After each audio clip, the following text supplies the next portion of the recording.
真穿越了？哎呀，说起来呀，这个苏月也是惨呐。明明是长宁侯府的嫡女，明王大败北凉，凯旋归来，这当日啊就把她给休了。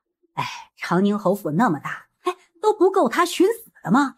偏偏要跑到我们承恩伯府来上吊。就是啊，老夫人过寿大喜日子，真晦气。不是，穿越就穿越，你好歹也给我个皇后贵妃的命数啊！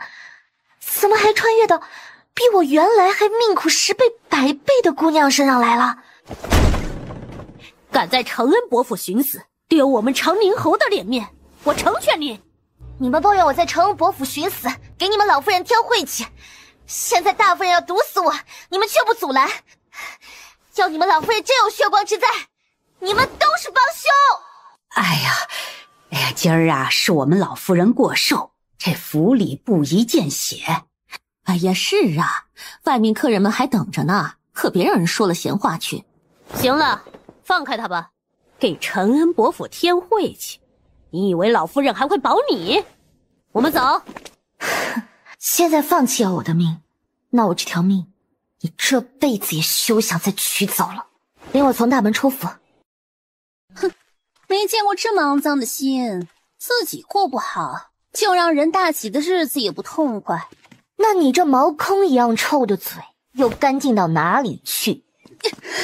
你被冥王休弃，有骨气的就该一头撞死在冥王府里，而不是跑来承恩伯府上吊啊！我要是你，我都没脸出门的。我为什么没脸出门？给我和冥王赐婚的人是先帝，他既然给我赐婚，我就配得上冥王。我今儿把话撂在这儿，我苏月这辈子不仅会再嫁人，还会嫁一个情投意合的夫婿，并让他冥王亲自送我上花轿。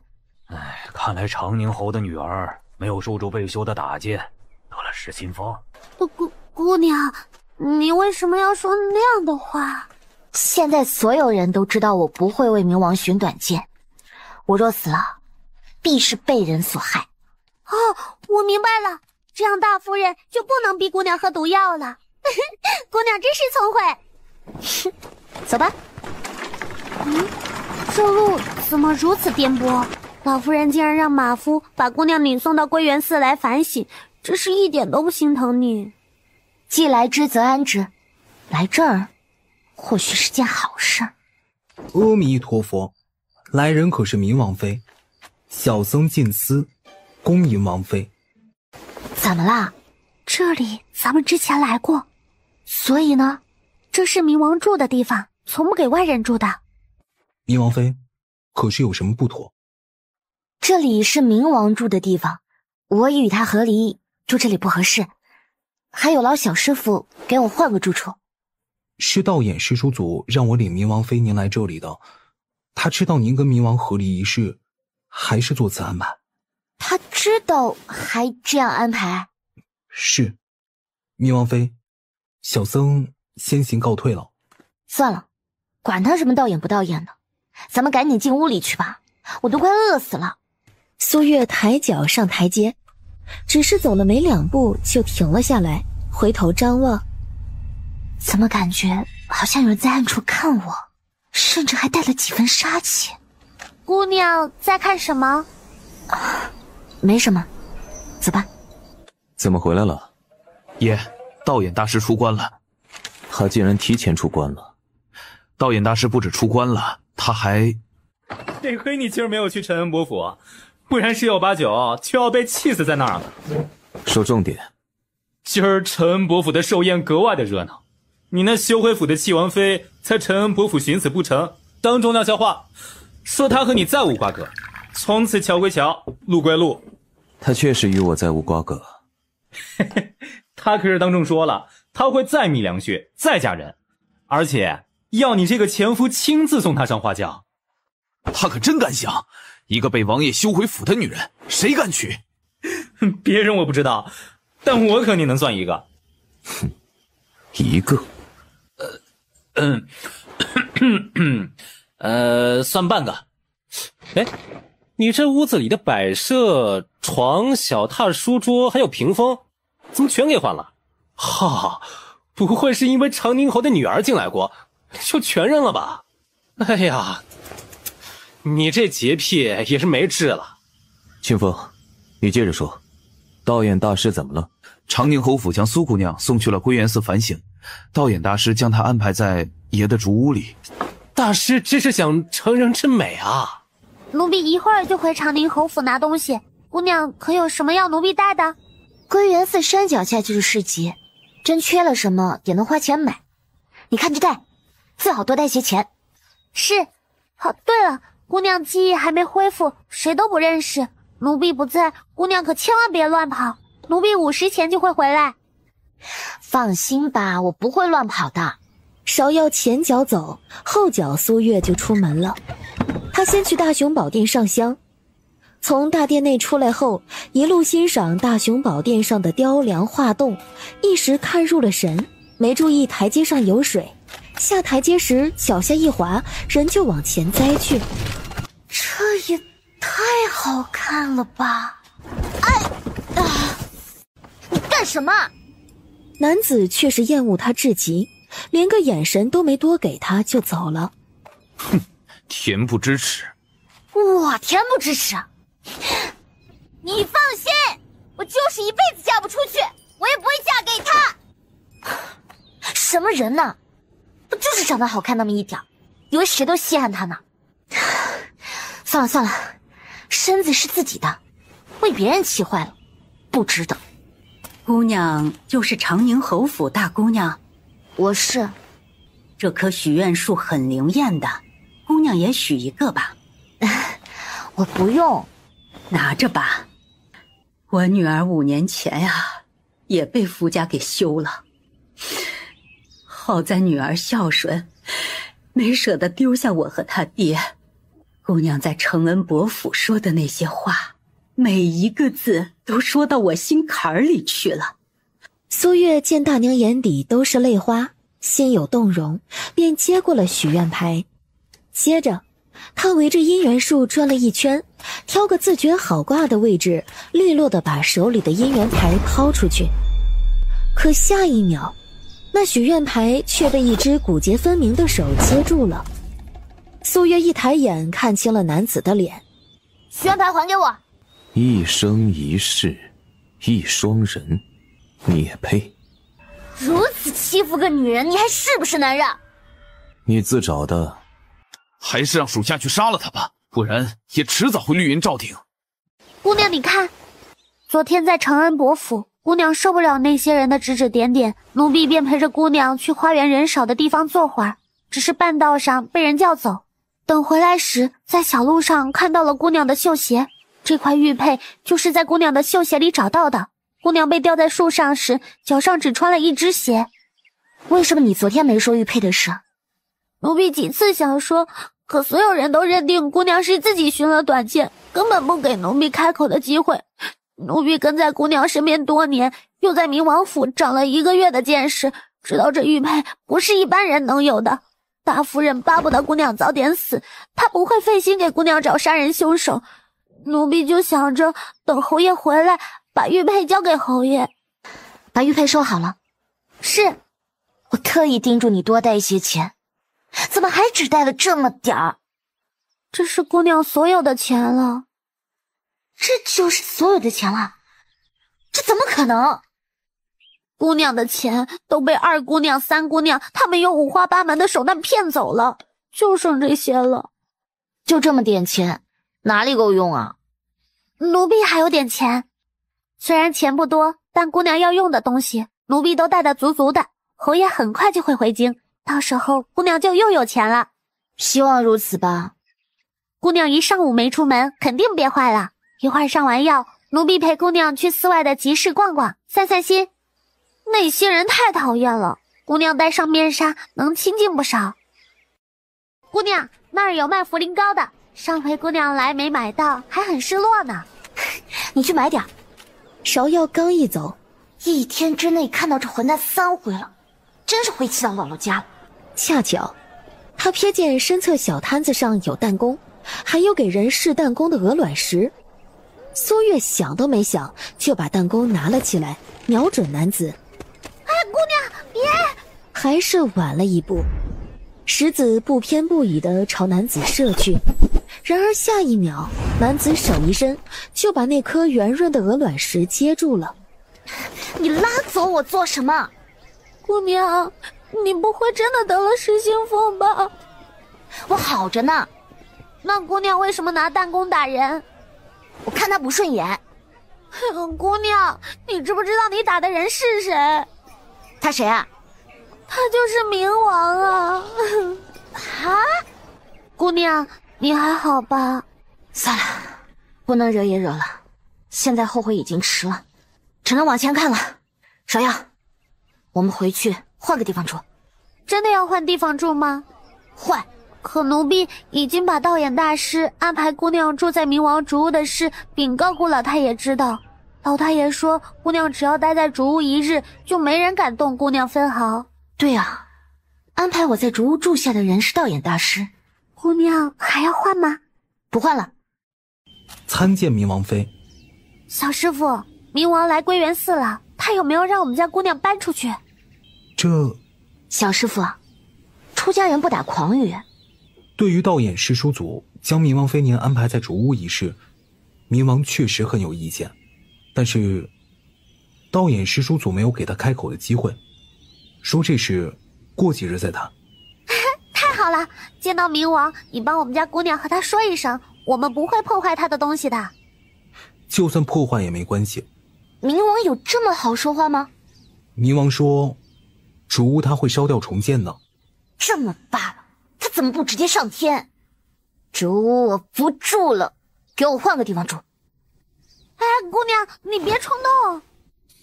这明日初一，不少远道而来的香客把禅房都住满了，有些甚至有好几人挤一间屋子，实在是腾不出地方来。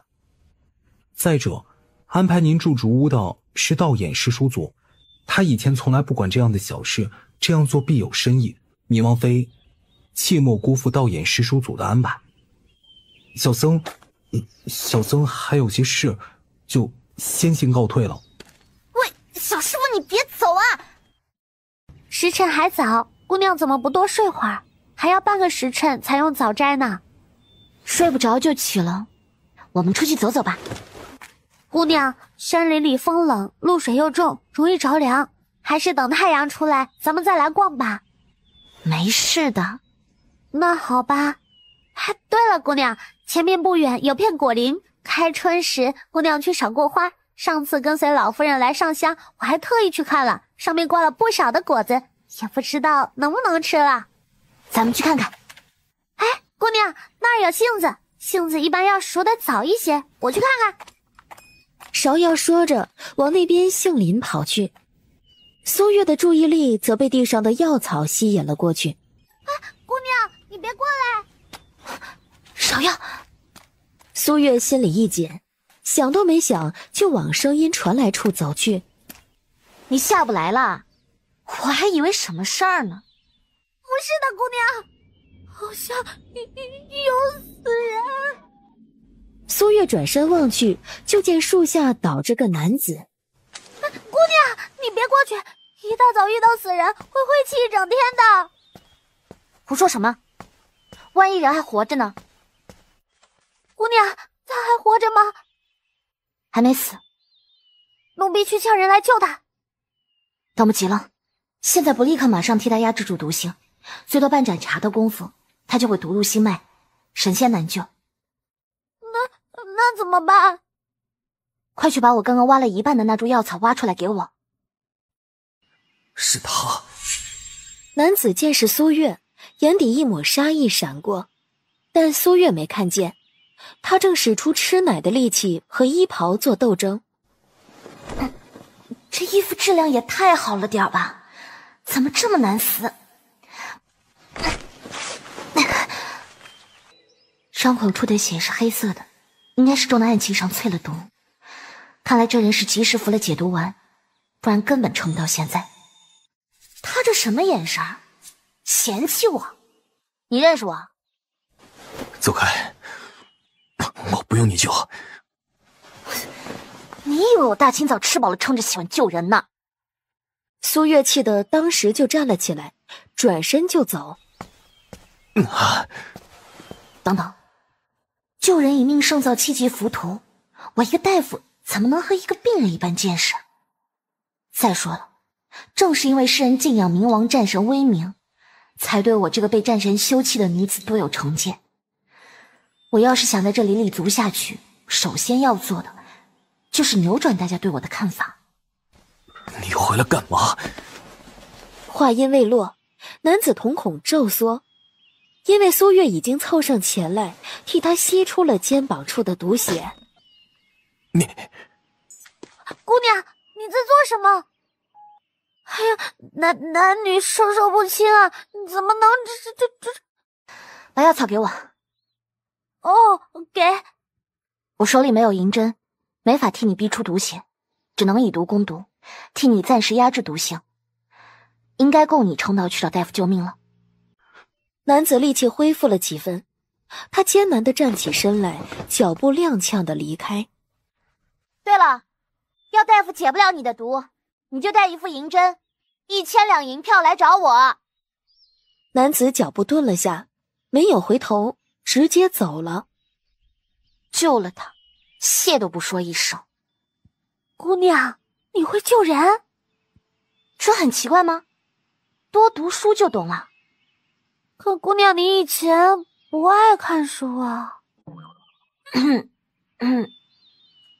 哦，头怎么开始疼了？姑娘摔了脑袋也没看大夫，奴婢一会儿给姑娘找个大夫瞧瞧。我现在都会救别人了，哪还用请大夫啊？可是，先就这样吧，回去了。昨儿2位表姑娘被诓去了晋慈庵，今儿初一来归元寺上香的人格外多，也不知道他们会不会来找姑娘。哼，我还以为是谣言，阻拦县主前来，没想到苏大姑娘当真住在冥王这儿啊！姑娘，他们是安乐县主身边的李嬷嬷和丫鬟。安乐县主？谁啊？安乐县主是庆阳长公主的女儿，当今皇上嫡亲的外甥女，还是太后最疼爱的外孙女，身份尊贵，集万千宠爱于一身。而且自大姑娘你被先皇赐婚给冥王之后，安乐县主大发雷霆，说你配不上冥王，就开始成天找你的茬。你以前最怕见到他了。听起来是个狠角色。被冥王休弃，不待在长宁侯府好好反省，还到处抛头露面，被送来归元寺，却还恬不知耻地住在冥王的地方，当真是没脸没皮。把他们的东西丢出去。站住，我看谁敢扔我的东西。哟，几日没见，苏姑娘的胆子变大了不少啊。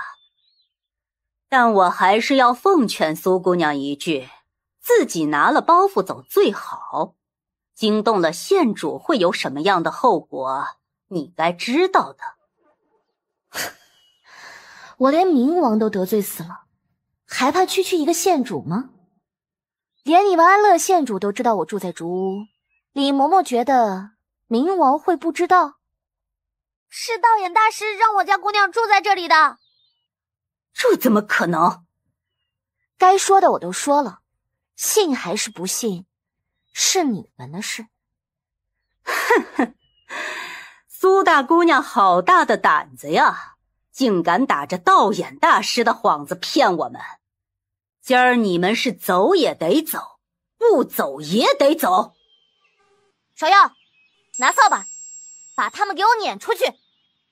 是。芍药拿起扫把就朝那2丫鬟招呼过去。哎呀，嬷嬷，救命啊！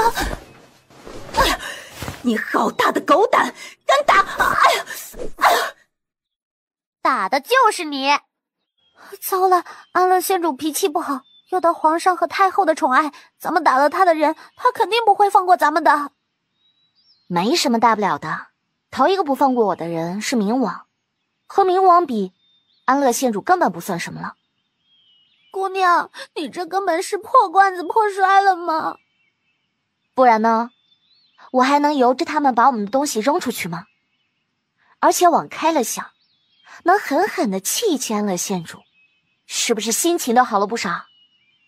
哼，姑娘说的也是。是谁吃了雄心豹子胆，连你们都敢打？是苏大姑娘和她的丫鬟。她竟然有胆量打你们，我去找她算账。县主消消气，别气坏了身子。外面都在传苏大姑娘受了刺激，得了失心疯。奴婢看呀，10有8九是真的。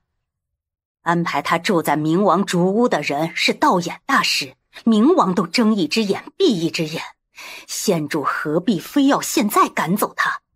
要找她的麻烦呀，以后有的是机会。可我咽不下这口气。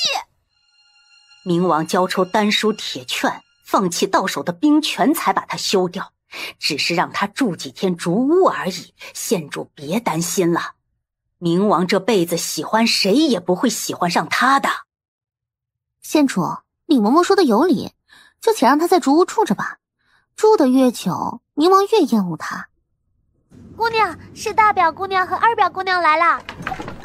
苏月赶忙起身出去迎接。芍药，怎么不请他们进去啊？外祖父还好吧？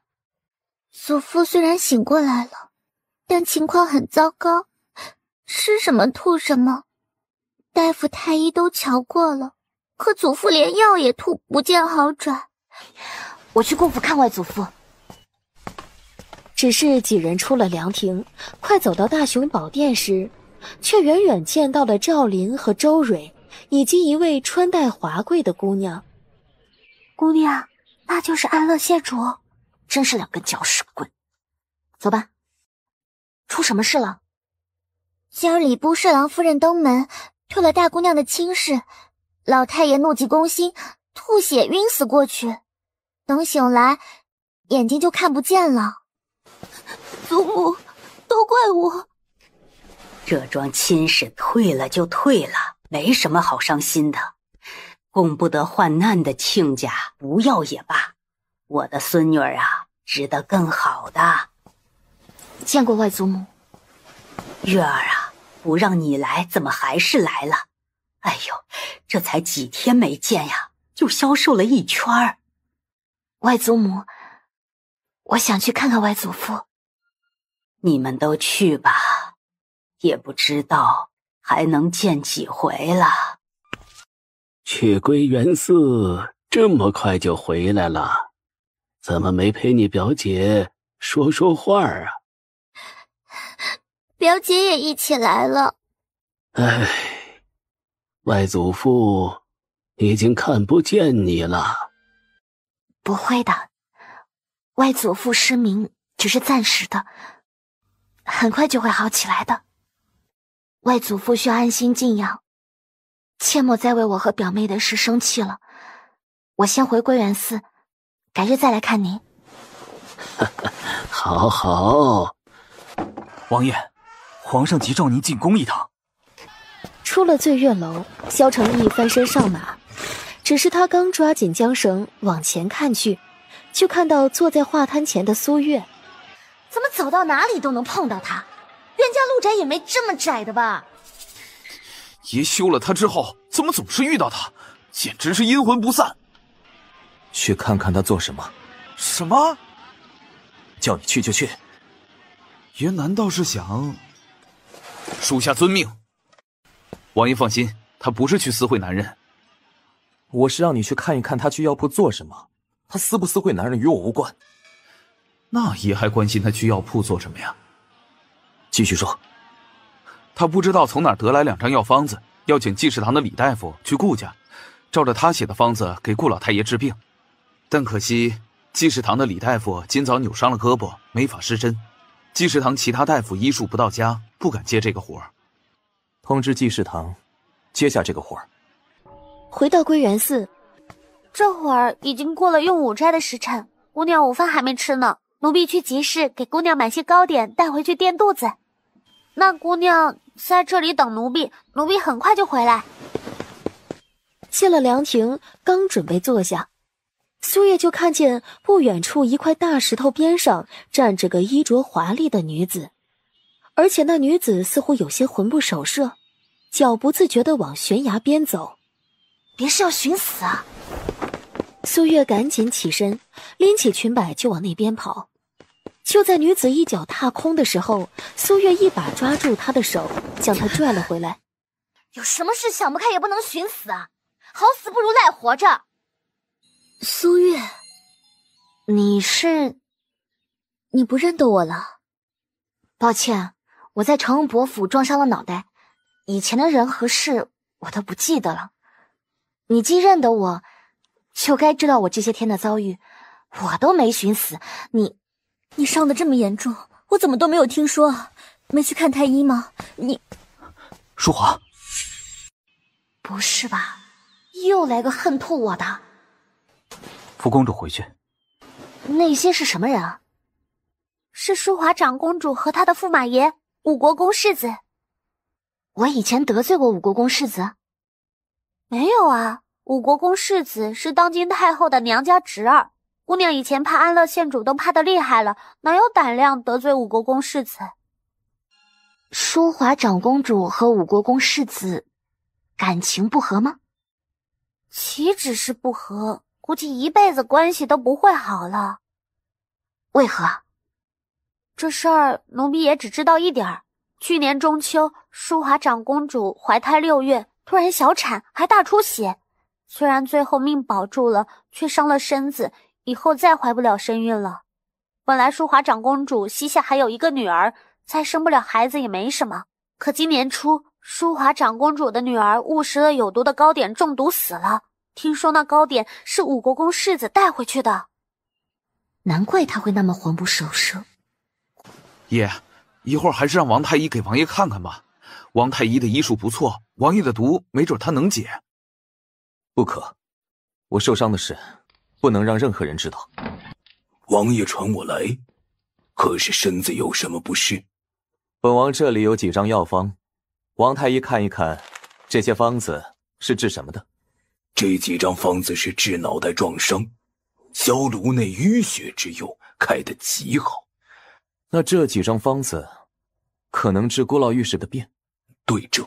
方子既对症，那女人为何不直接交给顾家，反倒偷摸找人？就照着这几张方子给顾老御史治，别让顾家知道是本王让你去的。王爷为什么要帮他？朝廷需要顾老御史这样的忠臣。回竹屋的一路，苏月都在想淑华的事。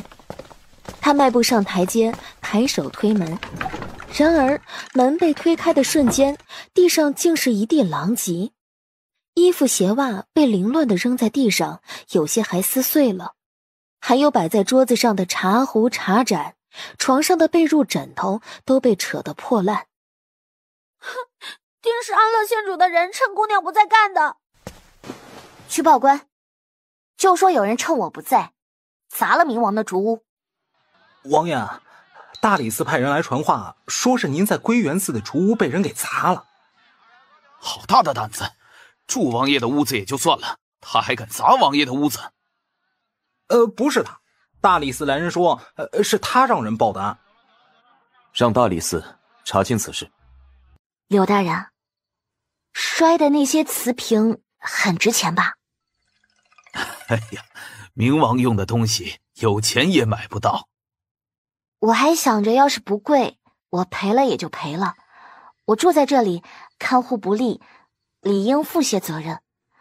既然这么贵重，那只能劳烦大理寺尽快查出作乱之人，来息明王之怒了。下官定当竭力追查。夜色已深，苏姑娘，下官先行告退了。恭送柳大人。怎么啦？归元寺的素斋味道是不错，可姑娘本就消瘦，吃了几日的素斋更清瘦了。也不知道老夫人什么时候才肯让姑娘回去，要等侯爷回京，姑娘还得瘦上好几圈不可。姑娘什么时候才能吃上肉啊？我们不会在归元寺久待的，可能今天就回去了。姑娘为什么这么笃定？安乐县主那么不乐意我住在冥王的竹屋，肯定会想方设法赶我走。直接赶走行不通，他只能通过侯府接走我。对了，刚刚净思小和尚送斋饭来，告诉奴婢说昨儿大理寺的人从竹屋走后，就去查有哪些人往竹屋方向来过，已经查到安乐县主的丫鬟婆子身上了。归元寺离大理寺府衙那么远，能一次查清楚，谁也不愿意来2趟。哼，为了庆祝一下，咱们出去转转吧。姑娘，前面有卖糖人的，去看看。芍药在前面开路，怕有人冲撞到苏月。芍药走着走着，就发现自家姑娘没跟上，吓得她四下张望寻找。结果发现苏月在一个挂着100年祖传的江湖郎中摊子前买了一个小药包。姑娘，你买的什么药？一点迷药。啊？姑娘买迷药做什么？防身。苏月抬脚往卖糖人的小摊子走去，刚走了没几步，对面就跑过来一丫鬟。哎呀，大姑娘，你在这里呢，叫奴婢好找。姑娘，这是三姑娘苏妹身边的3等丫鬟碧珠，侯府可是派人来接姑娘回去？不是，来找我有什么事？3姑娘和2姑娘、4姑娘他们来归元寺了，这会儿正在竹屋外不远处的凉亭等大姑娘你呢。姑娘，走吧，去会会他们。祖母送你来归元寺是让你反省，不是让你来散心的。苏妹，长宁侯府的家规允许你们见到我这个长姐连理都不行，开口就指责是吗？哼，你连祖母都不放在眼里，把祖母的话当成耳旁风，还妄想我们给你行礼。祖母是送我来归元寺反省，但没说一定要整天都待在屋子里，那不是反省，那是坐牢。要祖母有这意思，早派人来看着我了。祖母那是信任你，可你呢，全然辜负了祖母的一番苦心。是我辜负祖母的信任了，我没有这份自制力。正好我衣服鞋袜都被人剪碎了，需要回府去取。我会和祖母提议，让3妹妹来归元寺监督我反省。你回去我就请祖母派人来看着你。苏月懒得应付他们，转身就要走。谁准许你走了？怎么，我这个长姐走，还要你们点头是吗？大姐姐，是祖母让我们来传她的话的。刚刚是妹妹们无礼了，见过大姐姐。见过大姐姐。祖母让你们来给我传什么话？祖母让你去大理寺撤案。这案子既能让大理寺冒着得罪安乐县主的风险秉公办理，又能让长宁侯府的无可奈何，说明还有更厉害的人在后面盯着。除了冥王，不会有别人了。你想什么呢？祖母让你撤案，你听见没有？撤案啊？对不起，撤不了。你说什么？这案子确实是我报的，但被损毁东西的却不只是我，还有冥王。祖母让你们来找我撤案，显然冥王给大理寺撂过话，要大理寺查清此事。冥王要把砸他竹屋的人揪出来，我去撤掉案子，那些被摔坏的东西谁来赔啊？我肯定是赔不起。长宁侯府要赔冥王吗？我可是听大理寺说，那些瓷瓶极可能是御赐之物，弄不好要拿命赔。你的情长是安乐县主的人擅作主张弄坏的，但他的人没有砸过冥王的东西，是有人趁安乐县主的人离开后进去浑水摸鱼了。你只管撤案，剩下的不用你管。不用我管，还真当我好使唤了。冥王的东西是安乐县主的人砸的，还是有人浑水摸鱼，大理寺查出来才算。我也不需要知道的那么清楚。安乐县主御下不严，该给我一个交代。至于撤案，我只能撤掉自己的那部分。关于冥王的，我不会撤，也撤不掉。大理寺已经透了口风，只要你撤案，这案子就撤得掉。我不愿意撤案。你不愿意？庆阳长公主都派人去长宁侯府施压了，你已经连累顾老太爷差点撞死在议政殿，顾家大姑娘被退婚，你还要连累整个长宁侯府吗？别人欺负我这个长宁侯府女儿，长宁侯府自己人也欺负。就算没有我连累，这般软骨头在京都也立不了足。你，大姐姐，你已经得罪明王了，再得罪庆长公主对你没好处。请你们牢记，是他明王弃我在前，不是我得罪他。昨天也是他安乐县主先招惹的我，不必劝我，我会回去亲自和祖母说清楚。想回去？我劝你趁早死了这条心，祖母不会让你回去的。我们走。吴妈妈怎么来了？奉老夫人之命接大姑娘回府。庆阳长公主府派嬷嬷去，委婉的让祖母接大姐姐回府，祖母都不同意，怎么又突然改主意了？今儿三姑娘前脚刚出府，淑华长公主就带着谢礼去侯府道谢，说是感谢昨个大姑娘救了她，还说呀，这大姑娘和明王是天造地设的一对儿，明王迟早会认识到自己的错误，收回和离书。淑华长公主帮大姑娘说情，老夫人这才消了几分气，让大夫人派人接大姑娘回府。原来是淑华长公主帮忙说的好话。淑华长公主感谢归感谢，没有这样睁着眼睛说瞎话的。苏月从头到脚有哪一点和明王相配了？明王身份尊贵，文武双全，战功赫赫，是人人敬仰的战神。苏月琴棋书画诗词歌赋样样不通，要说别人比不得之处，就只有厚脸皮了。再说了，明王是什么人？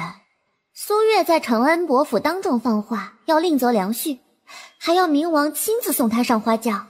就冲这话，明王就是一辈子再娶不上媳妇儿，也不会吃苏月这颗回头草吧？亏得之前还有传言说，淑华长公主是明王一母同胞的姐姐。有亲姐姐这么贬低自己弟弟的吗？马车都备妥的，大姑娘收拾好东西就可以回去了。姑娘还是撤案吧，万一明王紧盯着不放，最后查到姑娘头上。苏月则看着竹屋，脑子里静思小和尚说的话挥之不去。他在犹豫要不要失手烧掉明王的竹屋。算了，明王给的羞辱够大了，不差一间竹屋了。走吧。有淑华长公主帮姑娘说情，姑娘回去，老夫人肯定不会再罚姑娘跪佛堂抄家规反省了。我与淑华长公主之前就有交情，除了已经过世的先皇，整个皇室就只有淑华长公主赞同姑娘和明王这门亲事。淑华长公主为何觉得我配得上明王？奴婢不知，淑华长公主就是很喜欢姑娘，姑娘头上戴的红玉簪子就是她送的，她还送了姑娘许多好看的头饰。有传言说淑华长公主是明王一母同胞的亲皇姐，这传言肯定是假的。马车汩汩朝前，也不知道颠簸了多久，就在苏月快要颠睡着的时候，突然被一阵猛烈的摇晃惊醒。姑娘，你快别睡了，这不是回侯府的路。又不是回侯府的路。姑娘，这是去晋慈庵的路。送姑娘去晋慈庵，是不让姑娘再住明王的竹屋吗？大姑娘，下马车吧。哼，长宁侯府几时变成晋慈庵了？人贵有自知之明，大姑娘没有自知之明，大夫人有。明王付出那么大的代价才将你休掉，你与明王再无可能。你不肯寻死，那就从此常伴青灯古佛，替长宁侯府祈福吧。逼我落发，还要我替长宁侯府祈福，他大夫人想的可真是美。大姑娘在承恩伯府当中说了，她还会再嫁人的。哼，明王不要的女人，谁有胆量敢娶呀？奴婢奉劝大姑娘不要再异想天开了。大姑娘被休一事，连累顾老太爷撞柱，双目失明。顾家大夫人被退婚，大姑娘终于知道自己罪孽深重，自请落发。大夫人准了。苏大姑娘请。我不同意，静参也要给我落发吗？苏大姑娘不是自愿落发的。她是自愿的。吴妈妈赔了声笑，说着一记眼神瞥过去，当即就有两婆子过来摁住苏月的胳膊，还请慧心师太尽快给我家大姑娘落发。姑娘，现在放了我，我可以既往不咎。两抓人的婆子像是听到了天大的笑话似的笑起来，可笑着笑着，突然脚脖子被什么东西打到，疼得他们往前一踉跄，绊到门槛，直接摔进了庵堂里。丢人现眼，还不快起来！哎，起不来了。吴妈妈要进去扶他们起来，结果过门槛的时候，抬起来的脚突然没了力气，就那么匪夷所思地绊着门槛，摔在了两婆子中间，也叫疼起来。苏月看了眼趴在地上的三婆子，转身朝庵堂外看了一眼，然后迈步进去。姑娘，咱们快走吧。现在不急着走了，是15点，挣扎没用，不会有人来救你们的，也救不了你们。给他们几个落发。慧心师太要开口，他们自愿落发，慧心师太还要等到什么时候去？哎呀，大姑娘，奴婢知道错了，您饶了奴婢这一回吧。现在知道后悔了，晚了。动手！方才多谢了，请现身吧。苏月喊完，没人应他。难道猜错了？不是有人暗中相助，那两婆子摔倒只是单纯的意外。姑娘，看后面。果然是他，多谢出手相助。你并不需要我帮你。来找我解毒的，帮我赶马车。你让我帮你赶马车？你也不会。男子就那么看着苏月，看着她瓷白的脸上泛起难色，想到她被逼迫狼狈的模样，眸底闪过一丝愧疚，便没再拒绝。男子坐上车辕，赶马车离开。去顾御史府上。没人回答，但马车调了个方向。啊，那不是王爷吗？王爷不是有事要办，不让我跟着，也不让暗卫跟着吗？到了。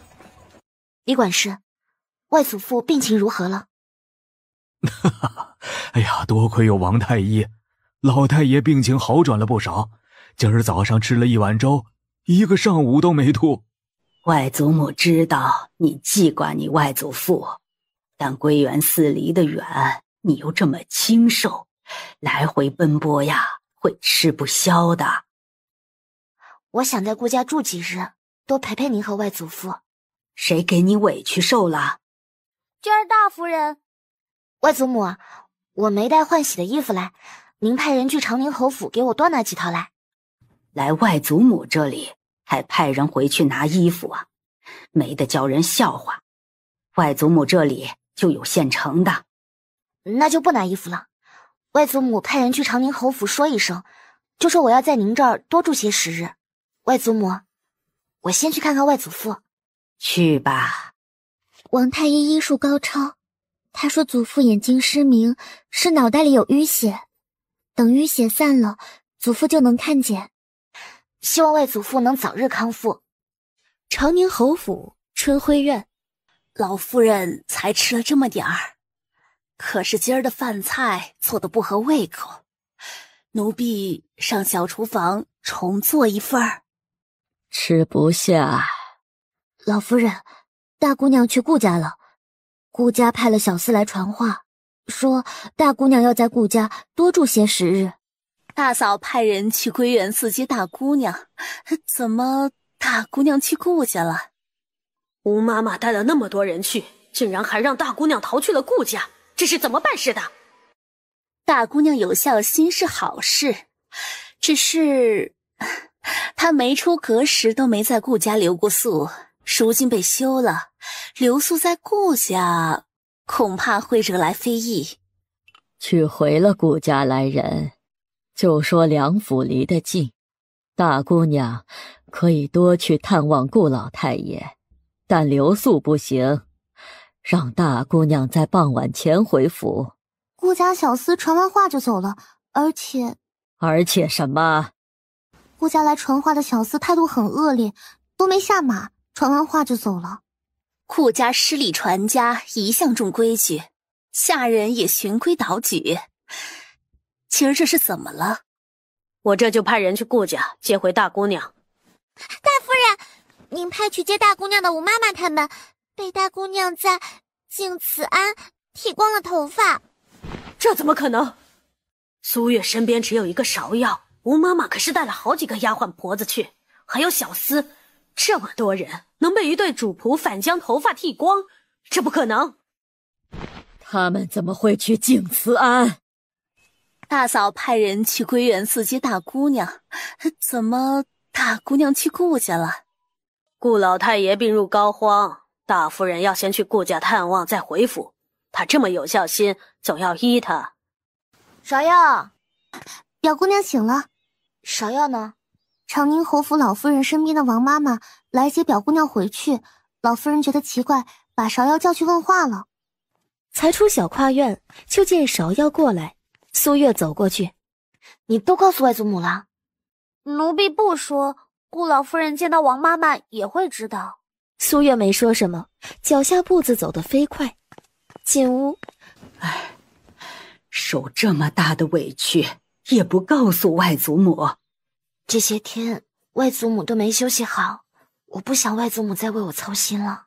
嗨，你这傻孩子呀，在外祖母面前你不需要这么懂事。你娘走得早，外祖母多替你娘照顾你是应该的。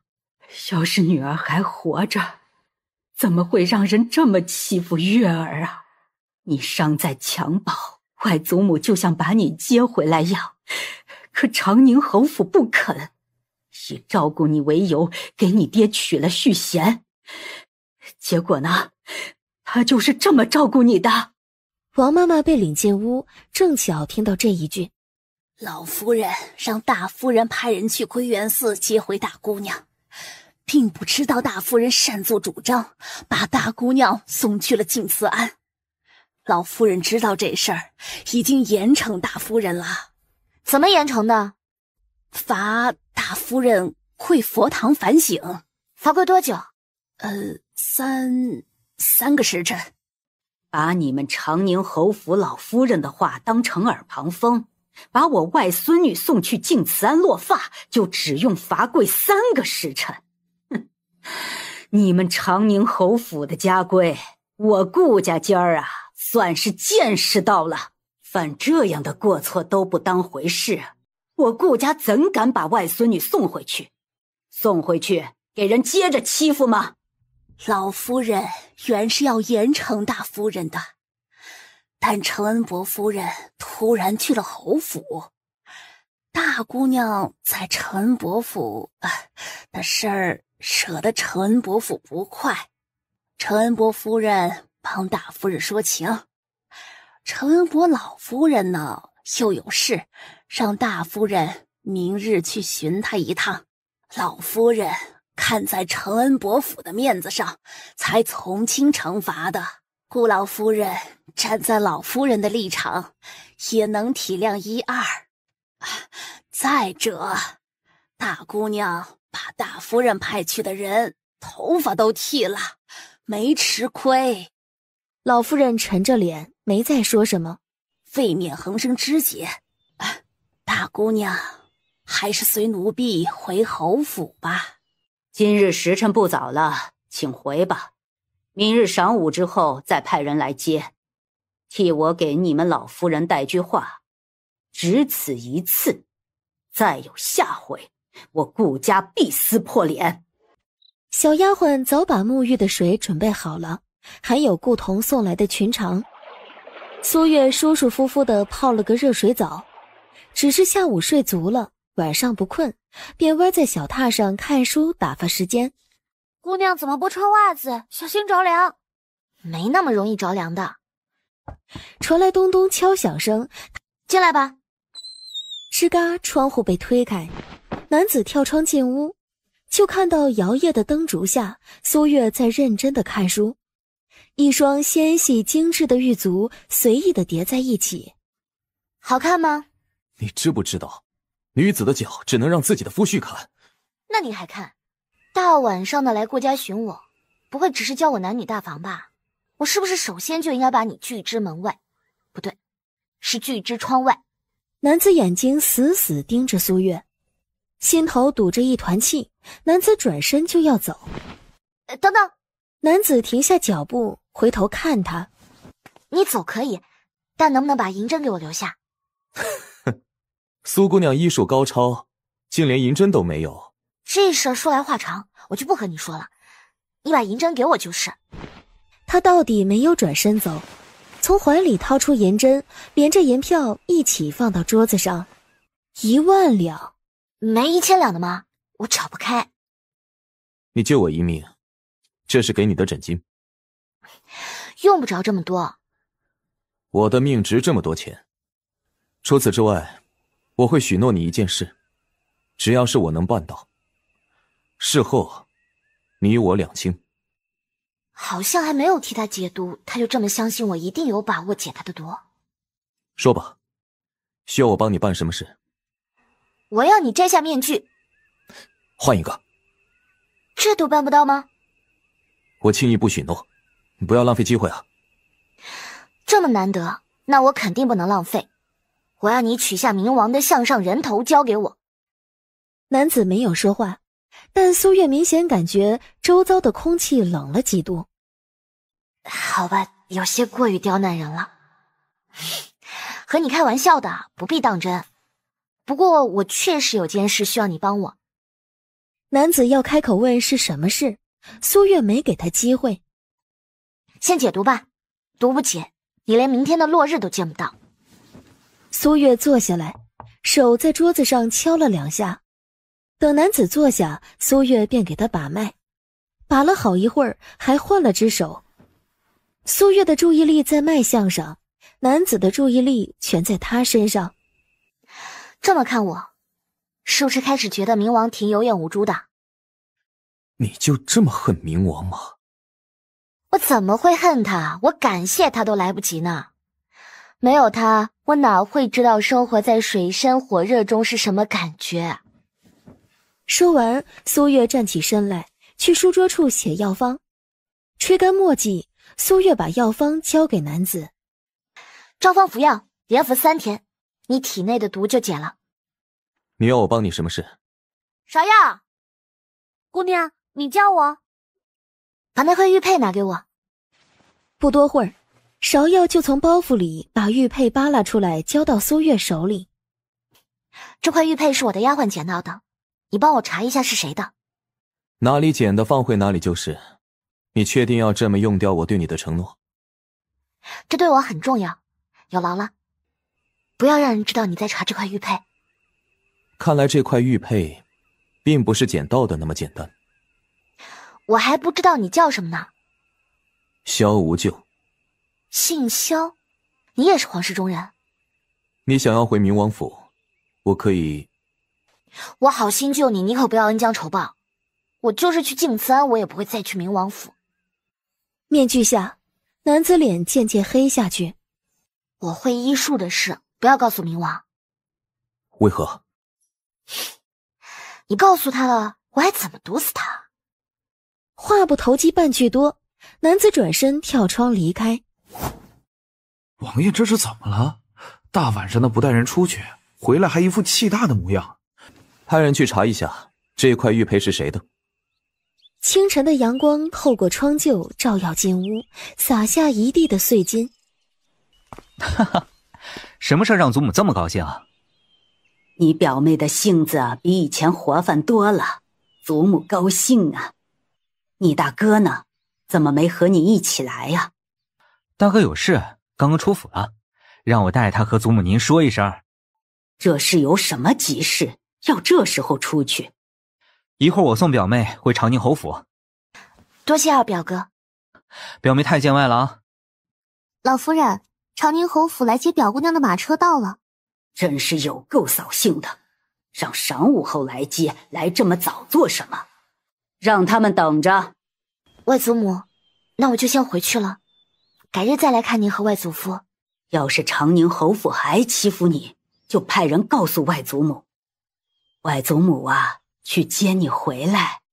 我就送表妹到这儿。表哥不进府喝杯茶吗？不了。我看大表哥心情不是很好，可是出了什么事啊？大哥有了中意的姑娘。是受我连累了？大哥的事和表妹你无关，是祖父和大伯父他们为官太直，直言明谏，开罪了不少人。顾雁行让苏月照顾好自己，就骑马走了。我还以为你要在顾家待一辈子呢，不还是乖乖回来了？有本事就别再回长宁侯府。准备马车，送我回顾家。大姑娘，你才刚回来。芍药，我们走去顾家。大姐姐消消气，昨儿我妈妈去顾家没接回你，老夫人罚大伯母在佛堂跪了一夜。三妹妹气头上说话冲了些，你别跟她一般见识。祖母好不容易才把你盼回来，你可不能就这么走了。不会劝人就别劝，要她多嘴多舌。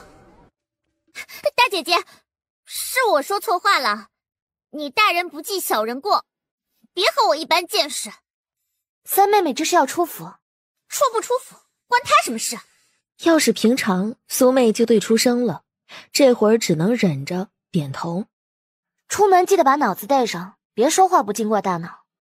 在我面前说错话也就算了，出了府这般口无遮拦，免得叫人说我们长宁侯府没教好你。苏月轻蔑的眸光从他脸上扫过，转身回长宁侯府。他哪来的脸跟我们横？冥王嫌弃他嫌弃到他住了他几天竹屋就一把火烧了，我要是他都羞愤寻死10几回了。好一个冥王，做事够绝。冥王府大门前，萧承义骑马回府，马才停下来，他就连打了2个喷嚏。哎呀，王爷不会得了风寒吧？按说不该呀，就王爷的体魄，即便是寒冬腊月只穿一件单衣，也不会得伤寒。可王爷一年到头也不会打2个喷嚏，这一次就2个。王爷，安乐县主来了，等了您一上午了。九舅舅，安乐可算是等到您回府了。没人让你等，只要能见到九舅舅，安乐等多久都愿意。找本王什么事？为大理寺的案子而来。我的人真的只是捡了苏大姑娘的衣服，没砸九舅舅你的东西，是他砸了诬赖我的。可惜没有证据，不然该下大理寺大牢的人是他。大理寺查明此案真与他们无关，自然会放他们。九舅舅为何执意要查是谁摔了瓷瓶？就算不摔，那些瓷瓶昨晚不也跟着主屋一起烧没了？主屋被烧了啊？主屋不是他烧的吗？清风，去查是谁吃了雄心豹子胆，敢烧本王的主屋。王爷，主屋是属下让人烧的呀。谁让你烧主屋的？王爷您自己啊。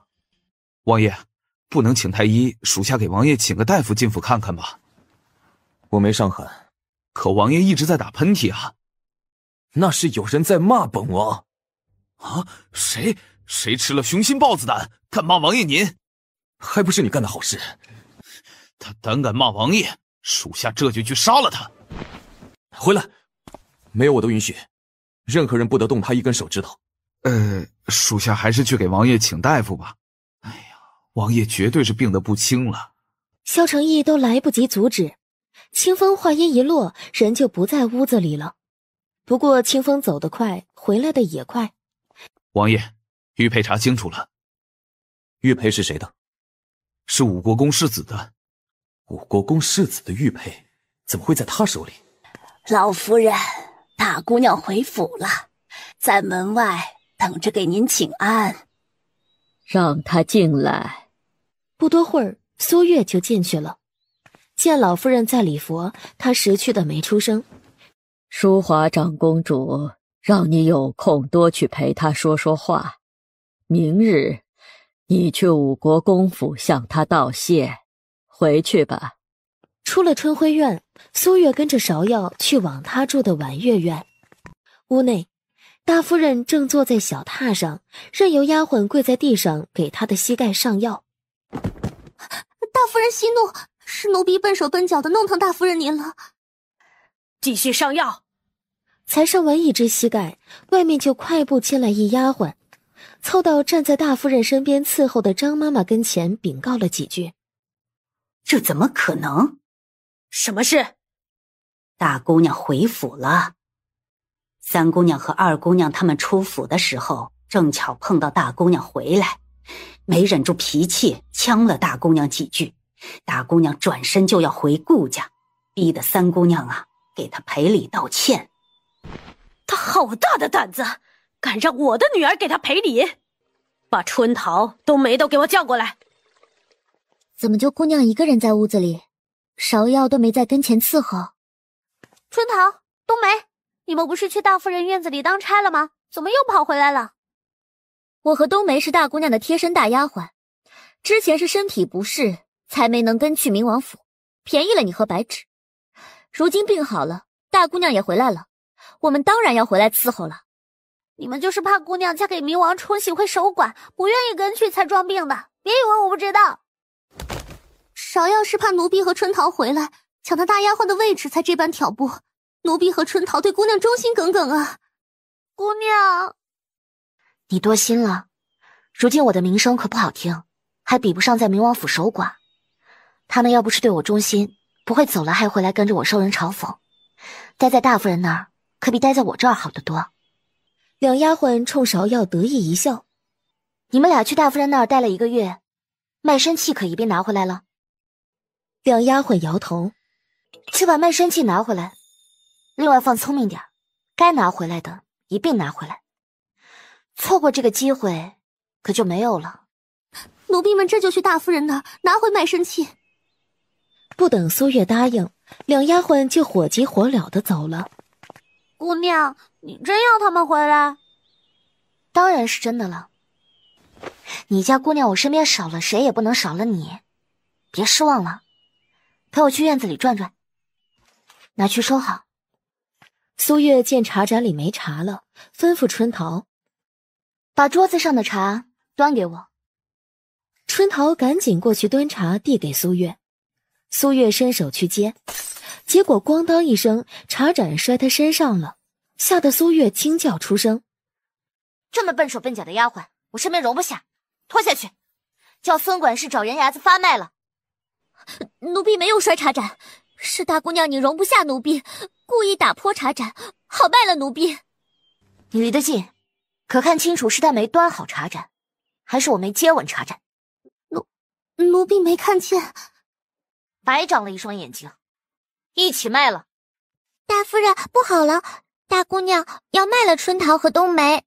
怎么回事？说是春桃茶没端稳，泼了大姑娘一身茶水，还污蔑大姑娘没接稳茶，冬梅是受了春桃连累。不等丫鬟把话说完，大夫人的脸已经拉成马脸长，还指着那俩丫鬟能成点事儿，结果一回去就被卖了。拳头打出去，不仅没伤到苏月分毫，力道全反噬到她这里了。你不是说我晚饭份里是3菜1汤吗？往年只要侯爷快回京了，那1个月的饭菜都格外的好。可能是看姑娘清瘦了许多，希望姑娘多吃些，侯爷少担心些吧。得，这是让我吃出红润气色来，证明长宁侯府没有薄待我呢。吃完晚饭，在院子里溜达了一圈，然后泡澡。洗完澡，苏月窝在小榻上看书打发时间。不用穿，不穿袜子被人瞧见了不好。这是我闺房，没人会来。昨晚的事姑娘忘记了？今晚不会有人来的。万一呢？没有万一，我托他帮忙查玉佩，没那么快找到的。他话音刚落，窗户就被敲响了。芍药手忙脚乱地帮苏月把袜子穿好。男子跳窗进屋，正好看到这一幕。戴着面具的他眉头拢起来。你来找我，可是玉佩查出来了。男子把玉佩递给苏月。还真查出来了。这块玉佩是谁的？武国公世子的。这块玉佩怎么会是武国公世子的？怎么了？多谢了。我再给你把个脉吧。男子伸手，苏月给他搭脉，很快就好了。毒已经解七七八八了，还是要服够3天的药。如此，你我两清了。男子没再说话，跳窗离开。出去之后，他回头看了一眼，走2步后，鬼使神差的提身一跃，上了树。在长安伯府险些把姑娘吊死的人，怎么会是武国公世子？我以前当真没有得罪过武国公世子。奴婢很确定，姑娘不曾得罪过武国公世子。那武国公世子为什么要杀我？难道是为明王？明王要取我的命，哪用得着武国公世子出手？何况还是武国公世子亲自动手。可不是为了明王，那武国公世子为何要杀姑娘你？10有8九是我在长安伯府花园那儿无意间发现了武国公世子的隐秘，他才杀我灭口。可惜姑娘摔伤了脑子，不记得以前的事了。难怪他会在大庭广众之下说要再嫁人这种话。原来他已经不记得自己曾经做过的那些事了。可是一个失忆之人，怎么会有那么一手高超的医术，随便拔一株药草就能以毒攻毒，替我压制住毒性？明儿姑娘你还要去武国公府怎么办？只能走一步看一步了。这王爷怎么还没回来呀？让你悄悄跟着王爷，暗中保护，怎么就被王爷发现了？王爷武功高强，非你我能比。王爷，以后您晚上出府还是带上属下吧，孤身一人太危险了，属下在府里等的也不安生啊。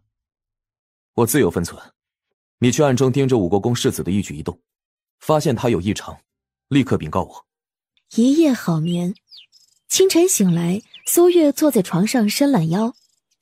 绿珠，芍药姐姐，你叫我。姑娘的那些陪嫁衣服之前都放在柜子里，怎么都不见了？收哪里去了？绿珠支支吾吾不敢说。你倒是说啊！那些衣服被三姑娘拿走了，她说那些衣服姑娘穿小了些，她穿正合适。姑娘被明王休了，也不适合再穿那些漂亮裙长。三姑娘把姑娘的衣服都拿走了，姑娘穿什么？我的陪嫁衣服怎么会小？绣坊办事粗心，弄错了尺寸。姑娘陪嫁的4季12套裙长都是按照三姑娘的尺寸做的。姑娘个头略高一点，三姑娘穿着正合适，姑娘穿就小了些。我所有的陪嫁衣服都弄错了尺寸？48套裙长全错了。我的嫁衣呢？尺寸也错了。嫁衣也弄错了，不过好在嫁衣本来就比寻常穿的裙衫长一点，就这样绣坊还连夜把嫁衣脚边放下来。哼，绣坊哪里是办事粗心弄错了尺寸，那些陪嫁和嫁衣分明就是按照苏妹的尺寸准备的。那些陪嫁裙衫虽然小了些，但把脚边放下来也能凑合穿的。今日要去武国公府见淑华长公主，怎么穿得这么素净？不是孙女儿要穿得这么素净，实在是没办法。谁还能逼你这么穿不成？婉约院进了贼，把侯府给我准备的陪嫁裙长都偷走了。我能穿的衣服带去归元寺，又被安乐县主剪碎了，剩下的衣服里只挑得出来这件勉强能穿了。婉月院进贼了，这么大的事儿，我竟然不知道。那些裙长是我拿走了。三妹妹饱读诗书，难道不知道不问自取是为贼吗？那些裙长本来就是我的，只是拿回属于我自己的东西，用得着他同意吗？绣坊办事粗心，那些裙长大姑娘穿不合身，我想着放着也是浪费，就让媚儿穿。让绣房给大姑娘另做，只是没想到大姑娘回府的这么快，绣房的衣服还没做好。绣房办事不是一般的粗心了，侯府给我陪嫁的4屉各12套裙裳，全错成了三妹妹的尺寸。祖母都不知道明王府的人在背后怎么笑话我的，他们说明王府的人是怎么说的？苏月不说话，老夫人看向芍药。明王府的人说，侯府根本就不是真心给大姑娘准备陪嫁，要不是明王在边关受伤需要冲洗，最后上明王府花轿的还不一定是谁。明王休了你还不够，明王府下人还如此编排我长宁侯府。你和明王是先皇赐婚，我长宁侯府向天借胆，敢李代桃僵？嘴长在别人身上，他们要说什么我拦不住，但这些裙裳我在明王府都试穿过，因为我在承恩伯府说的话，明王府上下都恼了我。三妹妹穿出去，万一被明王府的人瞧见。绣房这回是错得太离谱了，1、2套就算了，4袭衣服都错了，也难怪明王府的人会这么编排了。办事如此马虎，绣房管事杖责30，打发去庄子上，把你大姐姐的衣服还回去，未经允许就擅自拿你大姐姐的东西，罚抄家规100遍。这样子没法出门见客，我今儿就不去武国公府见淑华长公主了。侯府一早已经派人去给淑华长公主送过拜帖了，因为没衣服出门去不了，侯府丢不起这个人。可是，把绣房前儿送来的那2套裙裳拿给大姑娘。很快，丫鬟就把裙裳取来。苏月俯身向老夫人道谢，撇头却见苏妹一脸你完了的表情看着她。这2套裙裳，老夫人是准备给谁的？是给大表姑娘准备的。府里的姑娘每季都有6套裙裳，工部侍郎府上才4套。老夫人心疼表姑娘，每季都会让绣房做2套给表姑娘。既是给大表姑娘准备的，怎么不阻拦我啊？姑娘和大表姑娘的身量差不多，她以前没少抢姑娘的衣服首饰，这2套还不是姑娘抢的，是老夫人给姑娘穿的，奴婢没理由阻拦啊。世子爷，明王派您来，请您去军营一趟，说是有要事相商呢。明王怎么请我去军营？武国公世子心下奇怪，顾不上苏月，大步流星地走了。桂嬷嬷，苏大姑娘来了。苏大姑娘来的正巧，公主心情不好，你一会儿啊，多帮着开导开导公主。公主，苏大姑娘来了。嬷嬷砰砰敲门。别敲了，直接撞开。芍药，踹门。这可是淑华长公主和武国公世子的门，死就死吧。芍药把心一横，一脚踹过去，2扇门一起倒了。桂嬷嬷率先进去，隔着碧玉珠帘就看到淑华长公主吊在一根白绫上。公主！苏月将她放平，手往她脖子处搭了一下，接着就摁她胸口，1下、2下、3下。苏月摁到胳膊脱力，好在努力没有白费。淑华长公主咳嗽了。公主啊，你怎么能做傻事呢？你为什么要一而再的救我，让我死了省心？长公主2次寻死都被我救了，可见你这条命阎王爷不肯收。长公主连死都不怕，何惧活着？苏月看了眼桂嬷嬷，在大家看不到的地方，手中银针朝淑华长公主扎下去。淑华长公主当即晕倒在她肩膀处。公主，别担心，长公主只是昏过去了，没有大碍。我有几句话想问桂嬷嬷。苏大姑娘有什么要问奴婢的？淑华长公主为何一再寻死？桂嬷嬷一脸为难。她已经寻死2回了，不解开她的心结，还会有第3回，甚至第4回。这事啊，还要从5年前武国公世子和祝国公世子当街打架说起。淑华长公主和祝国公世子温庭乃是一对表兄妹，2人青梅竹马，情投意合。而武国公府是太后的娘家。5年前，武国公世子白印和祝国公世子温庭在街上打起来，温庭没忍住脾气，把白印揍狠了。白印为报复温庭，向太后禀明心迹，求娶淑华长公主。随后，太后说动先皇，将淑华长公主赐婚给了武国公世子白印。淑华长公主和祝国公世子两情相悦，一个非亲不娶，一个非亲不嫁。可先皇一道圣旨，淑华长公主不得不背弃承诺，坐上武国公府的花轿，嫁给了武国公世子。这些年，淑华长公主郁郁寡欢，再加上先是小产，再是女儿被毒死，找不到凶手替女儿报仇。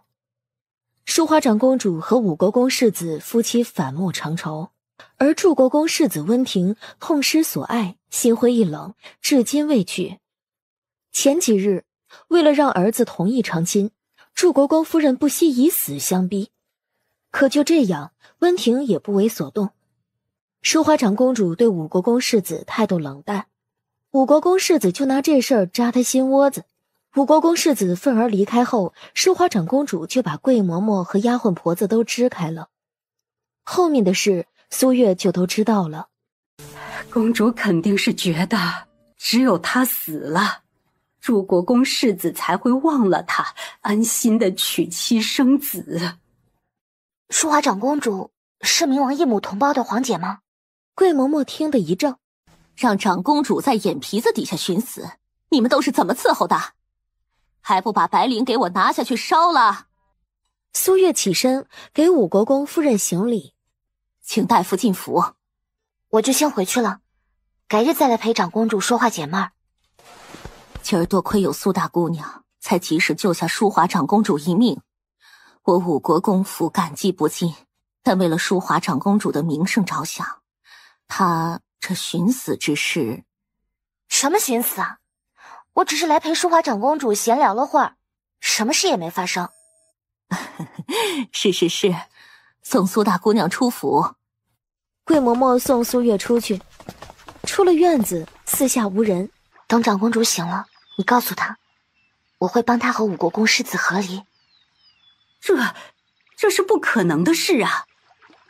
没有什么事是不可能的，你让她只管相信我，至少试着相信我。从武国公府出来，苏月坐上马车，马车穿过闹街，赶往长宁侯府。那边清风回明王府拿东西，远远的就看到一架眼熟的马车从跟前驶过去。哎，这不是让王爷屈尊做车夫的马车吗？上回就想跟上去看看是谁家姑娘能让王爷纡尊降贵，怕被王爷发现才没跟上去，没想到这么快就又看到了，这么好的机会可不能错过了。清风想都没想就骑马跟上去。是你？亏得跟了半天，结果竟然是长宁侯的女儿。王爷就是给谁赶马车也不会给她赶呢，哼，白耽误半天时间。清风臭着张脸骑马走了，留下芍药气得吭哧吭哧，后悔没把鞋子脱下来丢清风脸上。他惹你了？姑娘被休回府的那天，要去后院找明王，他把守在院门口，奴婢上去求他，他一把将奴婢掀翻，还对姑娘拔剑。哼，欺负我一个小丫鬟就算了，敢欺负我家姑娘，此仇不共戴天。姑娘的衣服，三姑娘还没让人送来，要不奴婢派人去拿？我又不急着穿，等她派人送来。三姑娘会派人送来吗？她会的。只是从晌午后等到天黑，也没人送衣服来。苏妹不会真等我派人去她那里拿吧？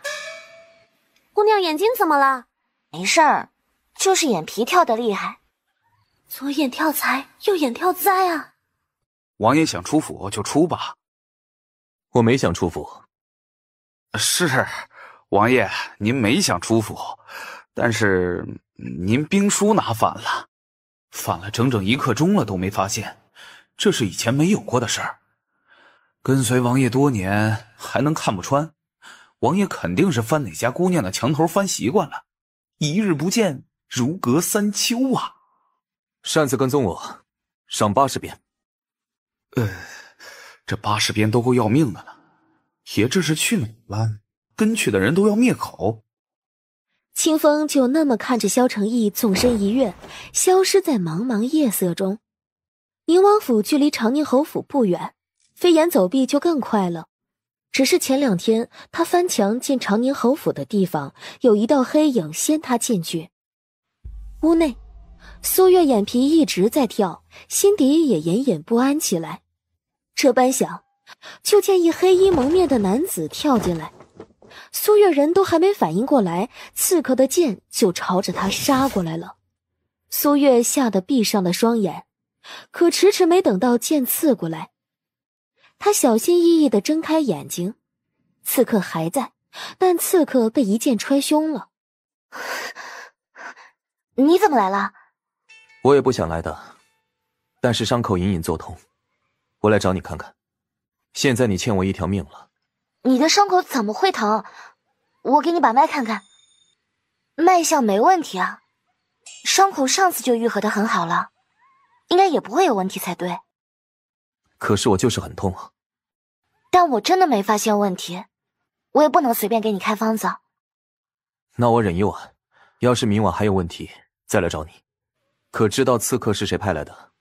会不会是冥王？面具下，男子脸黑得发光。不排除冥王的可能，但我觉得是五国公世子的可能更大。左右我已经欠你一命了，你不介意我再多欠点吧？你想我帮你什么？你是皇室中人，冥王和淑华长公主是一母同胞的姐弟，这事儿是真的，还是只是流言？他们确实是亲姐弟。是亲姐弟就好。那你和祝国公世子有交情吗？你这是要做什么？我要帮淑华长公主和五国公世子和离，但我一个人力量甚微，我需要帮手。你不只想帮淑华长公主和五国公世子和离，还想撮合淑华长公主和祝国公世子。我确实有这样的打算。这件事要能办成，我就能从被冥王休掉这事中走出来，过正常人的生活。你知不知道这件事情有多难？所以我要找帮手，仅凭我一个人是肯定办不到的。你帮我约祝国公世子见一面。这件事你其实可以找冥王帮你。你这主意还能再馊一点吗？我虽然有私心，但我好歹也是帮他亲皇姐和表哥，让我去求他，送上门给他嘲讽，我脑袋又没被门起。再说了，我连冥王府大门都进不去。你是为这事儿找的冥王，冥王不会拒绝你的。那我也不愿意，真有需要，我完全可以让祝国公世子去找他。我不信我的面子还能比祝国公世子大。你说的对。那你帮我约一下祝国公世子啊？用不着这么费劲，我帮你和祝国公世子说就成了。这么好，这人真没白救。大恩不言谢，以后我嫁人请你喝喜酒。哎，你先别走，能不能帮我把他搬走？使唤我使唤的可真够顺口的，刚刚怎么不让这刺客一刀结果了他？这个刺客死了，不会还派刺客来吧？以后会不会再派来不一定，但今晚应该是安全的。王爷走后，赵七回来了一趟，发现什么了？五国公世子在西郊养的外室，还生了2个孩子，大的4岁，小的1岁半。还有什么？继续说。淑华长公主上吊寻死，幸亏苏大姑娘去向她道谢，丫鬟踹门才及时将她救下。萧承义拳头攒紧，难怪他会突然起那样的心思。他是谁？让赵七去长宁侯府，别叫那女人被人给杀了。王爷又吃错药了？王爷，您确定要派人去长宁侯府吗？在长宁侯回京之前，把人看好。他要被杀了，罪名铁定会算在我头上。清晨，苏月抱着枕头坐在床上，神情有些恹恹的。姑娘，快别睡了，一会儿去晚了会挨数落的。姑娘先去给老夫人请安，回来再补觉。苏月洗了把冷水脸，人清醒了几分。苏月走得不急不徐，远远的就看到一小厮跑进春晖院。等苏月走到屏风处，就感觉屋子里气氛不对劲。昨晚婉月院闹刺客啦？祖母为何这么问？昨晚有人往咱们侯府院墙丢了具尸体。丢侯府院墙上？苏云轻点了下头。哼，不知道是什么人如此羞辱我们长宁侯府。我们长宁侯府以前可没出过这样的晦气事。祖母，我想去探望外祖父。老夫人眉头微蹙，前儿才从顾家回到侯府，怎么又要去？管的可真够宽的。那他昨天吃饭了，今天是不是就不用吃了？我和外祖母说好了，今儿就回去看望外祖父，陪他说说话的。没谁家女儿被休还如此频繁的出门，过几日再去。苏月强忍下怒意，俯身告退。然而就在他转身走时，外面快步进来个丫鬟。老夫人，大理寺来传话，说是请大姑娘和安乐县主去大理寺了结竹屋一案。府走那边。我知道出府走那边，但我去外祖家都不许。老夫人和大夫人怎么可能准许我去大理寺抛头露面？我回婉月院反省去。苏月说话声不小，丫鬟听见了，赶紧去禀告老夫人知道。老夫人，大姑娘不去大理寺，她回婉月院了。大姑娘莫不是恼了大嫂，不许她去顾家？大夫人脸拉得很长。这大理寺可不只是请了大姑娘，还有安乐县主。大姑娘不去，安乐县主岂不是要白跑一趟？我去找他说。站住！找我有事？祖母准你去过大理寺后，去顾家一趟。苏月神情淡淡，转身往出府的方向走。走了2步，她回头看向苏妹。已经宽限你1日了，从大理寺回来，要还看不到衣服，我会亲自带人去翻箱倒柜。祖母并没有说准他去顾家。哼，他想去顾家，做梦！先去顾家。小半个时辰后，马车在顾府门前停下。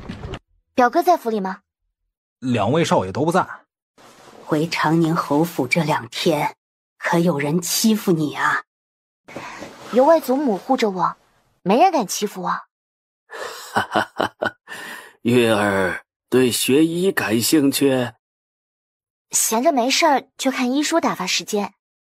姑娘看医书都看得废寝忘食了。哎，多看书挺好，可惜呀，外祖父看不见。再过3天，外祖父就能看见了。好，希望啊能如月儿所言，3天就能好。还好回来的及时。表妹找我有事儿。表哥，你找2个空箱子给我。表哥呢？问一下你要空箱子做什么吗？装东西啊。长宁侯府规矩重，我要买的东西不便让侯府的人知道，只能借顾家送我的名义带进府。苏大姑娘可算是来了。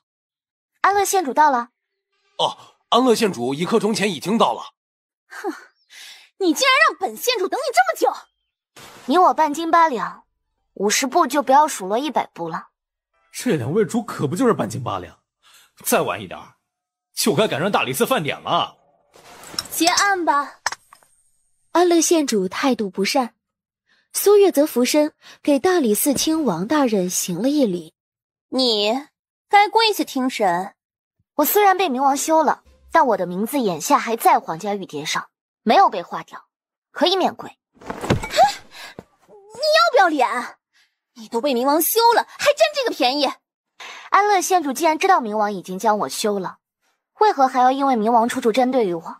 这冥王便宜的机会，是你安乐县主亲自送到我手里的。啊！你赚不赚这个便宜随我高兴，用不用跪也不是你说了算。2位坐下听审吧。本县主说了，冥王那些东西是他砸的，要不要请王大人下来，你安乐县主上去判案？你，即便你是安乐县主，扰乱公堂，妄图左右大理寺断案，也罪加一等。朝廷法律不会姑息你。冥王的东西是谁砸的？大理寺还在查。要真是苏大姑娘所为，大理寺必会秉公处理。眼下只是先了结2位的案子，无碍其他。这案子都多久了，还没查清楚？冥王的主屋都被烧了，大理寺要怎么往下查？还真是柿子捡软的捏。烧竹屋的人是冥王，你不去质问冥王为什么做这样的蠢事，阻碍大理寺查案，反倒在大理寺大动肝火。难道安乐县主不知道自己有多难缠，大理寺上下恨不得连夜就把案子查清吗？这么明事理的姑娘，冥王怎么就把她休了呢？还付出那么大代价才休掉，迟早有他冥王后悔的一天。冥王还不是因为你烧的主屋？我住过他冥王的地方何止是主屋，我还住过他的冥王府，住了整整1个月，角角落落都留下过我的足迹。他冥王怎么不把冥王府也一并烧了？说得漂亮！王大人找准机会，赶紧把这案子判了。安乐县主御下不严，那些丫鬟婆子杖责40大板。他这个没管教好下人的主子，需替下人赔偿苏月的损失，共186两。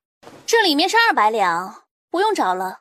说着，随手把荷包丢到苏月脚边，转身就走。站住！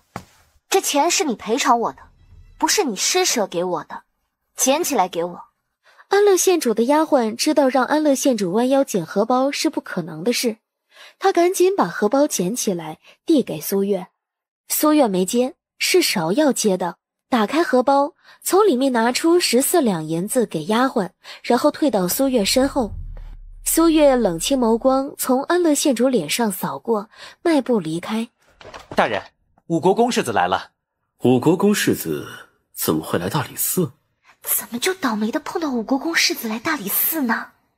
不用问，五国公世子肯定是为那具刺客的尸体来的。哼，这女人的命当真是大。去天河街，帮我去买2串糖葫芦，剩下的赏你。苏月进了济世堂。哟，姑娘又来我们药铺了，这回是要抓药还是要看大夫呀？帮我把单子上的药抓齐。姑娘要的药不少，要好一会儿才能抓齐呢。您可以去街上逛一逛，一会儿抓好了您再来取案。李大夫可在？李大夫在内堂给人治病呢。我有事找他。李大夫在给一个年约27、8的男子治病。前儿开的药不仅一点没好转，还更严重了。李大夫，您实话告诉我，我这胳膊还有的治吗？哎呀，不好说呀，这病我之前没见过，翻阅了2天的医书，也没找到同样的病症，相似的都没有。见苏月进来，李大夫眉头微拢。我这正忙着，姑娘去外面等我吧。他得的是蛇子疮。姑娘会医术，略懂皮毛。你最近可接触过蛇？前几天我抓了一条蛇泡酒，我以前也抓过蛇呀，并没有事儿。姑娘可会治这个病？苏月便把治蛇子疮的法子告诉李大夫。哎呀，多谢姑娘了。是我该谢谢李大夫。李大夫先给他医治吧，我在外面等你。多谢李大夫请王太医去医治我外祖父。李大夫知道苏月是为医治顾老太爷的病来向他道谢的。说实话，他受之有愧。他一介白丁大夫，哪能使唤得动太医院的太医每天去顾家医治顾老太爷？还有劳李大夫帮我把这2张方子交给王太医，劳烦他从明日起按照这2张方子医治我外祖父。2位相助之恩，他日必有重谢。难得出来，苏月决定四下逛逛再回去。主仆俩从街头逛到街尾，玩的是不亦乐乎。前面有座桥，穿过去就是另外一条街了，更繁华更热闹。走，去看看。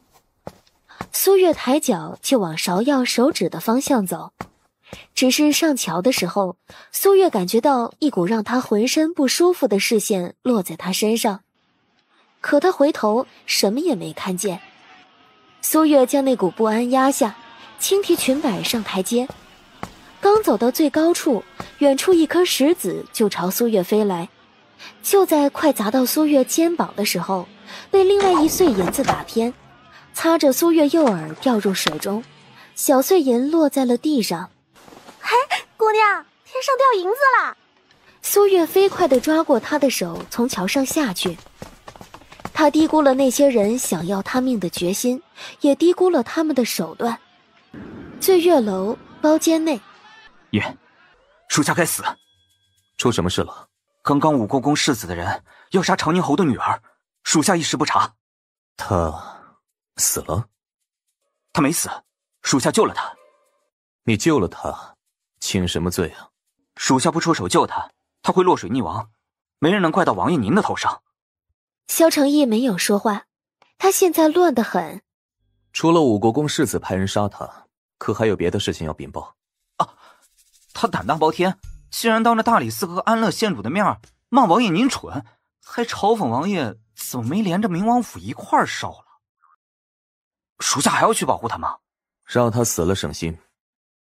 赵七深以为然，他站到萧承义身后去。萧承义一口将杯中酒饮尽，一口气干掉半壶。还杵在这里做什么？还不去长宁侯府？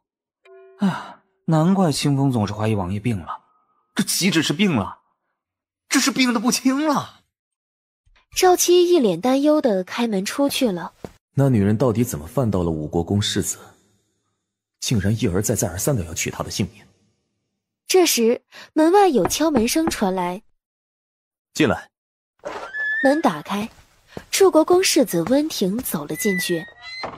大姑娘带了什么东西进府，请打开，让奴婢检查一番。箱子里装的东西是顾家送我的，这是规矩。哼，我倒是不知道府里哪条家规规定外祖家送的东西还要检查的。拿出来，我看看。哪条家规奴婢不知道，但府里呢一向都是这么办的，怕有人带不干净的东西进府，带坏府里的姑娘。你是怀疑我外祖家要带坏我了？奴婢没有这个意思。那你口中的不干净的东西是指什么？一些少男少女不能看的画册子之类的东西。我一个嫁过人的，你觉得我会没看过这些东西吗？先是不让我回顾家，现在我从顾家带来的东西要当众检查，何不干脆直接让我和顾家断绝往来？芍药，让孙管事派人追回顾家马车，这2箱子东西我不要了。三姑娘把衣服送来了吗？丫鬟有些支吾，没送来。送是送来了，只是什么？你还是自己去看吧。苏妹派人送来的3口大箱子就放在她屋子里，把箱子打开。芍药赶紧去开箱子，几乎在看到箱子的瞬间，苏月只觉得怒气从4肢百骸直往天灵盖涌。那些精致华贵的裙裳被凌乱地塞在箱子里，更气人的是，苏月一眼就看到了衣服上的鞋印子，被人用脚踩过。叫人抬着这些箱子，跟我去老夫人那。大姑娘，老夫人让你去春晖院一趟。祖母都准你去过大理寺后就去顾家，你却晾着安乐县主先去顾家。你把祖母的话当耳旁风，让安乐县主等你半天。到底是谁把祖母的话当耳旁风？你要不知道，可以把赶马车的小厮叫来，当着祖母的面问。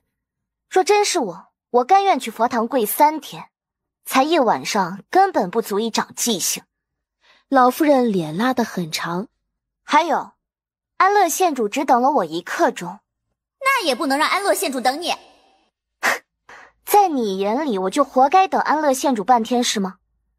我晚到1刻钟，安乐县主自己都无话可说，要你替他打抱不平，胳膊肘拐成这样，我还真怀疑谁才是你的亲姐妹。老夫人眸光不渝地看向苏妹。我是在关心你，你别不知好歹，得罪安乐县主对你没有好处。我从未主动招惹过安乐县主，是他得罪我在前。像三妹妹这样连孰是孰非都没弄清楚的，以后就不要随便关心人了。不知道的还以为你骨头软，只会欺软怕硬，附庸权贵。你别只顾一时义气，搭上长宁侯府这么多人的前程。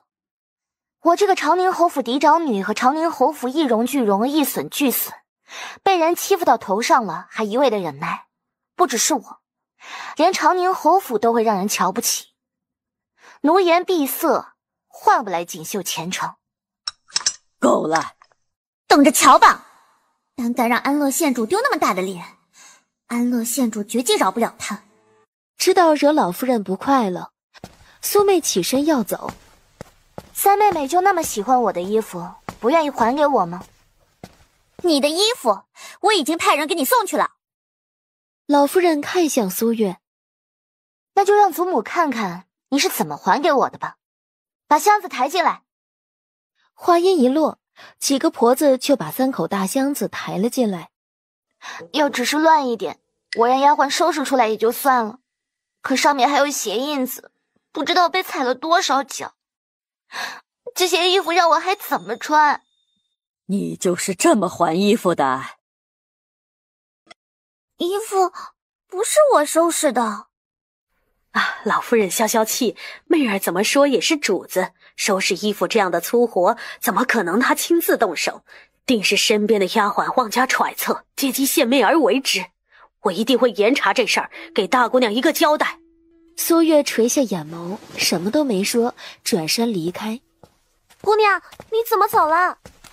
连侯府的丫鬟都敢弃我至此了，这侯府早没有容身之地了，又何必留在这里惹人厌恶？他们想怎么样就怎么样吧，我只想见父亲最后一面。姑娘，你真的不是要寻死？他们没脸没皮都活得好好的，我为什么要寻死啊？奴婢还以为姑娘想得对，姑娘一定要好好的活着，比他们任何人都活得久，长命百岁，千岁万岁。屋外树上，某个至今想不通的暗卫面无表情的脸上有些愤色。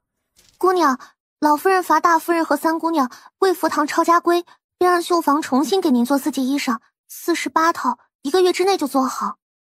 大姑娘消消气，老夫人已经严惩大夫人和三姑娘了。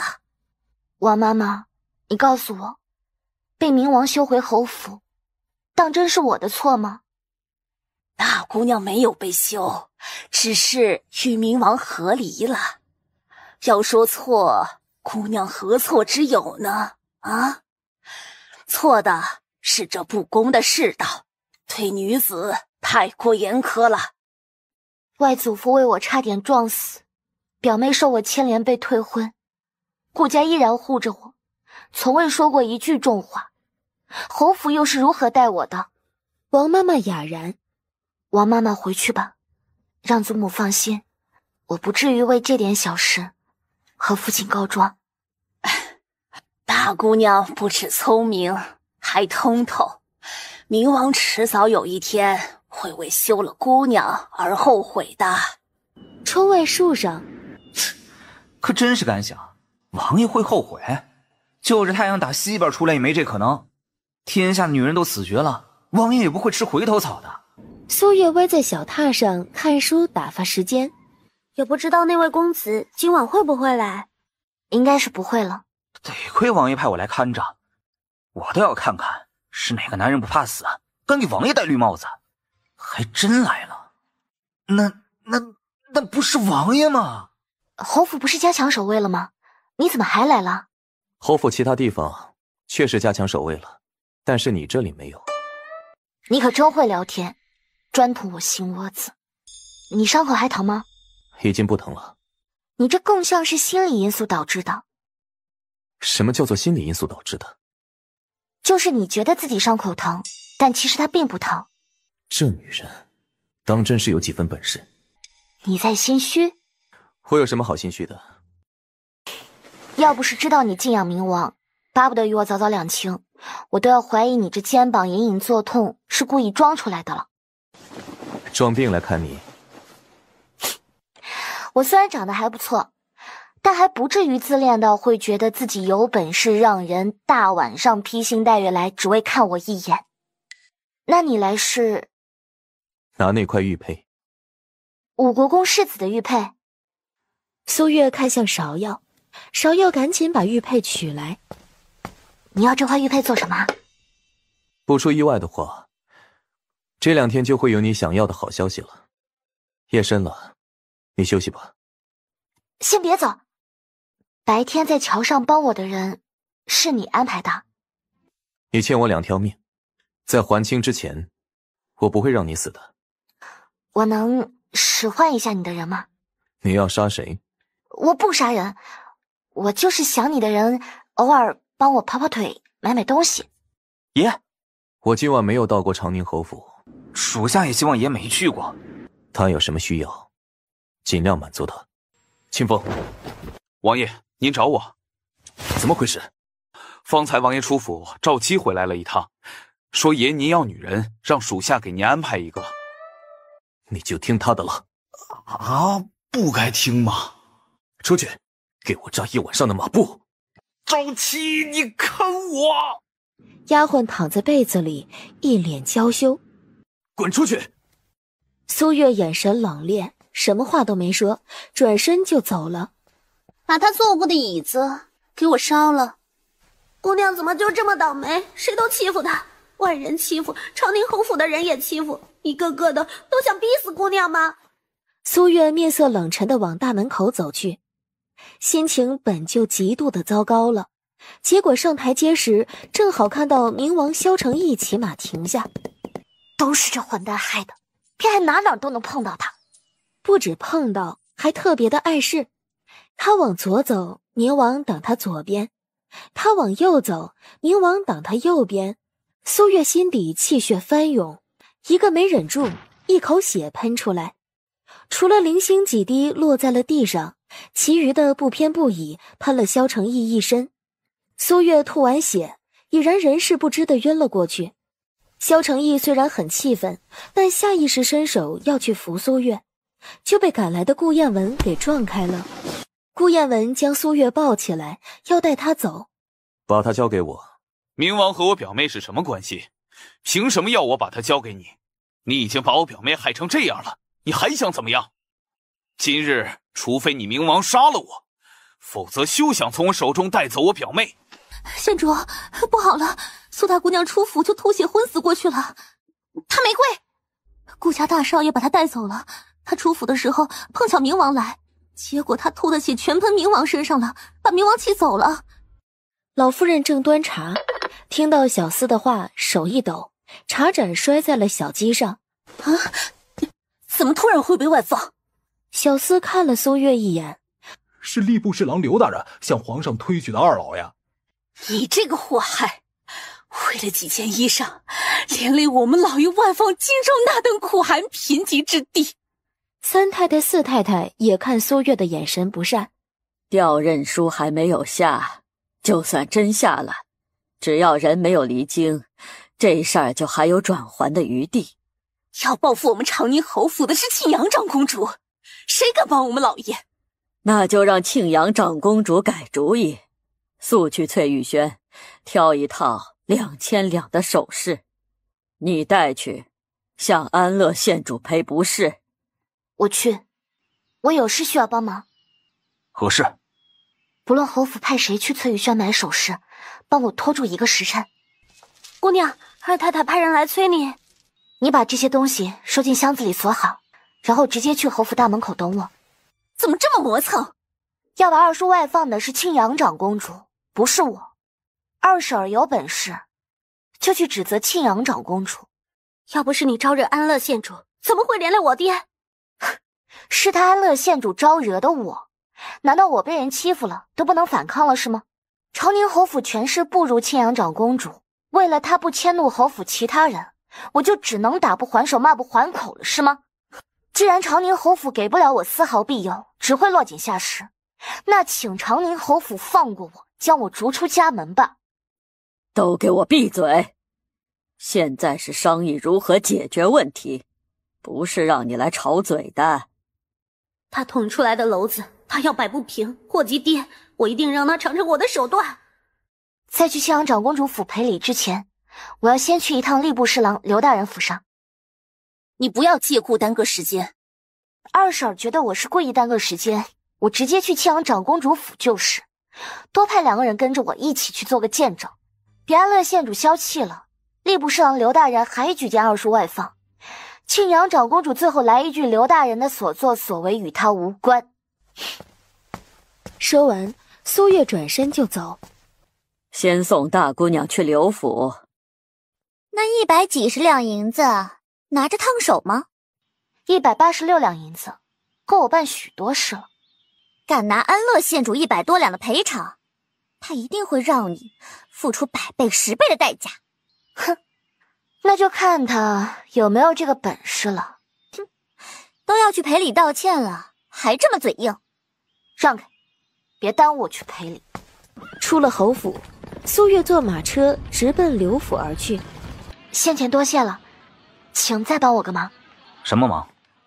以卵击石，得罪本县主，尝到什么是人为刀俎，火为鱼肉的滋味了吧？安乐县主有本事就直接冲我来。哼，这就是你赔礼道歉的态度？要我怎样赔礼道歉，安乐县主和庆阳长公主才肯消气，不迁怒长宁侯府其他人？哼，你也配站着和我说话？苏月看了安乐县主一眼，转身坐下了。谁准你坐下的？我还没见过你这么恬不知耻的人，被冥王休弃还有脸活着，甚至大庭广众之下大放厥词，要另择良婿，还要冥王亲自送你上花轿。话是我说的，安乐县主就这么笃定我做不到，现在就这么嘲笑我，不怕将来打脸啊？哼，打脸真是可笑。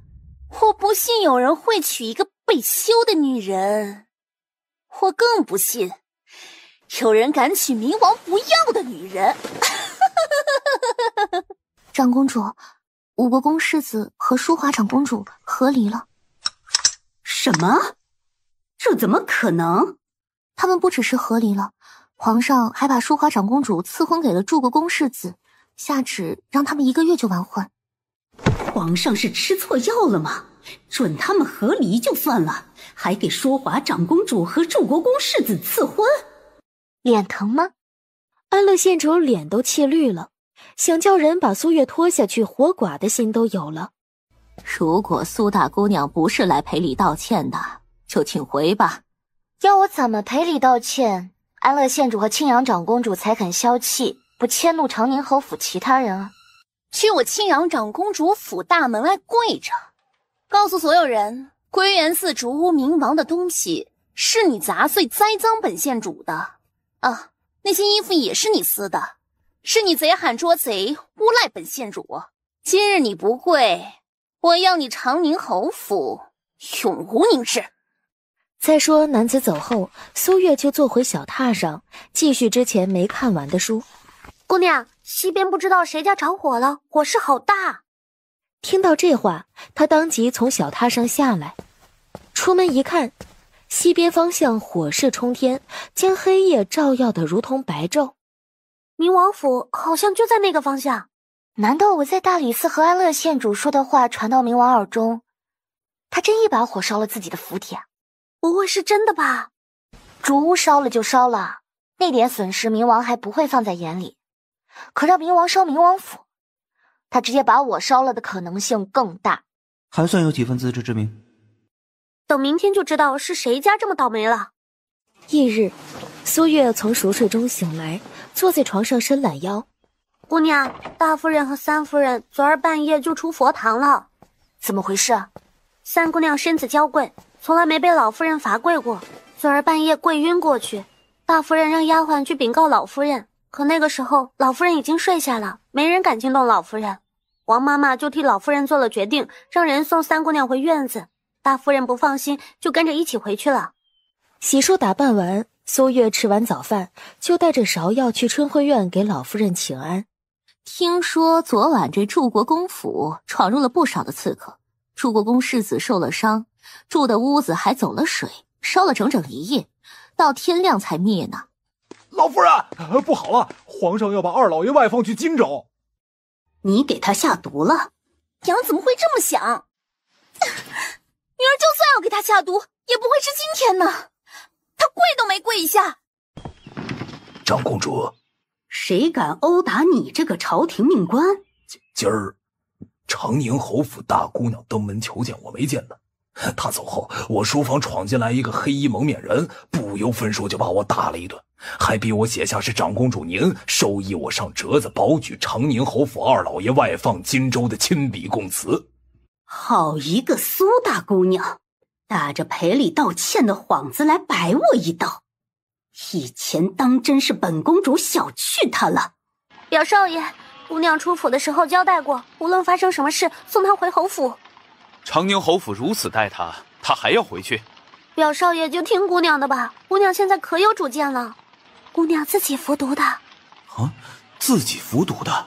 表妹这是？快请太医！姑娘在庆阳长公主府中毒了。老夫人，不好了，大姑娘在庆阳长公主府中毒，吐血昏迷了。怎么会中毒？快请太医！顾少爷怎么没把大姑娘带去顾家呀？表少爷是要带姑娘去顾家，但姑娘吐血晕倒前交代，她是长宁侯府的女儿，她就是死也要死在侯府。哎呀，呸！大姑娘福大命大，不会死的。太医呢？怎么还没来？王太医，我孙女情况如何？苏大姑娘的情况凶险之极，必须要在1刻钟之内就解毒，否则神仙难救。1刻钟？开方子抓药1刻钟尚且不够，况且还要煎药，这不等于是让我们长宁侯府准备后事吗？王太医，你一定要救救我们家姑娘啊！王太医欲言又止，请王太医务必保住我孙女儿一命。我手里有一颗解毒丸，原是替定王调制的，正准备送去试药，定王没那么急，倒是可以先给府上的大姑娘服用，有90%把握能够救她一命。只是，请王太医给我孙女用药，定王那儿我长宁侯府去解释，必不会让定王府迁怒于你。老夫人多心了，不是迁怒的问题。解毒丸我再调制1颗送去定王那边就是，只是解毒丸用了各种珍稀药材，还只有宫里才有，1颗要2000两。看着手里的药丸，王太医心里沉甸甸的。他学医20几载，救人无数，今天竟然要他违背医德，拿1颗裹着面粉的糖丸给人解毒，还收人家2000两。那黑衣人当真是冥王的人吗？想到这儿，王太医就把解毒丸塞苏月嘴里。半个时辰后，苏月徐徐醒来。大姑娘才解毒，身子虚弱，需要静养。老夫人还是先回去吧。姑娘还笑得出来？不笑难不成要哭啊？没姑娘这么心大的。姑娘知不知道，今儿姑娘在庆阳长公主府大门口喷了冥王一身血，姑娘晕死过去，没看到冥王那吓人的脸色。要不是表少爷及时赶到，冥王肯定就把姑娘抓去关起来了。屋外树上，王爷赶去救他们，却被他们这般误会。谁让他挡我道的？安乐县主针对我，还不是因为他喷他一身血，也算是出了口恶气。你怎么来了？听说你中毒了，过来看看。我没事。你自己下的毒？这还用问？以我的医术中别人下的毒，那也太丢人了。虽然猜到，但亲耳听到苏月说，他才能放心。事情那么顺利，你和祝国公世子是怎么办到的？萧承义直接在苏月床上坐下了。他怎么还坐床上了？武国公世子为人心狠手辣，淑华长公主没嫁进祝国公府之前，祝国公世子是不会放人的。接下来你打算怎么做？做什么？怎么说服冥王送你上花轿？我又不急着嫁人，这么早说服冥王做什么？我怎么觉得你比我还心急啊？我只是觉得冥王没那么好说服，你应该尽早做打算。车到山前必有路，船到桥头自然直。没准冥王活不到我出家那天呢。萧承义面具下的脸黝黑。我欠你2条命，以后你让我救你或者救别人都行。救谁都行，除了冥王。苏大姑娘可真行，小刀子捅起来那是一刀接一刀啊，还刀刀直插胸口啊！哎呀，见过找虐的，可没见过王爷这么找虐的呀！萧承义跳出窗户，爷，您还好吗？萧承义抬脚要走，属下有事需要请示王爷。说，才1天时间，苏大姑娘就使唤属下好几回了。王爷交代她有需要，让属下尽量满足，属下不敢不听。但她恨极了王爷，万一哪天她要属下帮她杀王爷您，属下听还是不听？能问出这样的问题，你可以以死谢罪了。有淑华长公主和祝国公世子他们挡在前面，没人会说姑娘再想嫁人是异想天开了。侯府也不敢再为难姑娘，姑娘怎么一点也不高兴？唉，你太不了解他们了。他们担心我是因为我要真毒发身亡了，他们要负一大半的责任，没法和我爹交代，并不是真的关心我的死活。我一旦恢复，他们不仅不会愧疚，甚至还会挠我，把他们下个不轻。侯爷回京了，没人再敢欺负姑娘了。可侯爷总会离开，姑娘也不能待在侯府一辈子，总要嫁人的。奴婢看萧公子就很不错，一直在帮姑娘。姑娘要是能嫁给他，他肯定能护姑娘周全。做人要有自知之明，他不可能为了我和冥王为敌，何况现在还要加一个庆阳长公主，我也不能没良心的拖他下水。他能暗中帮我一二，我就感激不尽了。可是他一连好几日都来侯府找姑娘，以前还只是夜里来，现在白天都来了。要对姑娘没意思，能来得这么频繁吗？昌盛赌方设了赌局，赌苏大姑娘能不能说服王爷您送她上花轿。昌盛赌方吃了雄心豹子胆，竟敢拿王爷设赌局，小的带人去砸了昌盛赌方去。喂，昌盛赌方就是个凑热闹的而已，用不着砸人家赌方这么狠吧？你下了多少注？嗨，不多，也就100两。稳赢的局，定王世子怎么不多下点儿？稳赢的赌起来没有意思呀。清风不解，萧承义看向他，萧琪轻咳一声，我赌苏大姑娘能说服你送她上花轿。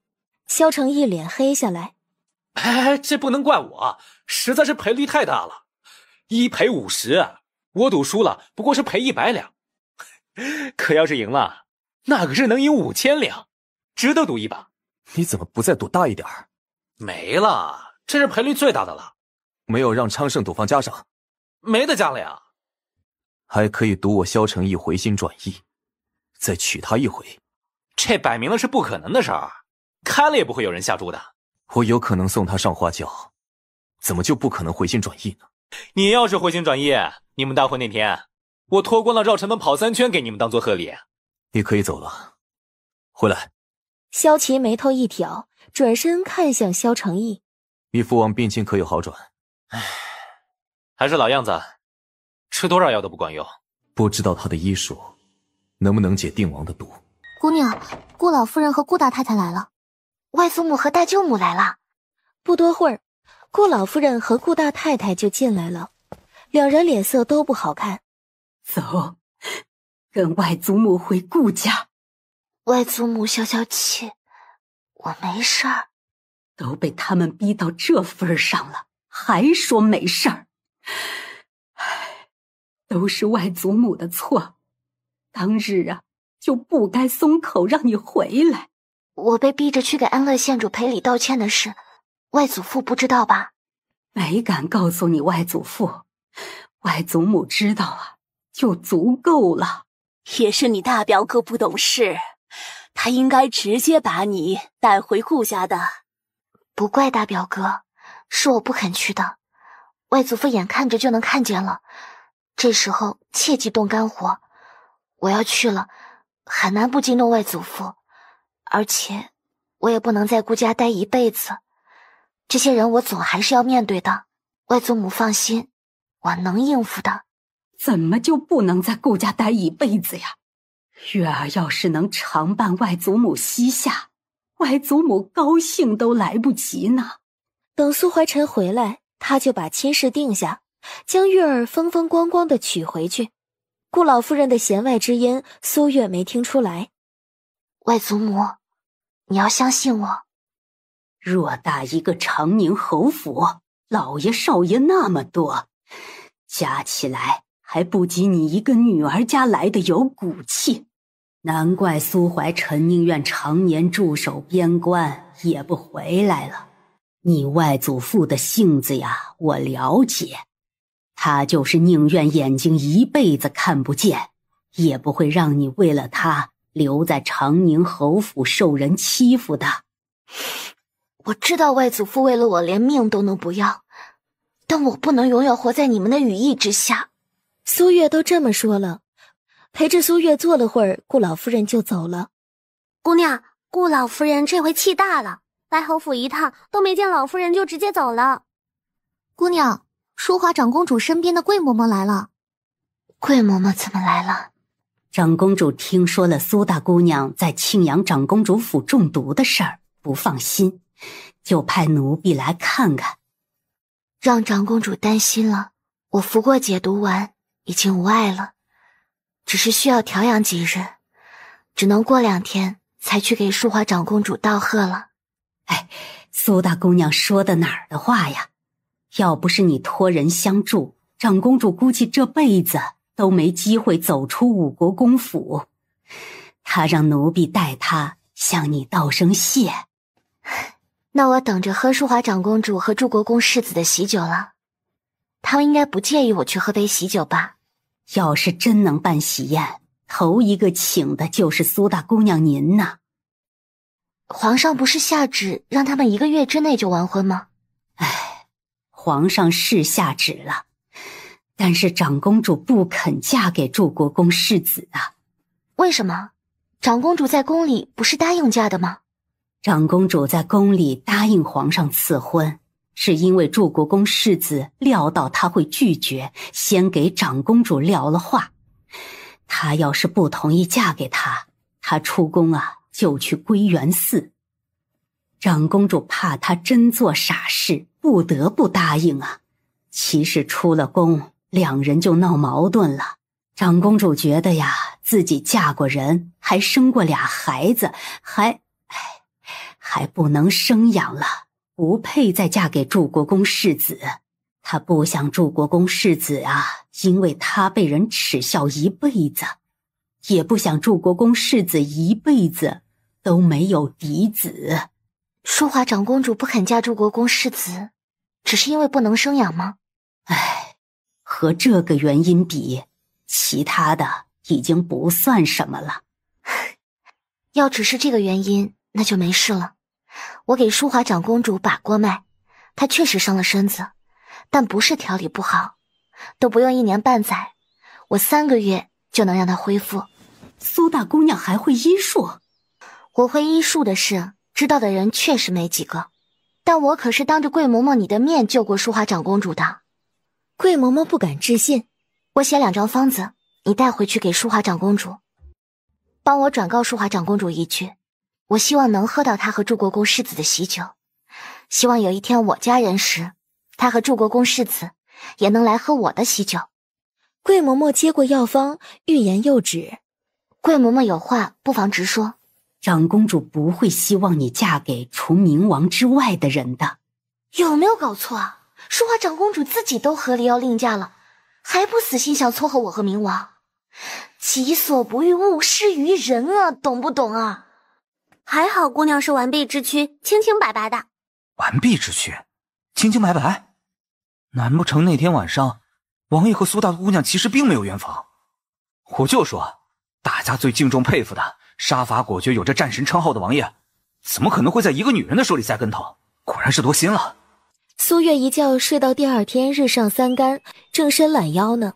姑娘，今儿早朝，皇上已经指派了别人去荆州，二老爷不用去了。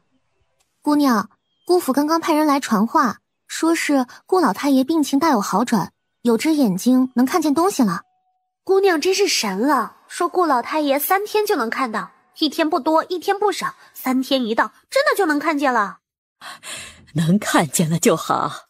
王太医医术高超，顾老爷那么重的伤都能药掉病除，大姑娘服了那么昂贵的解毒丸，3天了还没恢复。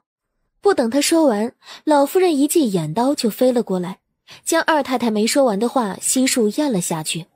老夫人有好些日子没请平安脉了，要不今儿请大夫进府瞧瞧吧，顺带给大姑娘看看。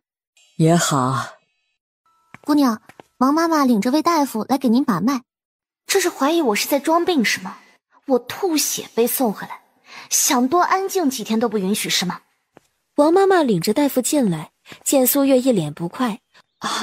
怕大姑娘体内的毒没有完全清除，正好大夫来给老夫人紧平安脉，顺道来看看，也放心些。苏月没说什么，伸出手让大夫把脉。刘大夫，大姑娘身子骨如何？脉象平稳，没什么问题。我出府逛逛，不会晕倒在街上吧？以大姑娘的身子骨，走3条街一点问题都没有。让人准备马车，我要去顾家。她就是表姑娘，才几天没见，连外祖母特地给我准备的裙裳你都敢抢了？我和丫鬟说的话，表姑娘不会信。还有劳森管事告诉表姑娘，我有没有抢她的裙裳？大姑娘并没有抢过表姑娘的裙裳，是老夫人自己给大姑娘的。就算是外祖母给的，你也可以不要的。见过蛮不讲理的，没见过这么蛮不讲理的。消消气，这根簪子送你，算他识趣。我送的簪子，表姑娘怎么不拒绝啊？苏月的话就像一巴掌呼在柳若儿的脸上。看着马车走远，柳若儿气得恨不得将手中香罗帕撕得粉碎，跺着脚进了侯府。你外祖父方才还说起你呢，没想到啊，你就来了。外祖父说我什么？哎呦，说你嘴巴灵，你说他3天就能看见，果然就能了。你外祖父说呀，你来了一定要问问你，他另外一只眼睛什么时候能看见呢？估计3、5日就能看见了。要不耽搁的话，那时候啊，你爹应该已经回京了。苏月陪顾老太爷说话解闷儿，不多会儿，顾同、顾英就来了。顾老太爷喜欢清静，打发他们去花园赏花去了。宁王府举办芍药宴的日子定下了，这个月18和大少爷生辰同一天。不能去宁王府参加芍药宴也好，我们可以安心给大哥过生辰了。说的也是。你知不知道芍药宴？每年宁王府在芍药盛开的时候，会下帖子请京都大家闺秀和世家少爷去赏花，据说可热闹了，但姑娘没去过。难道我都没受过宁王府的邀请吗？定过亲的姑娘是不让参加的，姑娘在芍药花开之前就许给明王了。不过什么？宁王府一张请帖只许2个人参加，就算姑娘没许给明王，估计也没机会去。大表哥就要过生辰了，你怎么不告诉我？奴婢给忘了。带钱了吗？带了。带了就好，挑个生辰礼物那还不是分分钟的事啊。满京都都有哪些人权势能压过明王，能跟他打个平手，或者他不得不卖情面的？有皇上、太后，这些会站在庆阳长公主身边的人就不用告诉我了。那就没剩2个了。都有谁啊？定王府和元昭大长公主。定王这2个字听着有些耳熟啊，和我说说定王府和元昭大长公主。芍药就把知道的都告诉苏月，苏月便朝春晖院走去。只是走到半道，得知老夫人把绣房给她紧赶慢赶赶出来的2套裙裳给了柳若儿，苏月冷笑一声，身子一转，直接回婉月院去了。往回走，正好碰到苏妹、苏婵他们。我要去不了宁王府参加芍药宴，我和你没完。苏月没理他们就走了。路过花园，看到早上还开得很好的芍药花被霍霍得不成样子，花瓣掉了一地。谁把花糟蹋成这样了？表姑娘都收到宁王府的请帖了，3姑娘他们还没有，心情不好便拿花撒气。把我给大表哥准备的礼物拿出来我看看。芍药就转身去库房了。这就是姑娘准备给大表少爷的生辰礼物。你是不是忘记我示意了？我现在可不是会绣活了。还有1条能送的，说着，芍药在袖篓子里扒拉，这条能送。这不也没做好？本来早就做好了，是云嬷嬷说给冥王做的腰带，要让他看到，最好是当着他的面戳下手指，让冥王心疼。直接送给他，他不会知道做腰带的辛苦，就不会珍惜。姑娘觉得云嬷嬷说的有理，就留了一点儿。所以这条腰带原本是准备送给冥王的？姑娘肯定不会再送给冥王了呀，腰带上又没有绣冥王的名字，姑娘费了好些时间才绣好的腰带，总是要送人的，总不能就直接扔了吧？扔掉肯定不行，毕竟耗费了不少心血。可以给我爹。这样式年轻，侯爷用不合适。好吧，芍药说的有道理。从来没做过针线活的苏月对这事儿挺感兴趣，让芍药给他准备一个绣篓子，他试着看自己做的怎么样。正绣得起劲儿，窗户突然被扣响，就见虚掩的窗户被推开，熟悉的身影跃进屋来。怎么这时候来？以后我尽量晚上来。我不是这个意思，孤男寡女什么时候来都不妥。我有事想请你帮忙，你先说。你帮我约一下定王世子。你找定王世子做什么？找他做靠山。我给你做靠山还不够吗？那我也不能总是麻烦你啊。我喜欢你麻烦我。多个靠山总是好的，何况我也不一定就能解定王的毒。你还没说找我帮你什么忙呢。用不着请你帮忙了。巴巴的来找我帮忙，结果才说了几句话的功夫就不用了。送我的。说实话，这腰带原是给冥王做的，送给你，你不介意吗？不介意。真的？当然。他都不介意，那想来大表哥应该也不会介意了。他决定了，就把这条腰带送给大表哥做生辰礼物。王爷，您可算回来了，宁王世子都等您半天了。宁王世子找我有事。王爷忘了，宁王府就要举办芍药宴了。他进屋喝了半杯茶，宁王世子就来了，毕恭毕敬地把大红描金请帖递给萧承义。芍药宴那日我会到的。宁王世子松了口气，刚要说话，宁王府请苏大姑娘没有？没有，你放心，你绝不会在芍药宴上见到她的。给她送一份请帖，我要在芍药宴上看到她。清风蒙得厉害，更别提宁王世子了。不行吗？当然行，只要你去，别说给他送1张请帖了，送10张都行。宁王府芍药宴的帖子昨儿送完了，没有给侯府送。大姑娘他们肯定恼极了姑娘。这个祸害，别人哄着捧着都来不及的人，他还敢得罪，还一而再的踩安乐县主的脸，他是要把整个长宁侯府祸害殆尽才罢休是吗？苏月就在一众谴责眸光中上前俯身给老夫人请安。气色还不错，身子骨已经完全好了。让祖母担心了。都怪你，惹谁不好，惹安乐县主，差点连累二叔外放，现在又牵连我们参加不了宁王府的芍药宴。祖母，你帮我们想想办法吧。要是我们参加不了芍药宴，整个京都的大家闺秀都会知道安乐县主恼大姐姐，迁怒到我们了，以后就没人敢跟我们来往了。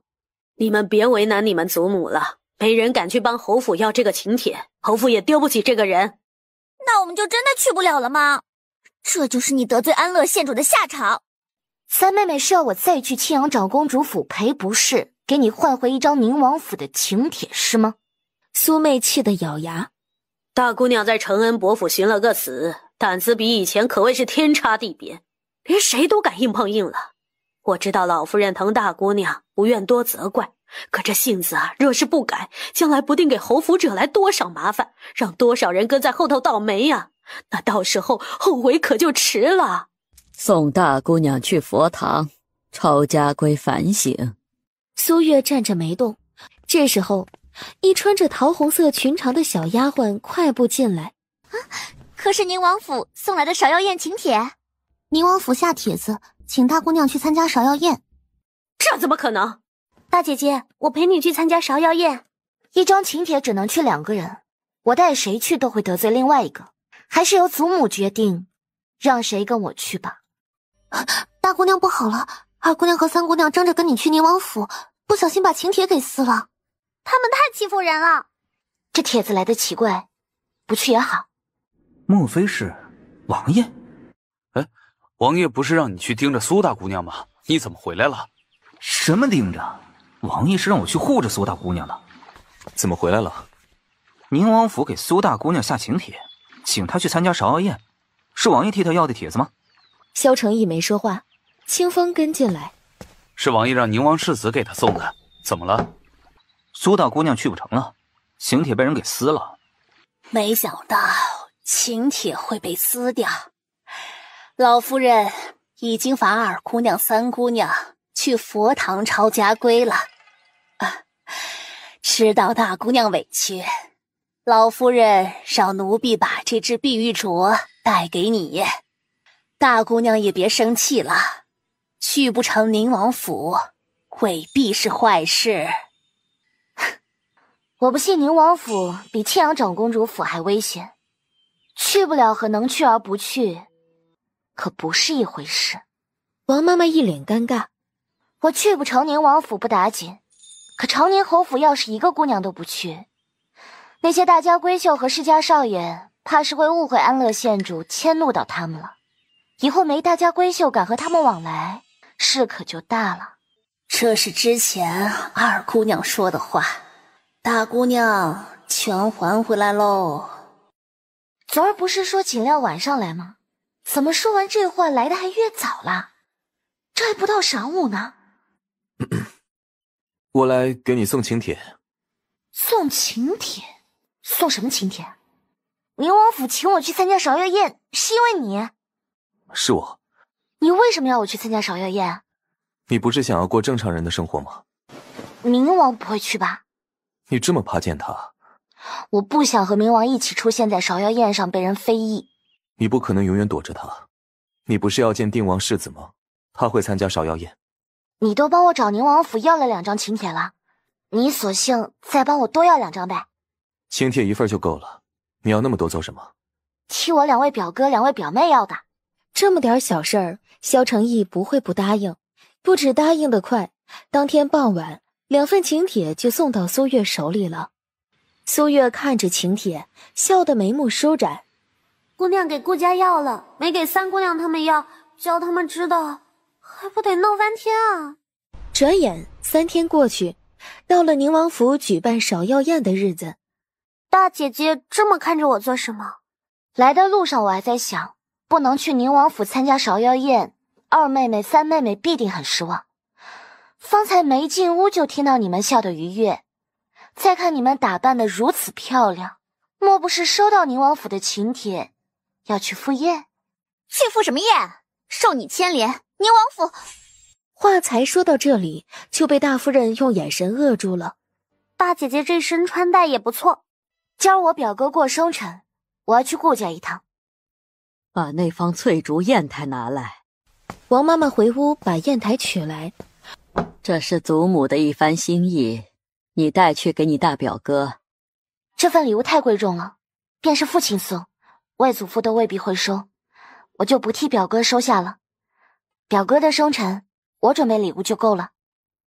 不算是生辰礼物，是侯府谢你表哥从庆阳长公主府救下你，及时送你回来的谢礼。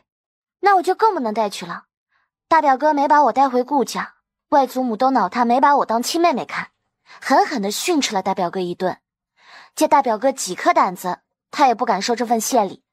我就是带去了，他还得亲自送还回来。说着，苏月俯身告退，带着芍药转身离开。怎么这么早就来了？姑娘为了赶时间，一路上催了小厮足足3回呢。这么急做什么？就是50来也成啊。我还有别的事，一会儿就要走。要去哪儿啊？这么急？一会儿再告诉外祖母。表妹这么早就来给我过生辰啊？我还真好奇，表妹给我准备了什么生辰礼物呢？大表哥生辰快乐。哈，表妹还真给表哥准备了礼物啊？难不成表哥过生辰，我要空着手来吗？好像也是。既然大哥好奇，那就快些打开，看表姐送了你什么礼物。哈，我看你比我还要好奇啊。这条腰带跟你这一身锦袍很搭，换上吧。顾燕文去屏风后换腰带。不错。就是太奢华了一些。表妹，下个月二表哥过生日，你可不能厚此薄彼啊。送一样的东西，岂不是一点惊喜感都没有啦？而且我也没法送一条一样的。为什么？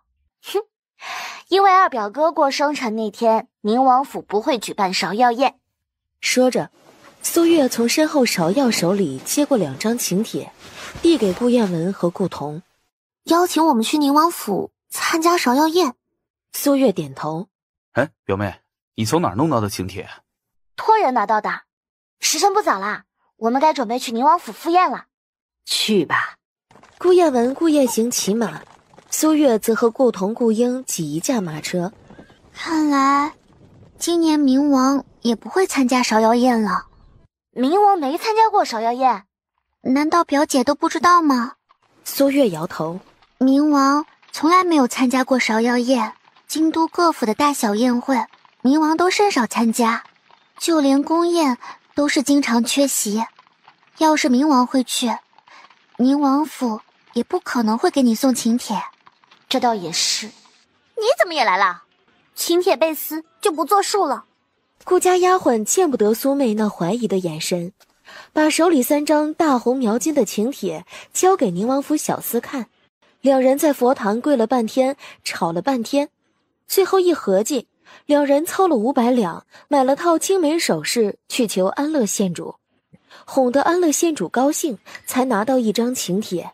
他们花了整整500两才买到1张请帖，苏月他们竟然有3张。可别叫别人拿了假请帖，蒙混过关。小厮打开帖子看了一眼，眉头就扭了起来。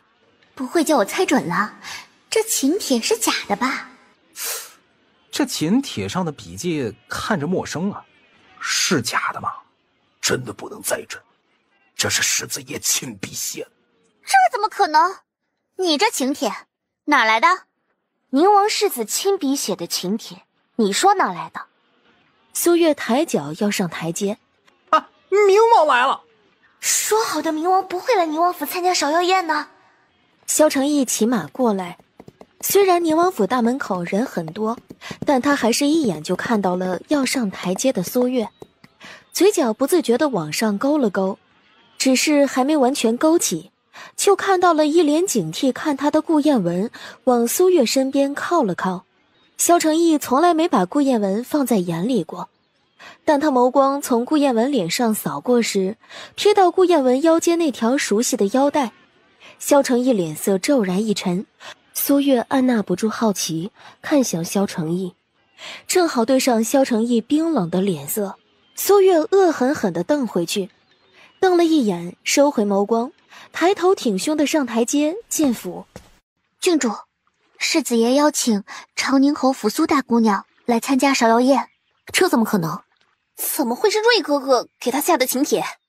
邀请哪些大家闺秀进府赏花归我管，请哪些世家少爷由大哥负责。大哥都没和我说一声就给苏大姑娘送了请帖去，必有缘由，他不会随便做这样的事的。我知道你和他有矛盾，但他来我宁王府赴宴，就是我宁王府的客人，你就当给我个面子，别为难他。郡主，明王也来了，在大门口瞧见苏大姑娘，一脸的不高兴。明王走了没有？没有，明王这会儿人在前院，世子爷在招呼他。哦，还好没有走。就算我再想整他，也不会在今天在你宁王府。你在想什么？宁王府外院也有这么多芍药花吗？啊，外院芍药花也有，但是不多。很快宁王世子就会领着那些世家少爷进内院赏花。为了方便约见定王世子，苏月陪顾彤、顾英赏花，赏着赏着就和他们走散了。姑娘要怎么才能见到定王世子？只能找人帮忙请定王世子过来了。找表少爷？我不想表哥知道这事，找宁王府的丫鬟帮着请吧。喝茶多没意思啊，还是去赏花吧，万一运气好碰到个心仪的姑娘呢。啊，见过定王世子，有位姑娘约你在那边莲花池见面，秦兄这是要单独赏花了呀？别瞎说，我没空。胡说，你都不问问是谁约见你，就直接不见了？谁约的我？是苏大姑娘。哪个苏家？长宁侯府苏大姑娘。好自为之。我干什么了就要好自为之啊？苏大姑娘约谁见面不好？约我？她是想约我一起给冥王戴绿帽子吗？萧琪看向萧承义，这个是他约我的哈，我可没有想过去见他。我不介意你去见他。那我也不介，瓜田李下，人言可畏。定王府不止在大齐的地位尊崇，更重要的是定王府和冥王关系极好。冥王从8岁起就跟随定老王爷习武，经常在定王府一住10天半个月不回宫。定王世子和冥王虽然隔了个辈分，但几乎是穿一条裤子长大的，这般关系，岂是他长宁侯府大姑娘能勾引到手的？她一个被冥王休掉不要的女人，要能勾引成功，那其他家世、容貌、才情都不输给她的姑娘，那都可以去买块豆腐撞死算了。切，真是有够不要脸的。他是要丢尽我们长宁侯府的脸才罢休吗？冥王世子为什么要邀请他来参加芍药宴？还不止邀请一次，请帖撕了，还又送了一份。冥王怎么不直接杀了他？哎，真不去见苏大姑娘，让她一直等着。一边去。这时候，一小厮过来，电王世子，有人让小的把这封信转交给你。不会是哪位姑娘送的吧？想救你爹，就去见苏大姑娘。萧无咎。开什么玩笑呀？苏大姑娘能救父王？莲池旁微风徐徐，吹得柳枝波动水面，带起阵阵涟漪往远处荡去。姑娘、二姑娘、三姑娘他们过来了。这里偏僻，苏妹、苏婵他们怎么会来？你能不能要点脸？定王世子是你能肖想的吗？我什么时候肖想定王世子了？哼，你在这里难道不是在等定王世子？别以为你收买丫鬟帮你传话就不会有人知道。放心，我有自知之明。既然有自知之明，那你为什么要找定王世子？无可奉告。你要真有自知之明，现在立刻马上就给我回侯府去，别在这里丢人现眼了。这是我的事，与你们无关。定王世子何等的身份，他不可能会来见你。我劝你趁早死心。姑娘，定王世子来了。什么？这怎么可能？我和定王世子还有话要说，请你们回避一下。苏妹没好气地瞪苏月，有什么话是他们不能听的？但苏月当着萧琪的面说的，苏妹苏婵都不想给萧琪留下不敬长姐的印象，恭敬地给他行了一礼，一步三回头地走了。见过定王世子。你能救我父王？萧无咎怎么没和你一起来？我不知道他是谁。你也不知道？他曾帮过我2回忙，但是谁，我确实不知。你会医术？苏月知道他即便来了，也没那么信任他。他手一动，萧琪只看到一根明晃晃的银针在眼前一闪，然后银针就扎在了他心口处。突如其来的一针，他心下惊骇，想要说话，却是一个字也说不出来。这回信我会医术了吧？萧琪连连点头。苏大姑娘为何要救我父王？一不叩门，我主动约你相见，要救你父王。确实是有事想求你定王府，但这事儿不急。我虽然医术还不错，但能不能救你父王还不一定，要见过你父王才知道。若是能救，我不会和你客气；若是不能，你就当什么也没发生过。另外，我知道你和冥王关系不错，我会医术的事，希望你能替我保密。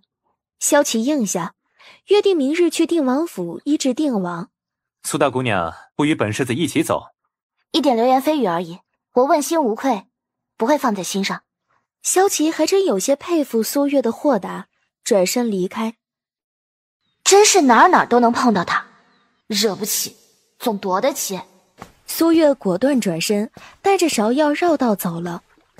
看到他转身走，还走得特别快，萧承义气笑了。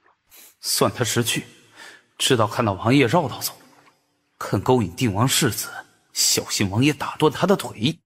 苏月绕道走了，好不容易从另外一条路绕到花园，想找个地方喝口茶，就看到一姑娘横眉怒目地朝他走过来。她是吏部侍郎府刘大姑娘，是你让人揍的我爹是不是？你爹被人打了？你少跟我装傻！你怀疑是我让人揍的你爹，还敢来找我？你就不怕我再派人去把你爹揍一顿？刘大姑娘显然没想过这个问题，丫鬟拽她云袖拖她走，她就一边放狠话，一边被拉走了。苏月摇头失笑，结果又看到那张人神共愤的脸，不是冥王又是何人？他正朝凉亭走来。这回本王看你怎么绕道走。看到他都绕道走了，他还想怎么样？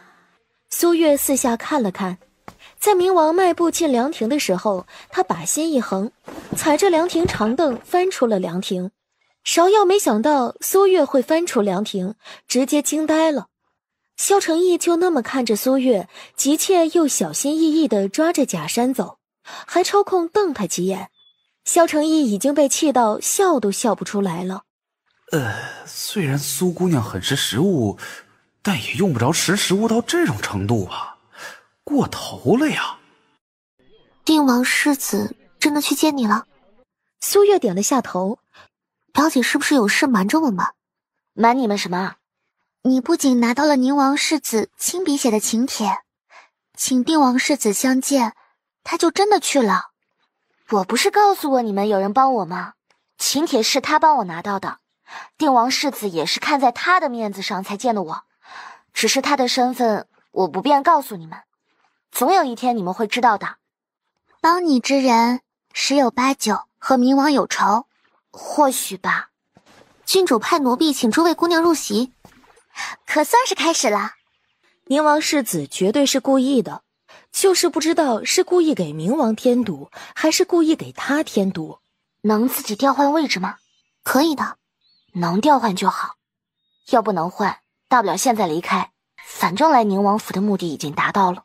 苏月果断起身。不好意思啊，冥王不想看到我，我能和你们换个位置吗？能坐到冥王对面，那是求之不得的事。两姑娘连忙起身，把位置让给苏月。看到苏月和人换位置，萧承义的脸再一次黑成锅底色。苏月坐下后，往萧承义那边望去，正好萧承义望过来，四目相对。苏月一脸嫌弃，萧承义脸色铁青。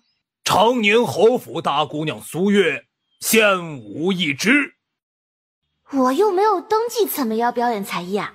苏月下意识地去看安乐县主，然后就见安乐县主一脸你没猜错，就是我在整你的表情看着他。苏大姑娘，请。苏月将怒气压下，起身上台。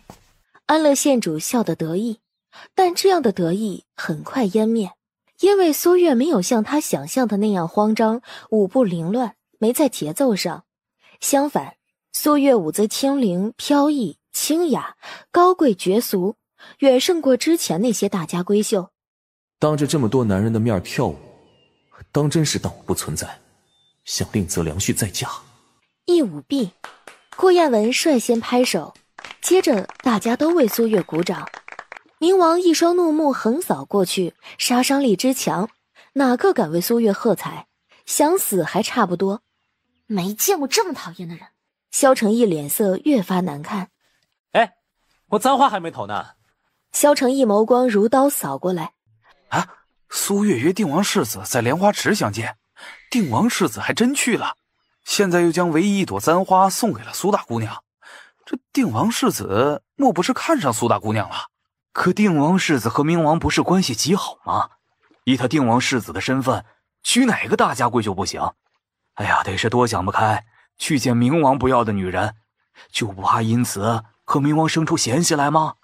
爷，他敢勾引定王世子，属下去杀了他。我要杀他，还用你动手？宴会散后，苏月就准备回侯府了。只是他才出门，苏妹苏婵就怒气冲冲地朝他走过来。先前二妹妹三妹妹怕我丢长宁侯府的脸，要我回去，我还不高兴。直到方才宴会，我才知道你们是真心为侯府名声着想，知道安乐县主有意刁难我，让我当众丢脸，便悄悄护我一把。不过安乐县主可不是好脾气的人，他要恼你们骗他，你们就说我藏拙了。苏月说的时候，眼角余光瞥到一旁背对着他们偷听的姑娘，他一说完，那姑娘就飞快地走了。苏妹气得咬牙：苏三姑娘，安乐县主请你过去一趟。你和定王世子？我说我和定王世子没什么，你们信吗？两人就那么看着苏月。我认识个医术高超的大夫，或许能救定王。定王世子去见我，投我簪花，皆因有求于我。原来如此，我倒是希望你能嫁给定王世子。别人笑话我，你们也笑话我。我可没有笑话表姐你，我是真心的。三人有说有笑的往前走。怎么戴着面纱？女儿不小心撞门上了，脸擦伤了。怎么这么不小心？一会儿回去记得抹药，万不可留疤。你们怎么一起回府的？大姐姐也去宁王府参加芍药宴了。请帖不是撕掉了吗？大姐姐好本事，我和二姐姐不小心撕掉她一份请帖，宁王府又给她送了一份，而且还是宁王世子亲笔写的，连顾家都有份。世子亲笔写的请帖。苏妹苏婵齐齐点头。宁王世子怎么会给你送请帖？我也不知道自己何德何能，能让宁王世子亲自下请帖请我去参加芍药宴。我问过宁王世子，他说是受人之托，但没说是受谁之托。要是有人问出来，希望能告诉我一声，将来有机会我也好还了这份人情。至于没给侯府下请帖，显然是知道二妹妹三妹妹有请帖，用不着了。那你约定王世子相见呢？祖母在宁王府，大姐姐约定王世子在莲花池相见，还闹得人尽皆知。您都不知道那些人背后是怎么说我们长宁侯府姑娘的。你当真约定王世子相见了？人尽皆知的事，苏月没得否认，她用沉默代替回答。你说，今儿姑娘去顾家，奴婢在马车暗格里发现了个瓷瓶，还有纸条，不知道是谁让姑娘把瓷瓶交给定王世子。你就真给定王世子了？我不敢不给，那人能悄无声息地往我的马车里放东西，杀我易如反掌。你就不怕那瓶子里装的是毒药？定王世子不至于笨到不让大夫太医检查，就直接把药喂给定王服用吧？大夫人嗓子噎住，没什么事了。苏月也是真累了，便俯身退下。苏大姑娘有何吩咐？帮我买一套男装，方便我明日去定王府。买2身。苏月关窗户，然而合上时被一只骨节分明的手挡住。这眼神怎么这么熟悉？简直和冥王如出一辙。你别这么看我，像极了冥王那混蛋。我惹你啦？一副不高兴的样子。你把我的腰带送给顾大少爷了？你怎么知道我把腰带送给我表哥了？你也去宁王府参加芍药宴了？你为什么要把那条腰带给别人？别人？那是我表哥。表哥也不行。我又没说把腰带送给你，我送我表哥一条腰带，你生什么气啊？我以为那条腰带你是准备送给我的。萧承义心下懊恼，然而苏月却在笑。你笑什么？我笑你怎么会生出这样的想法？我露个脚你都觉得我不矜持，你该知道女儿家绣的东西是不能轻易送给外男的。再说了，我送给你，你也不会戴。你就这么笃定我不会戴？冥王府的云嬷嬷可是见过我做腰带的，你不怕被冥王知道你和我暗中有往来啊？这么说，不送给我还是为我好？算是吧。那就绣一条云嬷嬷没有见过的送给我。你又不是没腰带，为何一定要我绣的？这么看我做什么？你主动医治定王，是想定王世子以身相报娶你吗？我没这么想过，不过你倒是提醒了我。以定王世子和冥王的关系，我要是嫁给他，他应该能说服冥王送我上花轿。你怎么不让我娶你？你的救命之恩已经还清了。哼，你欠我的可没还清。你敢上门提亲，我就敢嫁。可你敢吗？萧承义沉默了。别多想，我对你没想法。对我没想法？哼，那你对谁有想法？这人是不是有大病啊？他又不娶我，我也不会嫁给他。管我对谁有想法呢？我给你把个脉吧。心浮气躁，肝火旺盛，注意多休息，与自己无关的事少管，心平气和，才能长命百岁。长命百岁？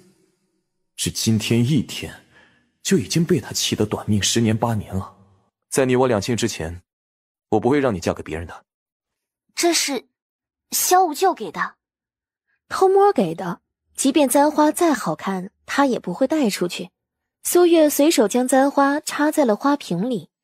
赵七买完衣服回来了，芍药赶紧过去。怎么就买了一套？这不是2套吗？你一套我一套。奴婢是让他给姑娘准备2套，奴婢让他再买1套回来。1套够用了。明儿是姑娘来癸水的日子，不备1套，奴婢怕万一。渊儿怎么没和你一起来？渊儿生气了，这会儿在屋子里生闷气呢。谁惹渊儿生气了？才有几个月，渊儿就及笄了，一直盼着能去宁王府参加芍药宴。结果啊，这府里大姑娘、2姑娘、3姑娘都去了，不说带她去，连个风声都没透露。渊儿觉得府里姐妹对她太生分。媚儿的请帖来之不易，不告诉6姑娘是怕她失落，大姑娘是能带而不带，确实让人心寒。可不是我不带6妹妹去宁王府，我不知道2妹妹、3妹妹拿到请帖了。昨儿出府前我还特意问了，他们什么都不肯说。我怕告诉他们我还有一份请帖，他们再争抢，最后又把请帖撕了，最后谁都去不成。我要知道，我肯定带6妹妹去啊。四嫂都不知道，我昨儿一个人坐在那里，连个说话的伴都没有，有多孤单。今年没去成，等明年媚儿、婵儿他们出嫁了，没人和渊儿抢。老夫人疼渊儿，让她别闹脾气了，快来给老夫人请安。苏妹苏婵暗暗生气，没地儿撒气，就瞪苏月。祖母，我想去街上转转。昨儿才出门的，怎么今儿又要出去？父亲快要回来了，这回是带着怒气回京的。我准备上街看看，给父亲挑件礼物，让父亲能高兴一点。难得你有这份孝心，去吧。扶了扶身，苏月就退下了。来人可是苏大夫？是我。哎呦，苏大夫您可算来了，我家世子爷等您半天了，快去禀告世子爷，就说苏大夫来了。母妃怎么来了？我不是让你晚些时候再来看父王吗？我知道你给你父王请了大夫，大夫给你父王治病，母妃在一旁看着，不会妨碍的。萧琪看向苏月，苏月点了下头。这位就是你请进府的大夫？你能解我父王的毒吗？苏月点了下头。当真？没骗我？我虽然年轻，但不代表我医术就比别的大夫差了。说是这2日有大夫太医来过定王府，应该告诉过你。你父王活不过半个月了吧？定王妃脸色一白。太医确实这么说过。放心吧，你父王的毒我能解，只是他身子骨太差了，没法一次把毒血逼出体内，我需要多来2趟。其实比起解毒，你父王调养身子更棘手些，要完全恢复至少要1年半载。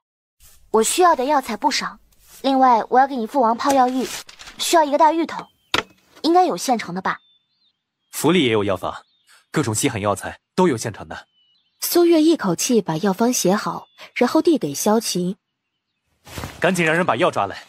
苏月过去写方子，又是2张，交给萧琪。1张是给你父王早晚服用的，1张是药浴之用，上午泡1刻钟，下午泡1刻钟，切记不可多泡。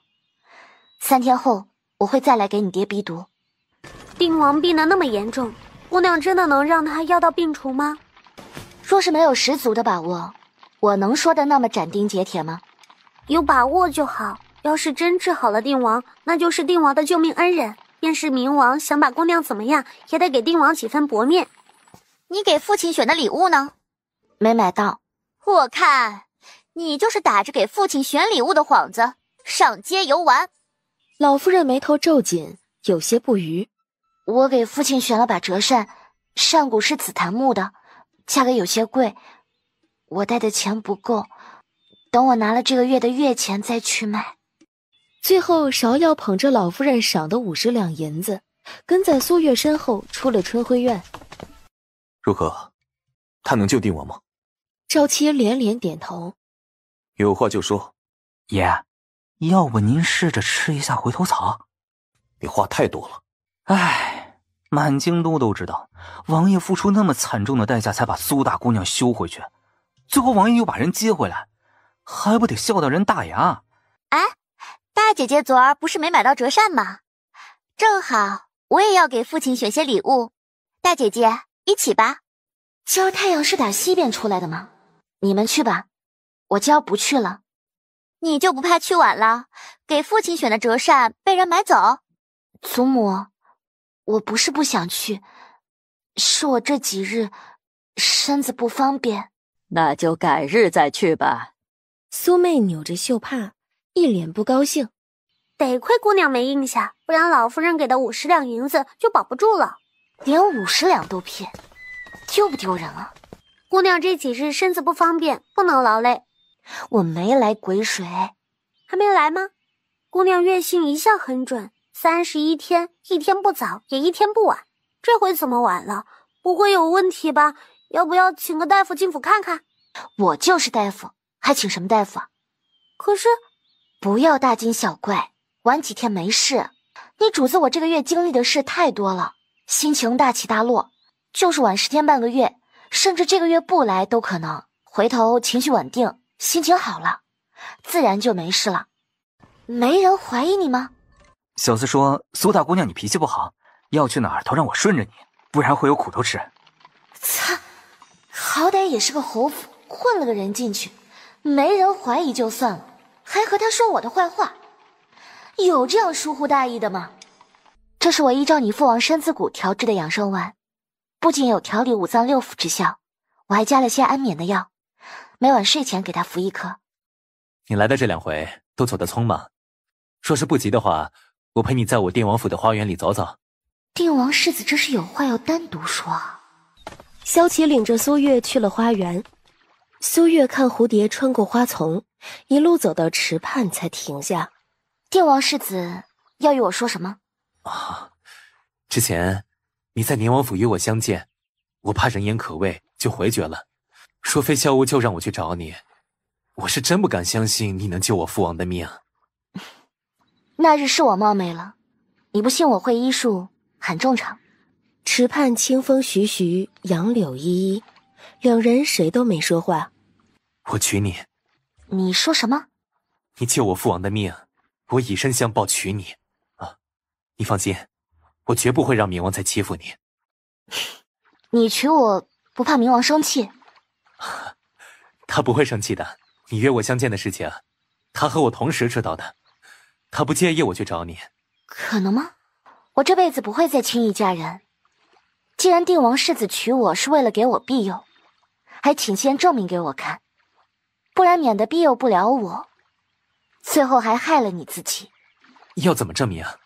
让冥王帮你去我长宁侯府提亲。这是让我送上门去给萧承一揍啊！当日我在承恩伯府说的话，不是随便说的，我会说到做到。定王世子若做不到，以后就不要再说娶我这样的话了。你放心，我一定能说服冥王帮我上门提亲。我就是挨打，我扛得住。冥王再生气也不能打死我，总能磨到冥王同意帮忙上门提亲。出了定王府，苏月坐马车离开，直到天河街一家字画铺前停下。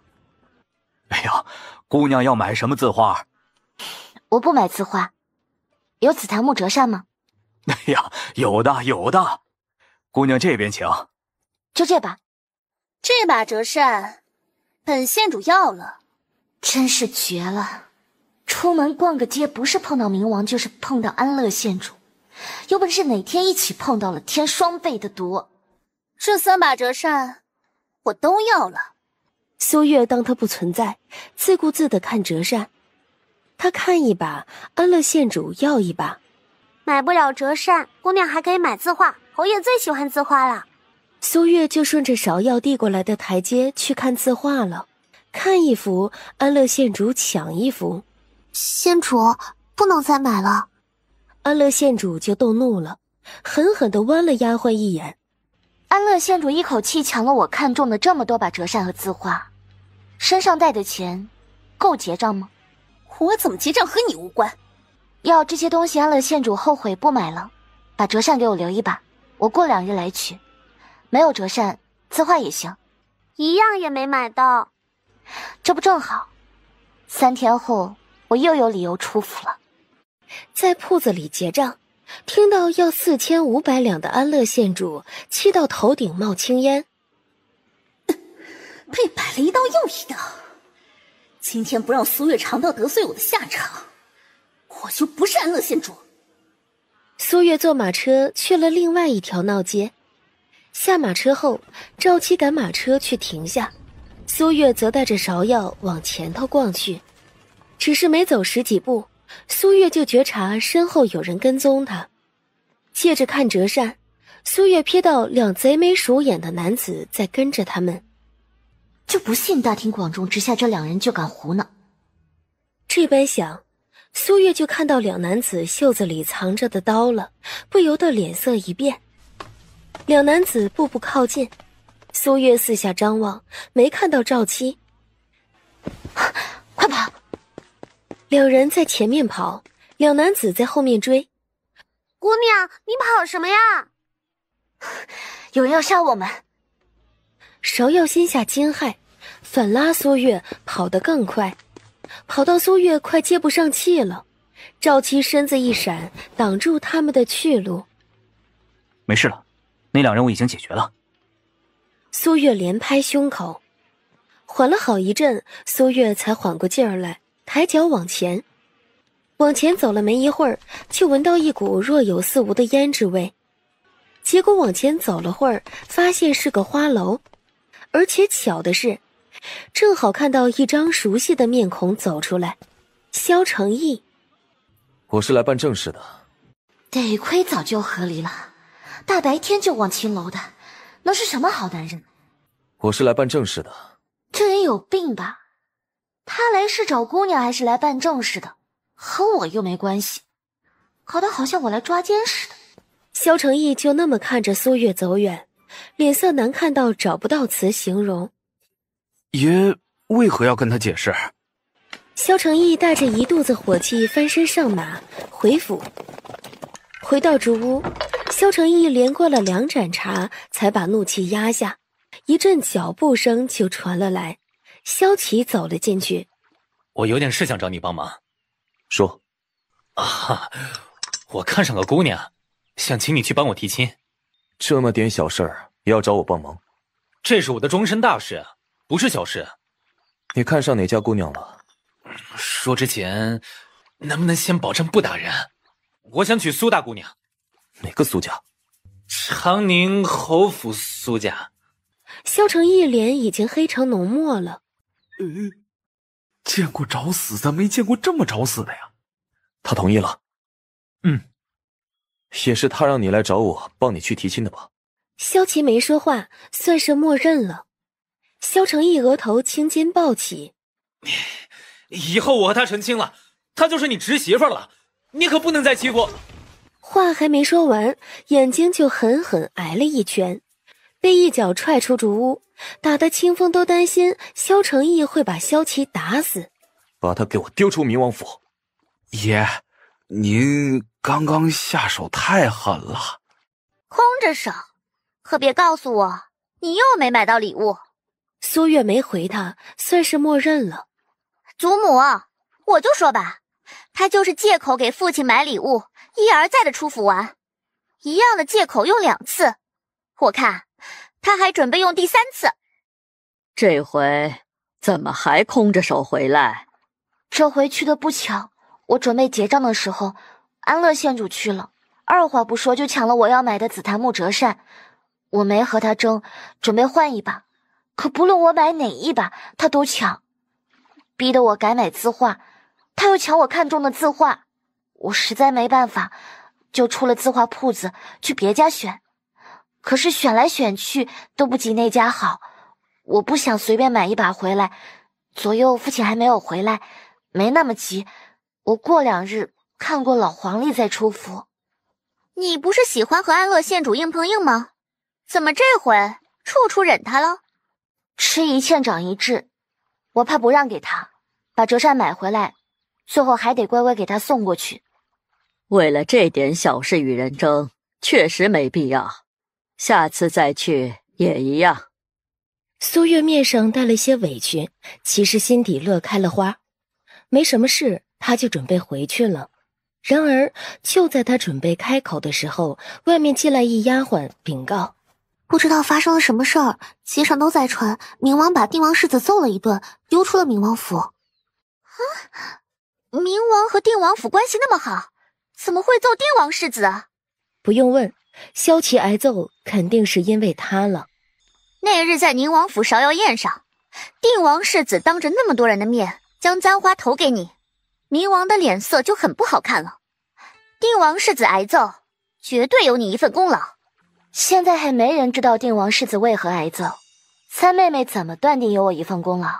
没准全是我的功劳呢。真是不要脸至极。苏月没心情待下去了，起身告退。只是他才走到屏风处，就见孙管事急步过来。方才庄子上徐管事送账册来侯府，说起顾家这2日在卖良田，要是侯爷在，肯定会把那些良田买下来。我一个管事不敢做这样的主，特来问问老夫人您的意思。顾家怎么会卖良田？卖的还不少，有100亩。大夫人坐在那里，脸色有些阴沉。她才是侯府当家主母，这些事孙管事应该直接找她商议，而不是找老夫人。顾家从上到下都太直了，一再的葬送大好前程，到如今都要变卖田产了。哎呀，罢了，你把顾家那100亩良田买下来吧。屏风后，苏月眉头拢得没边。他没想到顾家已经艰难到这地步。出了春晖院，那边一小厮撒丫子往这边跑。冥王派人来传话，说是让大姑娘您去冥王府一趟。去回了冥王府的人就说我和冥王已无瓜葛，不去。丢下这句，苏月就带着芍药回婉月院了。苏大姑娘有何吩咐？我有笔生意要和你家主子谈一下，你让他有时间来我这一趟。哎呀，真是绝了！王爷要苏大姑娘去冥王府，苏大姑娘不肯去，转过头又要找王爷来长宁侯府。王爷这会儿可正在气头上呢。冥王府竹屋，王爷，苏大姑娘说她已与您和离，再无瓜葛，不肯来。派马车去接。哎呀，这王爷肯定是因为定王世子找的苏大姑娘。一向杀伐果断的王爷，怎么在处理苏大姑娘的事上这么拖泥带水？正想这事儿，就听到一阵熟悉的脚步声。王爷让你去盯着苏大姑娘，她在你眼皮底下勾引定王世子，你怎么不禀告王爷知道？回来做什么？苏大姑娘说她有笔生意要和爷您谈，让你有空去找她。没空，不去。不止今天不去，以后都不去了。那属下就这么回苏大姑娘了。萧承义没说话，赵七告退。回来。屋内，苏月歪在小榻上走神，窗户吱嘎一声推开，就见萧承义跃进来。你不是要嫁给定王世子吗？还请我来，不合适了吧？你是怎么知道的？你要和我谈什么生意？我想开间药铺，我出医术，你出钱出人，利润我们5-5分。这么点小事儿，定王世子就能帮你？那让你白跑一趟了。我还有事要忙，你走吧。说完，苏月就起身出门去了。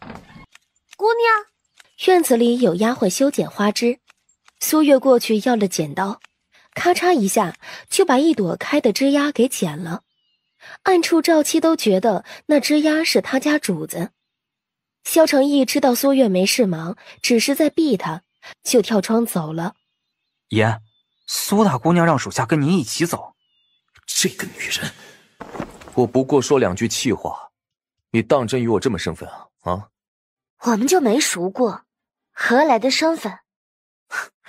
我们还不够熟吗？熟到我连你长什么模样都不知道，便是在街上碰到都不认识，是吗？你不会想要看到我这张脸的。长得很丑，不好意思，冒犯了。不过你放心，我不是会以貌取人的人，相反，我讨厌长得太好看的男人，尤其是像冥王那样的。我真想掐死你。虽然这话说得凶狠，但抓苏月的手都没舍得用力，他就那么抓着苏月的手，两人离得特别近，近到呼吸纠缠。你快走啦！谈完生意再走不迟啊。你不是钱多到烫手，不准备挣我这3瓜2枣吗？气性真大。我已经决定听你的，和定王世子做这笔生意了。你就非要这么气我？我承认我之前是有些生气，但仔细一想，你也算是对我良苦用心了。鸡蛋不要放在一个篮子里，我本来就欠你不少了，再和你一起做生意，以后就两清不了了。两清又是两清，当初为什么要在他面前提这2个字啊？不要想着嫁给别人，这世上没有几个男人会不在乎你我之间发生过的事情。苏月听得好笑。你笑什么？你我之间有什么？和被冥王休弃比，你我之间那点事，连芝麻绿豆都算不上。萧承义脸黝黑，在极力忍耐想掐死苏月的冲动。想在哪儿开药铺，直接告诉赵七。你还要坚持和萧七合作，我就是给他10年的时间，你这药铺也休想开起来。这厮是不是属驴的？牵着不走，打着倒退。姑娘，不好了，冥王府派了马车来侯府接你。今儿是怎么了？遇到的都是些格外霸道的混蛋。娘要不放心，我送他去。老爷送有什么用啊？冥王可是连定王世子都打。就这么办吧。姑娘，老夫人让二老爷送你去冥王府。深呼一口气，苏月站起身来，朝他放着瓶瓶罐罐的柜子走去。姑娘，你拿这么多毒药做什么？冥王要欺人太甚，我会让他尝尝什么叫生不如死。窗外树上，赵七默默在心底替自家主子点了几根大蜡烛。我坐自己的马车去冥王府。不多会儿，小厮就赶着马车过来了。那小厮不是别人，正是赵七。赵七赶着马车过来，二老爷也来了。苏月俯身给他行礼，二老爷当没看见，直接下台阶翻身上马。又不是姑娘要二老爷陪着一起去冥王府的，姑娘自己也不愿意去，好不好？好像是姑娘逼着他二老爷送她去似的。苏月靠着马车闭目养神。送大姑娘去冥王府。他把眼睛睁开，芍药就去掀车帘。他侧头往后望，就见骑马离开的二老爷。姑娘，二老爷走了。怎么回事？不知道侯府出了什么事，大夫人把二老爷叫了回去。离开侯府不过2刻钟，侯府能出什么事啊？不过是担心二老爷被冥王揍，找的借口罢了。还要去冥王府吗？去冥王府。要不姑娘先回去吧。你以为回去了就会有人陪我去冥王府啊？太天真了，去的只会是我一个人。芍药气得眼眶通红，赵七也无话可说。1刻钟后，赵七平稳地将马车停在冥王府大门前。到了。苏大姑娘，请。你们冥王非要见我不可，我人也来了。他人呢？请他出来吧。苏大姑娘都来冥王府了，还是请下马车吧。这么气派的宅子，烧掉不可惜吗？不至于苏大姑娘进一下冥王府，王爷就把宅子烧掉。但想到被烧掉的竹屋，周管事不说话了。王爷，苏大姑娘来了，但是不肯进府，让您出去见她去。萧承义眉心一皱，他好大的胆子，竟敢让王爷去见他！爷，他太放肆了，得给他点颜色瞧瞧。你去请他进来。王爷，态度好点。王爷是疯了吗？还是说的反话呀？哎呀，一定是反话，一定是反话。我家姑娘要见的是冥王，不是你。哼，我劝你们不要敬酒不吃吃罚酒，是自己进王府去见王爷，还是要我叫人把你们绑去？你说话客气些。不要脸！我怎么不要脸了？你有脸问，我都没脸说。王爷的一世英名全毁你手里了。这么容易就被毁？我看你家王爷也没多少英名。清风气到想拔刀。我再等1刻钟，你们王爷还不出来见我，不说找我来何事？我不奉陪了。王爷，您找苏的姑娘到底有什么事儿啊？她执意不肯进府，就这么堵在王府大门口，这也不像话。他这话说的也没错，已经和离了，他再进冥王府那不合适，人言可畏呀。到时间了，周管事应该快回来了，要不再等等？让苏的姑娘久等了。问出来了，王爷找苏的姑娘来没别的意思，只是有块玉佩可能被苏的姑娘收拾陪嫁的时候误收走了。王爷找您来就是问这事儿。这么大张旗鼓的逼我来，就为了一块玉佩？那块玉佩是先皇赏赐的。还真没看出来你们冥王对先皇有这么敬重。什么样的玉佩？是一块墨玉，上面雕刻着麒麟。画好图纸，送去长宁侯府给我。丢下这一句，苏月就把车帘放下，让赵七赶马车回侯府。王爷2次派人去长宁侯府接苏大姑娘，竟然只是为了一块玉佩。王爷要找玉佩，怎么不先问问我呢？我知道那块玉佩在哪儿啊。回到墨玉轩，清风翻箱倒柜把玉佩找了出来，递给萧承义。爷，您要的玉佩找到了。找到了正好，把玉佩给我放他屋子里去，别太显眼。我去冥王府的时候，侯府发生什么事了？没发生什么事儿啊。是吗？哼，我还以为侯府起火了，急着请二老爷回来灭火呢。大姑娘，老夫人让你回府了，去她那儿一趟。苏月没应声，也没去春晖院，而是直接回了婉月院。大姑娘呢？怎么没和你一起来？大姑娘回婉月院了。她好大的胆子，老夫人要见她，都敢不来？还不是你干的好事，还不是为了老夫人和二房着想，我自己做了这个恶人，这会儿倒全成了我的错了。真叫二老爷去挨了揍，看老夫人这会子心疼不心疼。芍药跟苏月回了婉月院，不好叫芍药来，王妈妈便叫人把赵七叫了去。真是绝了，没人怀疑我这个小厮是假冒的就算了，竟然还要传我去回话。可知道冥王找大姑娘去做什么？没做什么，大姑娘没进冥王府，要冥王出来见她。冥王没出来，只让管事的传话，他可能有块玉佩被大姑娘当成陪嫁带回侯府了。他找大姑娘是为找玉佩，连派2回人来请，只是为了块玉佩。赵七点头，老夫人眸光扫向大夫人，大夫人只觉得屁股下的椅子突然生出好些倒刺，扎得她根本坐不住。不用找，不找怎么行？为了那块玉佩，冥王都找姑娘2回了。冥王找我去根本就不是为了玉佩。可周管事说就是玉佩啊。想着白天赵七挺身相护的事，心下感激，让芍药拿10两银子给赵七。姑娘，她好像不在。苏大姑娘有何吩咐？你这是被谁给打了？谁打你的？没事，一点皮外伤。虽然你主子是让你来护我的，但你人在长宁侯府，我也得对你的安全负责。是主子身边的护卫揍的我，是我该揍。为什么？我之前不知苏大姑娘为人，觉得主子一而再来这里不合适，就让她给主子找女人，连累她被主子罚了。这顿打挨的当真是一点都不晕。芍药，拿些去瘀青的药膏给他。翌日吃过早饭，冥王的玉佩可找到了？芍药找了一遍，但我的陪嫁不全在婉月院，大部分还在宫中，不知道在不在那儿。老夫人看向大夫人，我一会儿让人去找。这么高兴，是有什么好事？皇上，准先帝寿辰那日，宫外举办花灯会。啊，先帝寿辰是6月18，那不是没几天了？明儿我就不随祖母去归元寺了。老夫人蹙眉，我们都要去，你为什么不去？她也不说话，只垂着眸子。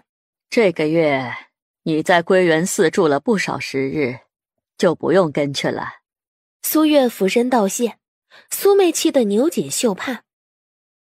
姑娘得亏今儿没去归元寺，你猜三姑娘他们在归元寺碰到谁了？不会是碰到安乐县主了吧？呵呵，姑娘真聪明，一猜就猜到了，可不就是碰到安乐县主了？听说三姑娘今儿被安乐县主狠狠宰了一刀，花了800两。狗咬狗一嘴毛，都说了不能奴颜婢色，活该被宰。三姑娘留步，大姑娘在睡觉，还没醒。你算什么东西，也敢阻拦我？啊，你倒是睡得香。我倒是想知道这是有什么10万火急的事，等不及丫鬟传话就闯进来。你算计安乐县主，花了几千两买折扇和字画，他恼你，迁怒到我头上，在归元寺坑了我整整800两。所以你是来告诉我你是有多笨的是吗？姑娘是真敢说呀，三姑娘都快要被气死了，姑娘还惹怒她。不过三姑娘确实挺笨的，姑娘轻轻松松就让安乐县主花了那么多钱，她就只有被安乐县主坑的份儿。苏妹气到说不出来话了，尤其跟在她身后进来的苏产几个，听到苏月的话，没忍住笑出了声。你再说一遍试试！被掌掴了一巴掌，见到安乐县主不绕道走就算了，还往跟前凑，不宰你宰谁啊？在安乐县主手里吃一回亏，还不长记性，送上去被他算计，反倒要我赔你800两。有胆子你就去祖母面前说，看祖母是要我赔你800两，还是让你去佛堂抄家规？你还不走？是要我去问祖母是吗？三姑娘认定是姑娘害她被安乐县主坑了800两，一定会想办法把钱弄回去的。她想有什么用？我又没钱。怎么没钱啊？姑娘比二姑娘、三姑娘她们加起来都有钱。不过姑娘说没钱也对，她的钱都被骗光了，眼下手里的钱三姑娘她们不知道，不然早想办法来哄了。转眼又到去定王府给定王解毒的日子。姑娘昨晚没睡好吗？天越来越热了，被褥厚了些，给我换成薄一点的。姑娘昨晚怎么不说？奴婢晚上就能给你换。苏月当然知道可以，只是芍药跟着她也奔波了一天，不忍心芍药睡得正香，还起来给她换被褥，便将就了一晚。姑娘，玉佩在你床上。什么玉佩在我床上？看着静静地躺在她床上的墨玉麒麟玉佩，苏月眉头拧成麻花。冥王的玉佩怎么会在姑娘的床上？奴婢之前给姑娘铺床的时候，床上什么都没有啊。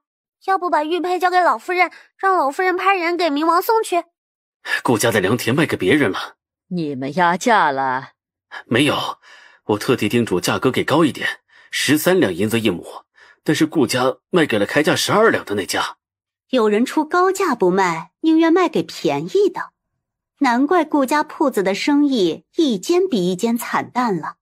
别是猜到了是老夫人要帮他们顾家，宁愿贱卖也不领老夫人的情。前些日子老夫人让大姑娘带给顾大少爷的那块砚台就值100多两了，大姑娘一点也不体谅顾家的难处，直接就回绝了。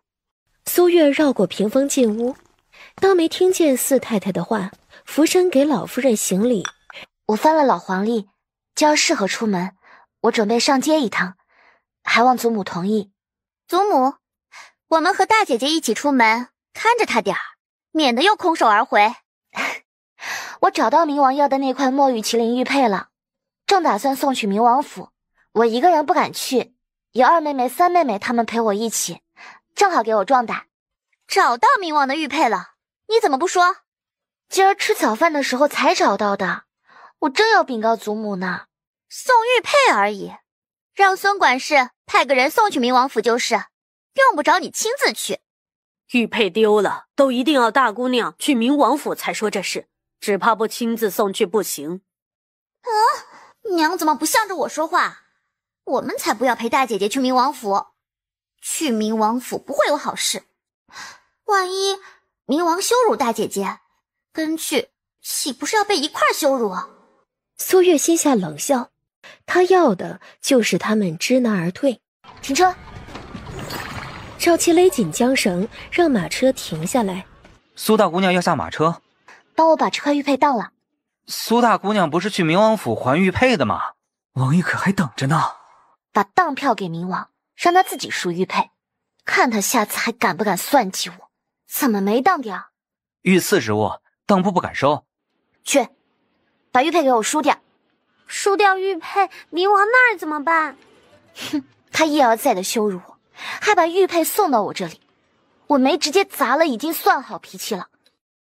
我已经很努力的在输了，就是输不掉，越赢越多。赵七一口气给他赢了5000多两，一些散碎银子苏月都没算了。去冥王府。马车徐徐在冥王府大门前停下，苏月掀开车帘，就看到冥王府守门小厮在看他。你们冥王的玉佩找到了。守门小厮没上前接玉佩，而是去禀告周管事。苏大姑娘来的不巧，王爷这会儿人在宫里没回来呢。你们冥王在不在府里，不影响玉佩物归原主。王爷交代过，要苏大姑娘您呢亲自把玉佩交到他手里。惯他毛病。苏月随手把玉佩丢向周管事，周管事手忙脚乱地接住，差点摔地上。苏大姑娘。周管事要把玉佩还给苏月，苏月已然把车帘子放下，赵七赶马车离开。哟，苏大夫可算来了，我家世子爷都派人来问了好几回了。帮忙把马车赶去停好。这是看着我。这是主子的吩咐，您和定王世子还是别走得太近，主子他脾气不好。就他萧无就有脾气，我就没脾气了吗？迈步下台阶，就看到定王世子萧齐从那边花厅快步走过来。连累你了。你放心，冥王不敢打死我，我肯定能说服他。还想让王爷帮着去长宁侯府提亲，看来打得还是太轻了。这是第一次，王爷再生气也会手下留情，再敢去那得断胳膊断腿了。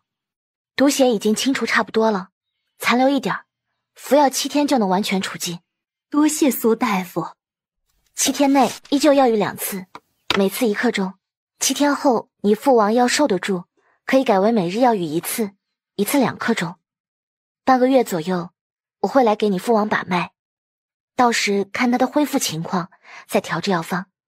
为了表达对苏月的感激，定王妃奉上枕巾1万两。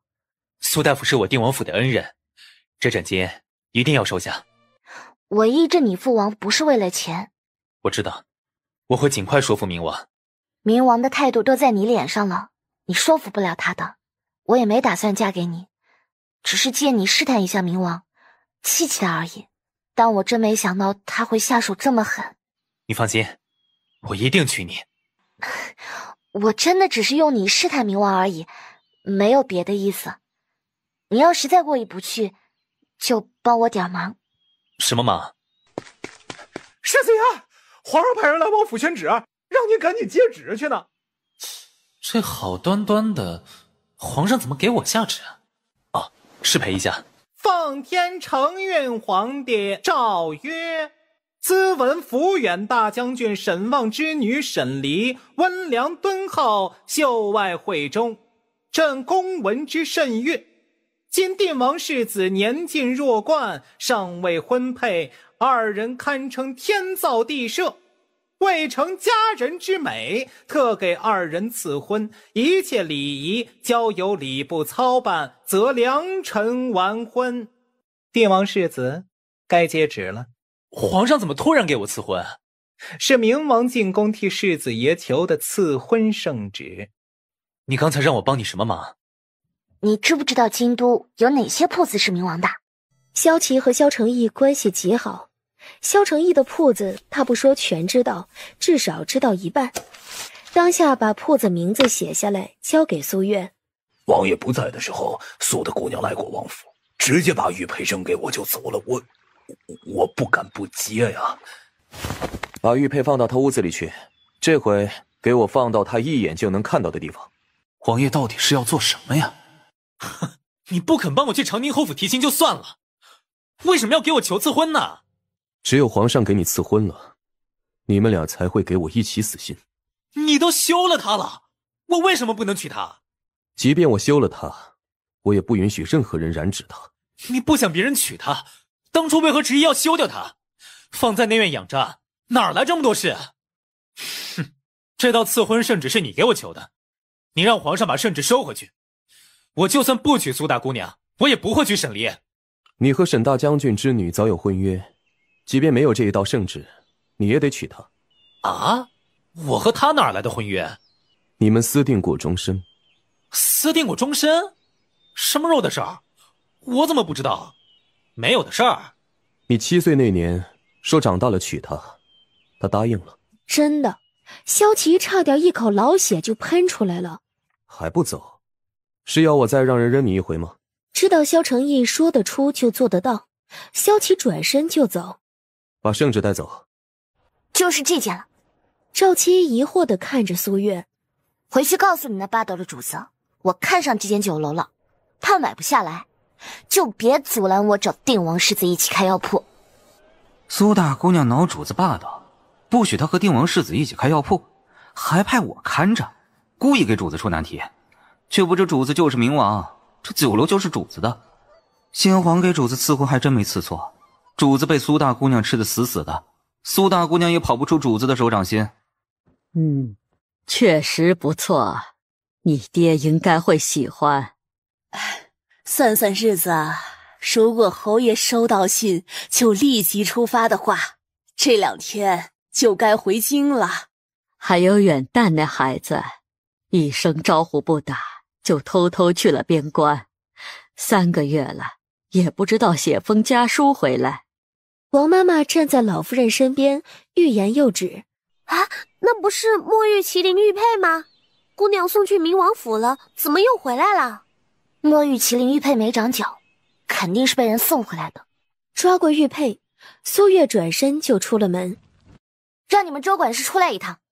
周管事不知道苏月为何又来明王府了，出来见他。这一幕怎么那么似曾相识呢？上午不是发生过了吗？还是我在做梦啊？他说了什么？苏大姑娘一个字都没说，扔完玉佩就走了。这性子，要他来和本王说句话，就这么难吗？再给我放回去。等苏月回到婉月院，再一次看到玉佩安静地躺在桌子上，整个人直接就炸了。欺人太甚！越想越气，气到苏月两眼发黑，还得把怒气压下，转身出门。他今儿就让他明王知道欺负他是什么滋味。哎，姑娘，你去哪儿？把玉佩给那混蛋送去。可天色不早了，明儿再送吧。今晚不送去，天知道那混蛋会不会晚上来找我要玉佩。这可能吗？要是明王真的大晚上来要玉佩，要只是他来就算了，万一不凑巧碰到了赵七的主人也来，那场面光是想想就叫人心里打哆嗦了。芍药跟着苏月走到大门口，赵七已经赶马车在大门口等候了。刚刚又找到一块墨玉麒麟玉佩，得给明王那混蛋送去，放在屋子里，我会吃不下睡不着。大姑娘到底误收了明王几块玉佩呀？不是，大姑娘就算恼明王，也不能当着这么多人的面骂明王是混蛋呢。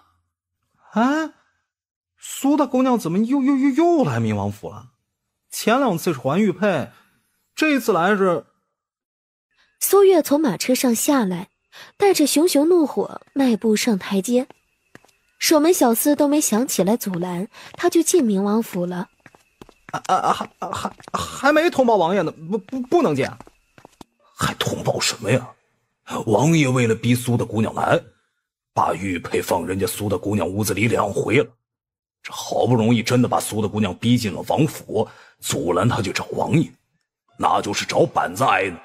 四儿，王爷在不在书房？王爷在竹园，前面带路。混蛋，我碰到你都绕道走了，你还想怎么样？以后看到我，不许绕道走。啊，这耳朵大概是聋了，竟然从王爷的话里听出了一丝宠溺。这冥王是属犯贱的吗？缠着他求着他，非要休掉我不可，恨他厌他躲着他走，他反倒不习惯了。你到底要做什么？直说行吗？我已经说了，以后看到我，不许绕道走。一再的逼我来冥王府，就为了和我说这话？萧承义没说话，默认了。有句话，不知道冥王有没有听说过？什么话？一个合格的前任，就应该像死了一样安静。萧承义脸黑下来，苏月瞥了他一眼，转身就走了。也不知道脑子是怎么长的，绝对是兵权交出去，闲出毛病来了。爷，苏大姑娘选好开药铺的铺子了，帮她买下来。她看上的是望归楼。你没告诉她望归楼是我的？她知道，特地问定王世子您的铺子有哪些，挨个的看过后定下的望归楼，还说什么？他说您要买不下来，就别阻拦他找定王世子一起开药铺。这是故意刁难我呢。这女人气性果然不是一般的大。把房契地契拿给她。赵七去取了房契地契，准备走的时候，萧承义突然肚子抽疼起来，疼得他倒吸气。爷，您没事吧？应该是被他下毒了。明知道苏大姑娘医术超绝，更擅长用毒，脾气还不温顺，故意惹她，可不得是被下毒的下场。怎么现在才来？刚刚有点事儿，耽搁了。下了点毒，不会致命吧？只是一点泻药而已。还好，只是一点泻药。姑娘，你怎么真给冥王下药啊？万一叫他知道……他不会知道的。不怕一万就怕万一呀。他不让我看到他绕道走，以后见一次我就给他下一次毒。一次两次冥王或许猜不到，次数多了他肯定能猜到是苏大姑娘你给他下药了。你说的也对，不能每次都下，要个1-2次给他下一回。王爷，属下只能帮你到这里了，您好自为之吧。姑娘别睡，一会儿就要吃晚饭了。让我趴一会儿，真没力气了。姑娘，你要的房契地契送来啦。什么房契地契？就是你看上的冥王的酒楼的房契地契啊。他真的从冥王手里拿到望归楼的房契地契了？芍药连连点头。这么点小事，萧无咎怎么会知道？顾家卖良田的事，是你告诉你主子的？主子对苏大姑娘的事儿格外上心，我只是随口和主子提了一句。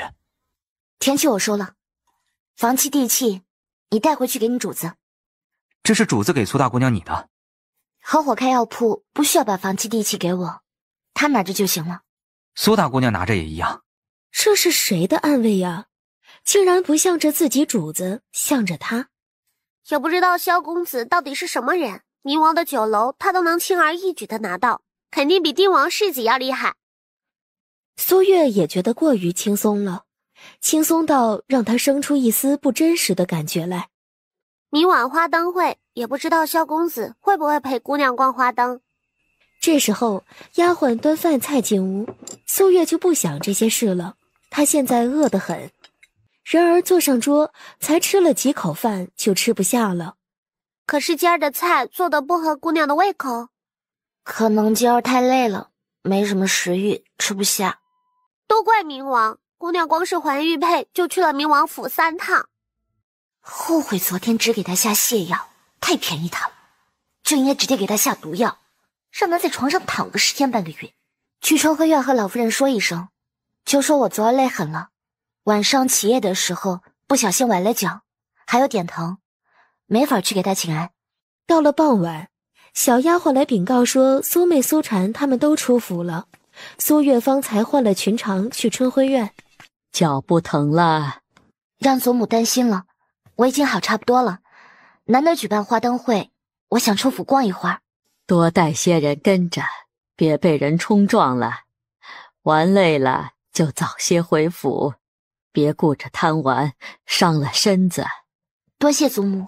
哎，姑娘，咱们也去前面放一盏莲花灯吧。主仆俩往放莲花灯处走去，一人要了一盏莲花灯，许上心愿，然后小心翼翼地放莲花池里去。县主，你瞧，那是谁？哼，他是瘟神投胎来的，是不是？但凡是个人碰到他，就没有不倒霉的。赵林看着波光粼粼的水面，计上心来，凑到安乐县主耳边低语了2句。你要是能成功，本县主有赏。就在苏月准备起身时，觉察有影子照在他身上。这时一声哀忧传来，苏月想都没想，往身侧一闪，然后就看到一道俏丽身影扑向他刚刚蹲的位置，没他挡着，直接一头扑河里去了。你好狠的心啊，竟然推他下水！哼，我后背上没长手，推不了人。安乐县主要眼睛不好就去看大夫，小心耽误了医治，真瞎了。你彼时丫鬟已经把在水里扑腾的赵林拉起来了。这次你自作自受了，下次再敢算计我，我让你吃不了兜着走。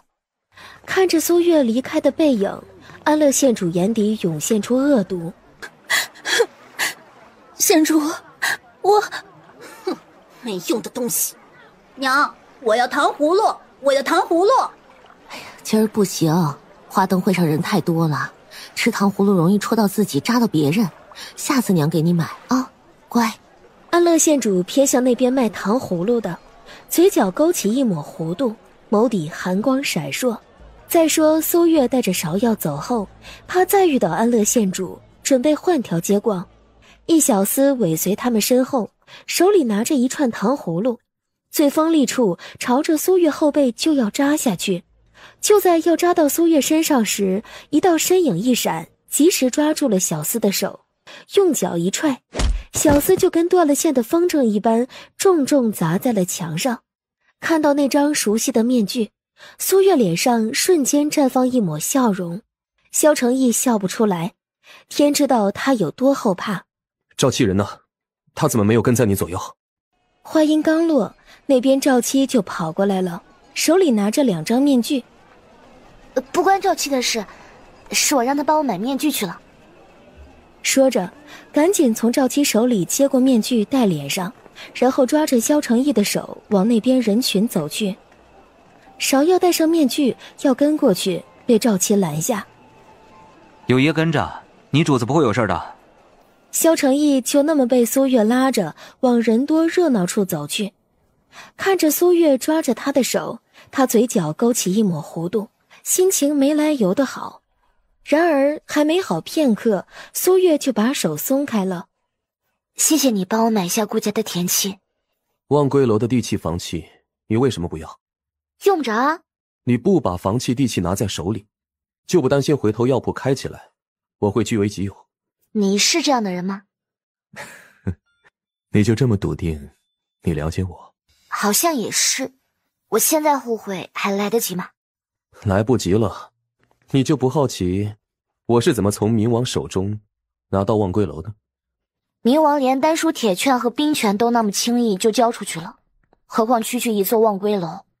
别提他了，提到那混蛋我就来气。远处清风跑过来，王爷竟然在陪姑娘逛花灯，这位姑娘肯定是能让王爷纡尊降贵帮着赶马车的那位姑娘了，可惜戴着面具也不知道是谁。苏月和萧承义同时看到清风，一个给清风使眼色让他走，一个看到清风下意识就转身走了。主子看上的姑娘为什么看到我转身就走啊？怎么突然跑了？怕被冥王的护卫认出来，一时忘了自己戴着面具。就这么怕见到冥王？那倒不是，我只是有些担心，万一叫他发现你和我在一起，免得也去皇上跟前给你求到赐婚纸。这是不想我娶别人？苏月望向他，彼时有人挑着担子从他身后过，眼看着要撞到苏月了。小心！萧承义伸手一拉，苏月就直接扑他怀里去了。明明周围很喧闹，可苏月只觉得周围突然就安静了下来，只听到自己如擂鼓般的心跳。苏月惊醒过来，他连忙后退一步，然后就被萧承义拉着走了。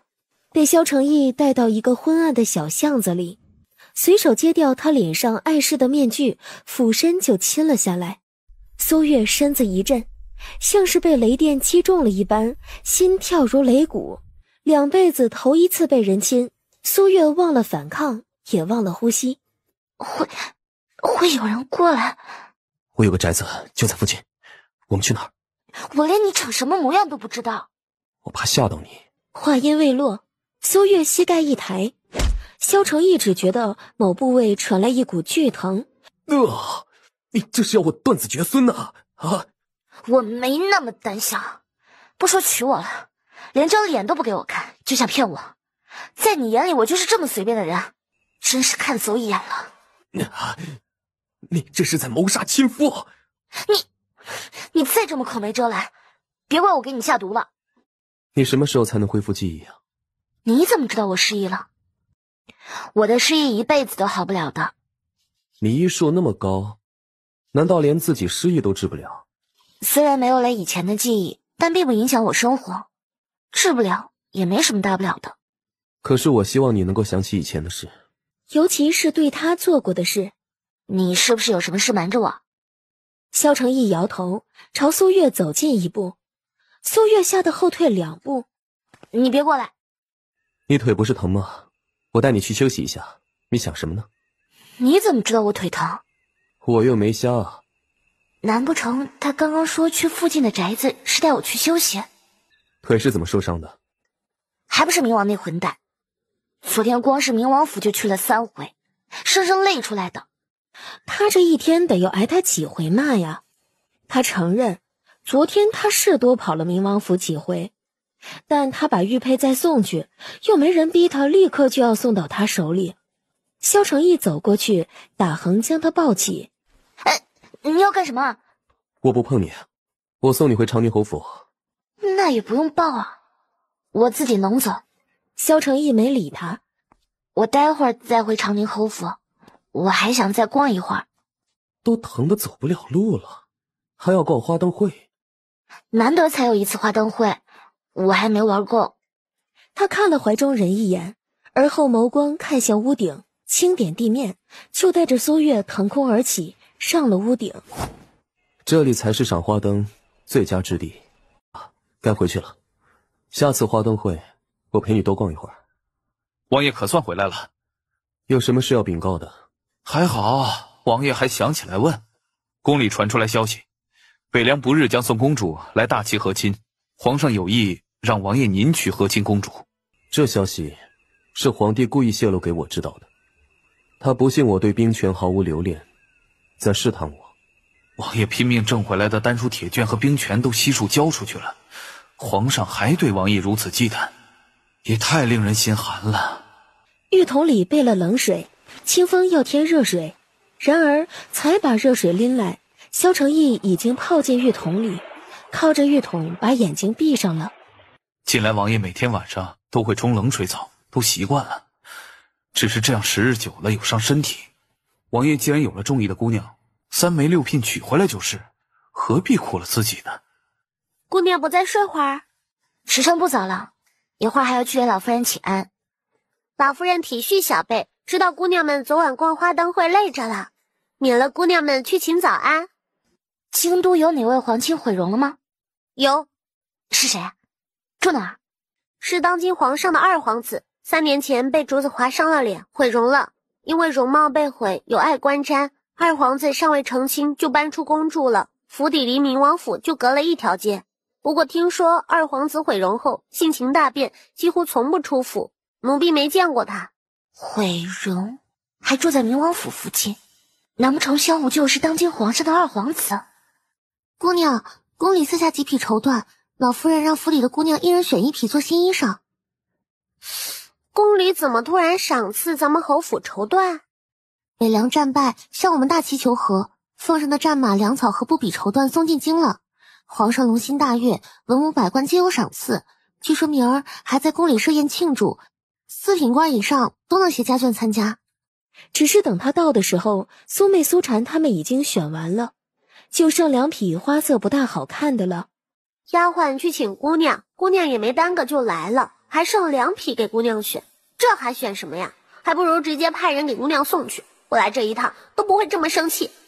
多谢祖母。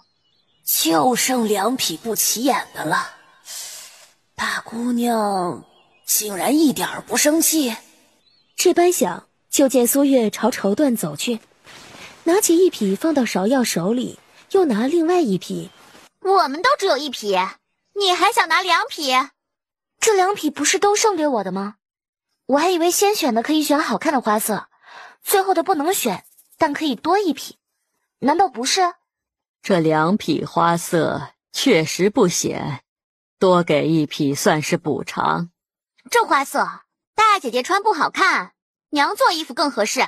三妹妹想孝顺自己的娘，我可以和你换。我娘不就是你娘？三妹妹新买的这根玉簪真好看，三妹妹不愿意换，我和你换。大姑娘和离之身，穿得这么艳丽不好吧？我虽不喜奢宴，总还是要挤身的。万一再出府参加宴会，如芍药宴这般，我穿得太素净也不好。二婶儿说是不是啊？可惜明儿就举办宫宴，要是晚2日，还能让绣房给我们做几套新衣裳。哎呀，祖母，我的衣服都穿过了，去参加宫宴的大家闺秀都打扮得漂亮，我们没有新衣裳就被比下去了。绣房给大姐姐做的裙裳，您就先紧着我和二姐姐她们吧，回头再让绣房给大姐姐做行不行？那就让给三妹妹她们吧，我也希望她们能在宫宴上大放异彩。不过京都的宴会隔3差5就有，都要穿新衣裳的话，我的那些陪嫁裙裳就不知道何年马月能做好了，我一直穿不上，还耽误绣房给几位妹妹做合身的衣裳，还是让三妹妹折算成银钱给我吧。只是先紧着我和二姐姐，又不是不给你做了。三妹妹怎么还生气了？折算成银钱给我，绣房就能腾出手来给你们做你们想要的裙裳了，不好吗？你们身上穿的进宫赴宴，不会丢侯府的脸。回到婉月院，苏月就交代芍药，帮我记着，明儿去顾家，除了田契，我还要在街上买几匹绸缎，一并带去。奴婢不会忘记的。入夜后，萧承义跳窗进屋，就看到苏月坐在小榻上绣腰带。你怎么来了？给你送药才来。周期跑遍京都的药铺都没买到，你怎么弄到的？这2味药我可是费了不小的劲儿才弄到手。你准备怎么谢我？我给你做条腰带。送我腰带也行，但是不够。那你要什么？亲我一口。这2味药材虽然是我要的，但我是替你要的，没让你谢我就算了，你还要我谢你？替我要的？这2味药是用来调治祛伤疤的药膏的，你不需要吗？那我确实要好好谢谢你。不会真是当今皇上的2皇子吧？这般想，萧承义就亲了下来。这混蛋，嘴上说谢我，转过脸就占便宜，有这样的吗？亲了半天，萧承义才放开苏月。苏月瞪他，药不够，我继续写。他一俯身，苏月立马后退3步。够了，足够了。爷真是自讨苦吃啊！当初不休王妃，现在哪用大晚上的来逗王妃？明媒正娶，愣是弄成了偷偷摸摸，连个正脸都不敢给王妃瞧见，作孽呀！我要忙了，你快走。我才来。他笑了笑，转身离开。给老夫人请安，怎么来得这么晚？昨白天多睡了会儿，晚上翻来覆去睡不着，想父亲和大哥怎么到现在还没回来，有些担心，失眠到了后半夜。你爹和你大哥肯定是有事耽搁了，不会有事的，不要胡思乱想。祖母教训的是，我有好些日子没去顾家看望外祖父了，我想今儿去顾家一趟。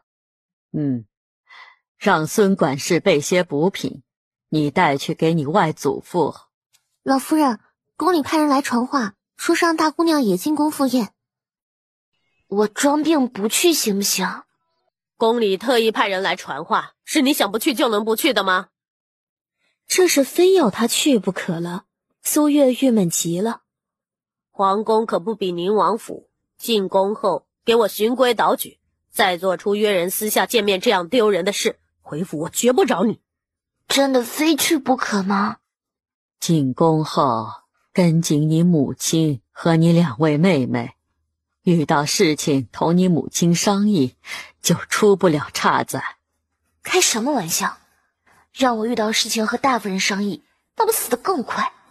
心里这样想，苏月点头应下。给明王的庆功宴怎么会让你去啊？三妹妹要实在好奇，等进了宫可以找人打听一下。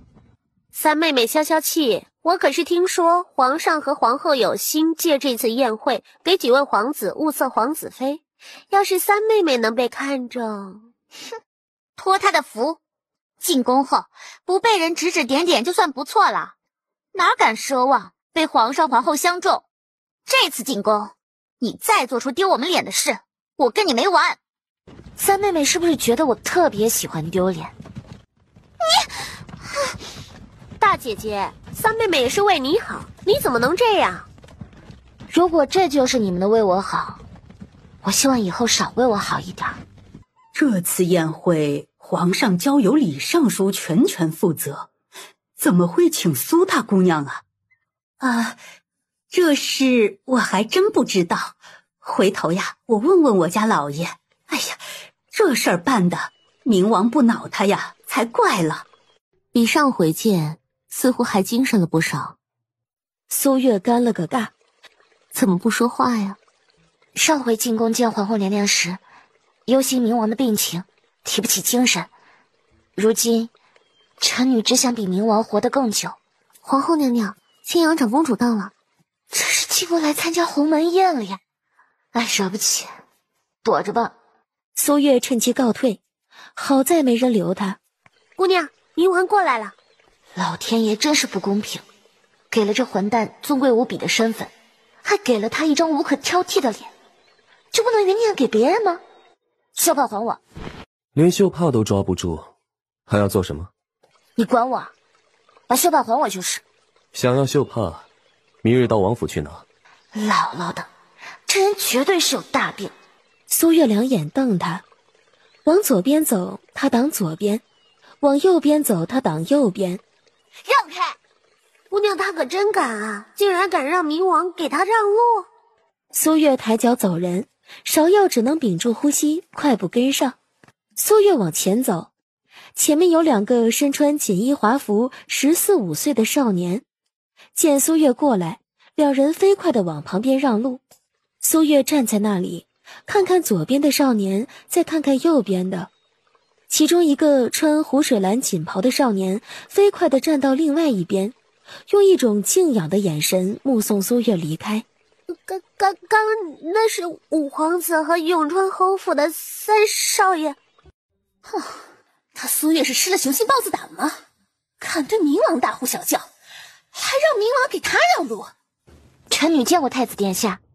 九皇叔不是在凉亭喝茶吗？怎么过来了？我来找安乐交代几句话。倒是太子，男女授受不亲，太子就不怕被人传闲言碎语？找安乐何事？只是路过，觉得有趣，停下来看了会儿而已。是吗？不好啊！五皇子落水了！跟上。五皇帝如何了？回天乏术了呀！苏月不信人就这么死了，他走过去蹲下。苏月抬起五皇子下颚，让五皇子头向后仰，清除他口内的异物。难道真的救不活这个少年了吗？就在苏月胳膊快脱力的时候，一声咳嗽传了来。哎，活了！五皇子被救活了！五皇子没事了。苏月累得站不起来，萧承义朝他走过去。你要做什么？好端端的，五皇子怎么会落水？五皇子跟赵三少爷打闹，不小心栽莲花池里去了。娘娘快别伤心，五皇子被救活了。没想到苏大姑娘还会救人。外祖父府里藏书多，臣女偶然间翻阅，记住了上面写的救溺水之人的法子。方才实在不忍心五皇子小小年纪就没了，就想试一试，没想到当真管用。今儿得亏有苏大姑娘，五皇子才得以活命，这宴会才能继续。听闻苏大姑娘在宁王府芍药宴上一舞惊艳四座，那臣女就献丑了。这可不像是不擅长会弹琴的样子呀。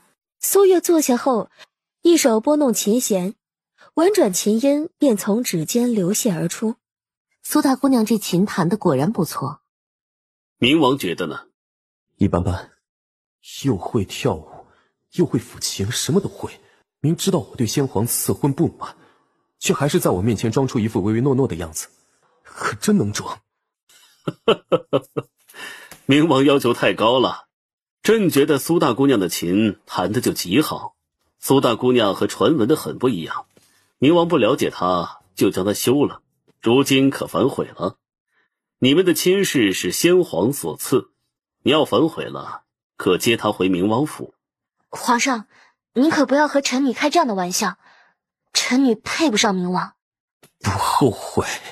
今日你救了五皇子，朕许你一个承诺，将来你有了中意之人，朕给你赐婚，并让明王送你上花轿。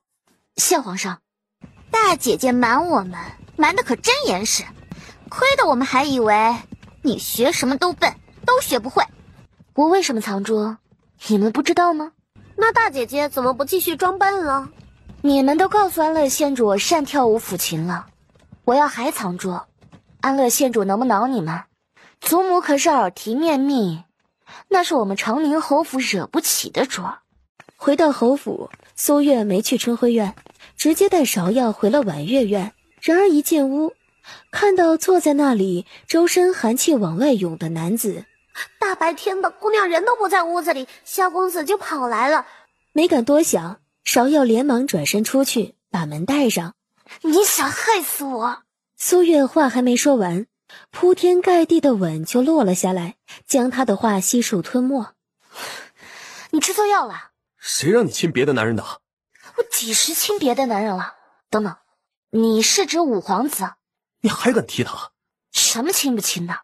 别乱说，我那是在救人。救人也不行。当初我要顾虑这么多，你这会儿坟头上都在开花了，救他行，救五皇子凭什么不行啊？你就这么怕暴露医术？我不是怕暴露医术，而是当时就需要那么做，没有更好的办法了。我会医术的事不可能瞒一辈子，今日救五皇子，若是需要我当众施针，我也会毫不犹豫的。不可以让宫女代替你吗？当时情况紧急，我没想起来。你想过万一你救不活五皇子会是什么后果？救人如救火，等我权衡完利弊，五皇子就真救不活了。我只希望你以后先保护好自己，再救别人。我知道，不过今儿进宫一趟，收获颇丰，我再也不用发愁怎么说服明王将来送我上花轿了。面具下，萧承义气得牙根痒痒。苏大姑娘这刀子扎的，那叫一个快准狠呐！萧承义听不下去，再次把苏月的嘴堵上。苏月挣扎，然而没动两下，就感觉有东西抵着他的小腹，两人顿时都不敢动了。你就让赵七告诉我。丢下这句，他身子一闪，人就不在屋子里了。什么吃完还没腻？他眸光在屋子里扫了下，就看到小榻上放着一精致食盒。他过去打开，就看到食盒里放着几盘子蜜饯，是宫宴上的蜜饯，他喜欢吃的。苏月打着哈欠上床，再有半个时辰就吃晚饭了，姑娘这会儿睡了，晚上又该睡不着了。我就睡一会儿。都怪明王，让姑娘奔波累了一天，打那天起，姑娘就特别容易累，一看就是累伤元气了，还不知道要多久才能恢复。爷，这是苏大姑娘辛苦2晚上才调制好的去伤疤的药膏，送去给二皇子。老夫人，宜春侯夫人来了。我去迎宜春侯夫人。昨儿多亏有苏大姑娘在，五皇子才能保住性命。宜春侯夫人言重了，这都是五皇子自己的福气。以前呀，是我们见识浅薄了。满京都那么多大家闺秀，唯独府上大姑娘入了先皇的眼，果然有过人之处啊。先皇看中了没用，得明王看中才行。塞翁失马，焉知非福。我看府上的大姑娘呀，就是有福的，福气定在后头呢。老夫人笑笑，没有说话。苏月带着谢礼回婉月院，然后拿上田契，挑了几匹绸缎并几只玉簪，就准备去顾家了。然而刚走到侯府大门口，刚好碰到公公前来宣旨：贤妃娘娘，请苏大姑娘进宫说话。奴婢是赵贤妃宫里的宫女碧儿，苏大姑娘请。苏月点了下头，就跟在碧儿身后往赵贤妃住的长春宫走去。再走半盏茶的时间就到了，这也太远了。没一会儿，苏月就看到一道有些眼熟的身影朝他们走过来。本皇子有话和你说。五殿下，贤妃娘娘要见苏大姑娘。你先去回了母妃，就说我一会儿便把人给她送去，母妃不会怪责你的。五皇子要和我说什么？我还没想好怎么说。那五皇子你先转一圈，好好想想，我在这里等你。宫里人都说你昨天那么救我，是因为没人敢娶9皇叔休掉的女人，所以你想先生米煮成熟饭赖上我，是不是真的？你多大了？再有2个月，本皇子就满15岁了。毛都没长齐就想成亲的事儿了。男女授受不亲，虽然你是为了救我，但我也应该对你负责。只是你毕竟嫁给过9皇叔，我不能给你正妃之位。苏月气得脑瓜子嗡嗡响，怕被气死在宫里，苏月转身就走。那朵莲花开得真不错。是开得不错。话还没说完，屁股就挨了苏月一脚。五皇子往前一踉跄，没稳住身子，扑通摔进了莲花池里。救命！不好啊！五皇子又落水了！才喊了一句，只见一道身影闪过，踩着莲叶飞过来，一把将五皇子从水里捞了起来。9皇叔，他踹我入水！萧承义眉头紧锁，他看着苏月：是我踹的，怎么了？我好心救他，他竟然要纳我为妾来羞辱我。可有此事？他亲了我总得对他负责，但他的身份，父皇肯定不会同意他做我的正妃。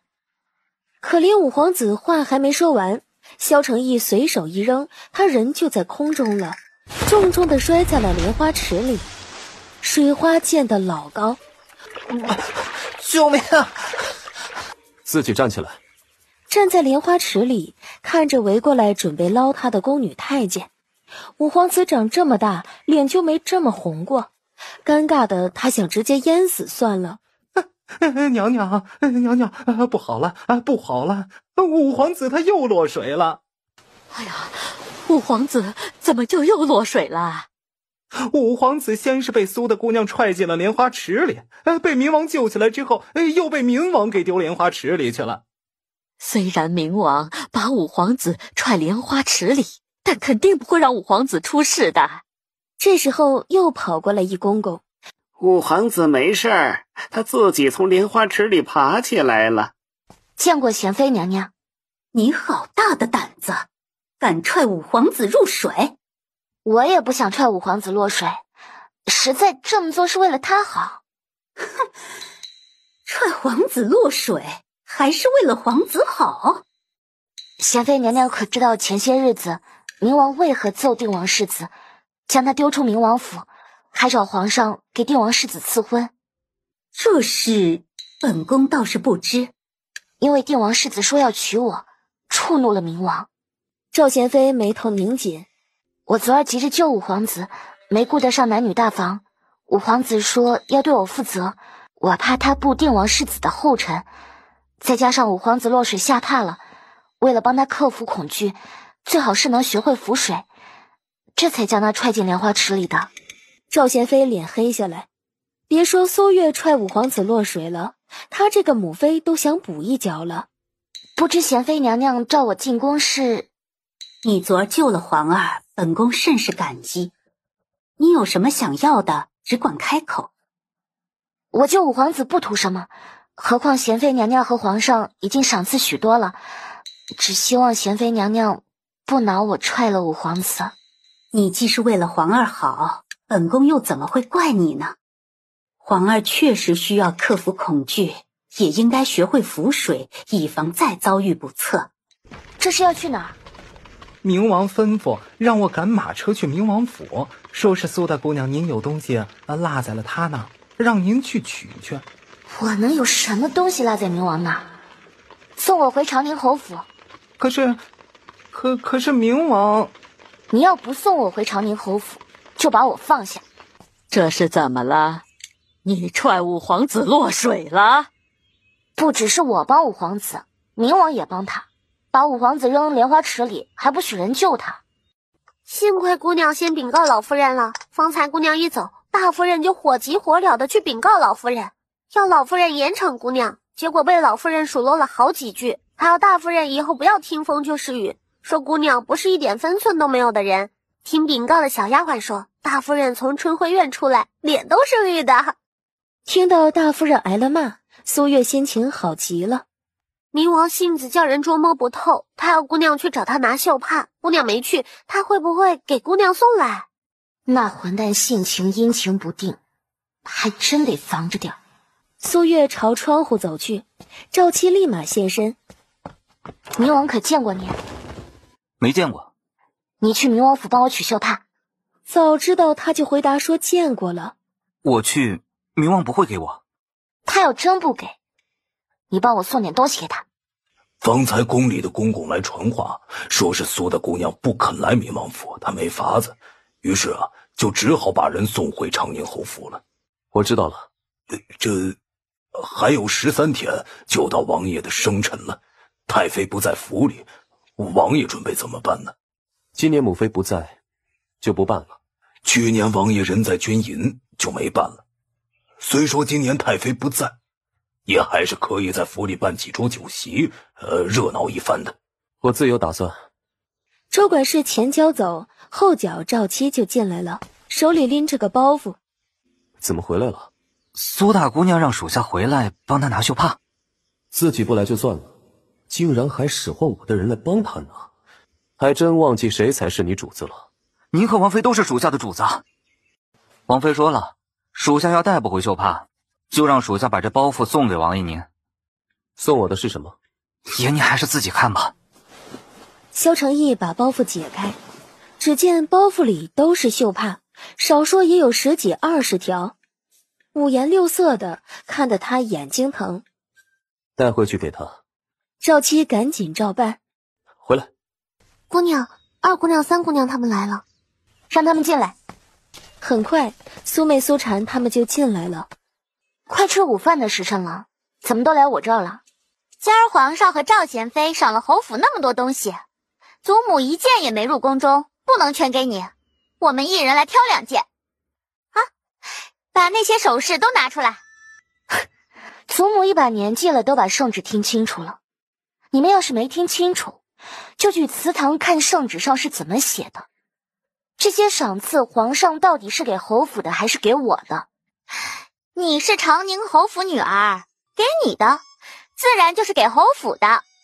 就是，我们被你连累的好苦，现在有好处了，却一点没我们的份，没有这样的道理。连累你们好苦，这侯府是有谁为我撞柱，还是因为我被退了婚？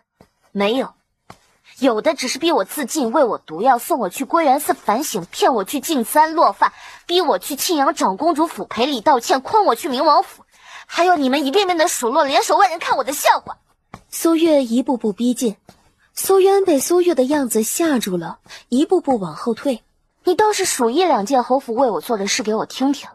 苏渊小脸吓白了，一个字也说不出来。哼，数不出来吗？数1件，我准你们带走10样。数不出来还站在这里做什么？给我滚！拿回绣帕了？没有，这包袱我也给冥王了，但是他不收，还让我给苏大姑娘您带句话。什么话？冥王让您给他绣一方帕子做交换。要我绣一方帕子去换回我被他抢走的绣帕？赵七点头，他脑子有毛病吧？冥王还说，明儿他要是见不到帕子，就亲自来找您。要不姑娘就绣个吧，用不了多少时间。绣个锤子！他还说什么了？王妃知道您生辰在即，祝您福如东海小王八，寿比南山老乌龟。表姐，我们正要去长宁侯府找你呢，没想到你就来了。你们找我有事？昨儿皇上和赵贤妃赏了顾家不少东西，宜春侯府也送了谢礼来。祖父祖母知道，是因为你在宫中救了五皇子的缘故，觉得赏的东西太多了，就让我们给你送一半去。只是昨儿去的不巧，你进宫了，我们就回来了。苏月眸色有些沉，虽然顾同顾英没进侯府，但他们到侯府找他的事，竟然没一个告诉他的。表姐，这是给祖父祖母还有你们带了些礼物。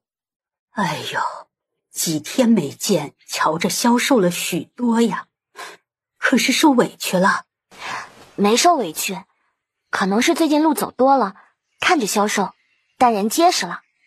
这2箱子里装的都是昨天皇上和赵贤妃赏我的东西，我借花献佛，孝敬您和外祖父。皇上赏给你的，你带外祖母这里来做什么？赶紧抬马车上去，一会儿带回去。要没有顾家，我也救不了五皇子，得不到这么多赏赐，给您和外祖父是应该的。你有这份心就足够了。这都多少天了，就算你爹脱不开身，晚些时日回来，你大哥早该回京了。可能是怕蛋儿性子急，和冥王起冲突，不让他先回来。倒是有这种可能。只是蛋儿本就是溜去边关的，他要知道月儿被冥王如此欺负，不可能不溜回京。顾老太爷眉间的不安化不开，难不成大哥真的在边关出事了？我去吩咐小厨房多做几个菜。不用为我添菜，外祖母，我还有事，今儿就不陪您和外祖父吃午饭了。表姐这么忙吗？我本来昨儿就来顾家的，只是被临时召进了宫，只能今天来。但我早前就约了人今儿见，实在不好爽约。那你去吧，别叫人久等了。姑娘，大少爷不会出事吧？京都应该有从边关回来的，可以找人问问。那找谁问呢？冥王知道。你应该不是让我去问冥王吧？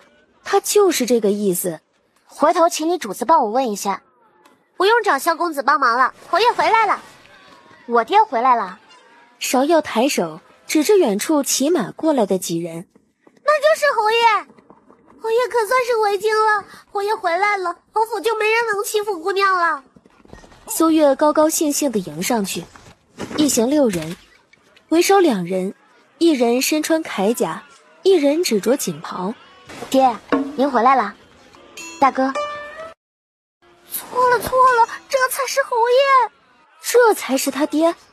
大街上认错爹，还能更尴尬一点吗？苏月想找块豆腐一头撞死的心都有了。月儿，你怎么连爹爹都不认识了？苏月尴尬到不想开口。姑娘被人吊在承恩伯府，救下来的时候后脑勺磕到了树上，失忆了，以前的事都不记得了，也不记得侯爷您了。苏怀臣怒容满面。你女儿可是叫我爹了，我看呢，我们干脆就结儿女亲家吧。沈兄不要与我开玩笑，我有些事要先办，就不和你一起进宫复命了。送姑娘回府。长宁侯不是要去冥王府吧？要是，那也可就惨了。侯爷喜欢吃红烧排骨，让大厨房多做一些。还有董记的千层糕，记得差人去买。苏月走进去，怎么这么无精打采的？一会儿你爹回来瞧见了，没得心疼。估计你爹还要一会儿才回来，你先回去歇着。侯爷最疼你，又是为你被冥王休了的事回的京。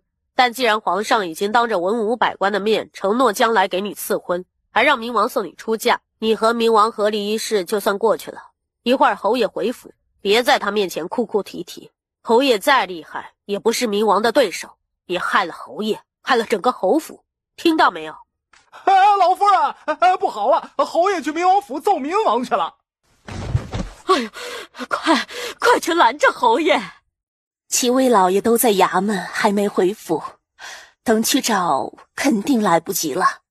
让孙管事带人去吧。我去吧。你去有什么用？除了我，还有谁敢去？冥王人在哪儿？我爹怎么样了？这个，如果要如实相告的话，苏大姑娘肯定是转身就走啊。既然苏大姑娘自己送上门来了，那就肯定要送到王爷跟前去了。王爷人在莫玉轩，苏大姑娘还是自己去问王爷去吧。然而等苏月迈步进竹屋，看到坐在小榻上的冥王，只见萧承义坐在小榻上，被打得鼻青脸肿的。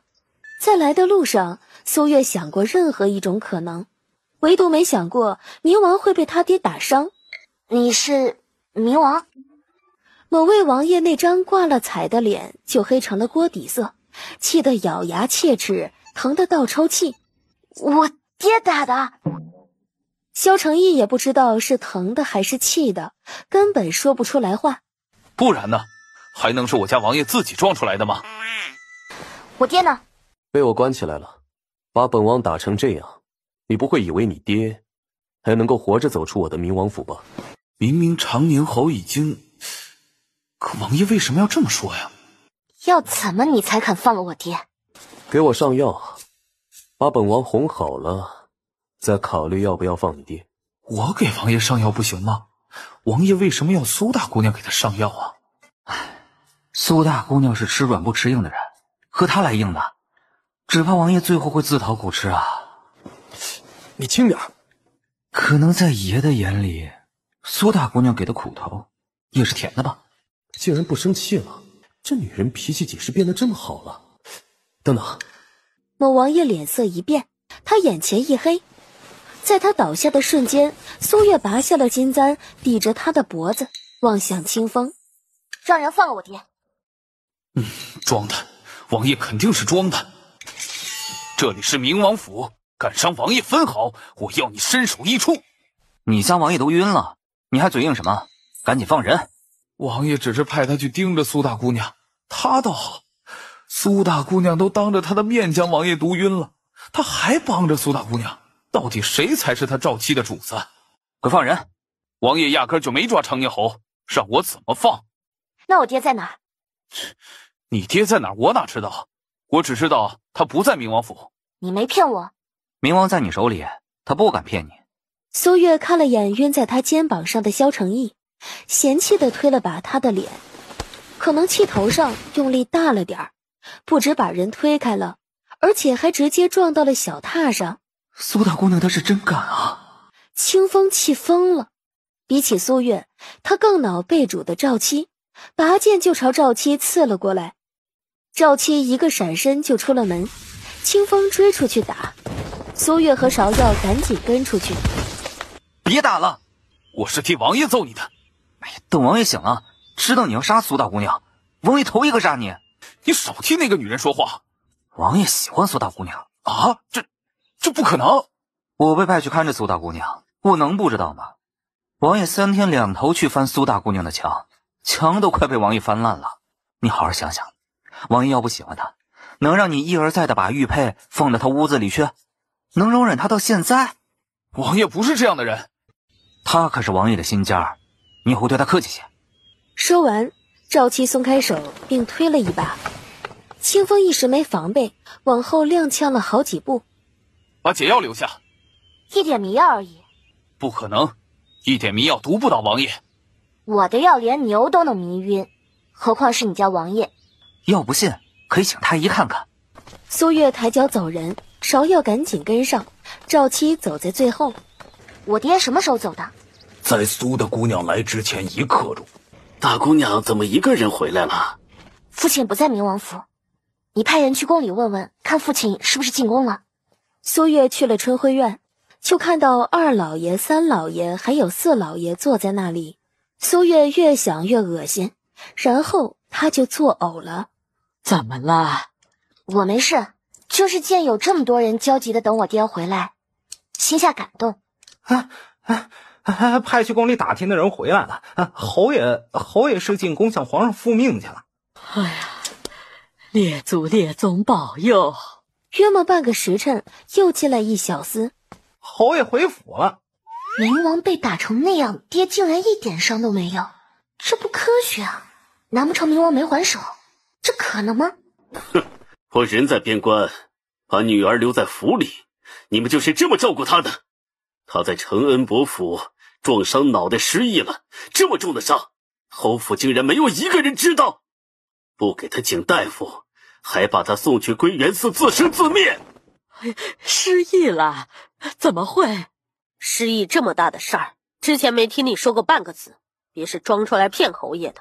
我失忆的事，你没和他们说过吗？奴婢在承恩伯府就说过，姑娘磕到了脑袋，连奴婢都不认得了，急需要看大夫。这是承恩伯府的丫鬟婆子都能替奴婢作证。姑娘被送去归元寺反省，奴婢回府拿衣服拿钱，怕钱不够请大夫，还去找大夫人要。丫鬟拦着不让进，我又去找孙管事拿钱，但三姑娘看见了，不许孙管事给我钱。奴婢本来打算和顾家说的，但姑娘怕顾老太爷眼睛失明了，还要为他担心，不让奴婢在顾家提半个字。侯爷，姑娘磕伤脑袋到现在20多天了，还没看过大夫。什么没看过大夫？你明明就看过太医。真是个大聪明。看着大夫人变了的脸色，恨不得扑过去捂苏妹的嘴。父亲，我看过大夫，那日在庆阳长公主府吐血晕倒被送回侯府，就给我请了太医。太医没提到我脑袋受伤的事，我也没觉得有哪里不舒服，撞伤肯定早就好了。哼，我这个父亲远在边关，照料不了自己的女儿，自己失职也不好对你们要求什么。可是我女儿受了委屈，你们不护着也就罢了，还怕她影响了你们的前程，逼着她去给安乐县主赔礼道歉。今日我去明王府奏了明王，你们要如何？是不是也要逼着我这个大哥去明王府负荆请罪？这种有爹疼着护着的感觉。苏月眼角微红。爹爹，大哥呢？怎么没和您一起回来？蛋儿就没去边关找我，是谁说他去了边关的？蛋儿没去边关？你不是说蛋儿去边关了吗？世子没有去边关，是我瞒了老夫人您。那你倒是说，蛋儿到底去哪儿了？媚儿，你们也出去。我要知道我大哥去哪儿了。快说，蛋儿去哪儿了？世子爷不知道和哪家姑娘私奔了。不可能！那日您和大夫人商议，让世子爷娶承恩伯府姑娘。世子爷不愿意，第2天就留书出走了。蛋儿留下的书信呢？书信一直由奴婢收着呢。祖母，孙儿已有心悦的姑娘，望成全。他要真不愿意娶承恩伯府的姑娘，我也不会逼着他去。他何苦离家出走？这不是拿刀子捅我的心吗？爹爹，这信是大哥亲笔写的吗？苏怀臣没说话，默认了。可就算是大哥写的，这上面也只说有心仪的姑娘，不能断定就是与心上人一起私奔了。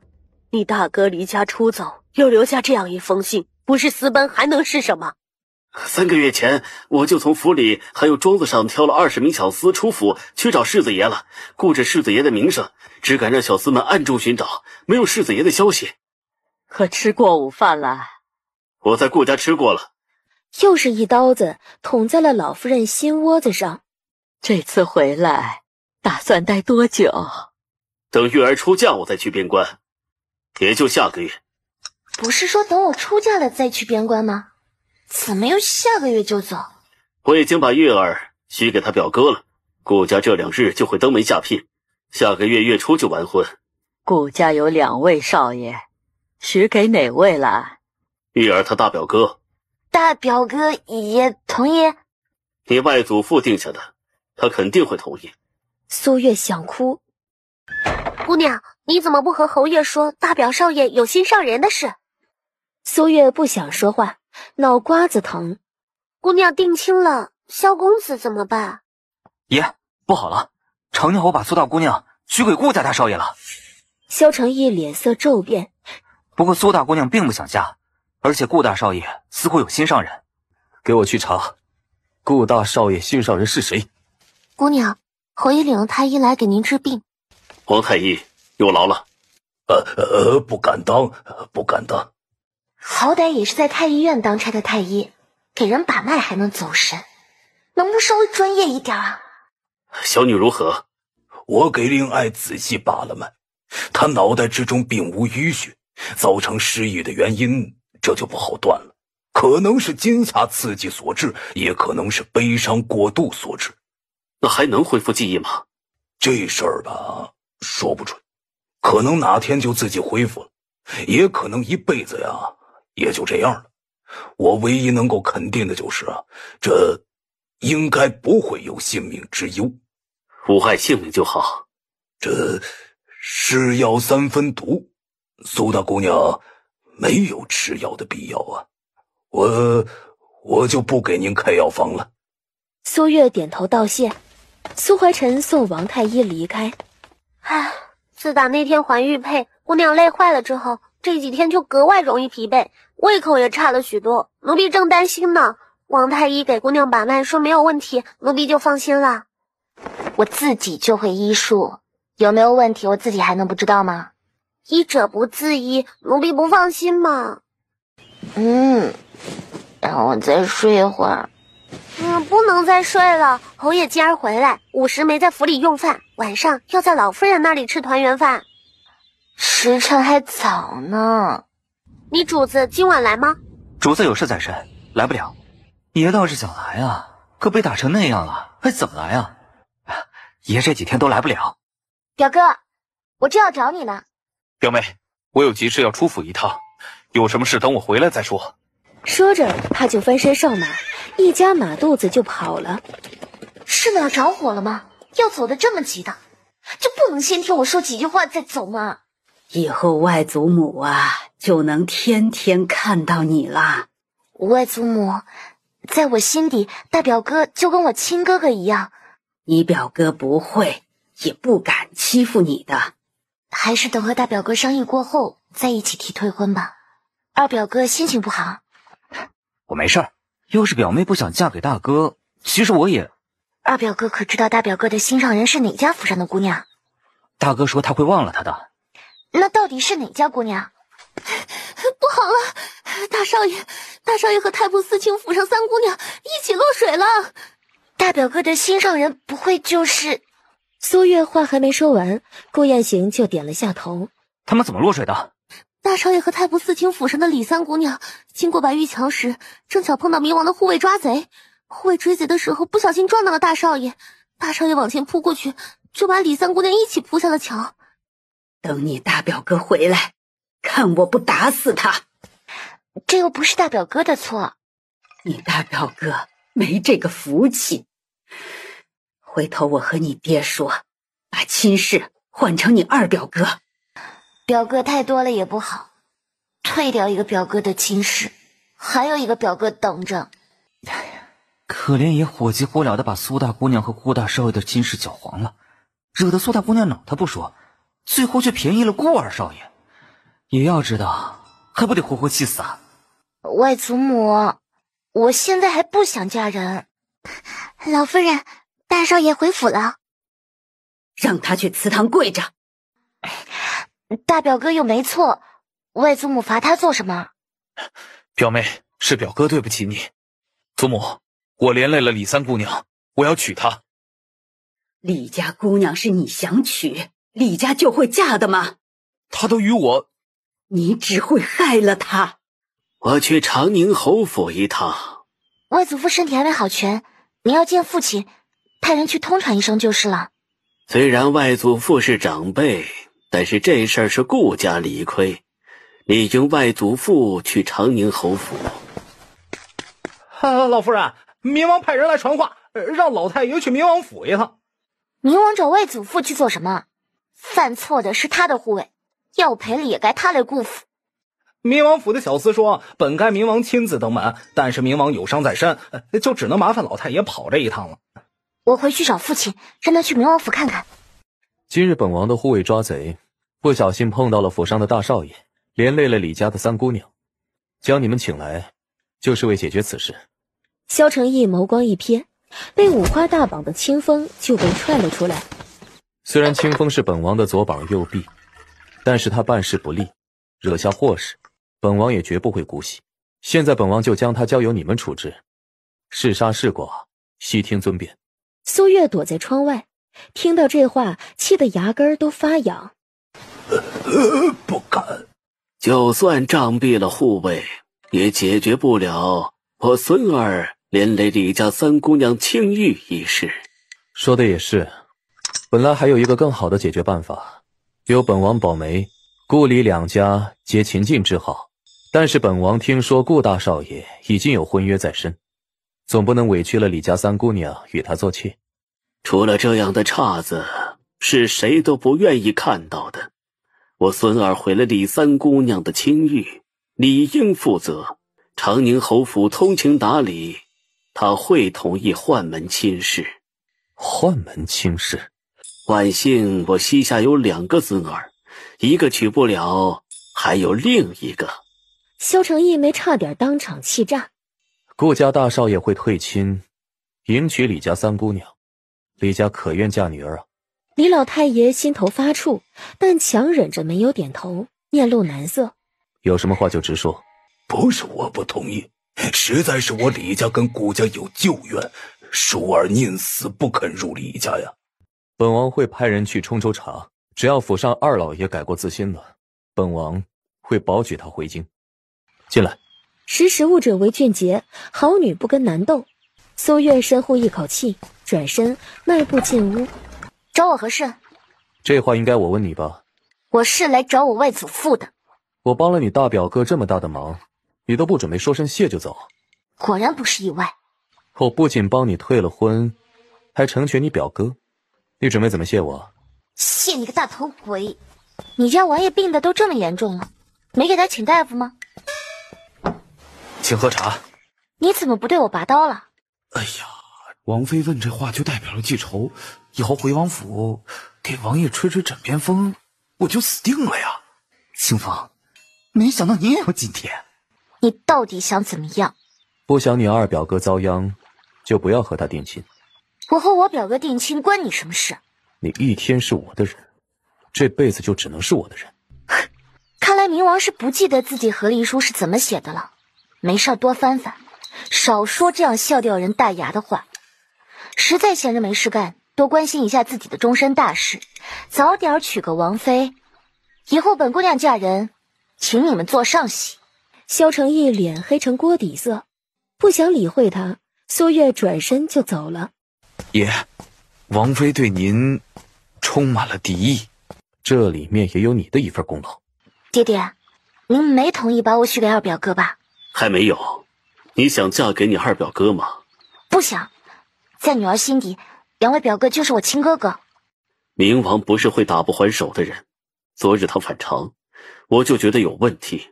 今天他又来了这一出，爹爹不信是意外，在没有弄清楚他的意图之前，再把你许给你二表哥，没得又害了他。冥王虽然看不上女儿，但女儿毕竟做过几天冥王妃，再嫁人他会颜面大失。尤其他还没再成亲，女儿就先嫁人，未免牵连到表哥或者其他人，还是等冥王成亲之后再给女儿定亲吧。哼，冥王的心思我都猜不透，你就别猜了。他要怕你嫁人会丢他的面子，不会对你心慈手软，留你活到现在的。苏月放心地往婉月院走去。才走到花园，就碰到苏妹、苏婵他们。昨儿定亲，今天就退婚了，满京都应该找不出第二个了吧？先皇赐婚还被休了，许给自己表哥的第2天就被退了婚。别说京都找不到第2个了，就是往后再数上几百年都不会有第2个了。爹爹，几乎是瞬间，几人就花容失色了起来，慌张回头。你吓唬我们？哼，都说生平不做亏心事，夜半不怕鬼敲门。你们一个个笑成这样做什么？看来是知道这些话叫父亲听到他会生气。你口口声声顾家最疼你，这回伤你的总是顾家吧？苏月无语，抬脚就走。没话说了吗？我只是不想和没脑子的人说话而已。这是我画的药铺图纸，送去给你主子看一下，要是没问题，就可以直接让人改造了。爷今晚应该会来，到时候苏大姑娘可以和爷当面商议。你确定他今晚会来？爷不是不想来，是因为脸上的淤青迟迟消不退，怕被认出来不敢来。伤好了还能忍住不来吗？怕是一入夜就会来。如赵七预料的那般，天才刚擦黑，人就来了。萧承义跳窗进屋，一句话没说，长臂一揽，就把苏月搂在了怀里，铺天盖地的吻就落了下来。想我了没有啊？你身上怎么会有药味？你受伤了？不等萧承义开口，苏月已经抓过他的手给他把脉了。你受内伤了？已经好了七七八八了。你受伤都不告诉我。他倒是想啊，可一来就暴露了。就他对他的恨意，他真不敢冒这个险。下次我受伤第一时间就来找你。你不会伤到脑子了吧？就算有伤，那也是想你想的。肉麻兮兮的。药铺的图纸我已经画好了，你看看可有什么需要修改的地方。你决定就好，不用问我。看完了？啊。那看完了就把图纸带走吧。第1章看完了，我喝口茶接着看。这是我喝过的，我给你倒一杯。亲都亲了，有什么不能喝的？你经常去桂圆寺吗？怎么了？我想吃桂圆寺后山的李子，你去的时候给我带一点吧。这是杀鸡用牛刀啊！不是，是用宰牛刀劈蚊子。这么点小事使唤我们就行了呀。爷，栗子摘回来了，味道如何？属下没尝。萧承义把公文放下，随手拿起一颗，轻轻一咬，然后就酸炸了，酸的那美到无可挑剔的五官都皱到了一起，酸的牙都快掉了。酸成这样怎么吃啊？去宫里拿些贡果给他送去。屋内，苏月闲着没事，绣腰带打发时间。坐在矮凳上打烙子的芍药赶紧起身去开窗户。窗户一打开，芍药就看到手拎食盒戴着面具的清风。姑娘，萧公子让人给你送李子来了。主子戴面具就算了，身边人也戴，就这么怕被人看到脸吗？归元寺后山的李子有这么大吗？归元寺后山的李子特别酸，没法吃。这些果子是贡果，爷说了，您喜欢吃，以后每天都给您送最新鲜的来。替我向你主子道声谢。清风应下。姑娘想先吃哪种，奴婢给您削皮。苏月眸光扫过去，还是想吃归元寺后山的李子，都快成执念了。你去前院找个小厮，让他去归元寺后山给我摘李子。还没有走，在树上和赵青说话的清风瞬间石化。爷，食盒呢？萧承义抬头看他。属下拎了7、8样供过去，但王妃只想吃归元寺后山的李子。你没有告诉他那李子很酸？属下说了，但王妃还是想吃。她没当属下的面说，让长宁侯府的下人去帮她摘的。我让周管事拿走了，你去找他。姑娘要的归元寺后山的李子送来了，奴婢洗一盘子端来。芍药屁颠颠的去洗李子，可是回来的时候整个人都是皱的。姑娘，这李子太酸了，你确定要吃吗？这是苏月专门要的，她肯定要吃啊。拿了一颗咬了一口。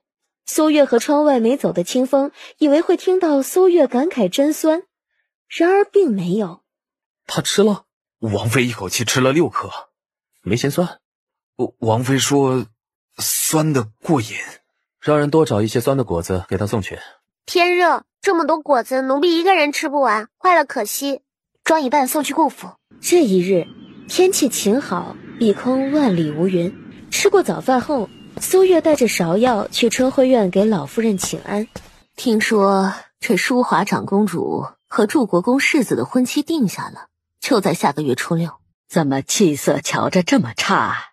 让祖母担心了。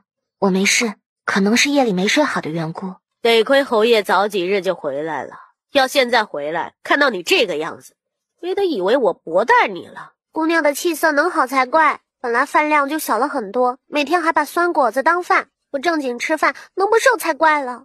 白天别睡太久，晚上早些睡。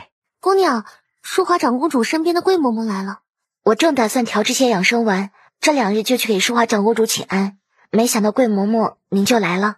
长公主知道您忙，只是这些日子呀，长公主府忙得脱不开身，不然长公主就亲自来向您道谢了。这太贵重了，我不能收。这是长公主的一番心意，苏大姑娘就收下吧。说着，桂嬷嬷从怀里拿出2张大红描金帖子。知道我来，祝国公世子亲自写了请帖，请您下个月初6去祝国公府喝他和长公主的喜酒。道贺的人多，不差我一个，我还是不去了吧。祝国公世子和长公主都没有那么多忌讳，何况长公主自己都是和离在家的。我一定去。这份帖子是祝国公世子邀请萧公子的，只是他神龙见首不见尾，祝国公世子找不到他，知道您和他有交情，就托您转交。大半个时辰后，赵七回来。主子说那日他会去喝喜酒的。哪个身份去？属下不知。我会转达淑华长公主和祝国公世子知道的。清晨，苏月醒来，坐在床上伸懒腰。昨晚姑娘睡下后，萧公子来过。你怎么不叫醒我？奴婢想叫醒姑娘你，但萧公子不让，他在床边坐了1刻多钟才走。床边坐了个人，还坐了这么久，他睡的是多沉。昨天淑华长公主身边的桂嬷嬷来找你何事？淑华长公主送了我套头饰，祝国公世子给我送了张喜帖，请我去喝他和淑华长公主的喜酒。请你去喝喜酒？祝国公世子就这么不忌讳吗？虽然他们不忌讳，但能不去还是别去了。我也是这么说的，但桂嬷嬷一再坚持，我就答应了。我一会儿去淑华长公主府，我再和淑华长公主说说。从春晖院出来，苏月就往大门口走去。马车已经停在那儿了，但赶马车的不是赵七，是之前被他用金簪威胁过的小厮。今儿怎么是你赶马车？赵七被侯爷派去送东西去了。好吧，来迟了一步，没能看到长公主穿嫁衣的样子，肯定美极了。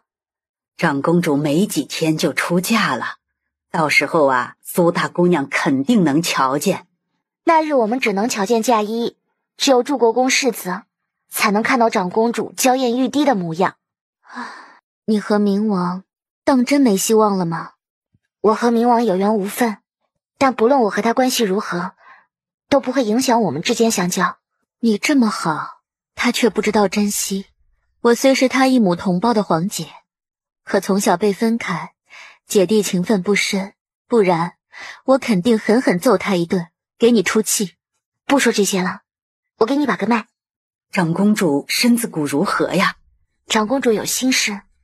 我和武国公世子一起生活了5年，深知他的为人。他眼下因为外事和私生子不得不隐忍，事后他一定会报复。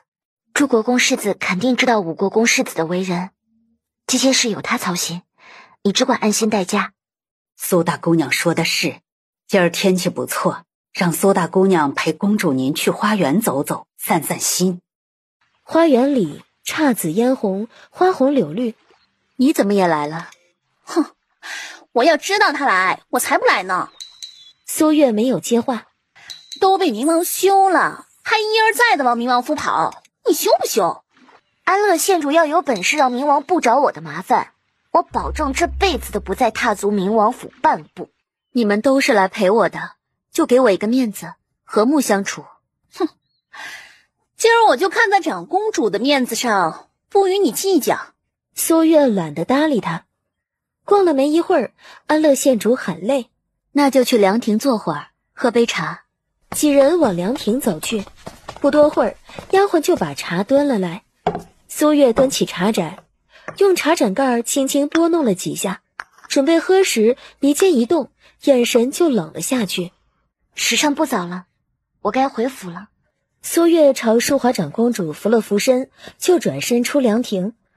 走的时候看了桂嬷嬷一眼，桂嬷嬷就知道苏月有话和她说。苏大姑娘要和我说什么？刚刚我那盏茶里被人下了泻药。这怎么可能？长公主本就担心得很，这事就不要告诉她了，但你必须要让祝国公世子知道。桂嬷嬷连连点头。这个解毒丸你收好，以防万一。酸梅没剩下多少了，奴婢去买些带回府吧。突然马发出一阵凄厉的惨叫声，接着就狂奔起来。马跑得很急，小厮抓不住缰绳，被从车辕上甩下来，在地上连滚了好几圈。苏月坐在马车里就惨了，后脑勺磕在马车上，疼得他眼冒金星。姑娘，姑娘！再说苏月在马车里被颠簸的五脏六腑都在疼。怎么会是他？冥王！萧承义一把抱过苏月的腰，手一拍，他带着苏月腾空而起。有没有撞伤啊？苏月挣扎，用力推开他。好歹我才救了你，就这么过河拆桥啊？啊！松开，快松开我！萧承义赌气似的，不仅不松，还抱得更紧了。苏月确实顾不上那么多，他飞快地跑到一旁的树边，扶着树大吐特吐。刚刚笑死奴婢了，都是奴婢不好，奴婢不买果子就不会出事。别随便往自己身上揽过错，这事和你无关。你在马车里，只会多一个人遭罪。马车坏了，咱们该怎么回府？不过很快，清风就赶着马车过来了。属下奉王爷之命送苏大姑娘回府。爷，属下该死。我让你去护她周全。马车出事的时候，你人在哪里？属下不在。不在？你忙什么去了？长宁侯派属下去办事了。还真当自己是长宁侯府小厮了，还跪在这里做什么？再有下次，提头来见我。长公主，不好了，苏大姑娘出事了。怎么会出事？不知道怎么回事，苏大姑娘回府的路上，马突然发起了狂。那她人呢？有没有受伤？幸亏冥王及时把她从马车里救了下来，不然非死即伤。不过什么？这苏大姑娘受不住马车的颠簸，冥王将她救下，她没忍住，吐了冥王一身。冥王要救她做什么？苏大姑娘救过我2回，今日又是来看我，她要在回府的路上有什么三长两短，我会愧疚一辈子。月儿，赶紧请大夫。不用了，爹爹，我看过大夫才回来的。姑娘并没有看过大夫呀，为什么要骗侯爷？就算姑娘会医术，也还是能请个大夫进府再看看。受了一通惊吓，赶紧回去歇着。苏月点头应下，和芍药直接回婉月院。姑娘怎么不让侯爷给你请大夫？苏月不让，不只是因为自己会医术，不需要看大夫，而是她在抵触，甚至心底隐隐有些害怕。她这呕吐不像是颠簸出来的，再加上这些日子食欲不振、嗜睡、精神不济、嗜酸，还有之前王太医给她把脉时露出的惊恐表情，苏月的心从来没有这么颤抖过。被芍药扶回婉月院，坐到小榻上，芍药转身给她倒茶压惊。苏月鼓足勇气，左手给右手把脉，脉象往来流利，硬指圆滑，如盘走珠。姑娘，你的脸色怎么这么难看？我和冥王圆房了？没有啊。你确定没有？芍药点头，再点头，她很确定。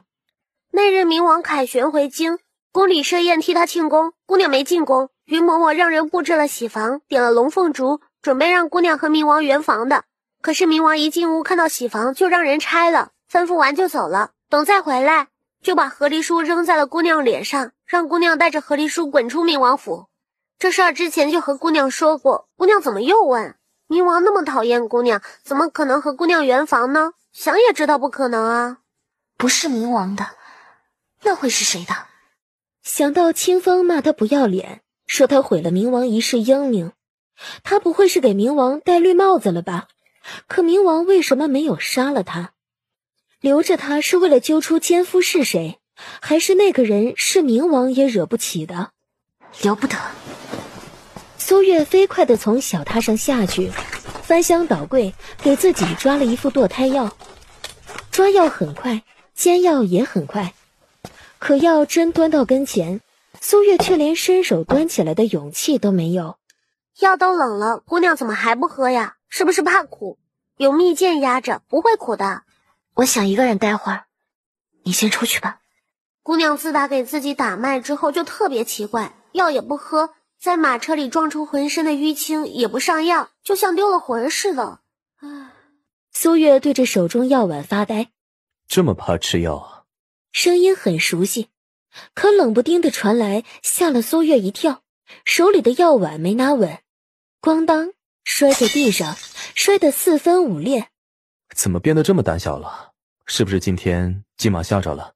你怎么一声招呼都不打就进屋？我敲了好几下窗户，你没有听见？苏月摇头。药打翻了。苏月没有说话。怎么不说话？我没事。有什么事不能和我说吗？我只是想不明白为什么冥王会救我。我在马车里没看到冥王的脸，看背影，我以为救我的是你。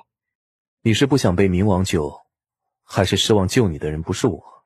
我只是觉得冥王心情不定，捉摸不透。当初他要这么看重我的性命，哪怕把我丢在后院自生自灭，我也不会在承恩伯府差点被人杀了，丢掉记忆。姑娘，王妈妈来了。你快走吧。萧成一心堵得慌，他一把搂过苏月的腰，在她嘴上亲了下，眼神充满了哀怨。从窗户出去。有什么情况及时禀告我知道。是。怎么把药打翻了？进马的时候胳膊在马车里撞了好几下，端不住药碗给摔了。大姑娘今儿是受了一通无妄之灾，老夫人知道了，担心的紧，派奴婢来看看。让祖母担心了，我没有大碍，只是这几日恐怕没法去给大老人家成婚定情了。大姑娘养好身子才是正紧。不打扰苏月静养，王妈妈只待了半盏茶的功夫就走了。姑娘，淑华长公主身边的桂嬷嬷来了。怎么就惊了马车呢？哎呀，长公主吓坏了，我不替她来看看呀，她都不放心。让长公主担心了，桂嬷嬷坐下说话吧。往苏大姑娘你茶里下泻药的人查出来。是安乐县主吧？若不是苏大姑娘你识破了，并如实相告，我做梦也不会想到长公主身边信任的丫鬟竟然是庆阳长公主安插的眼线。祝国公世子知道你受惊不轻，他希望他和长公主成亲之时你已经没事了，能去喝他和长公主的喜酒。能去的话我一定去。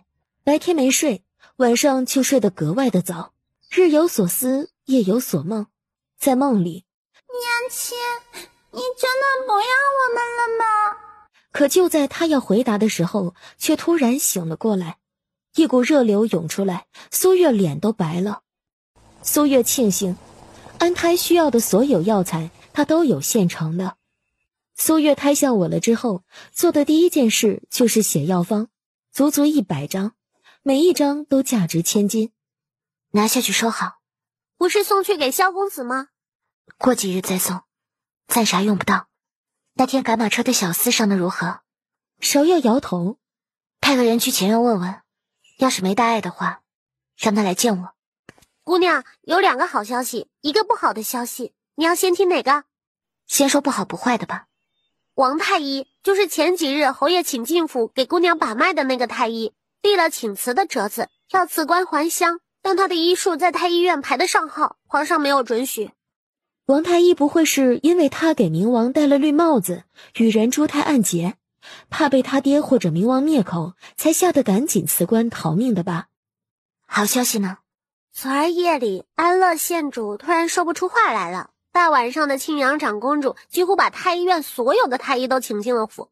听说太医们都束手无策，这会儿满京城的大夫都在庆阳长公主府外排队，等着医治安乐县主。还有一个好消息呢，京城又要举办花灯会了。怎么又要举办花灯会？你不是说好久才会办一次吗？一般是要好几个月才会办一次，但这次情况特殊。上次办花灯会，姑娘不是给明王下了泻药吗？她没能参加花灯会，过几日就是她的生辰了。皇上问她怎么办，明王没有准备在府里大办，请皇上准许再办一次花灯会，皇上就准了。苏月脑海中闪过上次花灯会，萧无咎陪她在屋顶赏花灯的场面，心微微刺疼。他说过下次陪她好好逛花灯会的。花灯会是哪天？就在祝国公世子迎娶淑华长公主的第2天。姑娘，小厮来了。你现在的月钱是多少？1个月1两3钱银子，那少得可怜呢。我给你涨到2两5钱，你可愿以后只替我办事？愿意，小的愿意。你去找孙管事拿卖身契，就说这小厮跟我共过患难，我庄子上缺个管事的，想提拔他。据说昨儿一天有不下100位大夫太医去过庆阳长公主府，都不知道安乐县主为何突然说不出话来，有说是受惊，也有怀疑是中毒了。谁敢下安乐县主？更没人有胆量给他下毒吧？也不是所有人都怕安乐县主，大姐姐就敢和他来硬的。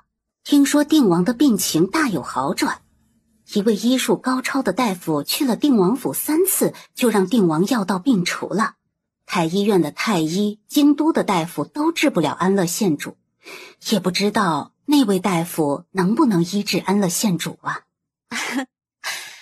连你都想到找那大夫，何况庆阳长公主啦？苏月走上前，芍药紧随身后。安乐县主那么欺负姑娘，她倒霉，姑娘不落井下石就算厚道了，还想姑娘去医治安乐县主。哼，亏他们想得出来。就是姑娘愿意，我也会拦着姑娘不让去的。苏月俯身给老夫人行礼，气色好了不少。让祖母担心了，我卧床养了几天，已经没事了。我想去顾家一趟。身子才刚好，怎么就要出府？祖母知道你敬重外祖父和外祖母，但也该以自己身子为重。我知道。今儿怎么来了？明后天没空，就提前来了。顺带有件事找你帮我。昨儿庆阳长公主派人来问我你的下落，要找你去医治安乐县主。我以你神龙见首不见尾，回绝了。那我今儿来，岂不是要给你添麻烦了？嗨，是我给你添麻烦了。你让我帮你什么忙？去那边凉亭说吧。苏大姑娘有事不找主子帮她，反倒找定王世子，还去周围没有遮挡的凉亭说话，这是怕我听见，然后告诉爷吗？我有事需要离京一段时间，需要避开人耳目，想请你帮我弄几张假的录影。是为躲明王？不全是。我能知道你非离京不可的原因吗？是我不能告诉你。来，拿着，这是先皇赏给我的令牌，大齐的任何地方你都能去，包括皇宫。只此令牌，无需录影，要有人刁难你，亮出令牌，也没人敢欺负你。别人要问起你是我定王府的什么人，你就说是我的义妹。这太贵重了。你有事不找萧无咎，先来找我，我就已经很高兴了。令牌再贵重，也不及我父王命之万一。那多谢了。奉长公主之命，前来接苏大夫去医治安乐县主。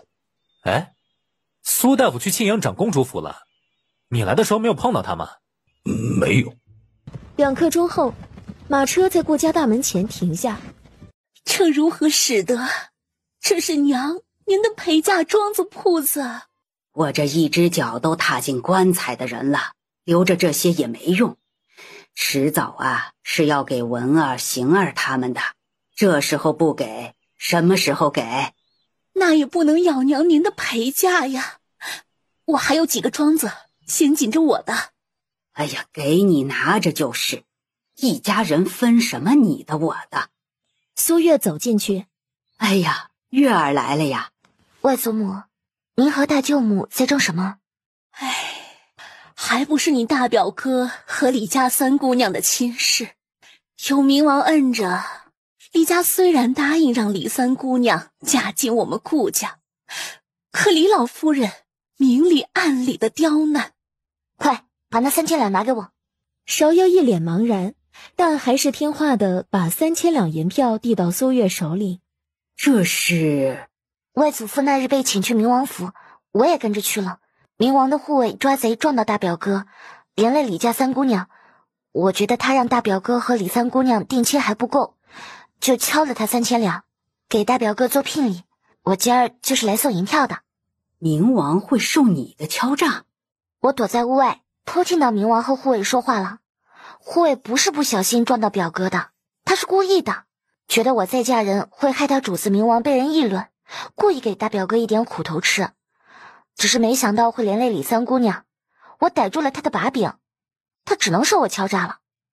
不是，我这也不是敲诈啊，他本来就应该补偿大表哥的。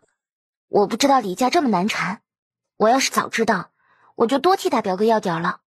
你受的委屈更大，冥王更应该补偿你。可我并没有受委屈啊，我知道您和外祖父是心疼我，想永远照顾我，但我真的没想过要嫁给大表哥。在我心里，大表哥就是我哥哥，亲哥哥。爷，苏大姑娘今儿去定王府了。萧承义眸光从兵书上移开，定王世子把先皇赏的令牌给了苏大姑娘。萧承义眉头瞬间皱紧。他们在凉亭说话，离得远，属下看得不是很清楚，好像苏大姑娘有事要离京一趟，找定王世子给她办假路引。萧承义脸黑下去。他离京做什么？属下不知。爷，您往好处想，也许苏大姑娘是被王爷您逼得没办法，想和你一起私奔呢。你脑脖子上那是什么？是脑子吗？和我一起私奔，还用找萧琪帮他办假路引？再说苏月回到婉月院，扛不住困意，就在小榻上睡下了。扰人清梦。那梦里有我吗？找我有事？没什么，就是想你了。来看看。没事儿，那你把我闹醒。丫鬟说你都睡了半个时辰了，白天睡久了，晚上会睡不着的。这时候窗户被敲响了，苏月下意识看向萧承义，萧承义便起身去开窗户。萧承义和萧琪两个四目相对，你看着我，我看着你。我说我走错地方了，你信吗？听到熟悉的说话声，苏月看过来，见是萧琪，苏月小心肝猛然一跳，没差点当场罢工。修罗场啊，这是！定王世子来找我有事？我是没有办法了才来的。怎么了？还是安乐县主啊。这是一颗解毒丸，你告诉庆阳长公主，就说我孩子病了，脱不开身。这颗解毒丸要不能解安乐县主的毒，我分文不收。宵禁之前我会登门，要解了安乐县主的毒，要付我诊金1万两。萧琪接过药瓶，服下1刻钟，安乐县主就能开口说话了。能不能给我一点毒药啊？你要毒药做什么？给人下毒。你该直接告诉他你想给冥王下毒。你怎么知道？怎么知道？都不用脑子，用膝盖都能猜出来。窗外树上，这简直是当着爷的面在商议怎么给爷下毒，这是拿刀子捅爷的心，也是在找死啊！苏月转身拿了3瓶毒药给萧琪，萧承义一口银牙没差点咬崩掉。没有解药吗？不会把人毒死吧？不需要解药，难受个6、7天就没事了，不会致命。他要扛不住，我也可以卖解药给他。冥王有钱，得多坑点儿。爷不只有钱，他还喜欢揍人呢。定王世子这一顿毒打是跑不掉了。萧琪向苏月道谢，然后告辞。慢着，令牌拿走。那块令牌我有用。你要离京的事为什么不告诉我？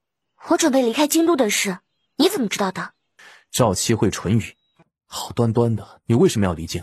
我大哥失踪已经有3个多月了，我要去找他。你要找你大哥可以跟我说，我可以派人去帮你找。我要自己去。这天下这么大，你上哪儿找你大哥？别没找着你大哥，再把你自己丢了，我还得满世界去找你。乖，听话，我帮你找。听着萧承义柔声哄他的声音，苏月鼻子泛酸。侯府派人找了几个月也没找到我大哥，我们兄妹联系，我要亲自去寻。你把帝王世子给我的令牌弄没了，你赔我1块。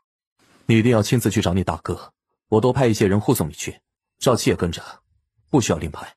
是没有还是不肯给我？这女人性子怎么这么拗啊？你不给我可自己拿了。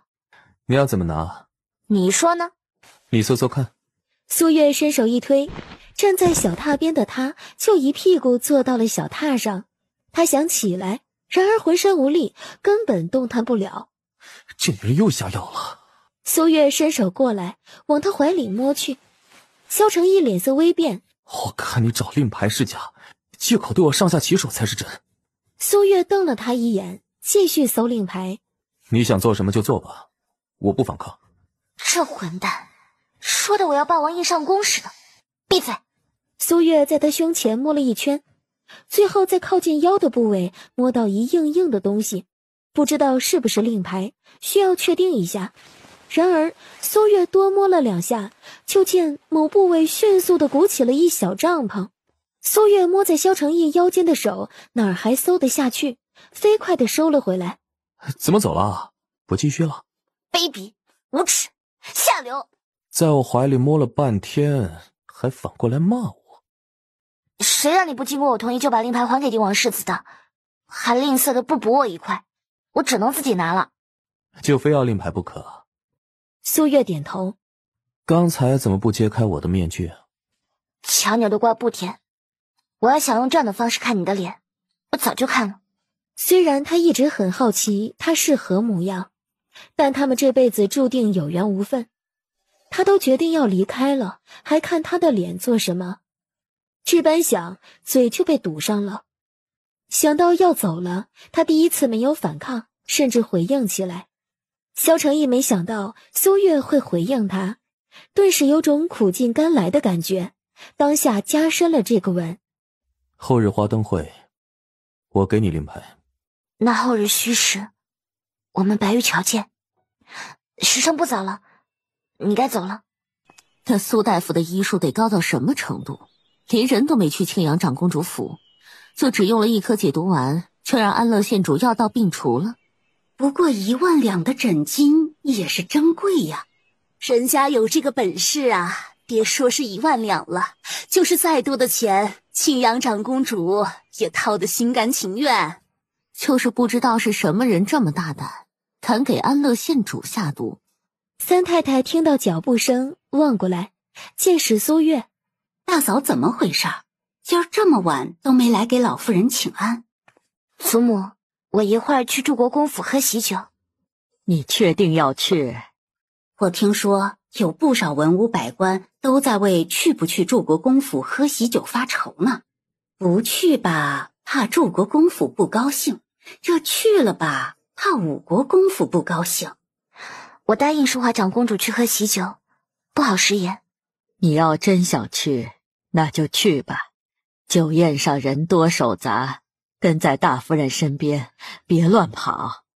老夫人，大夫人早上起来头疼的厉害，今儿没法来给您请安了。侯爷呢？大哥听说苏大夫的医术高超，这一下朝就去定王府打听苏大夫的下落，想请回来治月儿的失忆之症。不知道萧琪听爹说这些话是个什么表情？父王，您找我。长宁侯的掌上明珠撞伤脑袋失忆了，想问问你苏大夫的落脚之地，他要请回去医治苏的姑娘啊。不是我不想帮苏伯父这个忙，冥王给我撂过话，我要是再敢和苏大姑娘有牵扯，就打断我的腿。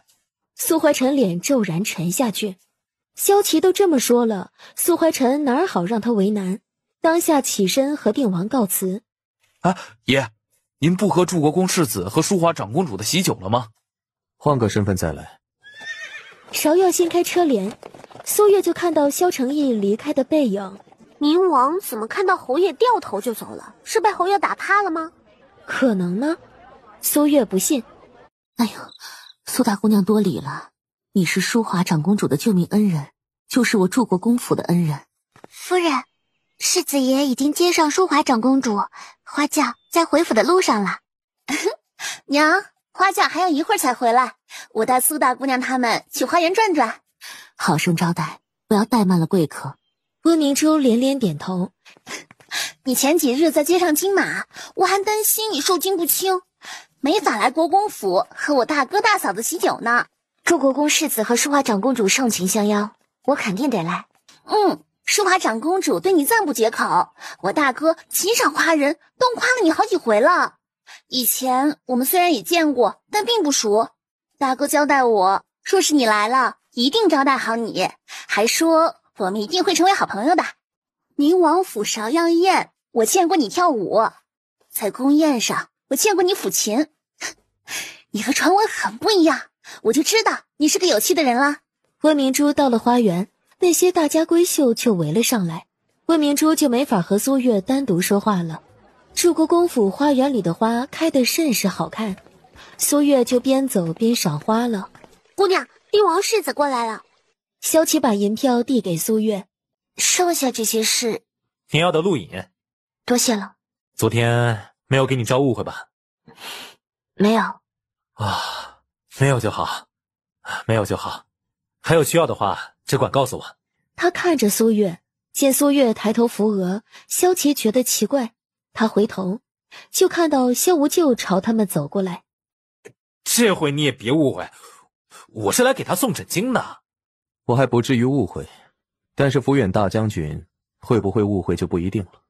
萧琪顿时头大，都是冥王给他惹的事，不多给他下几回毒，他都出不了这口恶气。苏月把银票和录影收入怀中，转身离开。看到我就走？我和帝王世子没什么，就算被我爹知道，我也不怕。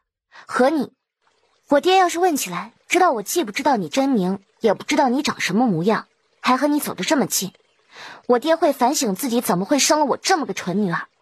爷，迎娶队伍被逼停了。怎么回事？让萧琪带上宁王世子、宜春侯世子他们前去接应。快阻拦淑华长公主和祝国公世子拜堂，她中毒了。彼时淑华长公主已经跨过马鞍，准备卖火盆了。看着眼前的火盆，淑华长公主迟迟不敢抬脚。别怕。萧无咎径直走上前，在他耳边低语了两句。吉时还没到，拜堂暂缓。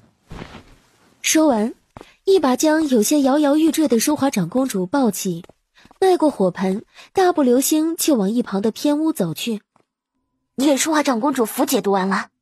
服了，这早上起来，长公主眼皮一直跳，还不让我派人告诉世子爷。哎呀，我怕出事，就把你给我的解毒丸喂长公主吃了，以防万一。我不会喂出事了吧？幸亏你给长公主吃了解毒丸，不然长公主根本等不到下花轿，在花轿里就毒发身亡了。让我先拜堂。等毒解了，我们再拜堂。好，先拜堂，我扶你出去。温婷没让苏月扶，她将淑华长公主抱出去，到喜堂才放下。苏月和芍药两个人才扶稳她。拜完堂，温婷就匆匆将淑华长公主抱走了。长公主可有性命之忧？这条命暂时保住了，但长公主身体虚弱，一下逼出那么多毒血，情况比较凶险，但只要熬过今晚，就问题不大。没有性命之忧就好，淑华长公主有她照顾，不会有问题。你留下也帮不上什么忙，还有满堂宾客需要你去陪酒。我要留下来陪淑华。她这辈子只嫁这一回，她远比你想象当中的更加看重这次喜宴。你要让她留下遗憾吗？有劳了。温世子放心，我不会让淑华长公主有事的。点头道谢，温婷转身离开。我的人在门外把守着，有什么事情就让他们告诉我。我知道。发生什么事了？让父亲担心了。淑华被人下毒了，幸亏解毒的及时，才保住了一条命。好事多磨，希望今日之后啊，你和淑华能够一生顺遂。谢谢父亲。长公主可醒了？还没有。喜宴散了，你爹在等你回去。苏月回头看淑华长公主，你先回去吧，我让王太医在柱国公府守一夜，要是有问题，王太医应付不来，我会派人去找你。那戴着面具的男子是谁？这一点没怀疑，把他当长宁侯府小厮了呀。向他打听他主子的事儿，他能说实话吗？我只知道他叫萧无咎，是柱国公世子请的贵客。大姑娘和他走得很近，不是要阻拦苏大姑娘和主子私下往来吧？他救过大姑娘的命。淑华长公主真的中毒了？这事儿还能有假的吗？她中毒真的解了？我倒是不知三妹妹这么关心淑华长公主。明日我会去探望她，你可以和我一起去。苏妹苏婵几个没理会苏月，抬脚走了。你一会儿睡一觉，让15陪我去淑华长公主府。奴婢不困。昨儿你来了我柱国公府喝喜酒，却连喜宴都没上桌，都怪我大哥。我说去换你陪大嫂，他偏不同意。若不是要招待宾客，你大哥更想自己陪着淑华长公主。昨儿多亏了有你，不然我柱国公府真是……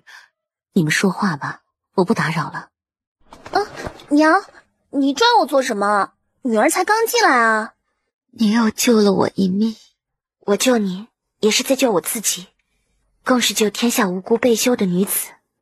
希望长公主和温世子能从此琴瑟和鸣，给天下不幸的女子做个表率，给他们一点活下去的希望。这里还是一颗解毒丸，虽然应该没人敢再给长公主下毒了，但还是备一颗，安心些，必要的时候拿来救别人也是好的。差不多快到薛时了，苏月担心萧无咎早到，就往白玉桥走去。穿过一座小桥，迎面瞧见明王太子陪着安乐县主走过来。一个人逛街多没意思啊！苏大姑娘，要不与我们一起？太子哥哥，皇上舅舅让你陪我逛花灯散心，你却存心给我添堵。哼，看我进宫不和舅舅告你的状。哈，有九皇叔陪你逛花灯，我跟着不碍事吗？我看我还是陪……苏大姑娘4个字还没说出口，苏月已经抬脚走人了。九皇叔，你笑什么？没什么，就是心情好。萧承义迈步下台阶，太子转身要走。皇上把安乐的安危交给你负责，你哪儿都别想去。父皇那是交给我负责吗？不让我走，一会儿他也别想找人喝酒去。走了。啊，姑娘不等萧公子来了吗？不等了。苏月往前走，芍药只能跟上。望月楼2楼包间能看到街上人来人往，萧承义坐在那里。他怎么在这里？什么时辰了？须12刻了，时辰还早得很呢。他瞪过去，然而只捕捉到萧承义翻着栏杆跳下的身影。太子哥哥，你快帮我去追他，快！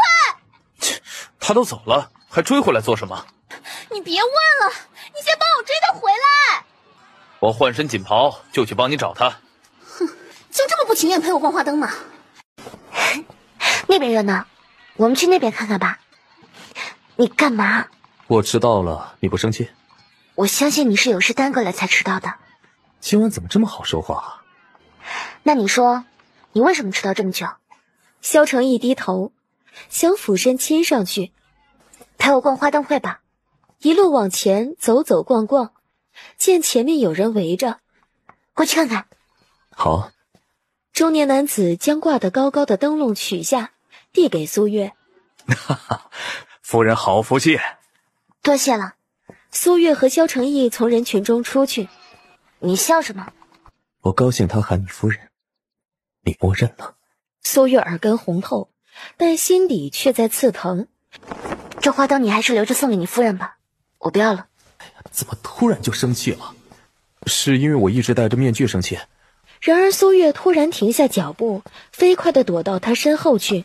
萧承义抬头，就见苏怀臣和几个同僚从酒楼出来，往他这边看。没看到我，没看到我。岳父大人已经走了。谁是你岳父大人？这混蛋，岳父大人喊得这么顺口。刚才你爹看我的眼神，我要是敢不登门提亲，他一定会灭了我的。我爹会不会灭了你我不知道，但你敢登门提亲，冥王是真的会灭了你。东西给我。半个时辰后，我送你回长宁侯府，再给你。我想去观景楼。怎么了？出来吧。话音未落，暗处飞出来10来个黑衣人，将他们的去路挡住。为首一人眸光落在苏月身上。这位就是苏大姑娘吗？你们是冲着我来的？你还不配。姥姥的，想骂人。堂堂冥王，花了那么大代价才把人给休了，却又戴上面具陪自己休掉的王妃逛花灯，有意思。一字一句钻入耳，就像是一道道惊雷劈在苏月心头上。他的话是什么意思？你到底是谁？萧承义望着苏月，他一只手还牵着苏月的手，另一只手将面具摘下。放手！等解决了这些刺客，我和你解释。杀！不留活口。很快8名刺客就死了3。护好王妃。萧承义的武功远在清风和赵七之上，2刺客朝他杀过来，清风要护他，还得拦着刺客，胳膊被刺伤了。眼看着刺客的剑就朝他劈过来了，那边萧承义一脚踢飞地上的剑，在剑劈到苏月头顶上时，将刺客一剑穿胸。这，王爷，您没事吧？萧承义没说话，朝苏月走过去。巡城官匆匆赶到，只看到萧承义的背影。什么人？那是王爷，给我下毒了。我是想下，但我还……话还没说完，嘴就被萧承义堵住，剩下的话都被他悉数吞入腹中。苏月先是怔住，接着就是气炸，这就是他对他的解释。苏月要推开萧承义，可他那点气力根本不够他看的，他吻得很用力，全然没有了之前的温柔，就好像野兽抓住了猎物，迫不及待就要把它吃入腹一般。苏月抗拒不了，只能被迫承受。船上没有床，萧承义抱着苏月朝桌子走去。桌子上摆满了吃的，他手一动，上面的吃的就全扔船角落里去了。萧承义不满足于唇瓣，吻落到耳垂和颈脖，伸手去扯苏月的束腰。苏月怒火中烧，抬手，他这是中毒了。催心散，酒闻会让人神志不清，加上酒就是最烈的魅毒。苏月没有丝毫犹豫，转身就走。他会浮水，他可以游到岸边去。你到底舍不得我死？我会救你，但我绝不会委身于你。能不能活下去，就看你自己的造化了。远远的就看到苏月站在船头呕吐，2人互望一眼，随即腾身而起，几个呼吸的功夫就上了船。只见萧承义坐在那里，就看到他嘴唇破了，脸上还有巴掌印重叠着，绝对不止挨了1巴掌。萧承义从船舱出来，见苏月吐得撕心裂肺，脸更阴沉了几分。踩上舷梯时，随手一扔，令牌就被丢到了苏月脚边。爷不让进屋。爷和苏大姑娘在船上发生什么事儿了？问他还想知道呢。他不知道，不敢问。但从爷脸上的巴掌印子和化不开的阴沉脸色来看，绝对没好事。能把爷气到这种程度的，苏大姑娘是唯一的一个了。爷把她休了，是对她狠了一些，可她对爷做的事，爷没要了她的命，就算手下留情了。爷爷给她服软了，她怎么性子就那么倔呢？你怎么回来了？苏大姑娘病了，丫鬟给她煎药服用。赵七一脸诧异地看着清风，清风摇头：苏大姑娘吐得厉害，都吐血了。滚！爷怎么是这样的反应？那我还要不要回长宁侯府继续护卫苏大姑娘？还真是能睡。起来！苏月睁开眼睛，来找我什么事？昨晚冥王把你带上船了？知道了还来问我？竟然是真的！冥王为什么要带你上船？你说呢？自然是我和冥王情投意合，花前月下，他带我去船上赏月。切，你觉得我们有这么好骗吗？哼，说了你们不信，还来问我做什么？直接去问冥王吧。苏妹从鼻子里哼出了一声，转身就走了。姑娘，老夫人让你醒了，去春晖院一趟。脸色怎么这么难看？昨天受了些惊吓，没有带，让祖母担心了。冥王为何抓你上船？我不知道。你不知道？冥王将你抓上船那么长时间，他要做什么？你会不知道？冥王欺负你了。苏月想哭。侯爷来的正好，我正在问大姑娘昨晚被冥王带上船的事儿呢。这事我已经知道了，不必再问。正心头忐忑的苏月听到苏怀晨的话，一脸错愕。冥王把他怎么样了？他是谁？爹指的是谁？萧无咎。苏月没话说。你喜欢他？不喜欢。你要喜欢他，就让他上门提亲。苏月摇头，再摇头。冥王威胁你们了？苏月没说话。不必怕他，皇上当着文武百官的面承诺给你赐婚，你若真想嫁给他，爹爹去皇上那儿给你们求赐婚。爹爹，这事儿您让女儿自己处理吧。好。苏月俯身告退，带着芍药回了婉月院，苏怀晨则去了前院。两人谁也没注意到假身后藏了个人影，还以为冥王抓大姑娘所谓何事呢？感情是大姑娘和人花前月下，激怒了冥王，被抓上船威胁。亏得前儿还去喝了淑华长公主和祝国公世子的喜酒，淑华长公主的前车之鉴竟一点教训都没长。大夫人，皇后娘娘派人赏赐了侯府几盒糕点。这不年不节的，皇后怎么突然赏长宁侯府糕点？就算年节赏赐，也是皇上和太后，轮不到皇后赏啊。皇后娘娘怎么突然赏赐我长宁侯府糕点？府上大姑娘救了五皇子，昨儿个皇上考五皇子的课业，提到了苏大姑娘，皇后记在心底呢。想着苏大姑娘喜欢吃宫里的糕点，就让御膳房多做了几样，让我送来。苏大姑娘没来，我这就派人去请。不用了，我亲自给她送过去，劳烦派个丫鬟给我带路。姑娘，皇后娘娘身边的郑嬷嬷给你送糕点来了。不知郑嬷嬷来找我时，宫女手里拎着一食盒，郑嬷嬷一记眼神瞥过去，宫女就拎着食盒上前并打开。这是皇后娘娘特地赐给苏大姑娘的。汤中里装的是药，药味钻入鼻子的瞬间，苏月眼神就冷了下去。哼，看来昨晚给冥王下媚毒的人就是安乐县主了。我不知道苏大姑娘你在说什么。回去告诉安乐县主，冥王确实媚毒发作了，但他和我之间什么都没发生，他用不着担心给我做了嫁衣裳，通过皇后之手给我送这样一碗以绝后患的药来。苏大姑娘的话我会如实禀告皇后知的。只是这药皇后娘娘既然赐下了，又对身体无害，还请苏大姑娘服下，我好回宫复命。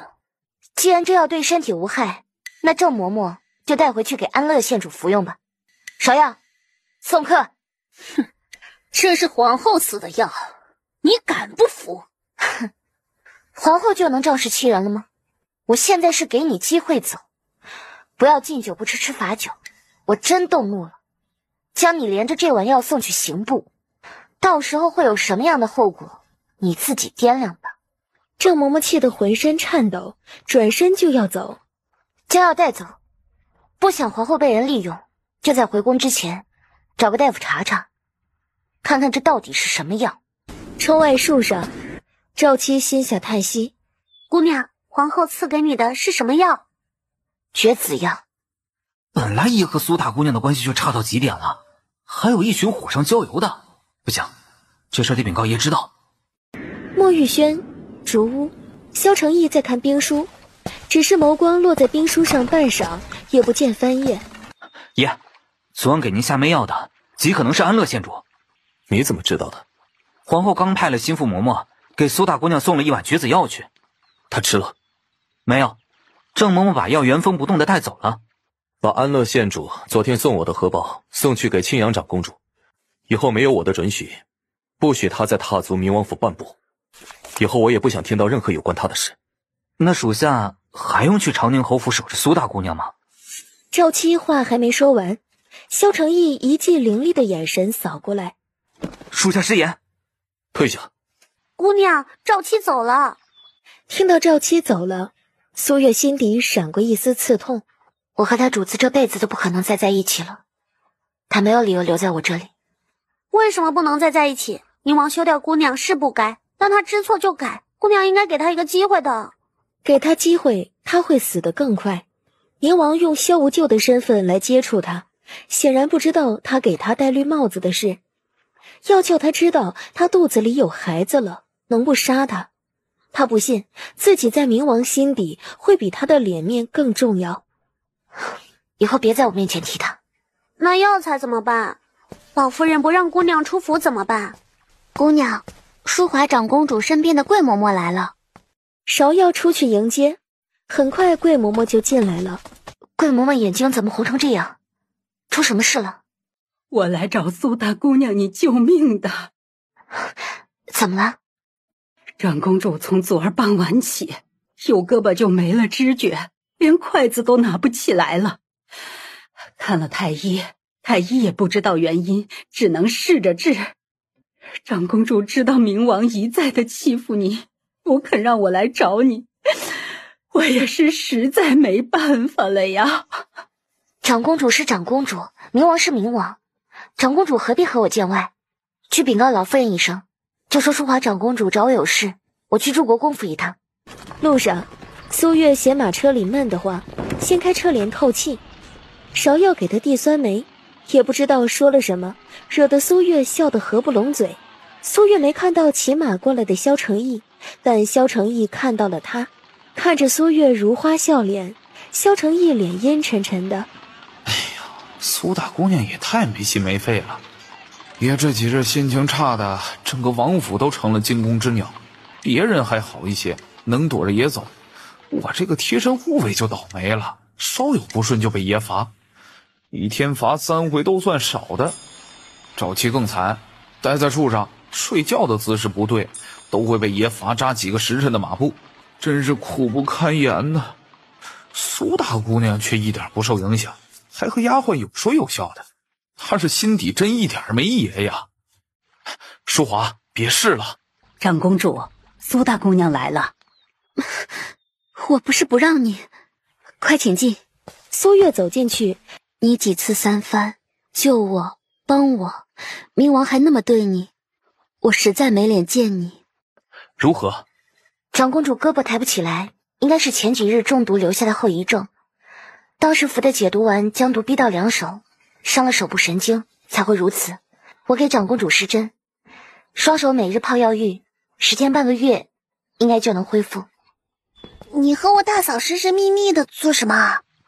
不许打听。我不问就是了。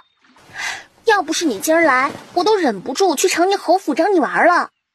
花园里，各种奇珍花卉争相开放，丫鬟端来糕点和茶水。温明珠和苏月边吃糕点边说话，相谈甚欢。大姑娘，夫人让你去她那儿一趟，我在招待苏大姑娘。娘这时候找我去做什么？又故意支开我吗？大哥是，娘有事。既然你娘找你，那你先去吧，我在这里等你。温明珠只好起身，树下和芍药说话的丫鬟也跟着一起走了。温大姑娘的丫鬟问你什么了？没问奴婢什么呀。那丫鬟说祝国公世子和温大姑娘兄妹感情极好，还问世子爷和姑娘你兄妹关系怎么样，还问世子爷那日怎么没来祝国公府喝喜酒，你来祝国公府也不见世子爷送，还说祝国公世子和世子爷肯定也能成为好兄弟的。怎么是打听大哥的消息？难不成温明珠喜欢他大哥？他大哥的心上人是温明珠？姑娘，没人过来，咱们就这么坐在这里干等吗？苏月果断起身出了凉亭，往有人的地方走去。给我一颗酸梅。酸梅吃完了。姑娘，冥王过来了。此时一阵香气扑来，实在忍不住的苏月压不住恶心，差点没呕出来。萧承义脚步戛然而止，看着苏月捂住胸口想吐的样子，气得转身就走了。主仆俩也不知道出府往哪个方向走，只能凭感觉。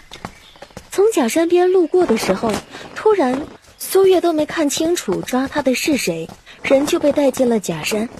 才看清楚抓他的人是从另外一条路走的萧承义，他的吻就落了下来，霸道粗鲁充满怒气的吻几乎让苏月窒息。他捶打他，被他紧紧地抓住手腕，动弹不得。芍药见萧承义把苏月抓进了假山，吓得要尖叫，被清风点住了哑穴。可怜他和赵七两根木头，根本没想过爷的烦躁不是苏大姑娘对他太狠心，而是他压根儿就放不下苏大姑娘，偏他们听话，不敢在爷面前提到苏大姑娘半个字，以至于爷怎么看他们怎么不顺眼，连带着呆树上不露面的赵七都罚得两腿打摆子，罚得冤又罚得不冤。苏月从来没这么害怕过，他没见过这样的萧承义，像是要活吃了他一般。逮住机会，他咬破萧承义的嘴。堂堂战神要对我一个弱女子用强吗？他一巴掌就扇了过去，接着就跑一旁吐去了。姑娘早上吃的全吐了，好不容易吃下2块糕点又吐了，这样下去身子怎么受得了？冥王为什么一定要这样欺负姑娘？你就这么讨厌我吗？是，我讨厌你。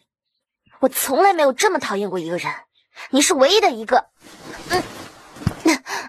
苏月话还没说完，脖子就被掐住了。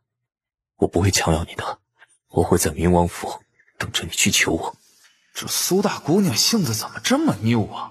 怎么就不能给爷一个机会呢？姑娘，你去看一下大夫吧。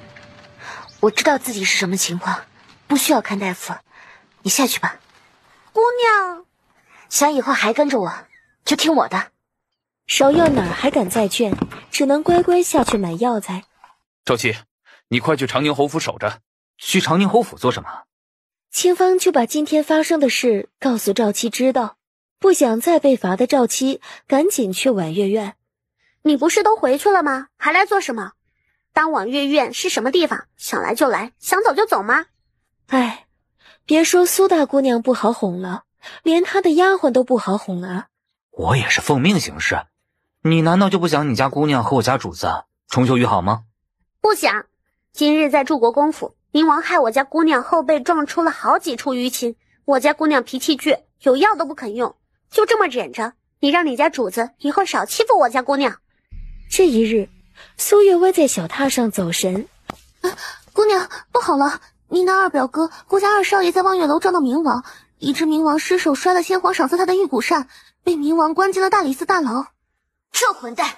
苏月眼泪都气出来了，却也只能强忍住怒气，把自己送上门去。你要不要脸啊？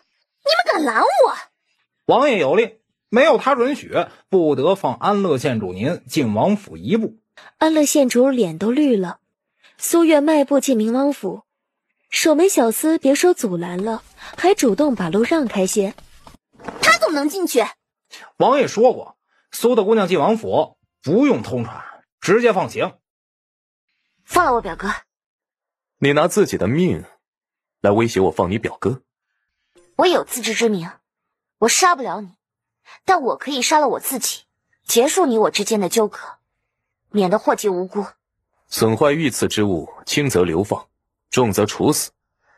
你的死活不影响你表哥的处决。你到底想怎么样？陪我一夜，从此以后如你所愿，你我桥归桥，路归路。有病吧？苏月知道萧承义在介怀那日在船上，他宁肯用那样的方式帮他解毒，也不肯委身他，他们之间就没可能了。好，我答应你，7日之后我陪你一夜，你放了我表哥。我要今晚。你不要得寸进尺。你舍得你表哥在大理寺大牢待7天，我没道理舍不得。这7天内，我表哥要有任何闪失，我绝不饶你。爷，苏大姑娘性子比您想的要倔得多得多。您在假山里撞伤她后背，这么多天，不论丫鬟怎么劝，她都没有用过药。萧承义心像是被人捏紧的疼，那女人的狠心绝情，他算是见识到了，尤甚于他。苏月往明王府大门口走，正巧见萧琪进来。我正准备来找冥王，让他放了你表哥。你来也是为了你表哥吗？你劝不了冥王的。我也知道希望不大，但总要试试。我会让冥王放了我表哥的。在这之前，还请你帮我照应一下我表哥。第一天，萧琪给顾雁行送饭，4菜1汤，给他换了间宽敞的牢房，添了床和桌椅。第二天，宁王世子萧洵给顾雁行送饭，4菜1汤，贴了书和笔墨纸砚。第三天，祝国公世子给顾雁行送饭，4菜1汤，带了碧虫和香囊。第四天，太子给顾雁行送饭，4菜1汤。第五天，苏怀臣探监和五皇子撞上，顾雁行一顿吃了7个菜2个汤。第六天，宜春侯世子秦玉给顾雁行送的饭。第7天，工部尚书府大少爷云硕给顾雁行送的饭。坐牢做成这样的，大理寺有史以来第一次。转眼7天过去，怎么这时辰来外祖母这儿啊？可是出了什么事儿？外祖母，是我不好，连累了二表哥。傻孩子呀，哪有你这样没事往自己身上揽责任的啊？你二表哥被人关在大理寺大牢，还多亏了你找人照应呢。你怎么请得动那么多人帮你啊？我帮过定王世子一点小忙，我也只请了他照应二表哥。冥王世子为何帮我，我不知道。太子应该是和冥王过不去，宜春侯世子和工部尚书府大少爷，他们和定王世子关系不错，应该是受他指托。至于五皇子，显然是报苏月救命之恩了。我进不去大理寺大牢，也不知道二表哥现下如何了。你舅舅昨儿问了大理寺卿，大理寺卿让他别担心，说你二表哥呀，日渐圆润。虽然二哥蹲大牢没吃什么苦头，可一直被关着也不行啊。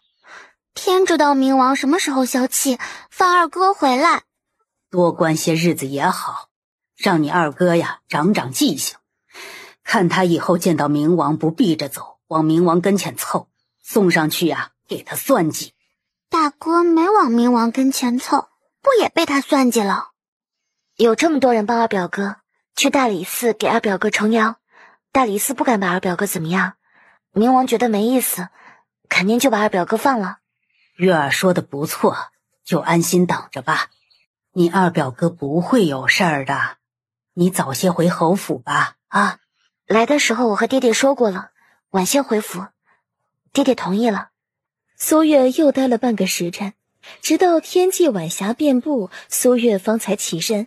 苏月让小厮赶马车回侯府传话，就说他在顾家崴伤了脚，在顾家住一晚，明天回去。他则坐上赵七准备的马车到了冥王府。你这是打算站着陪我一晚？苏月还是没动。过来给我倒酒。苏月云袖下手攒紧了下，才挪脚步走到他身边，拿起酒壶给他倒酒。他倒一杯，他喝一杯。喝到第18杯的时候，萧承义长臂一揽，就把苏月抱坐在了怀中，吻就落了下来，充满酒香的吻，闻着味道，苏月就醉得睁不开眼了。即便这几天已经做好了心理准备，可还是下意识的抗拒。萧承义感受到了苏月的反抗，他松开了他。亲我。苏月人都来了，还矜持什么？把心一横，苏月亲了上去。他抱起苏月，就朝一旁宽敞的小榻走去。苏月的亲吻是蜻蜓轻点湖面，可萧承义的吻更像是攻城略地，霸道果决，不带一丝的温柔。他从上而下，苏月害怕的浑身轻颤，抬手抵着他的胸，下一刻就被他伸手从小榻上拽了起来，扔向了桌子。苏月撞到桌子，疼得倒抽气。我还没有到非你不可的地步，去给我弹琴，我不让停就不许停。苏月坐到琴台前，他揉了揉被萧承义抓疼的手腕，而后搭在琴弦上，指尖一动，婉转缠绵的曲子就从指尖流泻出来。苏月在凉亭外抚琴，萧承义在凉亭里喝酒，曲子一首接一首，酒一弹接一弹。这爷不是准备听苏大姑娘弹一夜的曲子，喝一夜的酒吧？你们家王爷是不是准备把我家姑娘活活累死？这都弹1个多时辰曲子了，姑娘身子柔弱，哪经得起这么折磨？简直是欺人太甚！赵七和清风俩用看傻子的眼神看着芍药。苏月一口气把自己知道的曲子都弹了一遍，弹得双手酸炸了，萧承义也不让停，气得苏月恨不得把琴呼他脸上去。爷，该准备上早朝了。希望你说话算话。丢下这句，苏月转身离开，只是他太困太累了，强撑着走了10几步，终是扛不住，眼前一黑，晕倒在地。传太医，苏大姑娘怎么在明王府呢？不是，这什么时候苏大姑娘都不应该在明王府吧？还不快点过来看病！王太医回过神来，赶紧上前。王爷别担心，苏大姑娘只是太累了，没有大碍。可我家姑娘近来经常呕吐，还食欲不振，真的没问题吗？这丫鬟是想她的主子死在明王府吗？没事，过段时间就会好。王太医说的时候，下意识地去看萧承义，正好和萧承义眸光撞上。检查一下，这是什么药丸？是补身子的药丸。知道欺骗本王是什么下场吗？王太医吓得手一哆嗦，差点把药瓶摔了。说，王爷息怒，我已经递了辞呈，辞官还乡，我什么都不知道，我也不会往外说，请王爷饶命。萧承义眉头紧锁，王爷只是问你话，又不是要你的命。这到底什么药？安胎药。安胎药？她要身孕了。萧承义心头一震，内心涌出来的狂喜被他拼命压住，怕是空欢喜一场。他飞快地看向躺在小榻上昏迷不醒的人儿。不可能，我家姑娘还是完璧之躯，不可能有身孕，需要吃安胎药。孩子如何？有些轻微的动胎气，需要禁药。去开药。开什么药呢？你是太医，开什么药需要问本王吗？保胎药，我不容他肚子里的孩子有任何闪失。混蛋，你放开我！你有了身孕的事情，为何不告诉我？你我早就和离了，我有没有身孕，怀谁的孩子，与你无关。怀了我的孩子，还说和我没有关系。苏月本是垂着眼眸的，他猛然看向他。你说什么？孩子是你的？幻听，一定是幻听。肚子里的孩子怎么可能是他的？孩子不是我的，还能是谁的？你有圆房了？不圆房怎么会有孩子？萧承义话还没说完，啪的一声，苏月又给了他一巴掌。起了心羞我，还和我圆房？你给我下药，对我霸王印上弓，你还怪我和你圆房？给他下药，对他霸王印上弓，这怎么可能？原主性子那么懦弱，人人可欺，他哪来的胆量给这混蛋下药？你别欺负我失忆了，乱栽赃我！王太医站在一旁，已然呆若木鸡。苏大姑娘好胆量，竟然敢给冥王下药，对冥王霸王硬上弓，感觉今天是不可能活着走出冥王府了。苏月从小榻上下来。哎呀，你动了胎气，别乱动。记住你答应我的事。你非要和我怄气吗？苏月一句话没说，他只瞥了眼自己的双手。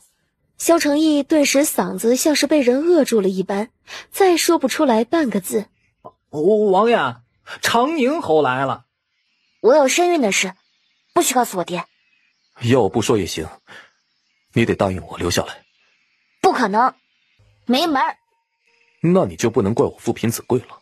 芍药、清风、赵七，还有想怎么活着走出明王府的王太医，都一阵凌乱。小婿见过岳父大人。谁是你岳父？之前是小婿不对，小婿已经知道错了，会八抬大轿再把娘子接回来。明王当我长宁侯是什么人？我的女儿是你想休便休，想接回来就接回来的。岳父有什么条件尽管提。我倒是好奇的很，我女儿何德何能，竟让堂堂明王做这样打自己脸的事。萧承义欲言又止。哼，是没想好怎么忽悠我吗？不敢，不是小婿不说，是娘子不让说。苏月走过去，正好听到这一句，气得他抓狂。哎呀，为了接回王妃，也是不准备要脸了。说。萧承义先看了苏月一眼。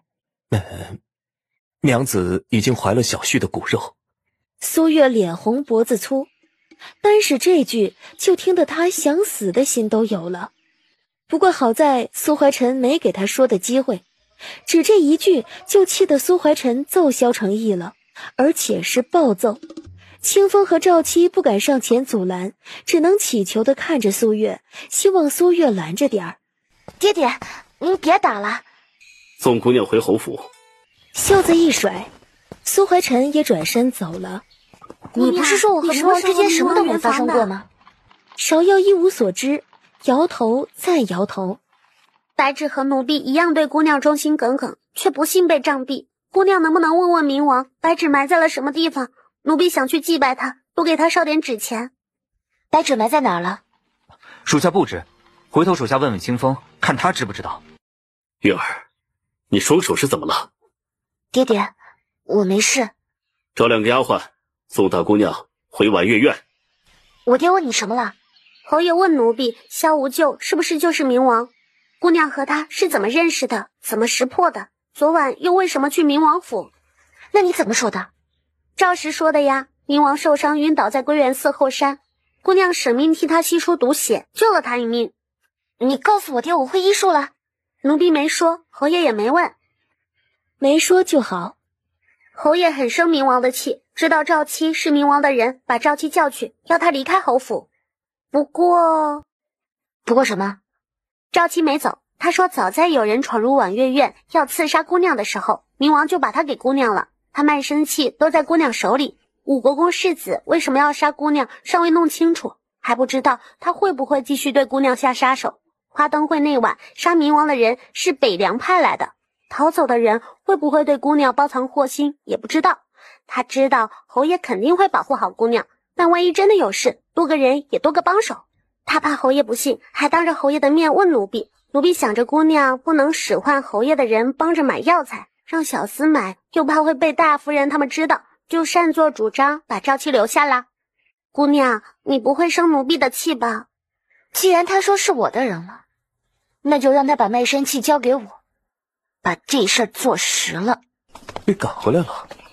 没有，幸亏王妃身边的丫鬟帮了属下一把，不然属下就真被赶回来了。回去的路上，王妃问起她的另外一个贴身丫鬟白芷，那丫鬟当初被杖毙后，你可知她埋哪儿了？王妃要去祭拜她。这我哪知道，那丫鬟被打得昏死过去后，就被小厮拖下去了。你赶紧去问问，王妃可护短得很。怎么来啦？二表妹怎么没和你一起？二哥回府了，外祖父怕你担心，让我来告诉你一声。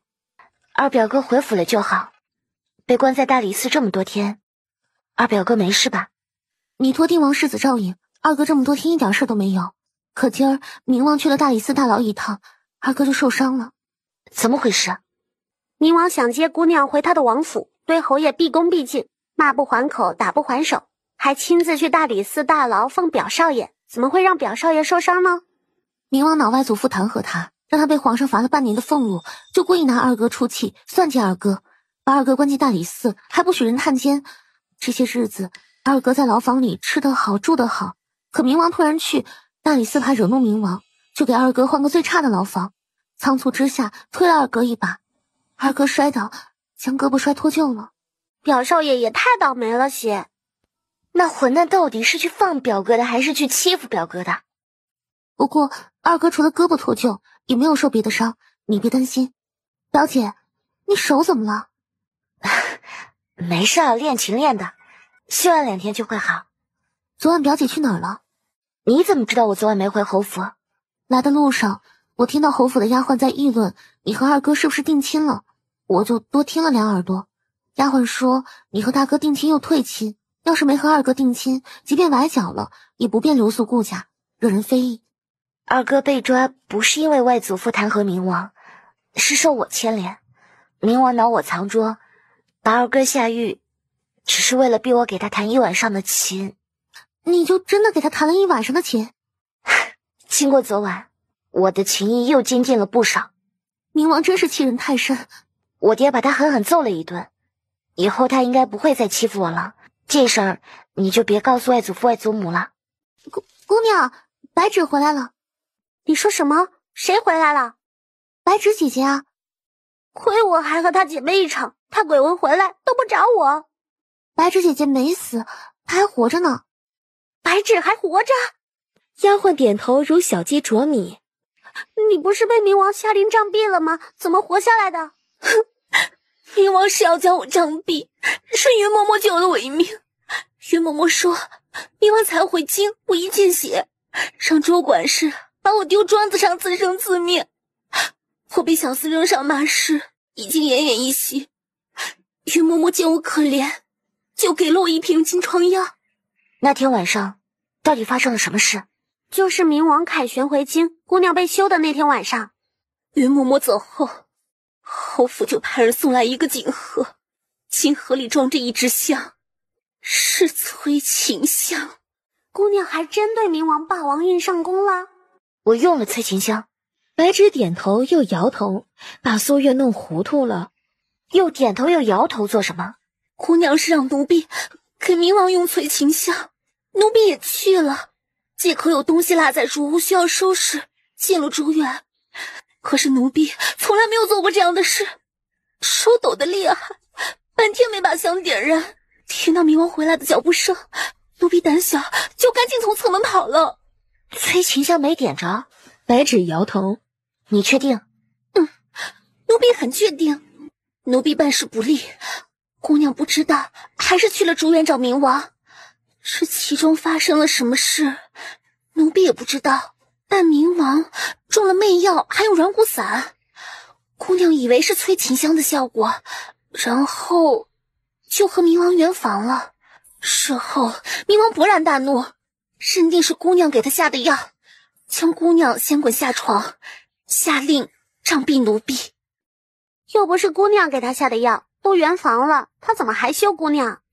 白芷欲言又止，有话就说。当时冥王让姑娘滚，姑娘会错他的意了，以为还是要姑娘滚出冥王府。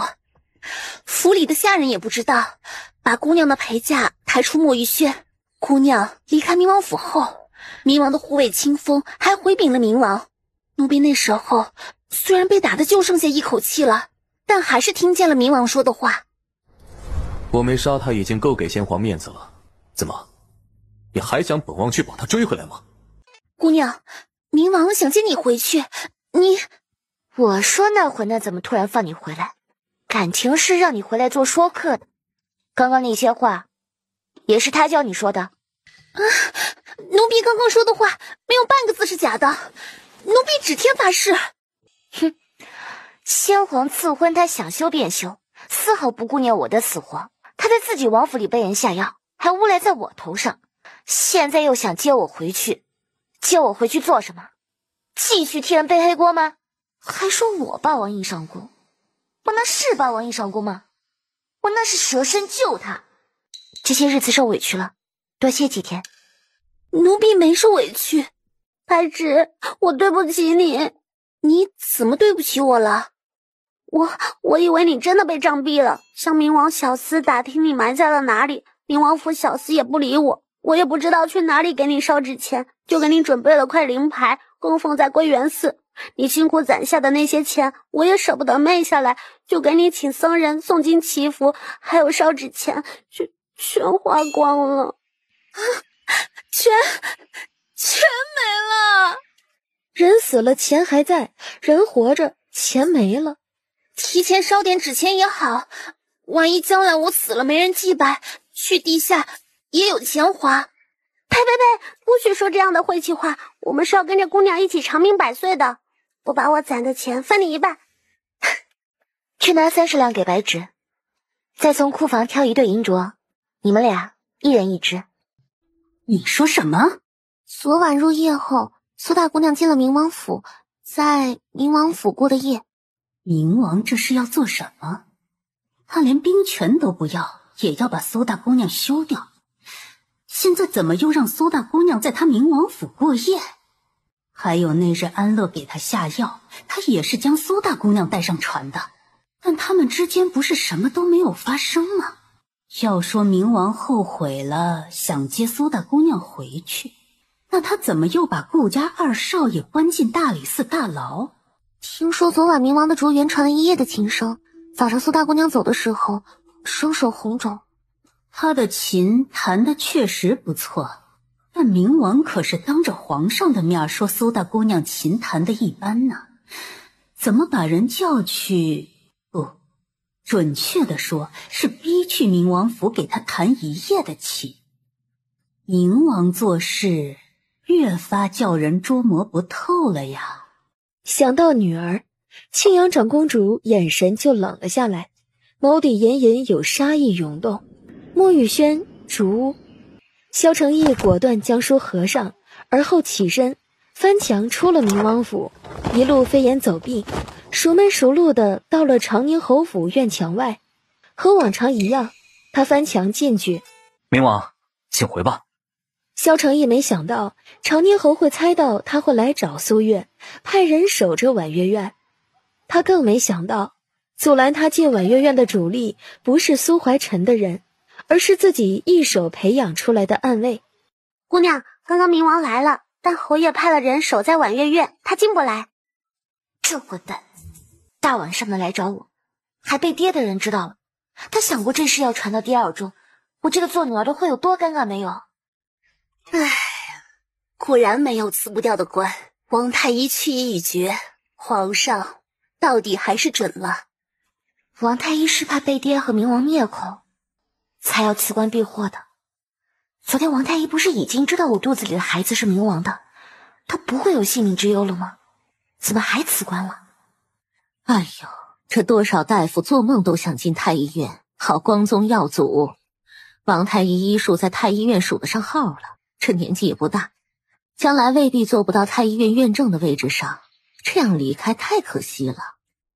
冥王休掉大姑娘，让我们长宁侯府沦为笑柄，确实该打。但侯爷也揍过冥王一回了，还给大姑娘定过亲。虽然最后因为冥王的护卫办事出了岔子给退了，但毕竟已经过去了。一再的揍冥王，万一哪天真把冥王给惹毛了，我们长宁侯府可承受不起冥王的怒气。二嫂说的在理，侯爷最疼的就是你了。你劝劝你爹，让他以后别再打冥王了。这打不还手还好，万一哪天冥王还手了，你爹未必是他的对手。二叔四叔劝过我爹了，劝过了，但你爹不听。二婶四婶放心，我爹虽然恼冥王，揍了他，但不会影响二叔四叔前程的。我们是关心你爹，不是怕得罪冥王，影响你二叔他们的前程。我知道二婶四婶是关心我爹，我也一样。有气不出，憋在心里伤身体。我爹既然敢对冥王动手，肯定是做好了冥王会还手的准备的。祖母，我被冥王休的那天，您派人给我送去的那支香很好闻，是在哪里买的？我想买些回来。什么香？老夫人没派人给大姑娘送过香啊。我被休那天，侯府派人给我送去过一支香，我以为是祖母送给我的。那不是祖母送的，会是谁送给我的？你不是失忆了吗？想起以前的事了？没有，昨儿白芷回来了，夜里点熏香的时候提到一句，白芷对那香赞不绝口，我这才想买几支。这时候，外面快步走进来个丫鬟。冥王打断了武定侯的一条胳膊。可知道冥王为什么断武定侯的胳膊啊？冥王要皇上严惩武定侯，皇上以武定侯以下犯上，把武定侯府贬为武定伯府，并夺了武定侯手里的兵权。这才是文武百官所熟知的冥王。奇怪的是，大哥揍了冥王2回，冥王都没还手，忍下了。冥王也太厉害了，那混蛋确实厉害，但更多的还是武定侯缺心眼。冥王被爹连揍了2回，本来就有所威望了，结果碰到武定侯送上去给他立威，冥王能错过这么好的机会？姑娘，皇后娘娘派人来传你进宫。王太医怎么还辞官了？王太医多久没回老家了？有3年没回去了。王太医是受我牵连才辞掉太医一职，回头我会让冥王帮你回太医院的。难得空闲下来，王太医不妨回去尽几天孝心。皇后，您还没让苏大姑娘起身。是本宫疏忽了，快起来吧。谢皇后娘娘。本该早几日就传你进宫的，奈何本宫执掌后宫，这事务繁多，这才拖到今儿。花灯会那晚发生了什么事儿，本宫知道的不甚清楚。安乐县主求到本宫这儿，本宫为了冥王和皇家的名声，赐下一碗逼子药，却没想到送到你手里的会是绝子药。安乐县主太不了解冥王了，冥王对我可从来没有心慈手软过，哪用得着他多管闲事？说的也是，冥王确实不会怜香惜玉。皇后娘娘，贤妃来了。才把苏大姑娘叫进宫，赵贤妃就赶来了。这么怕本宫把五皇子的救命恩人怎么着吗？让贤妃进来。皇后娘娘在会贵客，臣妾可是来得太不巧了呀。贤妃来找本宫有事？是有点小事要找皇后说。皇后娘娘还要处理公务，臣女就先行告退了。才刚来，这么着急走做什么？哎呀，难得进宫一趟，就多坐会儿陪皇后说说话吧。皇后娘娘，魏贵妃来了。皇后这里这么热闹呢？贵妃今儿怎么也得空来本宫这里了？臣妾闲着没事，随处走走，就走到凤仪宫附近了，便进来给皇后请个安。皇后光顾着和我们说话了，倒把苏大姑娘晾了半天。皇后招苏大姑娘可是有事啊？怎么这会儿才来呀？儿臣抄佛经，替父皇祈福，耽搁了。母后找儿臣来，有事。你父皇对苏大姑娘的情谊赞不绝口，你情谊许久没有进步，母后把她找来指点你一二。微末伎俩，怎么敢指点青鸾公主？苏大姑娘太谦虚了，能得皇上夸赞琴技好的可没几个人。弹奏一曲，让本宫听听。皇后娘娘见谅，我前儿晚上练了1晚上的琴，伤了手，还没好全，今儿没法抚琴。练1晚上琴，天赋一般，我要靠勤奋了。我的笨办法，怕是不合适青鸾公主用。青鸾公主多久练一次琴？2、3天练一次，那就是3天一次了。一次多久？半个时辰。我以前每天都会练2个时辰琴的。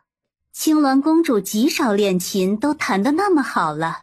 要如苏大姑娘这般勤奋，那琴弹的呀，肯定比苏大姑娘好。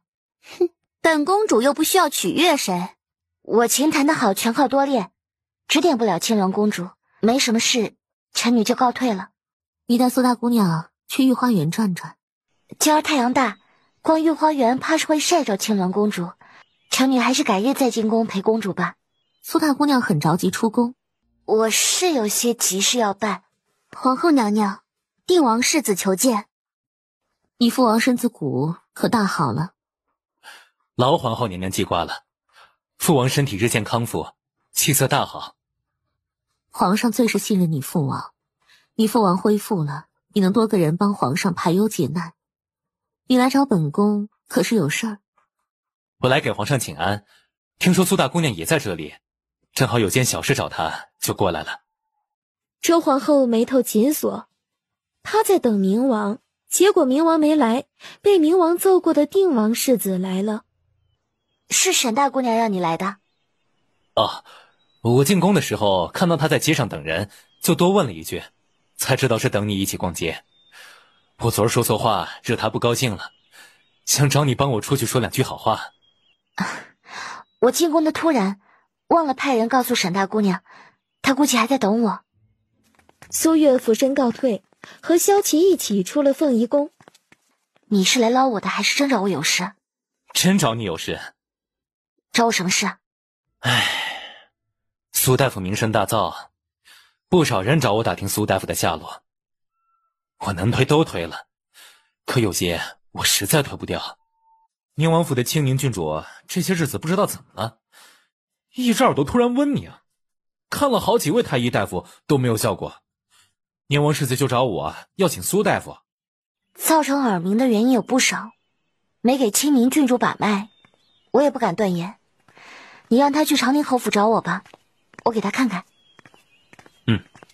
我让他明天去找你。谁让你上马车的？不是动胎气了吗？怎么还到处乱跑？皇后找我进宫，我能不去吗？以后不想去就别去了。说的这么轻松，不敬皇后是什么罪名？你应该比我更清楚吧？我的王妃，皇后还不敢为难。谁是你的王妃？除了你，还能是谁啊？明王要不要停下马车？上天随便找个人问问我和你是什么关系？萧承义无话可说。怎么不说话了？为夫在反省之前有多么有眼无珠。我儿子的娘，皇后同样不敢为难。你有什么证据证明我肚子里的孩子是你的？不是我的，你还想他是谁的？你的丫鬟也放回去了，他没有告诉你那晚的事情吗？哼，我被你休了，见你被人下药，不仅没落井下石，还舍身救你。你呢，不知恩图报就罢了，还百般羞辱我，忘恩负义至极。能把爷怼得无话可说的，这世上也就只有王妃一人了。这张嘴不只会救人，也能把人活活气死。停下，我要下去。动胎气还没好，我送你回长宁侯府。我动胎气已经好了，我上街逛逛，一会儿再回府。真的已经好了？真的，我是大夫，我能不知道吗？好了就好。赵熙，去贺鸡湖。这混蛋耍我呢！岳父大人不让我去找你，只能等你出府才能见一面。这下次见还不知道什么时候呢。你多陪我一会儿。哼，杀鸡儆猴就能震慑住我爹？什么杀鸡儆猴？武定侯。你把这事儿想得太简单了。苏月望着他，好看的眉头拢起来。我断武定侯一条胳膊，确实是想杀鸡儆猴，但不是你爹。不是威慑他爹，那是威慑谁？没有皇上授意，借武定侯几颗胆子也不敢对我动手，何况是在御书房外。苏月听得一震。好在岳父大人不会这么想我。你确定？你别吓唬我。哎呀，不肯随我回王府，连亲一下都不让吗？你给我老实点，不然别怪我拿银针扎你。要不要对为父这么狠啊？也不许口头上占我便宜。孩子都有了，还不许这不许那的。不占你便宜也行。你告诉我，岳父大人还有顾老太爷他们的喜好。他以为苏月知道，然而苏月用看傻子的眼神看他。萧承义抬手扶额，无话可说。爷，到地方了。姑娘，这里好漂亮。去把船开过来。苏月在看船，萧承义胳膊一揽，抱过苏月，轻点湖面就把苏月带上了船。冥王把姑娘带上船了，我怎么办呀？我上不去啊！正急得跳脚呢，就被赵七拎着后衣领子带上了船。玩了一会儿，苏月就找萧承义：“我该回府了。”我已经让清风回城买饭菜了，吃过午饭再回去。来之前我就派人去长宁侯府传过话了，说话长公主找你，你去祝国公府了。一案，皇上夺了武定侯的兵权，从您手中接过的部分，皇上交给了长宁侯。皇上这是什么意思啊？只能麻烦岳父大人替我暂时的掌管这一部分兵权了。身为亲王，掌兵权本就是忌讳，你为什么一定要掌兵权？我能不能说我也不知道。逗他呢。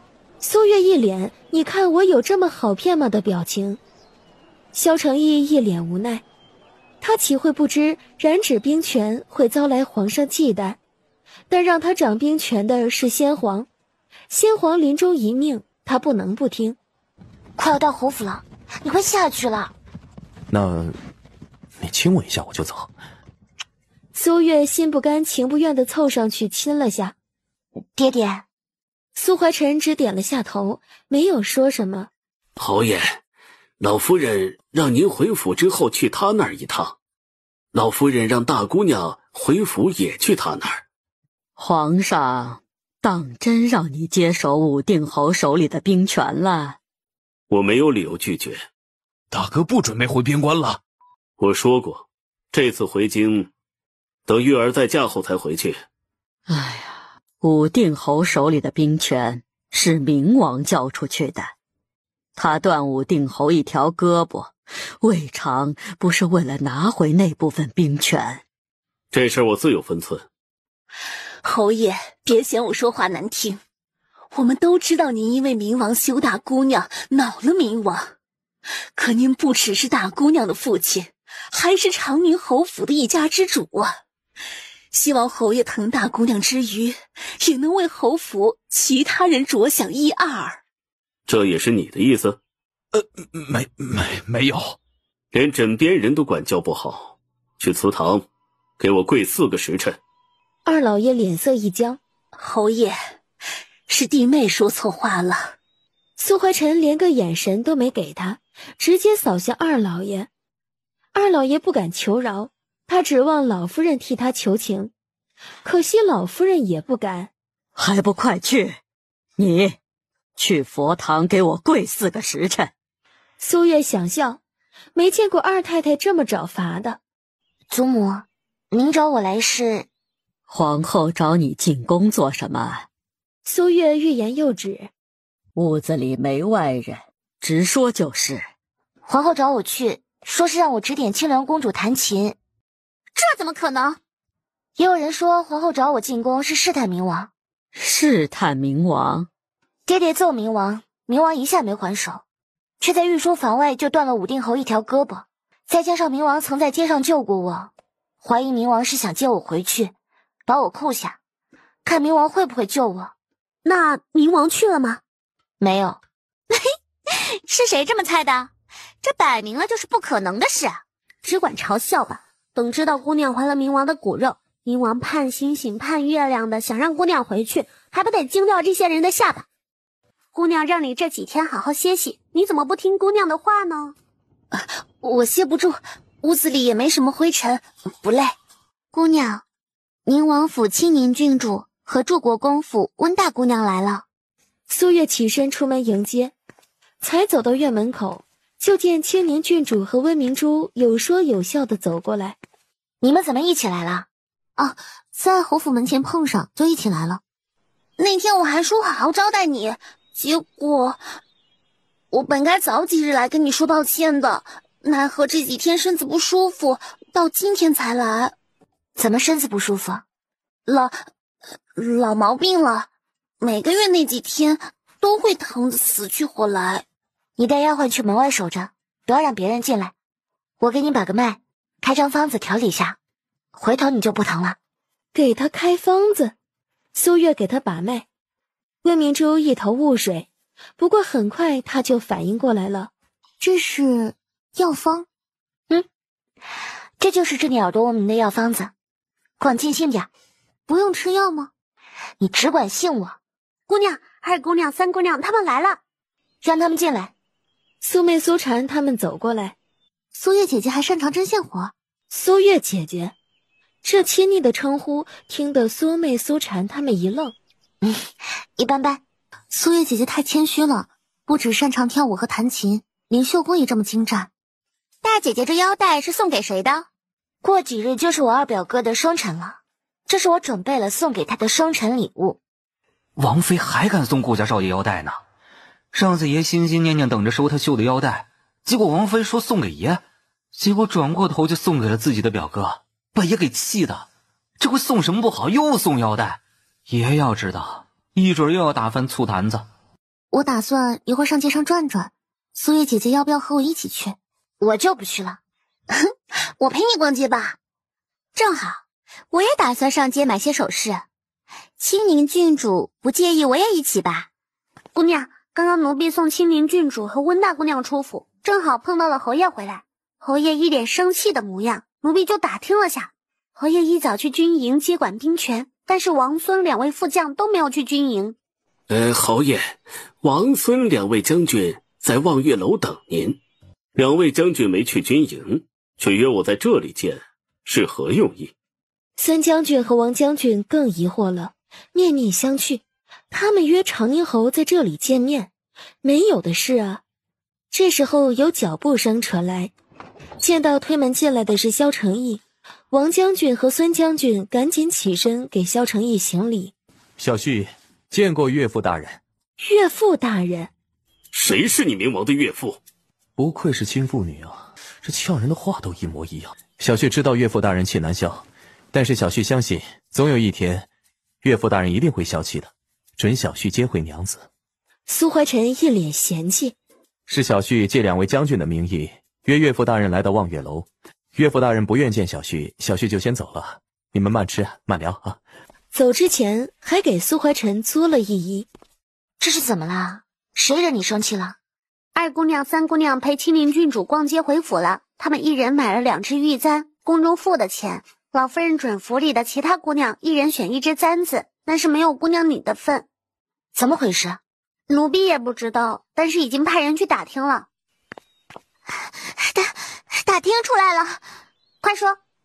我们可不是单纯的陪青宁郡主上街玩，是替大姐姐找补，这钱理应宫中出。什么找补啊？青宁郡主让大姐姐陪她逛街，大姐姐拒绝了。我和二姐姐怕青宁郡主因此恼了大姐姐，恼了我们长宁侯府，才陪着上街逛的。当时六妹妹也在，不信祖母问她。老夫人当即看向苏渊。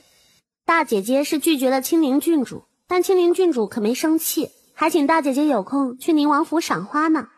青宁郡主那是客气，换作是你邀约，别人这么不给面子，你生不生气？就算是找补，辛苦了，也用不着2只簪子。我原也想跟着去的，但二姐姐、三姐姐说人多了不好，不让我去。好啦，祖母准你上街挑只簪子。苏云、苏代也在，老夫人让他们明天和苏渊一起上街。太气人了！姑娘，大夫人让你去她那儿一趟。没给我娘请安，谁让你坐下的？母亲在忙正事，难道你要我请安打断母亲的思路？不敢打扰我娘，那你就站着等我娘忙完。母亲忙，我不敢打扰她。想找三妹妹你，问问母亲还要多久忙完，要是还要半天，我就待会儿再来。三妹妹去市里都没理我一下，得亏屋子里没外人，不然肯定要连累母亲被人非议没把你教好，眼里没我这个长姐。和安乐县主硬碰硬了2回，是谁都没有放在眼里了。青宁郡主登门和你交好，你倒好，他主动约你逛街，你想都不想直接拒绝了。人家青宁郡主是给你面子才让你陪着，你却这般不识抬举。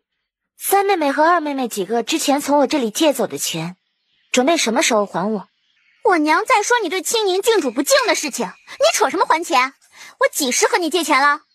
往年父亲离京都会给我800两，都被你们以各种名义由头花完，我手里就只有祖母之前给的1点钱，还不够买只簪子。三妹妹和二妹妹陪青宁郡主逛街，不是都觉得什么都不买，光陪着太丢人了？你让我拿什么陪青宁郡主逛街？要是我可以直接买下，宫中替我结账，下次不用青宁郡主开口，我会主动约她逛街。你救了五皇子，皇上可没少赏赐你。我看你分明就是不想陪青宁郡主逛街，故意找借口。皇上赏赐的黄金，我舍不得用。你得罪安乐县主，险些连累二老爷，京都的大家闺秀，连带着府里的姑娘都不往来了。难得青宁郡主和温大姑娘主动登门，你还拿巧起来了。今日要不是你二妹妹、三妹妹努力找补，传出去，别得叫人说我们长宁侯府上的姑娘都眼高于顶，连宁王府郡主都没放在眼里。我和青宁郡主姐妹相待，她不会因为我没陪她逛街就恼我。你没陪青宁郡主逛街，你怎么知道她没生你的气？三妹妹，这是要我把青宁郡主找来当面问吗？哼，你以为你是什么人啊？青宁郡主是你找就会来的吗？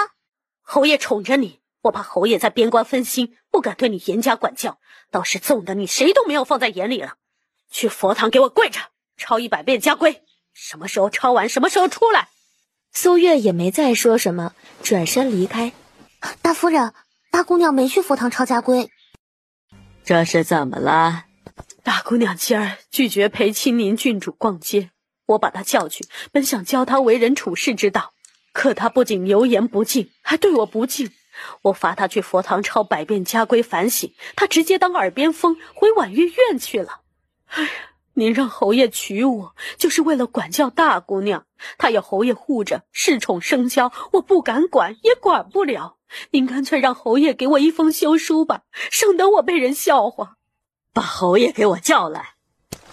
侯爷，老夫人找你。出什么事了？大夫人罚大姑娘跪佛堂抄家规，大姑娘没听，回到婉月院去了。为什么要罚月儿跪佛堂？今儿青宁郡主来府里，让月儿陪她逛街，月儿没陪。大夫人觉得她不懂为人处事的道理，要教她。月儿不想陪青宁郡主逛街，就不陪。你们要她学的为人处事的道理，就是要她做自己不愿意的事。不听你们的，就罚她跪佛堂。月儿和安乐县主针锋相对，除了顾家几个表姑娘，没人和她往来了。难得青宁郡主主动登门，月儿不努力维护，还把青宁郡主推得远远的。你纵着她性子来，即便顾家再疼她，她以后嫁人也要帮衬夫婿，迎来送往。你这不是疼她，你这是在害她。月儿身体不适，没法陪青宁郡主逛街。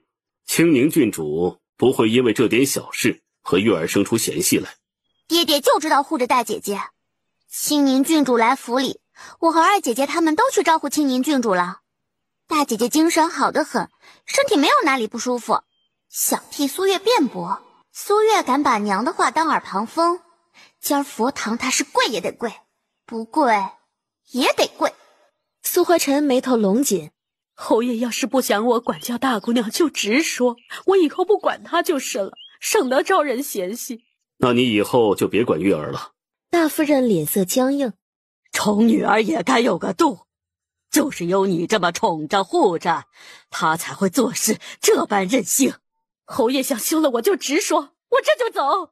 你要这事儿闹得人尽皆知吗？老夫人，宁王府青宁郡主派丫鬟给大姑娘送来一对紫玉簪。除了误会了的苏怀臣，屋子里有一个算一个都懵了。这还是月儿不懂为人处事吗？去请大姑娘，青宁郡主怎么给你送这么贵重的簪子？青宁郡主近来耳朵嗡鸣，找了不少大夫太医都没好。今儿她说起，我想起医书上有差不多的病例。这小毛病，你越注意它，它越严重，需要转移对它的注意力。我便介绍青宁郡主逛街，她给我送这么一对贵重的玉簪，应该是耳朵嗡鸣好了，给我的谢礼。那你怎么不说啊？有谁给过我解释的机会吗？再说了，我也没有十足的把握逛街就能治好。我是身份不及青宁郡主尊贵，但我从没觉得我就低她一等，需要事事奉承她。要真如此，那我就只是他的跟班，甚至是跟屁虫，而非朋友了。回去歇着吧。逛街真的能治病啊！那姑娘以后也要经常上街转转。苏月轻笑，青宁郡主这谢礼送来的可太及时了，刚刚大夫人那脸难看的。他也是为了月儿好，你就别怪他了。我有几句话要单独和母亲说。大夫人坐着没动。你也出去。大夫人脸色僵硬，她起身出去。月儿身子不适，以后就免了给母亲的晨昏定省吧。只是让我免了月儿的晨昏定省，要不要我这个做母亲的去给她请安？母亲这是说的哪儿话？哪有长辈给小辈请安的道理？我不是不通情达理的人，你告诉我月儿得的什么病？哼，连来给我晨昏定省都怕她受不住。月儿有了身孕。有了身孕？孩子是谁的？除了冥王还能是谁的？我一直以为月儿和冥王之间没什么，他冥王怎么能和月儿圆房啊？还将月儿休回府？他们已经和离了，孩子要怎么办？冥王想将月儿接回去，但他欺负月儿，让月儿受尽羞辱，还差点搭上了顾老太爷一条命。在顾老太爷气消之前，我不会让月儿回去的。这事我只告诉母亲，我不希望看见侯府有人为了奉承冥王，明里暗里的逼迫月儿。冥王付出那么大的代价都要休掉月儿，怎么会因为一个孩子就要接回月儿？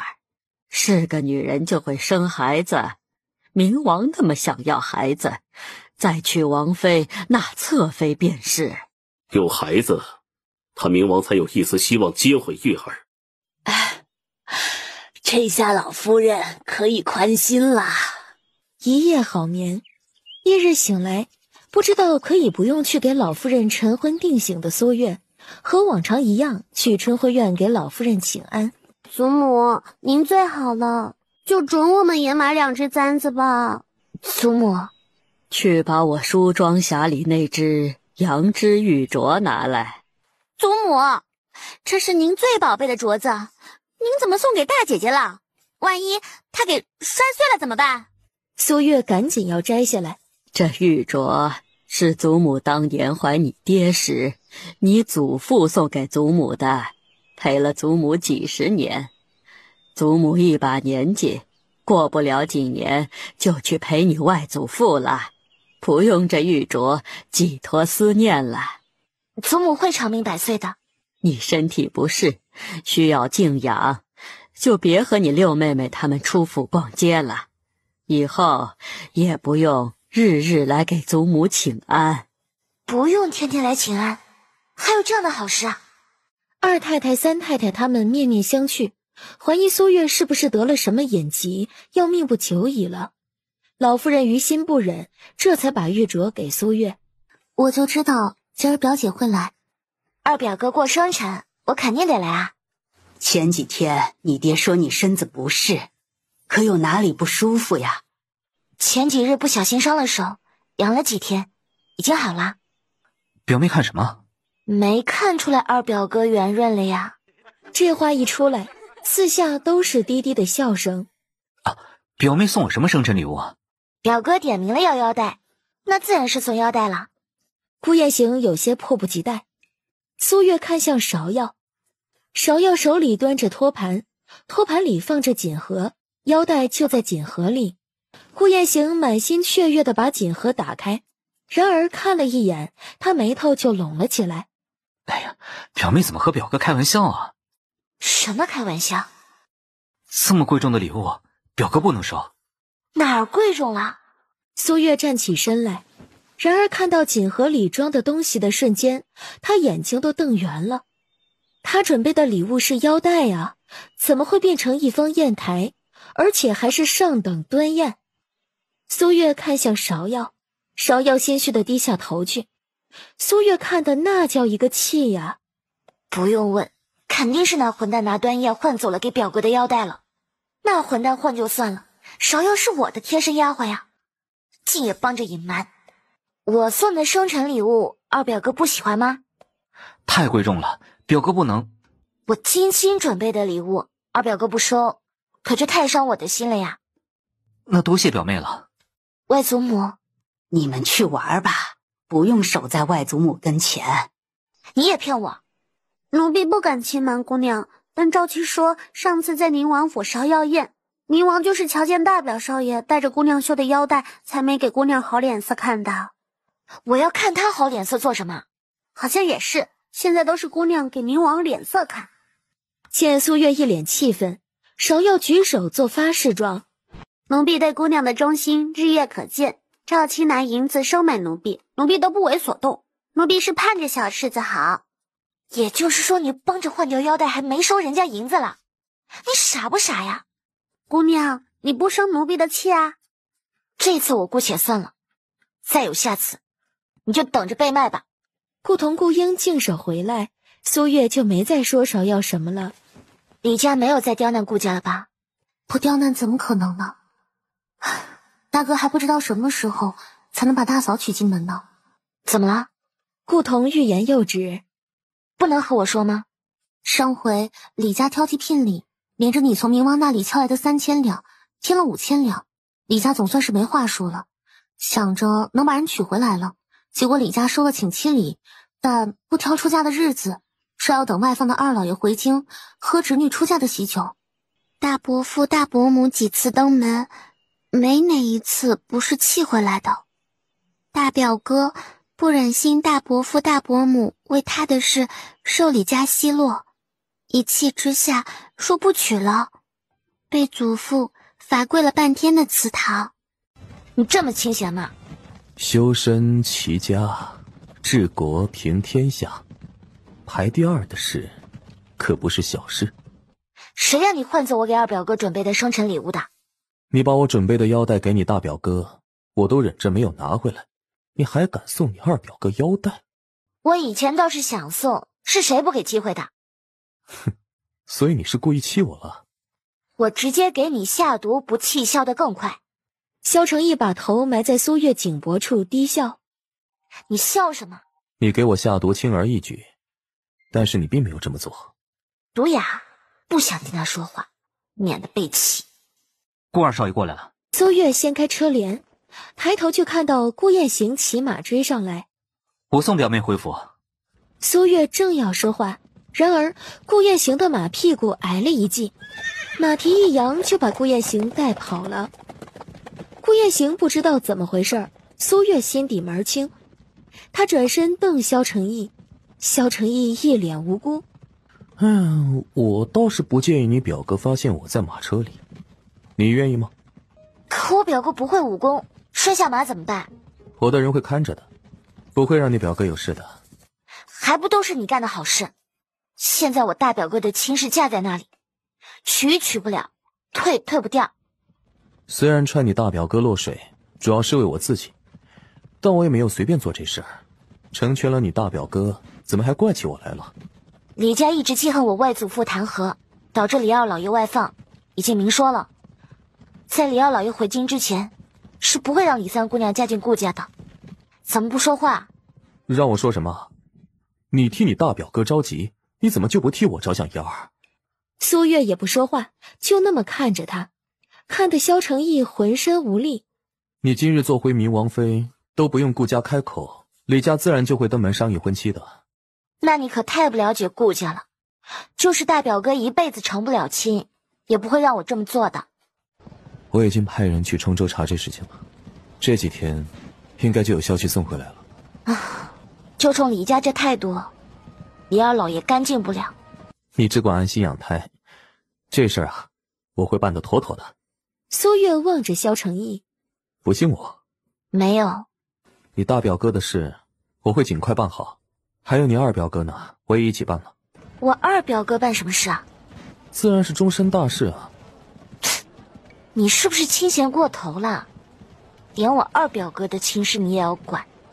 你还笑？当日顾老太爷说的话，你躲在外头，不是偷听得一清二楚吗？要不是怕顾雁行惦记他吃饱了撑着管这样的闲事。我爹要同意早同意了，哪会等到现在？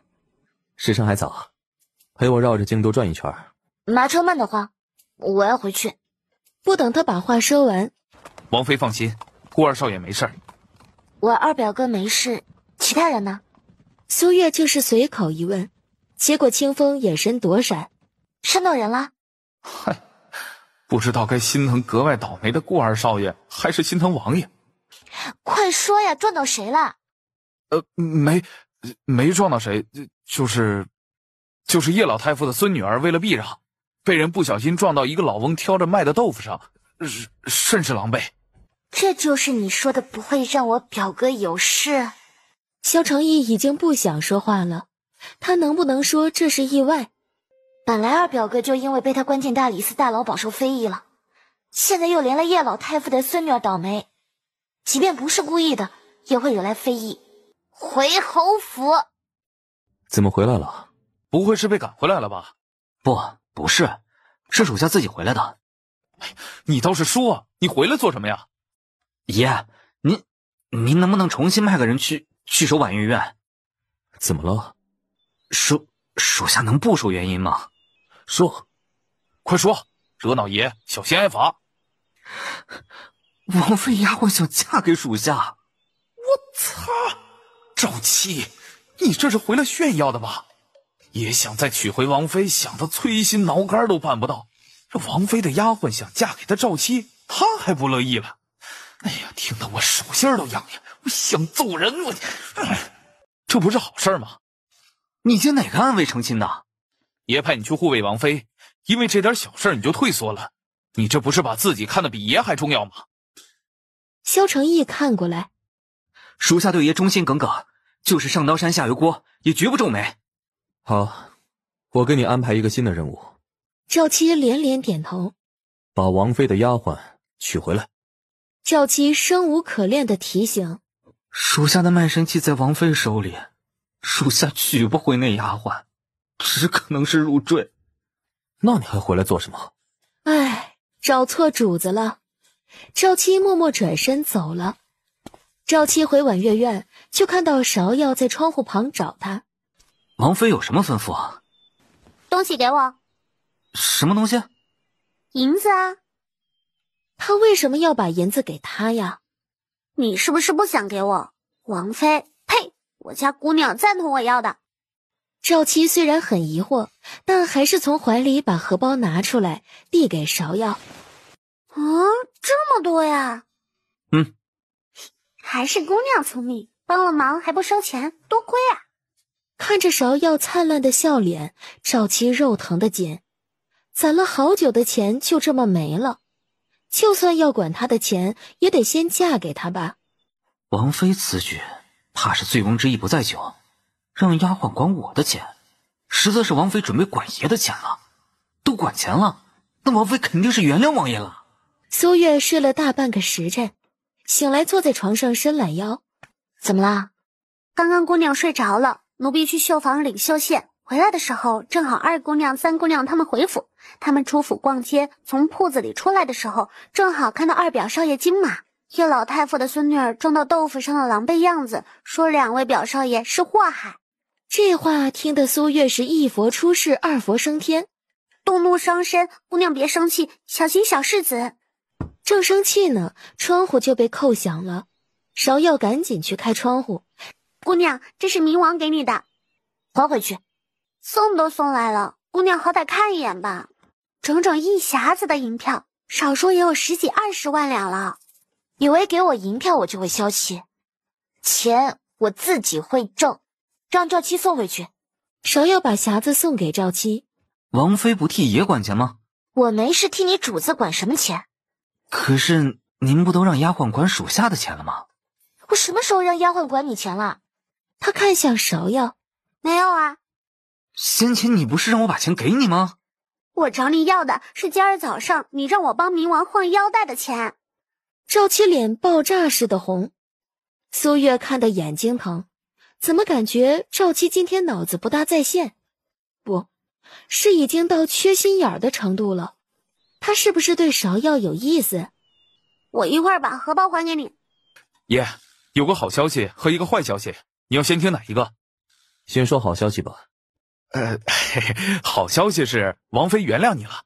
可能吗？那女人会轻易原谅他？坏消息呢？爷，您私房钱全没了。钱怎么没的？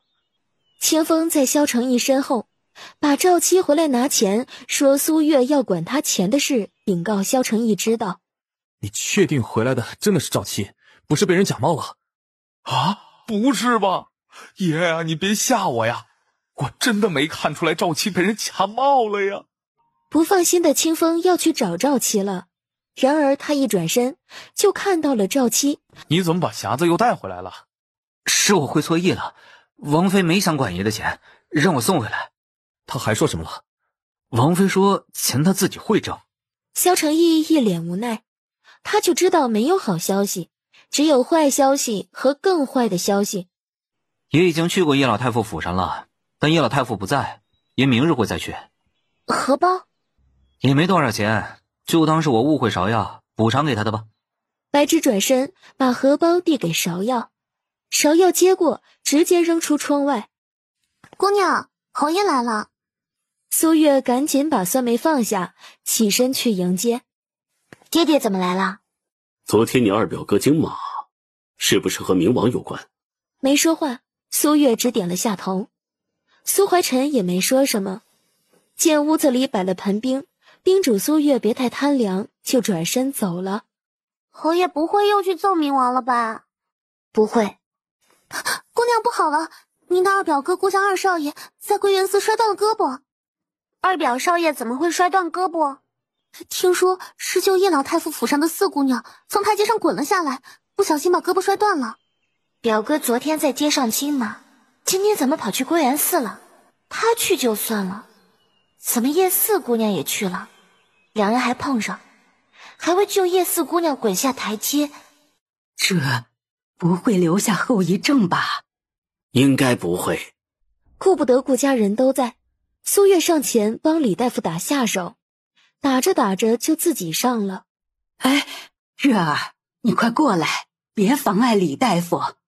苏月听话的退下，李大夫再接手，发现他半天没接好的断骨已经接好了。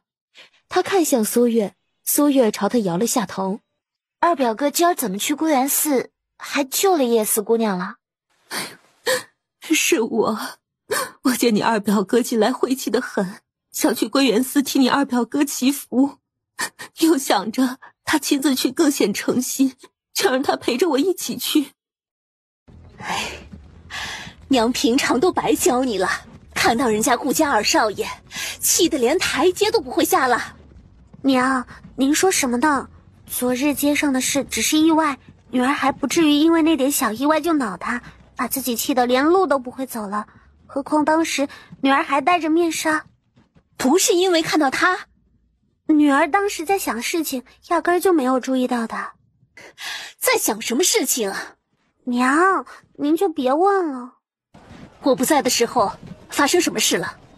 叶芷兰瞪丫鬟，不许丫鬟多嘴。姑娘求了这姻缘签，签上说姑娘喜事将近。老太爷还没回府吗？那还没呢。外祖父是去叶家了吗？叶家不会羞辱老太爷吧？叶老太傅为人清正懂礼，再生气呀，也不会和李家那般羞辱人。老夫人，老太爷回来了。怎么去这么久才回来呀？哈哈哈哈！我和叶老太傅相谈甚欢，下了2局棋，住了神，忘了时间。归元寺发生的事，你可知道？我给邢儿定亲了。和谁？这还用问吗？当然是叶老太傅的孙女儿，叶四姑娘。我们顾家怎么高攀得上叶家呀？亲事确实定下了，但是怎么定下的，我知道的也不是很清楚。回头让玉儿他爹帮忙问问。你都和叶老太傅下了一上午的棋，你不自己问，让玉儿他爹帮你问呐？不是问叶老太傅，是问冥王。这还在顾家门口呢，真没良心。我一上午都在忙你表哥的事，你不谢谢我就算了，还瞪我。你自找的还让我谢你？我表哥摔断胳膊，我没怪你就算不错了。你表哥摔断胳膊也怪我？我二舅母要不是觉得表哥近来太过晦气，就不会要他陪着去归元寺。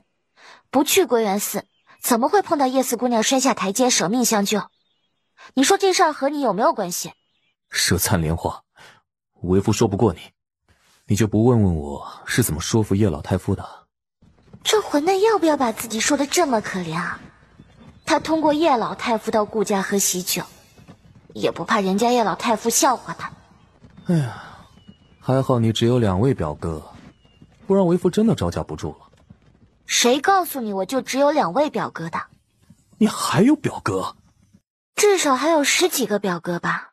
老夫人的娘家侄孙，大夫人的娘家侄儿，我还有2位姑姑，以及祖父那一辈姑祖母的孙儿、外孙儿，表哥多到我都不一定全都见过。萧承义无话可说。大姐姐也不知道身体哪里不适，早上不能去给祖母请安，倒是能去顾家了。大姐姐不会是已经许给顾二少爷了吧？怕冥王搅局，所以瞒着没说。顾家大少爷和李家3姑娘一同落水，不得已推掉了大姐姐的亲事。今儿顾二少爷在归元寺为救叶四姑娘，把胳膊摔断了。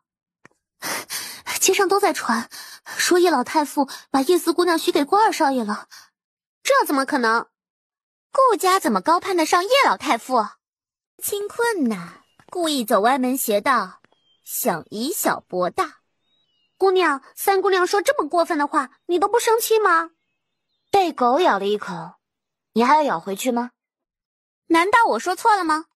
顾家不是在顾大少爷亲事上尝到甜头了，又故技重施吗？你的意思是我二表哥应该眼睁睁地看着叶四姑娘从归元寺的台阶上滚下来，摔死摔残，摔得头破血流也别出手相救是吗？一句话就噎得苏妹说不出来话。叶四姑娘也太倒霉了些，昨儿在街上一头扎进豆腐里，今儿又差点摔死，这好端端的下台阶，怎么就滚下来了呢？哼，别是有人害的。叶四姑娘不倒霉，别人怎么有机会英雄救美？啪的一声，没忍住，苏月一巴掌朝苏妹脸上呼了过去。你敢打我？打的就是你，顾家招你惹你了，如此见不得顾家好。人家叶四姑娘是木头，连自己滚下台阶是意外还是被人算计都不知道。倒是你，人待在侯府里，对归元寺发生的事却是门儿清。你是不是觉得人家叶老太傅糊涂透顶，还没你聪明，把自己疼爱的孙女往火坑里推？煽风点火很有意思是吗？不好了，老夫人，大姑娘打了3姑娘一巴掌。3姑娘还手了？还了，但是没成功。把他们给我叫来。祖母，你要给我做主啊！打得这么重。王妈妈看向苏月，怎么回事？怎么动手打人了？是你主动告诉祖母，还是我来说？祖母，我没说什么过分的话，只是觉得顾家高攀不上叶老太傅府，诧异叶老太傅怎么会把孙女儿许给顾家二少爷。不信，祖母问二姐姐、六妹妹她们。还质疑大姐姐身体不适，没法来给祖母您请安，却能坐马车颠簸去顾家。老夫人看向苏渊，苏渊点点头。老夫人最后看向苏月，一个个当真是好大的胆子，竟敢联起手来欺瞒祖母。你们是不是觉得刚刚院门口发生的事，只有我们几个知道？苏妹、苏婵他们脸色齐齐一变。我掌过3妹妹的时候，祖母院子里的2等丫鬟抢而下的躲到了树后面，除了丫鬟，暗处还有爹爹的人。祖母找来一问便知。暗处有没有苏怀臣的人，苏月不知道，但赵七肯定在。把那丫鬟找来。很快，丫鬟就进来了。苏妹用威胁的眼神看着丫鬟，三妹妹这么一副凶神恶煞的模样，是想威胁丫鬟向着你吗？你少往我身上泼脏水！你躲在树后面听到什么看到什么，一五一十禀告老夫人知道。胆敢欺瞒半个字，和父亲的人说着对不上，你该知道等着你的是什么下场。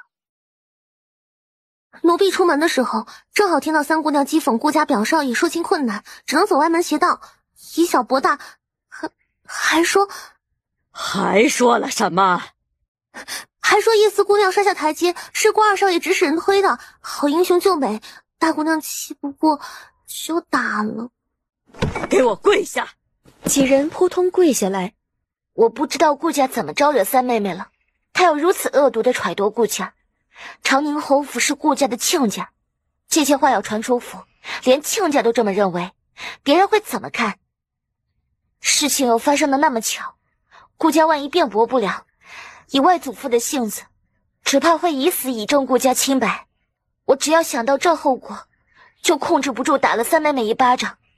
但我没想到府里的姐妹会这般团结，竟然联起手来欺骗祖母，颠倒是非黑白。今儿要不是碰巧有丫鬟听见，替我作证，只怕我跳进黄河都洗不清了。老夫人气得浑身颤抖。顾老太爷为人正直，是你爹最敬重之人，顾家怎么可能会做这样龌龊之事？别人这么揣度顾家，你不帮着辩驳，还信以为真。要顾老太爷哪天真以死证清白，你爹要是误会是从你的嘴里传出来，会打断你的腿。还跪在这里做什么？还不赶快去佛堂给我跪着反省！你三妹妹一准是从哪里听到这些话，当了真，同情叶四姑娘，替她打抱不平，才这么说。三妹妹有人云亦云的毛病，母亲既然早知道，怎么不严加管教？只要是在我面前叫嚷，要是哪天事情没弄清楚就数落别人，别人可没我这么好脾气，只打他一巴掌给个教训就算了。是我没有管教好妹儿，还请老夫人责罚。你也回去，给我好好反省。哎呦，这大姑娘仗着有侯爷护着，都敢打三姑娘了，保不齐哪天呐，就爬到大夫人您头上耀武扬威了。还用以后？她现在已经爬到我头上了。以前没把她当回事儿，才容忍她活到现在，真以为有侯爷护着就拿捏不了她了？哼，敢打我女儿，今儿就要她半条命！大夫人眼底闪过一抹恶毒，示意吴妈妈附耳过来，低声吩咐两句：把这些菜装入食盒，派人送去佛堂，就说是侯爷让送去的。饭菜都送去了，姑娘晚上吃什么呀？三姑娘他们欺负姑娘，抹黑顾家，姑娘怎么还给他们送吃的？照我说的去办就是了。哎呀，这三姑娘和大姑娘争斗，关我们渊儿什么事儿啊？要无辜受牵连，跟着罚跪。谁让他凑在一起看热闹的？他要离得远远的，也不会受牵连。老爷就不心疼渊儿吗？就不管了吗？就让渊儿在佛堂里饿肚子吗？罚跪的又不止渊儿一个，老夫人气头上，你派人送吃食去，下一个受罚的就是你了。饿一两顿，饿不死人。你们越是护着，老夫人就越生气。等老夫人心疼了，自然会放了他们。侯爷也不会和他们几个小辈计较。老爷太太，不好了，六姑娘他们不知道怎么回事，腹痛难忍。哎呀，怎么会肚子疼啊？奴婢不知道，佛堂管事妈妈怕出事，派人去客房禀告，也派人去禀告老夫人了。姑娘，三姑娘他们腹泻不止，大夫人和二太太他们匆匆赶去了佛堂。姑娘的晚饭里被人下了药，还不算太笨。几位姑娘腹泻，应该是误食了泻药。罚跪佛堂，谁准你们送吃食来的？二太太、三太太他们，你看着我，我看着你，他们也想知道是谁送来的。是侯爷送来的。苏怀臣迈步进佛堂，正好听到这一句。你们送饭菜就算了，还打着我的幌子送。清蒸鲈鱼，红烧豆腐，这好像是大厨房给大姑娘准备的晚饭。我说今儿送饭菜来的丫鬟，瞧着怎么那么眼熟了？是大姑娘院子里的丫鬟。怎么会是月儿？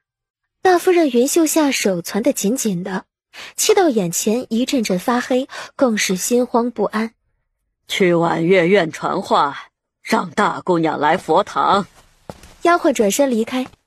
夜路难走，多带几个人去掌灯。还是奴婢去吧。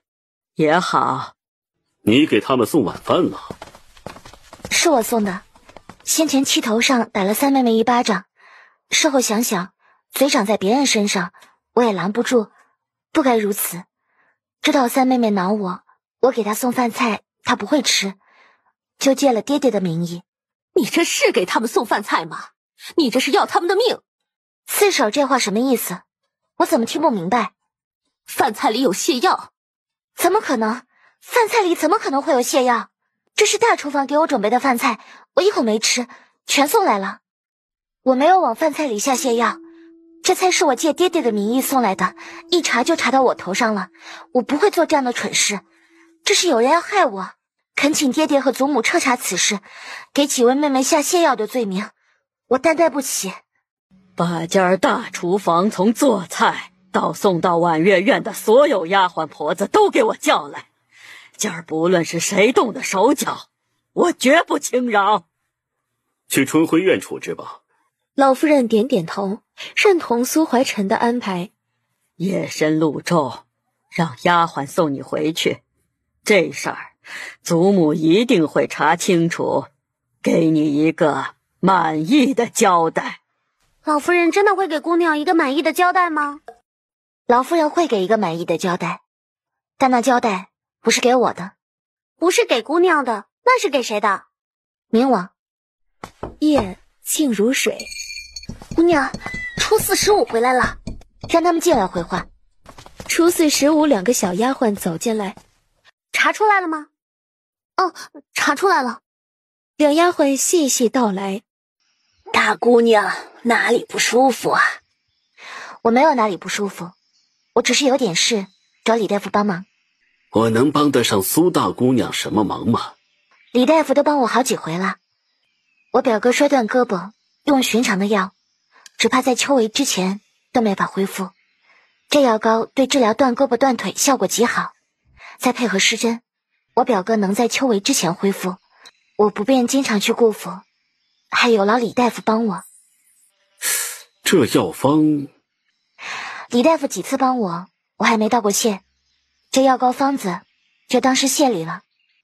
这药方太贵重了，我不能收。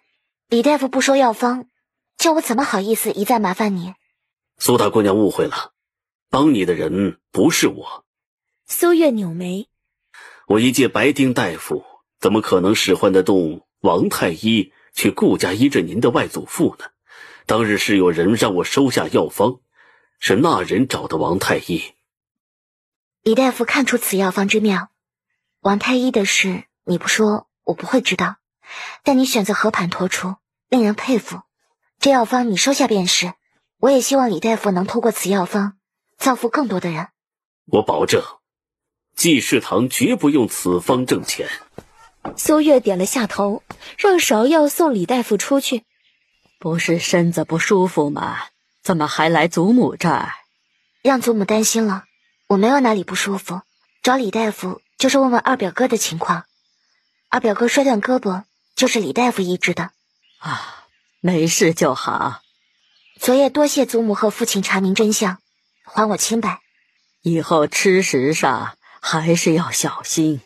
苏月点头记下。老夫人，定王府派人送来2张请帖，说是定王病愈，要办宴会热闹热闹，区区晦气，请侯爷和大姑娘到时候去吃酒。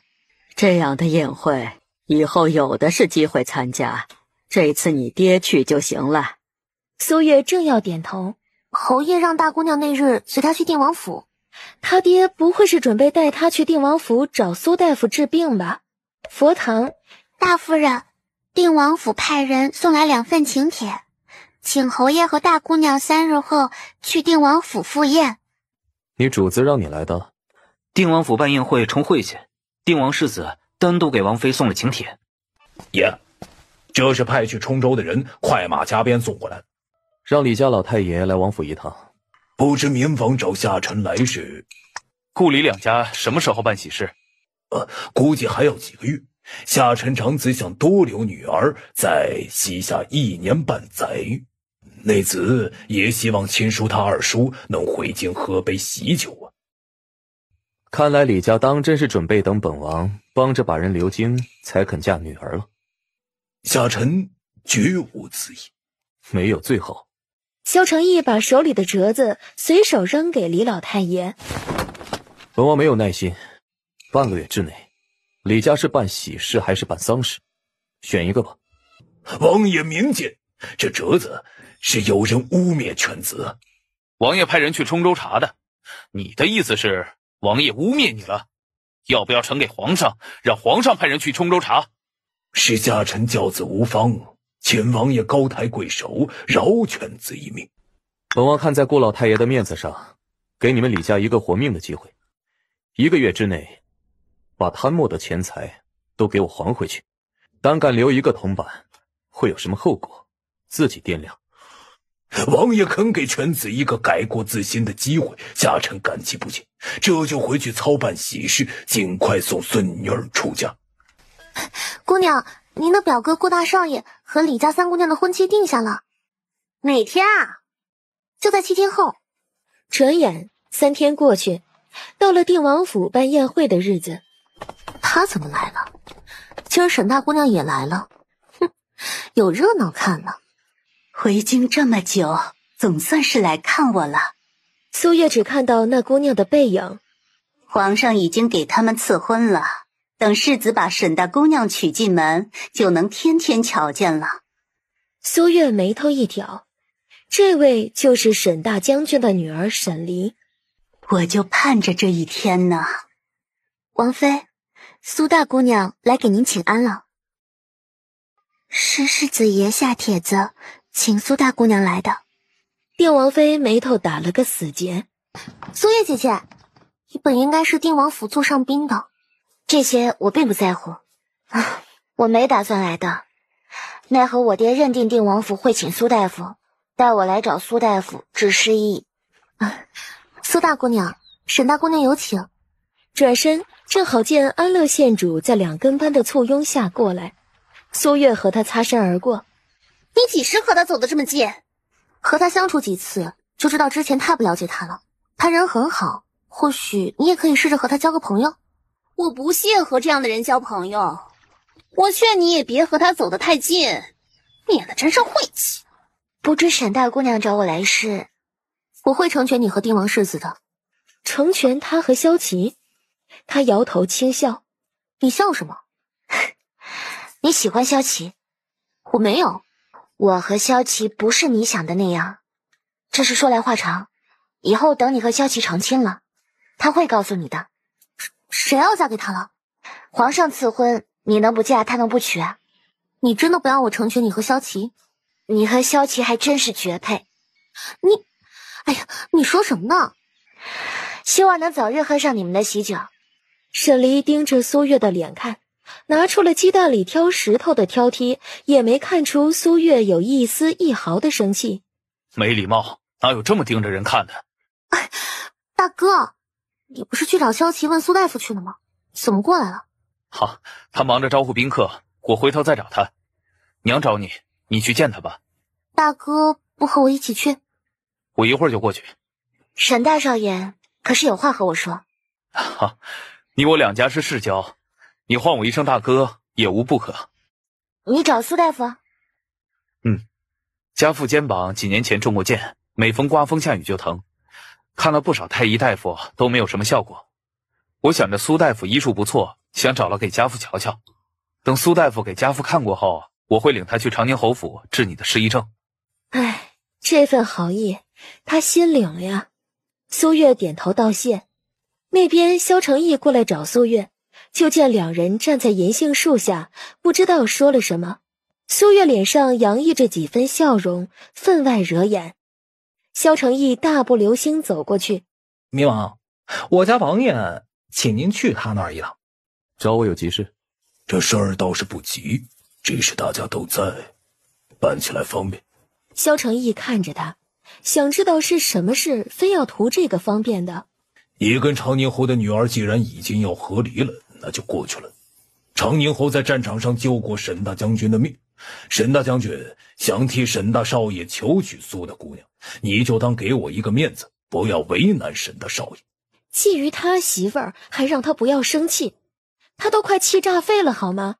长宁侯不会同意的，不信可以让沈大将军去试试。郡主，明王和副远将军扶沈大少爷在比划拳脚，你要不要去看看？青宁郡主拉过苏月的手，就往丫鬟指的方向跑去，生怕晚了赶不上趟。等苏月赶到，萧承义和沈燕已经打得不可开交了。论武功，萧承义更胜一筹，不过两人脸上都挂了彩，只是沈燕的更严重。不是比划拳脚吗？怎么竟往脸上招呼呀？两人在战场上结仇了吗？住手！没人听他的。住手！玉儿，过来。爹爹方才同意沈大将军收你做义女了，以后沈大少爷就是你义兄了。真的，某位爷差点一口老血就喷出来了。才下狠手教训的觊觎他媳妇儿的人，转眼就成了他媳妇儿的义兄，他的准义舅子。小义父，义父，好，好，义兄，好，义妹，明日我带小女登门正式认亲，沈兄有话不妨直说。明王摆明了是不让玉儿再嫁人，你预备怎么办？我也不会再给玉儿定亲了。这可不像你的性子。玉儿怀了明王的骨肉。什么？明王想接回玉儿，是我不同意。你这可是折煞我了，认义女的事儿做不得说。这么多人都知道你已经收小女为义女，沈兄想反悔却是不能了。让周管事备一份厚礼，去沈大将军府上道贺。属下是不是也要恭喜爷您多了个干岳父啊？萧承义脚步滞住，侧头，清风脚底抹油的跑了。苏大姑娘，有人让奴婢把这纸条交给您。你可怜的夫君在假山边等你。要不要把自己写得这么可怜？我有点事要忙，你快去吧。你没上药？找你来给我上药啊。我没带药。我带了。少装可怜。为夫还用得着装可怜吗？又得罪你一个哥哥。谁让你没事打他的？唉，我是无缘无故打人的人吗？啊？沈大少爷得罪你了？他想娶你。怎么可能？你别瞎说。不然你以为你爹为何突然让沈大将军收你做干女儿？你明知道我爹不会同意，还对人家沈大少爷下狠手，这能怪得了谁啊？怪你太招人喜欢了呗。我就当你是在夸我了。萧承义已经彻底被气得没脾气了，一把将苏月抱起，就要从假山出去。你要干嘛？快放我下去！为夫现在就要告诉所有人，你已经怀了我的骨肉，光明正大带你回去。你不怕我爹揍你吗？就是挨你爹一刀，也好过隔三差五被扎一针，放我办完血好。你就算把我带回去了，我也会给你下毒，自己离开。你要怎样才肯跟我回去啊？3媒6聘，重新用8抬大轿把我娶回去。非得这样不可？你要嫌麻烦，你可以娶别人啊，又不会有人拦着你。你，哎呀，有的时候我真想掐死你算了。可他嘴上再狠，抱苏月都不敢用力，怕伤了苏月肚子里的孩子。让我抱一会儿。岳父大人什么时候才去为夫晚上去找你啊？啊！你想都别想，我爹不可能准你晚上去找我的。你想什么呢？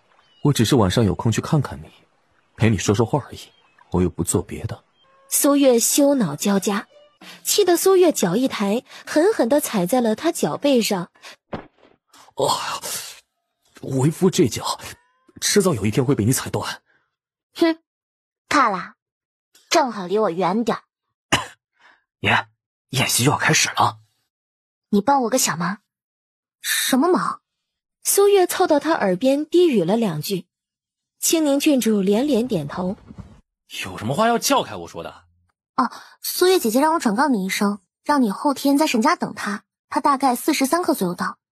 他为什么让我去沈家等他呀？你不知道吗？他知道他还会问吗？萧琪扭眉，苏月姐姐只让我帮她转达这句话，旁的没说。那边萧巡过来叫青宁郡主，青宁郡主就和萧琪告辞，和自家大哥一起走了。我有点事想找你帮忙。什么事？我想请一下苏大夫。府上谁需要请苏大夫？父亲肩膀处中箭，这些年一直都没能痊愈，我想找苏大夫给看看。你是不是私下见过苏大姑娘？好，只是和她在花园里说了几句话。苏大夫后日有空，不出意外的话，应该可以去沈家。那就多谢了。你不是准备给燕儿，怎么突然收苏大姑娘做义女了？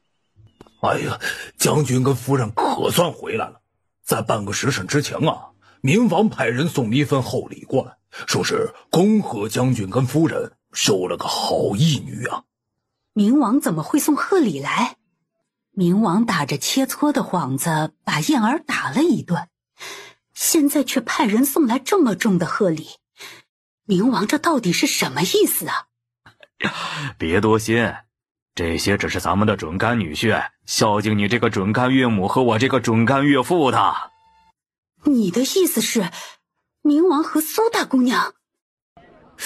这是……哎呦，昨天明王送了份厚礼来，恭贺我收月儿为义女。要文武百官知道了后，这不都纷纷派人送贺礼来，昨儿就收了一下午了。哎呀，我和老爷上辈子是修了什么福分呢？能收这么好一个干女儿呀！苏月脸颊微红，能认你们做义父义母，也是月儿的福气。哎呀，外头太阳大，进屋说话吧。哎呀，昨天是我没弄清楚情况，听信流言蜚语，误会你和萧琪了，希望你别介意。这么点小事，我怎么会介意啊？说起来，我也算是你和萧琪半个媒人了。沈离疑惑地看着苏月，我帮了萧琪一点忙，为了答谢我，他帮我试探冥王，因此惹怒冥王，挨了顿打，被扔出冥王府。冥王气头上，去给你们求的赐婚。沈离一脸吃惊地看着苏月，爹爹，我明天有事需要出府一趟。非要出府不可？苏月重重点了下头，苏怀臣就同意了。他相信自己女儿有分寸。翌日，苏月吃过早饭，就带着芍药去春晖院给老夫人请安。走到春晖院门前，正好看到二太太、三太太还有四太太出来，三人脸色很不好看。苏月俯身给他们行礼，他们也当没看见的走了。这是谁招惹二太太他们了？进屋时，正好看见丫鬟翠竹出来。方才发生什么事了？二太太他们脸色很不好的样子。明儿顾家办喜事，老夫人让二少爷、三少爷他们去帮着招呼宾客。二太太他们以二少爷他们要以学业为重拒绝了，被老夫人训斥了好几句。结果和侯爷说的时候，侯爷说不用。绕过屏风，苏月进屋给老夫人请安。听说沈家大少爷被冥王打得严重，他伤得如何？祖母怎么突然问起义兄？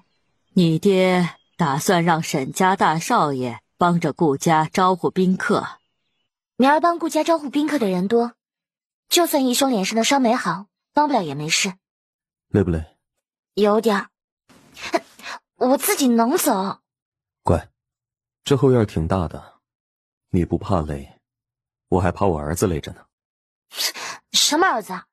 万一是女儿呢？女儿娇贵，就更不能累着了。药材已经在运送进京的路上，不日就到，挑个良辰吉日就能开张了。这么快？你找我办的事，怎敢耽搁？清风深以为然。虽然爷是自找的，但爷堂堂一个战神王爷，这些日子都快成专门给人保媒拉线的了。爷，三皇子坠马，把腿摔断了。可需要我去医治三皇子？不用。二皇子刚刚去了王府，爷不在，他留下了1万两，还让您在1个月之后，再去帮他买去伤疤的药膏呢。2位皇子为何这么反常？北凉送公主前来和亲，皇上有意让3皇子去和亲公主。北凉公主不是早就出发了吗？怎么到现在还没到？天气炎热，北凉公主在路上热中暑了，再加上水土不服，在驿站休养，耽搁了半个月。一会儿吃完午饭，我陪你上街转转。苏月抬头看他，戴着面具，没人知道是你和我。你快进宫吧，改日再陪我逛街。萧承义瞥了身边赵七和清风他们一眼，都很识时务的背过身去。那明天见。知道了，快走吧。明儿明王是要去顾家喝大表少爷的喜酒吗？不会。可明儿侯爷和姑娘一起出府，一同回府，明王不去顾家喝喜酒，没机会跟姑娘说话呀。他不会做这样自讨没趣的事吧？你去明王府传我的话，让你主子明天别去顾家。爷不会听王妃您的。你只管告诉你主子，劝不动他，我不怪你。赵七一脸这是肯定劝不动，也没那么好说话的表情看着苏月。你告诉你主子，明天他不去顾家，我给他绣条腰带。怎么回来了？王妃不让您去顾家喝喜酒。你还真忘了谁是你主子，竟敢让本王听他？属下不敢。王妃说明儿您不去，她给您绣条腰带。哼，本王缺他一条腰带吗？这么点条件就想收买我？姑娘，赵七回来了。你主子怎么说？赵七欲言又止，有话就直说吧。主子说想要他不去顾家喝喜酒，除非王妃您今晚去王府住一晚。他做梦。哎呦，表姑娘可算是回来了，大姑娘二姑娘都差人过来问过好几回了。苏月迈步进顾家，就看到萧齐和萧巡，还有宜春侯世子秦玉和工部尚书大少爷袁硕在招呼宾客。表妹，你怎么请动他们的？我让萧齐帮忙找几个人招呼宾客，其他人都是萧齐找的。老夫人，明王也来了。他来了就来了，当寻常宾客对待就是。到底是明王，又是来送贺礼的，哎呀，这席位他不好安排呀！他给明王安排座位的事就交给月儿吧，不论月儿把明王安排坐哪儿，照办。苏月小声交代管事。这不好吧？就这么办，有事我担着。你有没有感觉到明王的拘束？我敢打赌，明王宁愿被绑在刑架上，也不愿意坐在那里。哎呀，这是哪个神仙安排的座呀？绝，太绝了还！好像是苏大姑娘安排的。去请天王世子。你找我？今儿多谢你了。嗨，一点小忙而已，和我说谢谢就太见外了。明王世子、宜春侯世子和云大少爷他们都帮我2回了，还有义兄。按理我应该找个酒楼宴请你们以作答谢，但我女儿身多有不便，只能换个方式了。我准备在京都开个药铺，你帮我问问他们，要不要入上一股？你这份谢礼太重了，以后少不得还有麻烦你们的时候，你们要拒绝，我以后可不敢再麻烦你们了。苏月这么说，萧齐就点头应下了。苏大夫要在京都开间药铺，你们要不要入一股？嚯，不是，还有这好事呢？这还用问？这可是天上掉馅饼的好事，必须得入啊！看来我们是沾到顾家喜气了。我也入一股。那一股多少钱啊？萧齐被问哑巴了，忘了问。你给为父安排的好位置，你还瞪我？你不是想讨我爹和义父的欢心吗？我把你安排挨着他们坐，你不满意啊？怎么没和岳父大人一起回长宁侯府啊？是想见我了？谁想见你了？是我爹让我先回去的。这个回答，萧承义不仅没失望，他甚至笑出声来。你笑什么？岳父大人开始接纳为父了。你确定？岳父大人知道我会想办法见你，他让你单独走，不就是在给为父机会吗？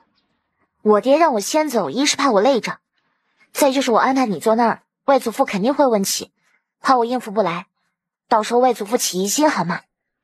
你提前走，顾老太爷只会更加疑心。好像也是。就非得泼为夫的冷水，不能让为夫高兴一会儿啊！苏月嘴张开，然而一个字还没吐出来，嘴就被堵上了。这回他亲得格外用力，苏月用力推攘他，被他抓住手，反抗不得。定王世子，找我？你要开药铺，可有什么需要我们帮忙的地方吗？不用，药铺都筹备的差不多了。萧琪欲言又止，苏月正要问，这时候一声喷嚏传开，苏月和萧琪的脸以肉眼可见的速度红了起来。打扰了。说完就要转身。你怎么也来了？送义妹回长宁侯府。萧琪脑瓜子疼，为了苏月的清誉着想，他果断把沈燕拽走了。他们都走了。你是故意的。打喷嚏，忍不住的。苏月眸底火光大盛。我好不容易才能够和你说一会儿话，还被他们打扰，太不识趣了。别以为我不知道你想干什么。萧琪怎么知道你要开药铺的？萧琪和萧寻他们帮了我好多次，我让他们入股药铺，以作答谢。你不反对吧？你都让他们入股了，现在才担心我会反对，是不是担心的太晚啊？铺子你我一人一半，你要反对，我可以从我那一半里分给他们。药铺是你的，你怎么安排都行。那怎么行？话还没说完，萧承义再次以唇封嘴。肚子总算是大了一点了。这是吃撑的。王爷王妃能不能别说话了？已经严重影响到我赶马车了。回头一定记得扯2条棉絮，把耳朵堵上，不然没准哪天憋臊憋得拉不住缰绳，把马车赶河里去了。你爹怎么没和你一起回府？爹爹还要帮顾家送宾客，可能外祖父还有话和他说，就让我先回来了。累了大半天，回去歇着吧。赵七还没回来。你怎么去这么半天啊？定王世子人不在府里，我没把药膏交给其他人，去望月楼找的他，耽搁了些时间。属下从望月楼出来，正好看到大夫人的贴身丫鬟进了间字画铺子。她进去的时候还看了看周围，行为鬼祟，属下觉得奇怪，就跟了进去。那丫鬟拿着大夫人抄的家规，让字画铺子临摹。够绝。苏月低声吩咐赵七几句。只是临摹要几天时间。无妨。佛堂内，事情可办妥了？就是价钱不低。那点钱算什么？哪里不能找补回来？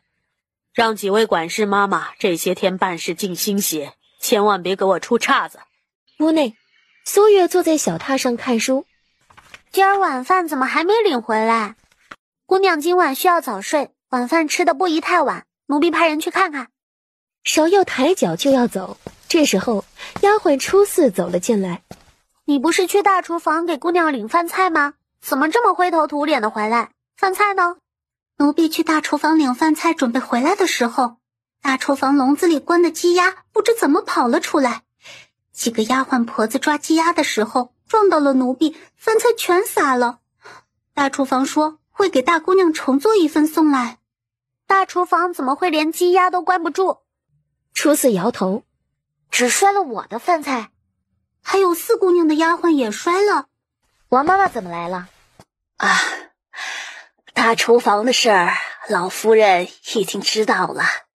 老夫人平素晚上吃的少，怕大姑娘饿着，特让奴婢把小厨房给她做的菜送来。那祖母晚上吃什么？祖母上了年纪，更不宜吃得太晚。小厨房炒几个小菜很快的。我给忘了。确实，院子里有厨房方便得多。大姑娘这是想要小厨房呢？一夜好眠。昨晚睡得可好？祖母怜惜，昨儿吃过晚饭，早早就睡下了。侯府10几年来都是大嫂掌中馈，她把侯府管得井井有条。您罚她跪佛堂抄家规，这才几天啊，大厨房就出了乱子。各位管事妈妈有事也不敢去佛堂问大嫂，以后啊，乱子只怕会越来越多，您还是免了大嫂的惩罚吧。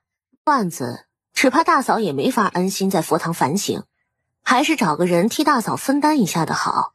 月儿觉得呢？祖母，今儿大厨房送去婉月院的饭菜和往常没区别。昨晚大厨房出岔子，应该只是意外。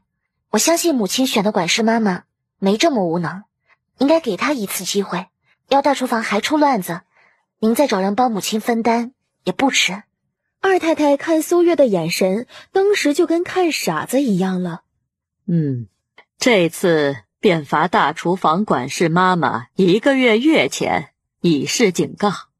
再有下回，绝不轻饶。太多了。嗨，不多，我们一人只入了1万两，5000两就够了。你肯让我们入国，就已经是给我们面子了，哪能让你吃亏啊？不过我会另外再开个酒楼，剩下5000两就当是你们入股了。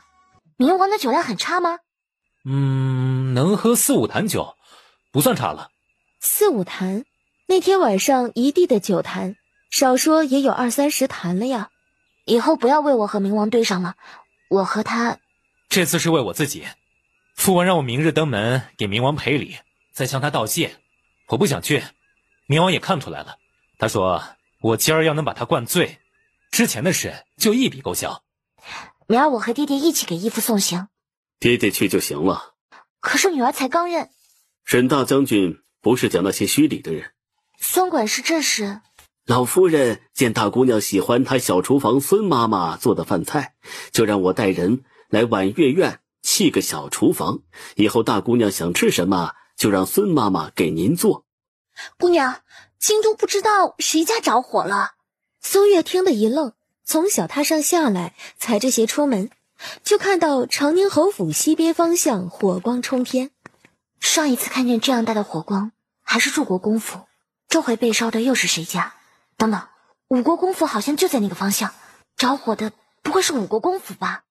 五国公府着火不会和他有关吧？姑娘，夜深了，该歇下了。苏月不困，准备拿书看，然而就在他把书拿起来时，窗户传来吱嘎声，就见萧承义跳窗进来。快拿药箱来，你中毒了。我服了你给的解毒丸，没事。芍药把药箱拿来，苏月把萧承义胳膊处的锦袍撕开，帮他清理伤口，然后敷药，再用纱布包扎。伤成这样了，我怎么觉得你心情挺好的？为夫喜欢看你担心我的样子。苏月手一抬，直接拍他肩膀上了，当时疼得萧承义倒抽气。现在还喜欢吗？我爹的人不是守着婉月院的吗？你怎么进来的？萧承义看了眼胳膊处的伤，没说话。我家王爷都受伤了，你们就通融一二吧。冥王受伤了，当务之急是处理伤口。王妃会替王爷包扎伤口的。就算王妃会包扎伤口，万一刺客的剑上有毒呢？攸关性命，还是谨慎些的好。伤口包扎好了，你赶紧走了。你都不好奇是谁伤了我吗？不好奇。今晚我住在你这里。不行。回去的路上难保不会有刺客埋伏。我让我爹派人护送你回去。头晕的厉害，让为夫缓缓再说。苏月转身，这是爷的锦袍。锦袍？苏月眸底点燃小火苗，转身瞪去。某个刚刚装头晕的爷，这下是真头疼了。他知道自己的人办事都很麻溜，但要不要这么麻溜？走了，散他识趣，走得快。帮为夫拿一下锦袍。苏月吓了一跳，他飞快地把茶盏放下，3两步走到屏风后，就看到某混蛋泡在他的浴桶里。苏月转身拿起桌上放着的包袱，就要扔出窗外去。你把我的锦袍扔了，为夫就只能够光着身子出来了。苏月手都举起来，做出扔的姿势了，这会儿只能忍下来，把包袱扔某男脸上。换好衣服赶紧走。屋外4个暗卫是大眼瞪小眼，赵七、清风两人是脸红脖子粗。为了接王妃回去，爷这些天就做了3件事：1. 坚持；2. 不要脸；3. 坚持不要脸。看来只能禀告侯爷了。咱们做暗卫的，听吩咐办事是应该，但也要替主子着想。这时辰，侯爷十有八九已经睡下了。就算没睡，你告诉他了，他又能怎么办？你们不知道，我家王爷不要脸起来，谁也拦不住的。到时候我家王爷不尴尬，尴尬的是侯爷和王妃。王爷王妃连孩子都怀上了，再讲男女大防也迟了。侯爷迟早会让我家王爷把王妃接回去的，又何必看得这么死，是不是？再者今儿个情况特殊，我家王爷受了重伤，需要安慰，你们就通融一回吧。咱们懂事些，就不给侯爷添烦恼了。今日我们就不禀报侯爷了，但是下不为例。屏风后，萧承义换好锦袍出来，就对上一双喷火的眸子。而这时有一声长哨传来，萧承义就跳窗出去了。这回应该是真走了吧？他不是走了吗？他怎么又回来了？苏月走过去拽他起来，好巧不巧，拽的是萧承义受伤的那只胳膊。苏月反应过来要把手松开，却被他抓住，人还没反应过来就扑他身上了。你装疼骗我？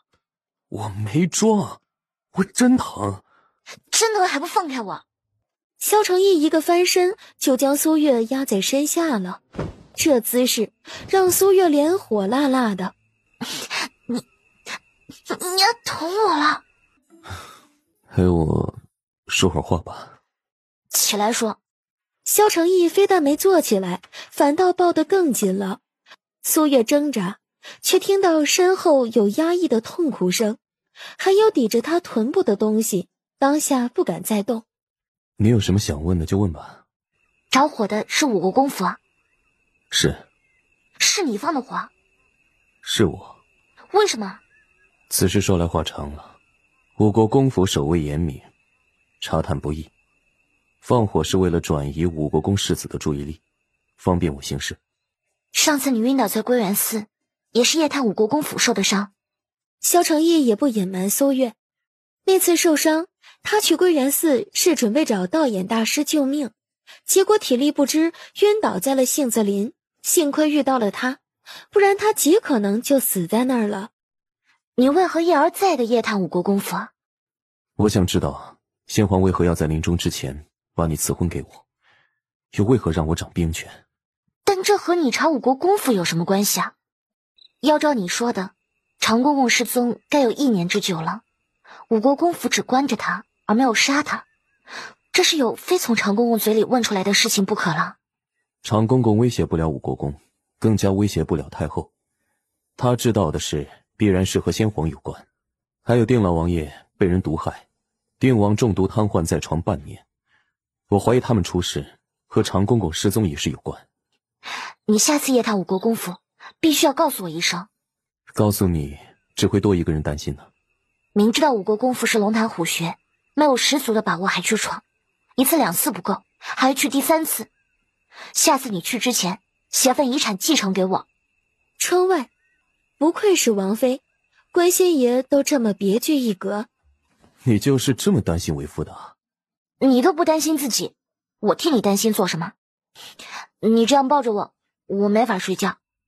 你手里还有解毒丸，明日送行的时候别忘了给沈大将军几颗。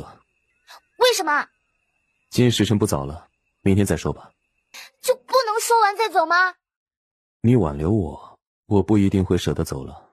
他话还没说完，苏月往床上一倒，拉过被子蒙头盖住。萧承义又好气又无奈，他收回眸光，跳窗离开。夜日醒来，送去给定王世子，让他交给沈烨，就说萧武舅怀疑沈大将军此行会有危险，多做一手防备。老夫人不好了，二房丫鬟婆子和大厨房的人打起来了。二房丫鬟婆子怎么和大厨房的人打起来？好像是大厨房给二房送的菜和调料有问题，二房的人去大厨房质问，言语不合，最后动上了手。哼，我还纳闷呢，平常二嫂都比我早来小会儿，今儿我都来半天了，她还没到，原来是有事儿啊。你去大厨房看看到底怎么回事。二嫂，出什么事儿了？哎，我也想知道是出了什么事。大厨房给我二房送的酱油和醋甜了盐，齁咸的。小厨房不知道，和往常一样和的馅料。老爷早朝前习惯吃2个包子垫垫肚子，今儿一咬包子差点没咸死。老爷责怪我没管好这小厨房，饿着肚子去上朝了。哎呀，我越想越气，就把小厨房做包子的丫鬟痛骂了一顿，罚他们1个月的月钱。他们回小厨房查，最后查到酱油和醋有问题，禀告了我。我就让他们去大厨房问问清楚，到底怎么回事。大姑娘，侯爷回府了。祖母，义父沈大将军奉命去迎接北凉公主，我准备和父亲一起去送行，再去顾家一趟。大表哥也是来送我义父义兄的。啊，本来约好今日我在望月楼宴请沈大少爷和定王世子他们，但不巧沈大少爷要跟随沈大将军去迎接北凉公主，我来送送他。你怎么把月儿也带来了？我是不让，他执意要来，我也就随他了。萧琪是怎么回事啊？沈大将军都要走了，他怎么还没来？苏月转身望去，就见萧琪、萧寻还有秦玉他们骑马过来。我还以为你们不来了。怎么可能不来？只是苏大夫临时找萧琪有点事儿，耽误了些时间。沈伯父肩膀处的旧疾需要每日施针换药，我问了苏大夫，说是不宜耽搁，药膏也存不久，我便找了位大夫随行。另外托你帮点忙。哦，什么忙？苏大夫派人送东西回老家，送的东西极为重要，不容有失。正好和你还有伯父顺路，我就让他们跟在后面，你帮忙照应一下，不为难吧？哈，苏大夫与家父有恩，他的忙肯定得帮。其实也谈不上帮忙，大路人人走，他们也只是跟在后面而已。没听说府上哪位表小姐定亲啊？怎么就送聘礼来了？这些聘礼是礼部左侍郎严府送来的呀。礼部左侍郎，听着有点耳熟。礼部严侍郎府上不是早前就退了大表姑娘的亲事吗？亲事退是退了，但是严家一声招呼都不打，就直接把聘礼抬来了。我拦着不让进，严家小厮就抬着聘礼堵在了大门口，被人看笑话，这实在是没法子，于是就让进了门呢。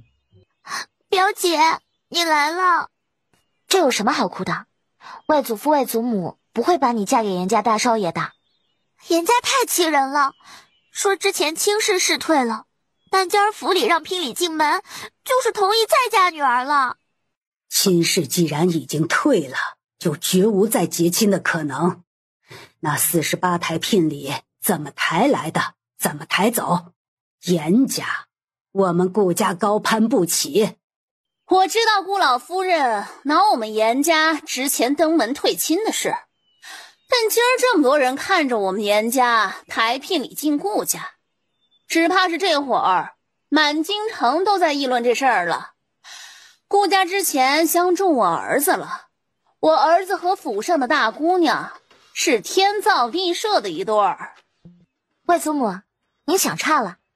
严大人身为礼部左侍郎，最是懂礼数的人家，怎么可能未经顾家同意就直接登门送聘，借舆论逼迫顾家再允婚？那48台礼是严家知道无故退亲，让大表妹名声受损，心生愧疚，特地送来的补偿。严家如此诚心赔礼，顾家理应收下。我严家送来的是聘礼。严夫人想好了再说。前2日顾家办喜宴，满堂宾客，可是有不少人打听我2位表妹是否许人了。顾家可是明明确确的告诉他们没有。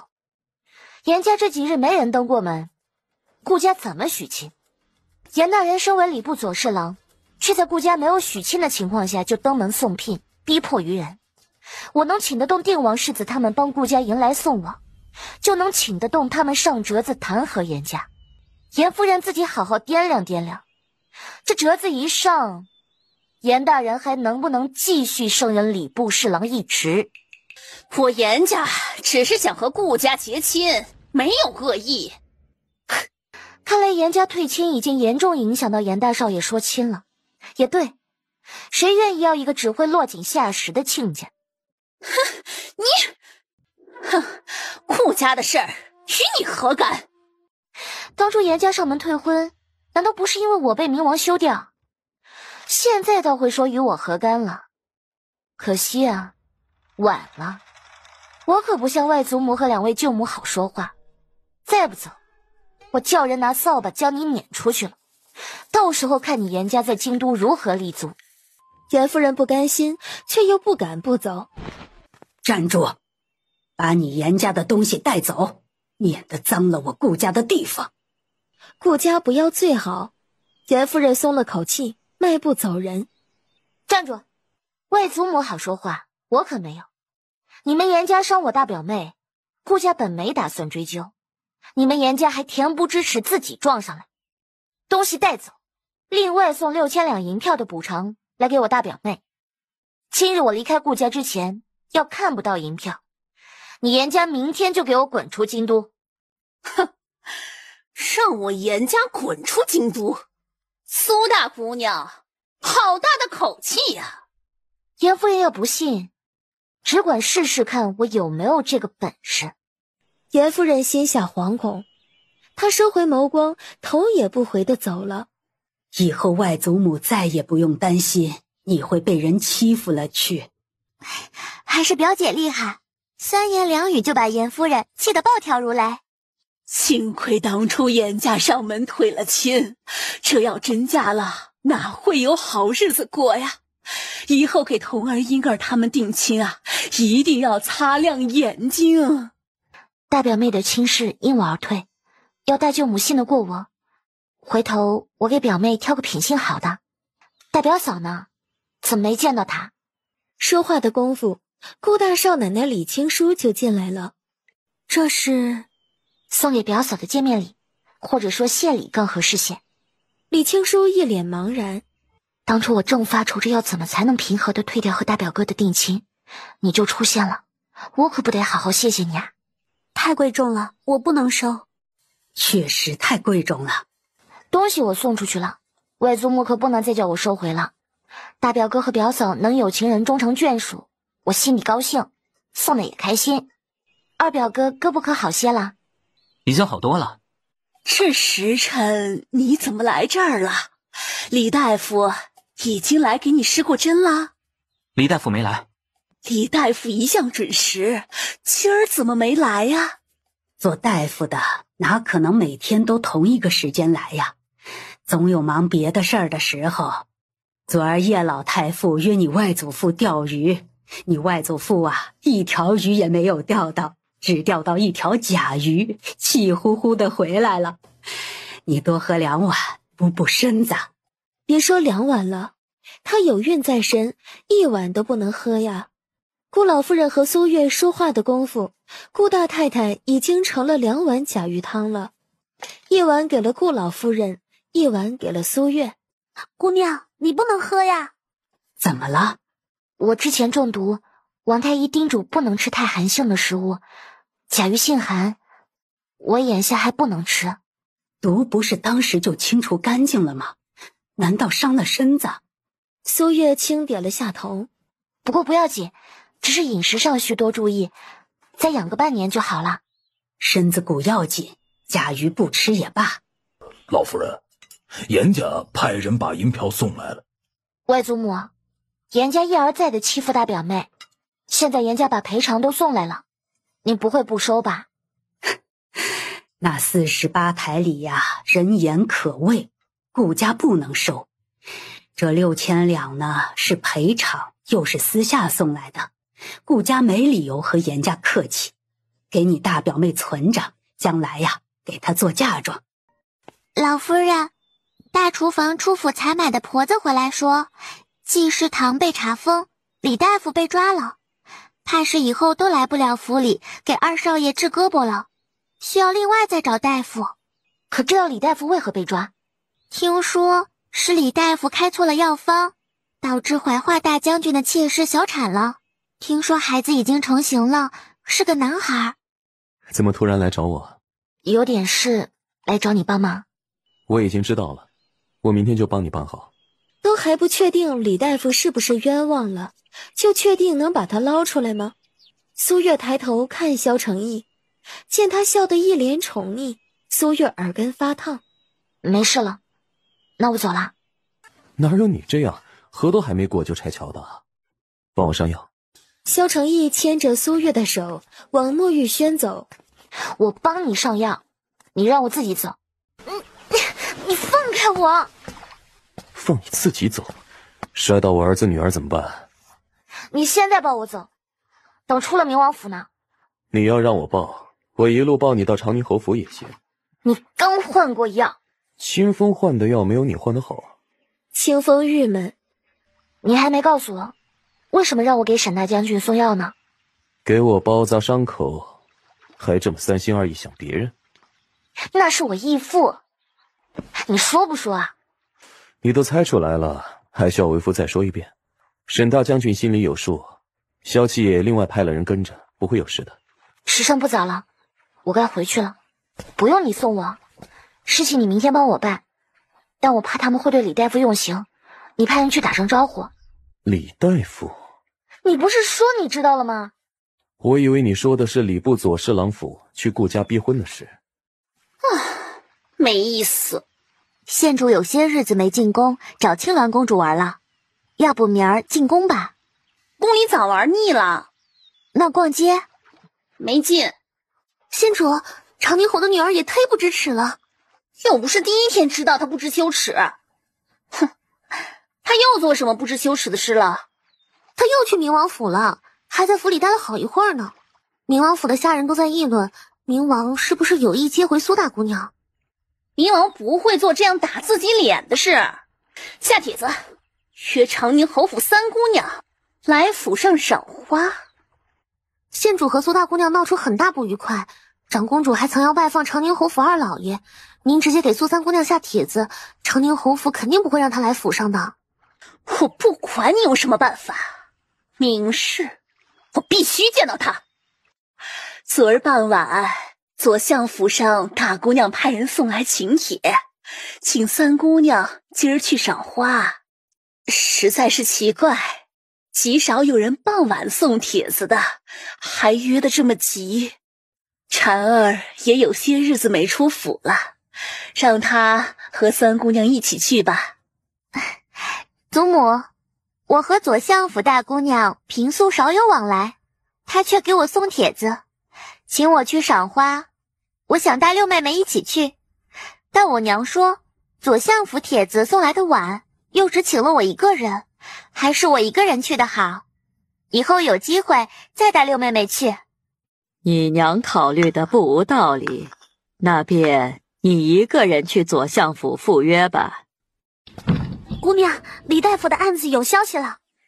李大夫是冤枉的吗？李大夫是冤枉的，但济世堂不冤。到底怎么回事啊？赵七将知道的一五一十禀告苏月知道，苏月才知道李大夫倒霉和他还有一点关系。你什么时候来的？有一刻钟了。怀化大将军肯放了李大夫吗？李大夫这一会儿应该在顾家医治你二表哥。这速度，苏月不能不服。不过什么？怀化大将军拜托我找萧琪帮忙，请苏大夫。这是怀化大将军放人的条件？那倒不是，怀化大将军放人在前，托我帮忙在后。你要不想帮这个忙也无妨。怀化大将军知道苏大夫是我请不动的人。怀化大将军怎么知道你请不动苏大夫？为夫告诉他的。都说一孕傻3年，这才几个月，感觉脑子就不大好使了。那明日我去怀化大将军府一趟。我陪你去。不用，我自己去就行了。怀化大将军府这2日估计会很乱，你有孕在身，我不陪着也不放心呢。好吧。有劳明王了。苏大夫，请。怀化大将军领着苏月进府，请明王移步正堂。本王是来看苏大夫治病的。治病有什么好看的？想到萧承义就没从苏大夫身上移开过的眸光，就知道他看的不是治病，而是治病的人了。得亏先皇早就驾崩了，不然知道自己最宠爱的儿子段秀还不得活活气死。姐姐，你为什么要穿男装啊？苏月嘴角一抽，犬子年幼无知，还望苏大夫别和他一般见识。他这是暴露了还是没暴露？啊，得亏爷不知道，不然也得气个半死不可。不过徐小少爷当真好眼力啊，一眼就看穿王妃在女扮男装了。犬子从娘胎里带出来的孱弱可能治。苏月欲言又止。苏大夫有话就直说吧，我受得住。令郎的病我倒是能治，但前提是找出他的病根，不能我一边给他解毒调补身子，一边继续中毒耗损。中毒啊！犬子中毒了？我看过那么多的大夫太医，从来没人告诉过我呀。令郎中毒很轻微，不易从脉象中察觉出来，不然我也用不着给他把这么久的脉才能确定。令郎常年轻微中毒，耗损五脏六腑，不然即便出生身体孱弱，也不至于这般瘦小。要我医治好他，前提是府上确保他不再继续中毒。老爷，请苏大夫开药方。苏月点了下头，过去将药方写下来，交给怀化大将军。先照方服药半个月，半个月后再给令郎把脉，看要不要换药方。在讲什么呢？你派人去找我大哥，有我大哥消息了吗？还没有。苏月一脸失望。不要多想了，怀化大将军府发生的事情不一定会出现在你大哥身上。爷，太后启程回京了。萧承义眉头皱紧。太后不是离京去避暑的吗？酷暑还没过去，她怎么就要回来了？太后此次离京避暑，是计划待到秋闱之后再回京的。现在突然回来，十有八九是京都出了什么事，太后非回来不可。姑娘，早上您出府后，院子里的丫鬟秋儿去了芙蓉院。苏月眸光泛冷，奴婢让初4和15盯紧秋儿，抓她一个现行。未免打草惊蛇，还是让赵七盯着。初4、15，一人赏1两银子。这么晚了，你不守在婉月院，怎么回来了？这么晚了，当然是有事才回来的呀，这不用问。爷，您看看匣子里的东西吧。赵七将匣子打开，几乎是看到匣子的瞬间，萧承义脸色就变了。只见匣子里装着一和他一模一样的小人儿，小人的身上贴着生辰八字，上面扎满了针。这东西哪里来的？昨儿安乐县主托左相府大姑娘约长宁侯府三姑娘赏花，苏三姑娘回府后找了王府院子里的丫鬟，方才丫鬟鬼鬼祟祟将这个匣子埋在了婉月院的一棵树下。萧承义眼神冷冽如寒。爷奉子龙孙，岂是这样的小小巫蛊之术能祸害他？把东西给我，埋回去。爷，您不能不顾属下的死活呀。他只会挠我，不会和你一般见识的。嘿，他不是把木匣子带走了吗？这怎么又埋回去了？我们一咬当没看见吗？待会儿你支开他，我挖出来看看，然后咱们再定。祖母疼你，免你晨昏定省。你又没病没痛，还来这么迟。看三妹妹的气色，应该是完全好了。托大姐姐的福，已经好了。既然好了，怎么没去佛堂陪母亲抄家规啊？苏妹脸色一僵。既然恢复了，就去佛堂领罚吧。祖母，不是我不去佛堂领罚，是前儿我去左相府赏花，文国公府大姑娘听说我养了一盆墨兰，想向我请教怎么养的，我就约她今日来府里赏墨兰，她一会儿就该到了，等我招呼完她，就去佛堂。姑娘，文国公府大姑娘、靖王府小郡主，还有吴御史府上的二姑娘，以及礼部侍右侍郎府周三姑娘来了。三姑娘让姑娘您也去花园陪客。这些人帮着安乐县主来算计我，还要我去陪他们逛花园，亏他苏妹想得出来。就说我磕伤了膝盖，没法陪客，让三姑娘他们好生招待贵客。姑娘，二姑娘、三姑娘领着亲王府小郡主，还有文国公府大姑娘他们朝婉月宴来了。苏月把手里的书放下，起身出门去。哎呀，大姐姐怎么这么不小心，把膝盖磕伤了，可要紧。一点小磕碰不碍事，让三妹妹担心了。你们姐妹感情真好，真让人羡慕。我知道三妹妹担心我，但招呼贵客要紧，因为我慢待了贵客就不好了。大姐姐说什么呢？我岂会一点分寸都没有？我领着他们四下转转，走到婉月院附近，就顺道进来看看你，喝盏茶，歇歇脚。锦陵郡主的兔子抓到了，快拿给我！丫鬟赶紧上前，只是走得急，不小心脚下一崴，人往前一摔，兔笼摔出去老远，笼子里的兔子逃出来。快抓住它！好玩，我也帮忙抓兔子。文清和锦陵郡主都从凉亭出去抓兔子了，还不许丫鬟帮忙。苏月坐在那里，眉头拢了又拢，抓着抓着，兔子没抓到。文清脖子上戴的小东珠项链断了，哗啦啦掉了一地。然后苏月就见到丫鬟秋儿紧张兮兮的过去帮忙捡小东珠。这里有一颗小东珠。方才我就发现这丫鬟不对劲，一边帮着捡东珠，一边往树边踢土，原来是想昧下东珠。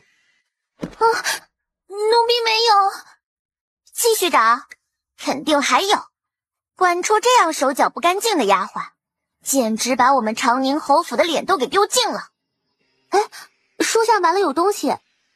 你在树下埋了什么？不是奴婢埋的，是大姑娘。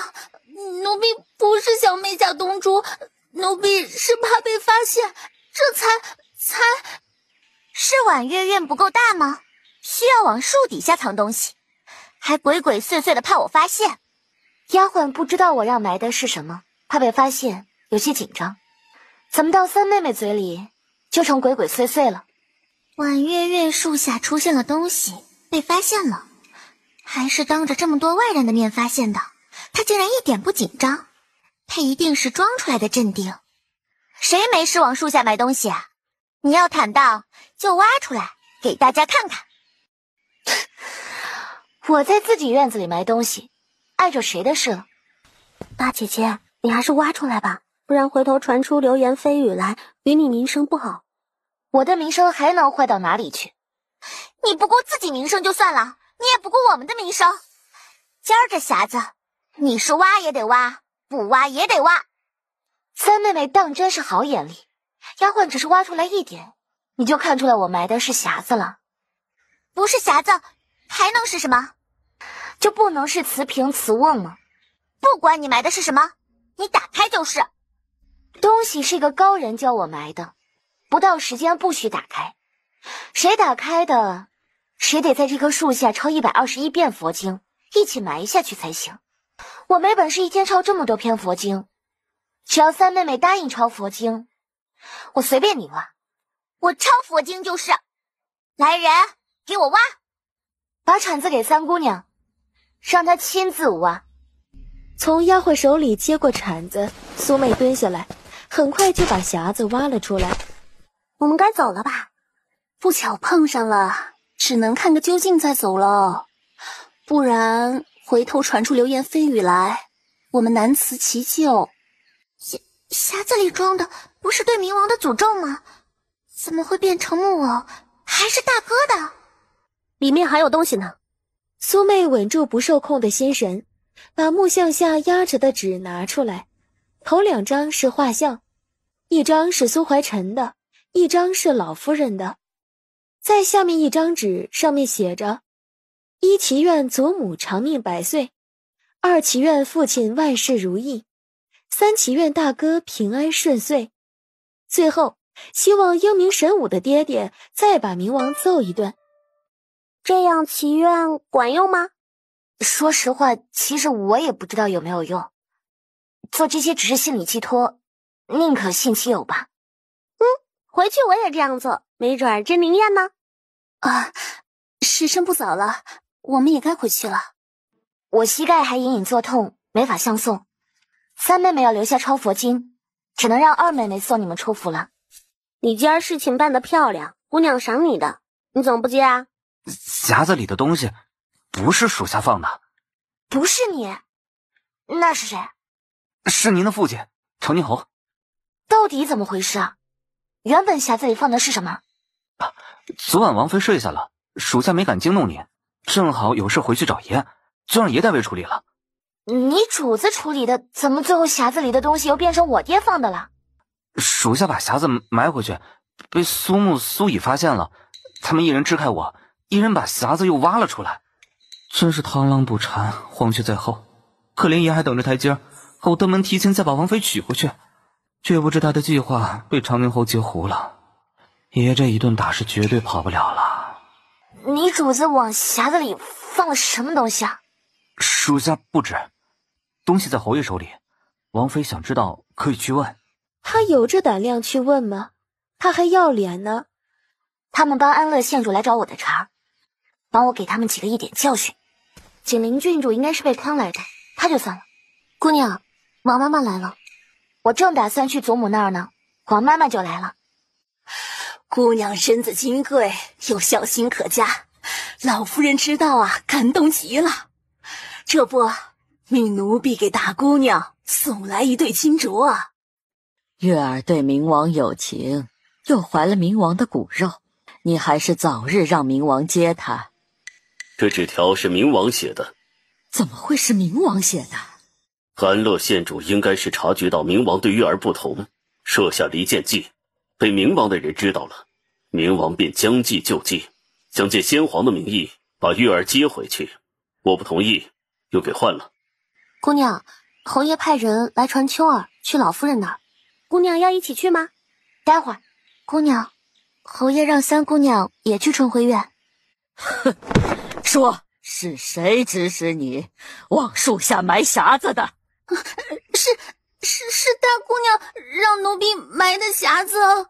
还真是不见棺材不落泪，匣子里的东西都被换了，你还以为自己做的事神不知鬼不觉吗？如实招供，我还能留你一条活命。你要隐瞒，就拖出去杖毙。老夫人饶命，我招。快说。是三姑娘指使奴婢把匣子埋树底下的。我和你无冤无仇，你为什么要诬陷我？三妹妹怎么不明说是我指使丫鬟诬陷你的？难道不是你吗？需不需要我让祖母把负责给你赶马车的小厮叫来，问问那日你去左相府赏花，在左相府待了多久？从左相府出来，又去了哪儿？还有昨儿我这吃里扒外的丫鬟是几时去见的你？要不要我把目睹他进你芙蓉院的丫鬟找来一问啊？你从头到尾就知道。祖母息怒，我不是有意要陷害大姐姐，我也是被逼无奈，不得不这么做。被逼无奈？你是有什么把柄拽在安乐县主手里，要受他威胁，陷害自己的长姐的？安乐县主托左相府大姑娘约我相见，我本来不想去的，怕左相府大姑娘为难，我就还是硬着头皮去了。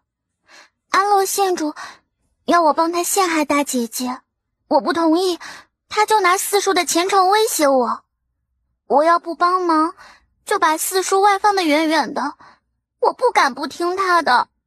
我想着大姐姐和冥王本来关系就不好，就算大姐姐恨冥王，做些事报复冥王也情有可原，不能把大姐姐怎么样。我以前就提醒过三妹妹你，出门记得带上脑子，你怎么就是不听呢？我要真的不论做什么，冥王都不能把我怎么样。安乐县主还逼你帮他做什么？安乐县主吃饱了撑着没事干吗？还有，左相府大姑娘明知道我们长宁侯府和庆阳长公主府不对付，她帮安乐县主约你，已经是过分之举了。你不恼她多管闲事就够给她面子了，你还怕她为难送上门去给安乐县主逼迫，当初庆阳长公主就没能把二叔外放，如今父亲人在京都，还能让四叔被庆阳长公主外放了去？安乐县主逼迫我，还不是因为你招惹他？我去见他，也是想从中缓和你们的关系。够了，去佛堂给我跪着好好反省，没有我允许，不许出佛堂半步。祖母，我看这次就别让三妹妹去佛堂罚跪了。她帮着外人陷害你，你还要帮她说情？安乐县主性子难缠，偏身份又是1等1的尊贵，三妹妹骨头软，容易受安乐县主威胁，惩治她长不了多少记性，还是得想个法子，绝了安乐县主的念头。就听玉儿的吧。你大姐姐替你求情，这次便算了，再有下次，就给我去庄子上反省半年。向你大姐姐道谢。谢大姐姐，帮我求情。去抄佛经吧，今儿什么时候抄完，什么时候回自己的院子。匣子里原本装的是什么？匣子里装的是一个浑身扎满针的冥王布偶，宠冥王不得好死的巫蛊之术。好歹毒的算计！叫人牙子进府，把这吃里扒外的丫鬟卖了。这么看着我做什么？总感觉你有点不对劲，但又说不上来。他今儿换了个发饰，怪不得。我说怎么瞧着有点怪怪的。喂，你一个800年不换发饰的人，怎么突然换发饰了呀？一点小事儿，大惊小怪。你说，爷昨晚做了一个噩梦，梦到先皇让王，不是，让苏大姑娘剪爷的头发。你忤逆先皇，非要休妻，气得先皇都要苏大姑娘把你剃度了吧？是剪1缕头发呀，怎么到了帝王世子嘴里就变成了给爷剃度了？爷，计划有变。萧琪看向赵七，只觉得赵七特别的眼神，好像在什么地方见过，但是想不起来了。姑娘，你知道现在外面怎么传你和冥王吗？怎么传的？外面在传冥王做噩梦，梦到先皇让姑娘你给他剃度。是他误会了，那厮不只是扒了他的面子，他对自己更狠呢。这事儿传到苏怀臣耳中，他这是上哪儿找的奇葩女婿？只要媳妇不要脸了吗？还有某位爷，听到外面传的流言，他拳头攥紧。萧琪，在望月楼啃鸡腿的某位世子爷，突然后背窜过一阵寒流，大夏天的冻得他直打哆嗦。姑娘，不好了，冥王又揍定王世子了。怎么回事？奴婢也不知道，府里丫鬟都在好奇定王世子怎么惹到冥王了。听说冥王去望月楼揍的定王世子，几个人都拉他不住。姑娘，定王世子把武定侯世子暴揍了一顿。怎么一个揍一个的？难不成打架也会传染？来找我剃度的。窗外树上，赵七笑得没差点从树上一头栽下来。你还笑？流言可是你自己传出去的。本王还从来没有在谁手里栽过这么大跟头。明明是你自己翻跟头翻砸了。萧承义不想听苏月说话，直接把他嘴堵上了，带了几分怒气的吻霸道极了。平常都是苏月咬他，这回换他咬苏月了，但没舍得用力。安乐县主为了你针对我，你还将计就计，试图败坏我名声。我没挠你就算了，你还生气起来了。你为什么又揍萧琪啊？你这是关心萧琪，还是关心我？你们俩身份一个比一个尊贵，哪用得着我关心？我担心的是我自己。他往外传的流言，我不揍他揍谁啊？你利用萧琪给你传流言，你还揍他，你不觉得自己很过分吗？多回一座城池，都没有接你回去难。你是战神，我爹也是大将军，我爹守城，岂会让你轻易攻下？为父已经在你身边安插了人，时候一到，城池不攻自破。这混蛋！那萧琪为什么揍武定侯世子啊？萧琪把我做噩梦的事儿告诉宜春侯世子他们的时候，被武定侯世子听到了，然后传得沸沸扬扬的。你今晚来找我有事啊？眼睛不适，来找你看看。眼睛怎么了？看不了太远的东西。苏月给他把脉，没觉得脉象有问题。可看得见那是什么？他又没瞎，能看不见那是什么吗？白玉盘。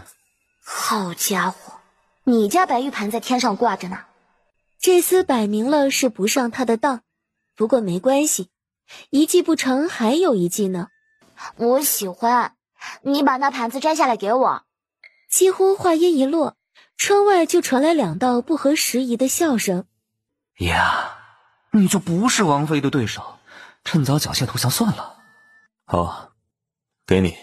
姑娘，三姑娘不肯抄佛经，要回去了。不用管她，时辰不早了，你回去歇息吧。回去太早也睡不着，我多陪陪你。到底是谁陪谁啊？苏月失笑，但很快他就笑不出来了。小腹被东西抵着呢，有点痛，还得忍着装不知道，根本不敢动。我走了。话音未落，人就不在屋子里了。三姑娘什么时候回去的？昨晚姑娘睡下，没一会儿奴婢也睡了。听院子里的丫鬟说，三姑娘去佛堂的时候已经快子时了。三姑娘去佛堂后，要大夫人给她出气。大夫人说，迟早给姑娘你点颜色看看。知道的这么清楚呢？奴婢猜到三姑娘气头上，肯定会想办法报复姑娘，便让赵七看着点儿，赵七偷听到的。这哪用得着偷听？用脚趾头也能猜到了。昨晚佛堂的老鼠，大夫人和三姑娘吓惨了。佛堂几个丫鬟婆子抓了半夜的老鼠。佛堂里怎么会有老鼠呢？苏月笑而不语。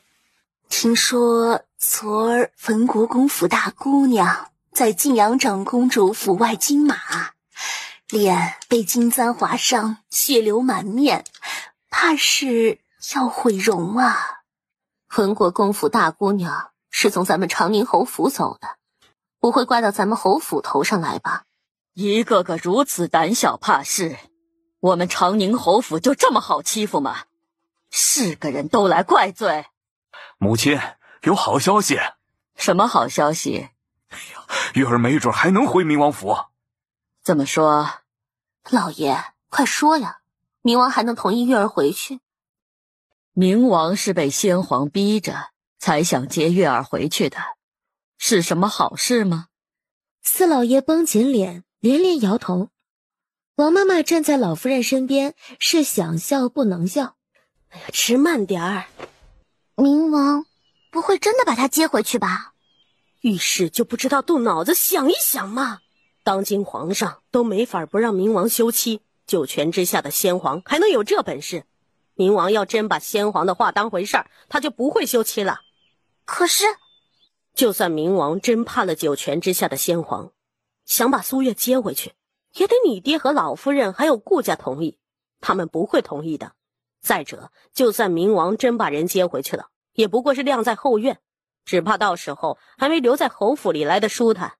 娘，我不想待在佛堂。这2天娘就能出去了，到时候娘会想办法让老夫人免了对你的惩罚。这时候，一穿着碧色裙长的丫鬟拎着一食盒进来。怎么是你送来的？翠柳呢？翠柳姐姐拎着食盒出门的时候，不知道是谁来府里找她。翠柳姐姐听了，当时就变了脸色，把食盒交给奴婢，急匆匆的就走了。老夫人，不好了！什么事儿啊？要这么火急火燎的来禀告？大夫人的丫鬟翠柳和孙记花铺的小伙计在侯府大门口抢东西，继续说。把家规散的大门口到处都是。大夫人的丫鬟和人抢东西，怎么会把家规散得到处都是？他们在抢什么东西啊？家规啊？什么家规？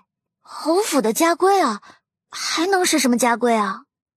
大夫人让孙记画铺照着他的笔记抄家规，小伙计送上门来，因为要得急，画铺熬夜才抄好的，价格要涨一些，许是没谈拢，翠柳动手抢，小伙计不让，拉扯的时候，庄家龟的大匣子砸在了门口石狮子上，家龟散了一地。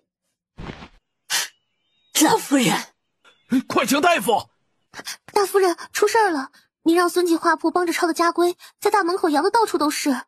怎么会出这样的纰漏？大夫人，不好了！老夫人知道您让孙继画铺帮着抄家龟的事，当场就气晕了过去。大夫人脸上的血色几乎瞬间被抽干净。好端端的，老夫人怎么会晕倒呢？孙管事就把老夫人被气晕的经过一五一十的禀告苏怀臣知道。给老夫人请过大夫了？请过了，说是怒急攻心所致，需要静养。既然无碍，那就让老夫人好生静养吧。侯爷还没回府吗？侯爷回来过了。什么叫回来过了？侯爷知道老夫人晕倒了，匆匆赶回来，问了老夫人晕倒的原因，知道老夫人没有性命之忧，就又回军营去了。把他叫来。大夫人，老夫人让您去春晖院。老夫人，我知道错了。家规你也不用抄了，出去领30板子。老夫人，我知道错了，您就饶了我这一回吧。大夫人，老夫人需要静养。很快，啪啪板子声就传了来。王妈妈能不能告诉我，为什么我爹管老夫人晕倒，但不管老夫人被大夫人气晕这事儿？侯爷孝顺，怕老夫人病头上他发重了，老夫人会生气，就索性不管了。姑娘回来了，方才冥王派人给姑娘送来了一只盘子。那混蛋还真是会钻空子。他要的是月亮好不好？他却给他送来一只白玉盘。冥王的人送来时说，这盘子盛东西，冬暖夏凉。用上。大夫人挨了30大板，被打得皮开肉绽的抬去佛堂。我是不是应该去探望一下她？应该去。大夫人，大姑娘来看您了。谁让你来的？我来探望母亲。三妹妹这么气愤做什么？我不信你会有这样的好心。三妹妹对我抱有偏见，但我比你以为的要更敬重母亲的多。方才丫鬟禀告我，说府外都在传母亲忤逆祖母，把祖母的话当耳旁风，把祖母气晕的事，我就怕了。母亲一向看重侯府名声，当初我被冥王休弃，母亲为侯府名声着想，逼我自尽。如今轮到母亲了，我怕母亲会想不开寻死，赶来劝着点儿。我娘，我自己会劝，用不着你假好心。有三妹妹照顾母亲，我自然放心。哎呀，你来做什么？小心过了病气给你。不来看看，我不放心。老夫人不好了，大夫人忤逆您，把您气晕的事被御史知道，御史弹劾大夫人不孝，皇上派人来宣旨，夺大夫人的诰命封号呢。祖母没事，这是她咎由自取。大夫人，娘，给他请个大夫。二太太诧异地看向二老爷，苏月也多看了二老爷一眼。是顾老太爷弹劾我娘的，是不是？若要人不知，除非己莫为。行得端，坐得正，谁也逮不住他的把柄。顾家就是公报私仇。哼，我魏祖父身为御史，有监察之责，难不成要为了你娘装聋作哑吗？是顾老太爷弹劾的。这回不是。姑娘，四老爷说不是顾老太爷弹劾的大夫人。大夫人忤逆老夫人的事儿闹得人尽皆知，御史台除了顾老太爷都上了弹劾折子，皇上还当着文武百官的面问了顾老太爷为何没上折子。顾老太爷说这事儿事关自己女婿，知根知底儿，不便望风而奏，等问清楚了再上折子不迟。但大哥今儿告假了，并没有去上朝。以后少以小人之心夺君子之腹，有这功夫多抄几遍家规。够了，都少说2句。苏月脸色不愉地瞥了二老爷一眼，没再说话，直接转身走了。姑娘，你的失忆症有希望能治好了。为何这么说？外面都在传医术高超的苏大夫要在京都开药铺了，这个月26就开张了，也就是4天后。苏大夫医术那么高，肯定能治好姑娘你的。啊，你们两个老实交代啊！你们是不是早就知道苏大夫跟冥王有关系啊？你们是怎么知道他们有关系的？真是亏得我爹天天说我们几个好到穿一条裤子，连这事儿都瞒着我。不说，咱还是不是好兄弟了？啊？就是。哎，这个不怪我，要不是青柠耳朵嗡嗡嗡，消息也不会告诉我呀。这有什么好瞒的？这不迟早都知道的事儿吗？虽然迟早瞒不住，但能瞒一天是一天。苏大夫让我帮着保密，我只能听他的。苏大夫还真是奇怪，他一边让你瞒着，一边这跟冥王开药铺做什么呀？谁告诉你们苏大夫和冥王一起开药铺的？满京都都知道的事儿。怎么，这还用谁告诉啊？他怎么可能会和冥王开药铺啊？喂，你打哪儿听来这事儿的？你知不知道苏大夫的药铺开在哪儿？不知道。开在哪儿啊？就望归楼啊。你再说一遍，开在哪儿？别人不知道望归楼是谁的，我们可知道的一清二楚。这怎么可能呢？不可能，绝对不可能。这有什么不可能呢？望归楼已经关门歇业许久了，望归楼的生意一向不错，这不是要做更好的生意啊，怎么可能会关？苏大夫医术那么高超，便是冥王也会想法拉拢的。苏大夫不是冥王能拉拢得了的人。你就这么笃定？你们知不知道苏大夫是谁？啊？是谁？苏大夫就是长宁侯府的大姑娘。这怎么可能啊？这是真的，消息没骗你们。怎么就传出来了这苏大夫的药铺开在望归楼这样的流言呢？这应该不是流言，是真的。之前我宁王府办芍药宴，冥王找我要了2份请帖，请苏大姑娘去赴宴。难怪长宁侯奏冥王，冥王居然不敢还手。他还去顾家喝喜酒。我说怎么看那暗卫那么眼熟，就是想不起来在哪儿见过。我现在想起来了，他是苏大姑娘的车夫。走，我们去冥王府。爷，药铺开张之日定下了，您还没有派人告诉王妃一声？晚上我亲自去告诉她。苏大姑娘知不知道你就是小五舅？望归楼是我的地盘，不是你告诉她的吗？你说她知不知道？你这是后悔休妻，想接她回冥王府了？我会再娶她，到时候别忘了送上你独一份的贺礼。你送什么贺礼？哼，她脱光了绕城门跑3圈，给我当贺礼。你不会是为了看我出丑，故意要再娶苏大姑娘的吧？你想食言就直说，不用找理由。谁想食言了？没有就好。萧寻和秦玉他们纷纷朝他竖大拇指，这都不准备食言，绝对的勇士。能不能给我留条谢裤啊？要脸，但要的真不多。这回腰带又是谁送的？我爹。什么时候轮到为父？你不是有一条了吗？那能算吗？那是他偷换回来的。你是不是收买我爹的人了？为父怎么会做这样的事情？没有吗？那你来是？药铺开张之日定下了。哼，想不到堂堂战神冥王的消息还不及我灵通。我白天就从丫鬟口中知道药铺哪天开张了，你这可知道的太晚了。哎呀，王妃说话实在是太有趣了，做事生气都如此的与众不同。生气了？你说呢？为父知错了，为父担心白天来会被拦下，才选择晚上来。以后啊，白天也来啊。这哪跟哪啊？谁让你白天来了？你派个人来告诉我一声不就行了？安慰来禀告了，为父就没有理由来找你了。一会儿你把盘子带走吧。你不喜欢？太珍贵了，不敢用。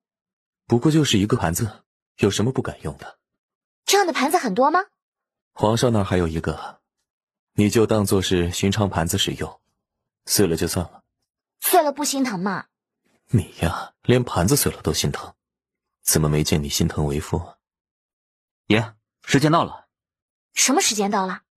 你爹的人只通融为父1刻钟。好了，回府走了，明日再来看你。1刻钟通融，这话怎么听着怪怪的？姥姥的，探监不就是这样的吗？奴婢方才从花园过来，无意间听到二老爷和二太太说话。二老爷让二太太给大夫人请个大夫，再帮大夫人向老夫人求情。二太太不愿意。直觉告诉他，二老爷帮大夫人绝不是冲着管家权去的这么简单。我穿着男装呢。穿男装你也是女子，你就不怕有人掀车帘看见你抱着个男子啊？没有谁会掀本王的车帘的。话不要说得太满，万一呢？不等苏月把话说完，嘴就被堵上了。苏月那叫一个气呀，还让不让人把话说完了？苏月败下阵来，但很快萧承义就知道什么叫话说得太满了。爷，前面那好像是东瀛郡王。清风，你一向不理你主子左右，今儿怎么单独看见你了？你主子呢？清风下意识地看了眼马车。啊，你主子怎么改坐马车了？受伤了吗？元昭大长公主不是不许你进京吗？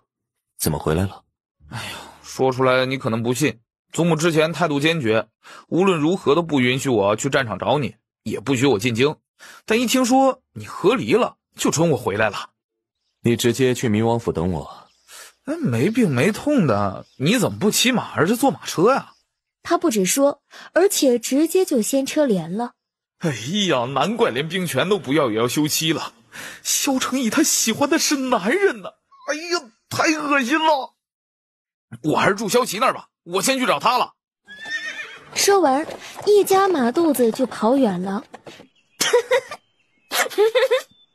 我说什么来着？话不要说得太满，不怕一万就怕万一。你还笑？不用追上去解释清楚吗？跑得太快了，追不上。东瀛郡王去找萧琪，萧琪已经知道你我之事了，他会替我澄清的。万一没有，还传得沸沸扬扬呢？有萧琪与武定侯世子的前车之鉴在，没有人敢传我的流言。你进宫一趟都来了，冥王竟然还没有到，你还请了他？怎么，你和冥王闹矛盾了？矛盾倒是没有，就是有点小膈应。我在你爹王府住几天啊，等长公主府收拾完，我就搬回去住。喂，你瞒我们什么事情了？我能瞒你们什么事儿啊？我们可是打小一起长大的，你觉得能骗得过我们？哎呀，行了，我如实告诉你们吧。我一进京，在城门口就见到冥王了，他当时坐着马车，我就觉得奇怪，就把车帘掀开了，然后我就看到，哎呀，看到他怀里抱着一个男子。你不住冥王府，是怕冥王觊觎你？啊，你少恶心我。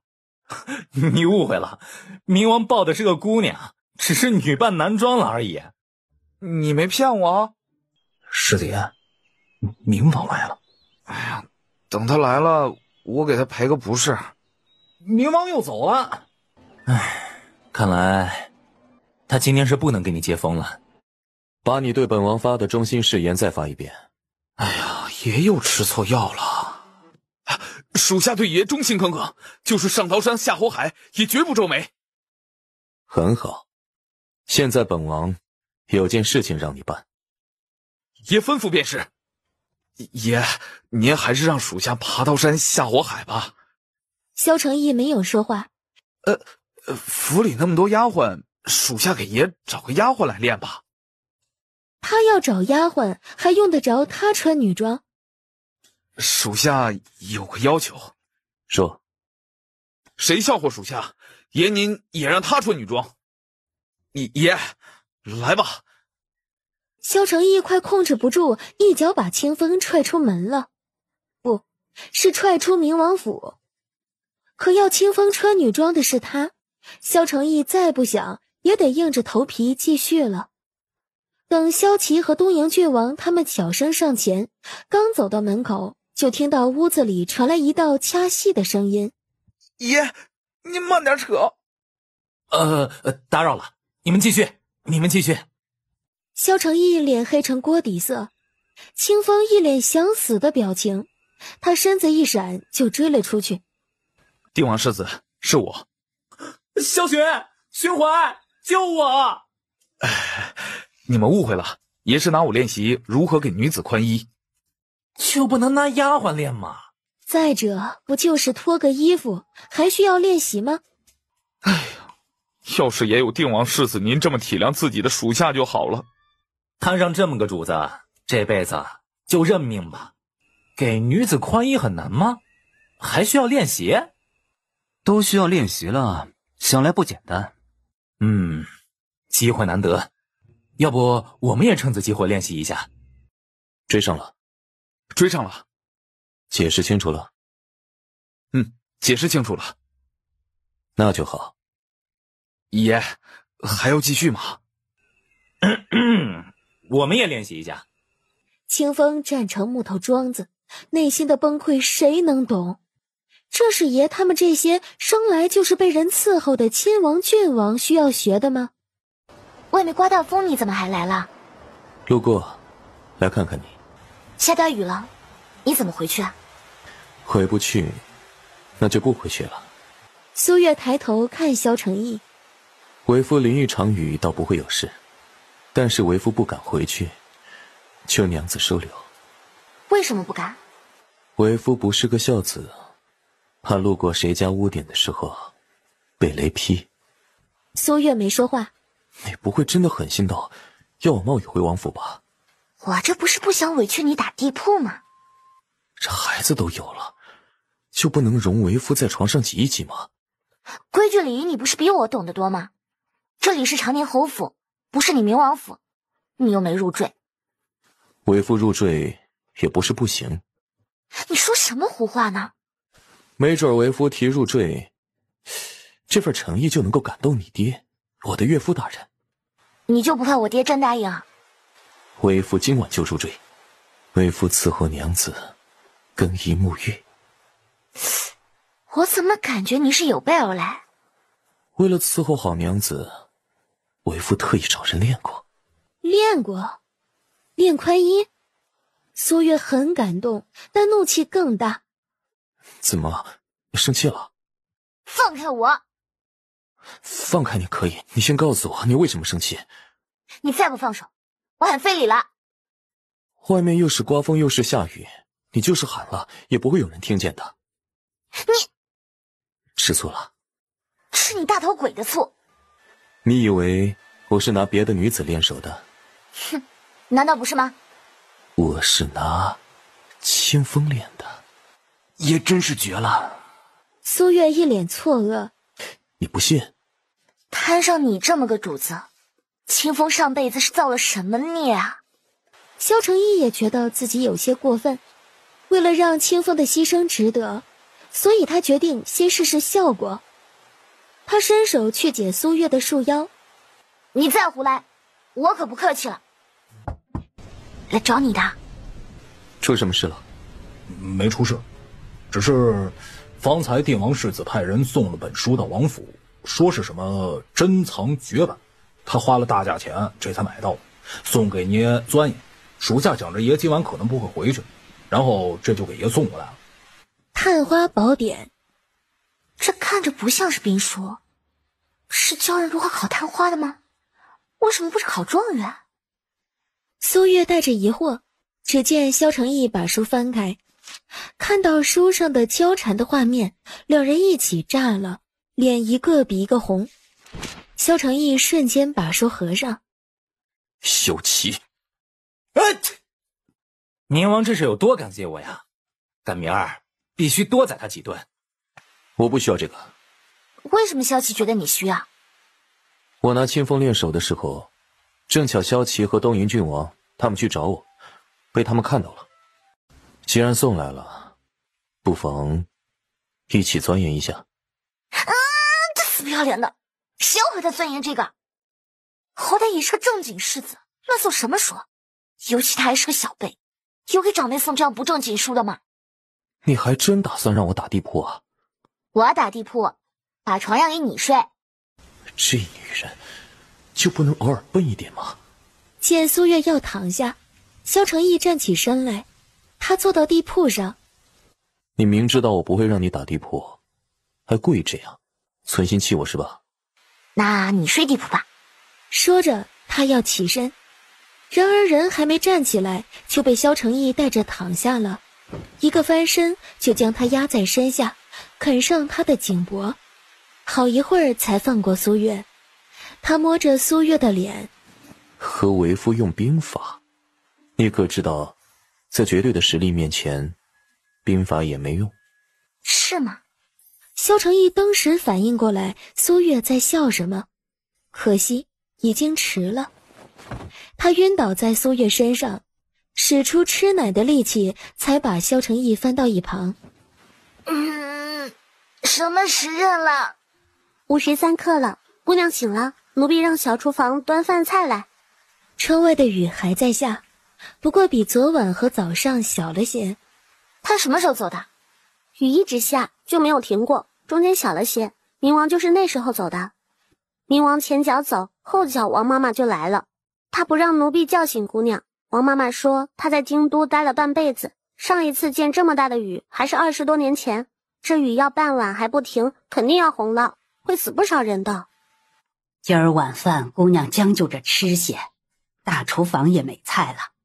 这场雨估摸着明儿也该停了，到时候奴婢多做几个姑娘爱吃的菜，好好补补。都没几块瘦的，姑娘怎么吃啊？将就着吃一点，过2天就好了。这时候窗户被敲响，芍药赶紧去开窗户。姑娘，赵七给您送饭菜来了。红烧排骨、清蒸鲈鱼、琵琶大虾、绣球前贝，以及2样清炒时蔬。苏月看看赵七送来的某位爷的饭菜，再看看自己的，只觉得人比人气死人呢。就一盘花生米啊！属下去厨房取饭菜的时候，赵七回来了。他说他主子没菜吃，把菜端走了，就剩下一盘子花生米。要不是王妃不怎么爱吃花生米，就这一盘子都剩不下来。厨房已经在重新做菜了，很快会送来。赵七的主子不是你吗？以前是，现在不是了。以后赵七再回来拿饭菜，拦下他。清风正疑惑，我亲自送去。赵七现在的主子到底是何方神圣啊？竟然能让冥王亲自去送饭菜，这样的身份不该吃不上饭菜呀。之前听冥王梦到先皇示警，我还以为是大齐哪个州郡发生天灾了呢，没当一回事儿。没想到竟是京都。老爷手上拿的是什么？这锦盒是冥王差自己贴身护卫送来的，里面装着他一缕青丝，应该是先皇托梦应验了。他不敢不听，但大哥知道后，直接让孙管事给冥王送回去。正好我回府看见了，就把这锦盒拦了下来。你大哥人呢？顾老夫人好像病了，大哥去顾府了。等大哥回来，母亲好好劝劝他，不要意气用事。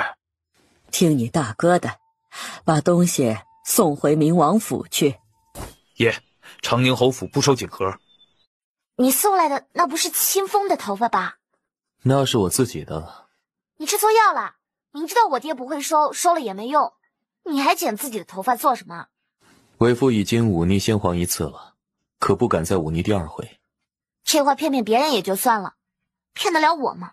爹和祖母一个也骗不过去好吗？本来也是做给别人看的。那你还真剪自己头发？因为为夫还抱着一丝你会配合的念头。只能说你还不够了解我。萧承义无话可说。后悔了吧？那一缕青丝本来也是要剪的，不过提前了些许时日而已。为什么要剪头发？你也剪一缕给我。不回答就算了，还想剪他头发，他才不干呢。用你我的青丝绣婚书。绣婚书要不了2天时间，等我爹同意你娶我了，再绣也不迟。就不能提前绣好吗？姑娘，马车准备好了。你要出府吗？我外祖母病了，我要去探望她。晚上我再来。机会难得，真的不试一下就直接放弃吗？我劝过了，老爷不肯找长宁侯帮忙，怕他夹在中间难做人，也觉得就算有长宁侯帮着举荐，胜算也不大。他常年驻守边关，和朝中官员往来也不多，便不动这份心思了。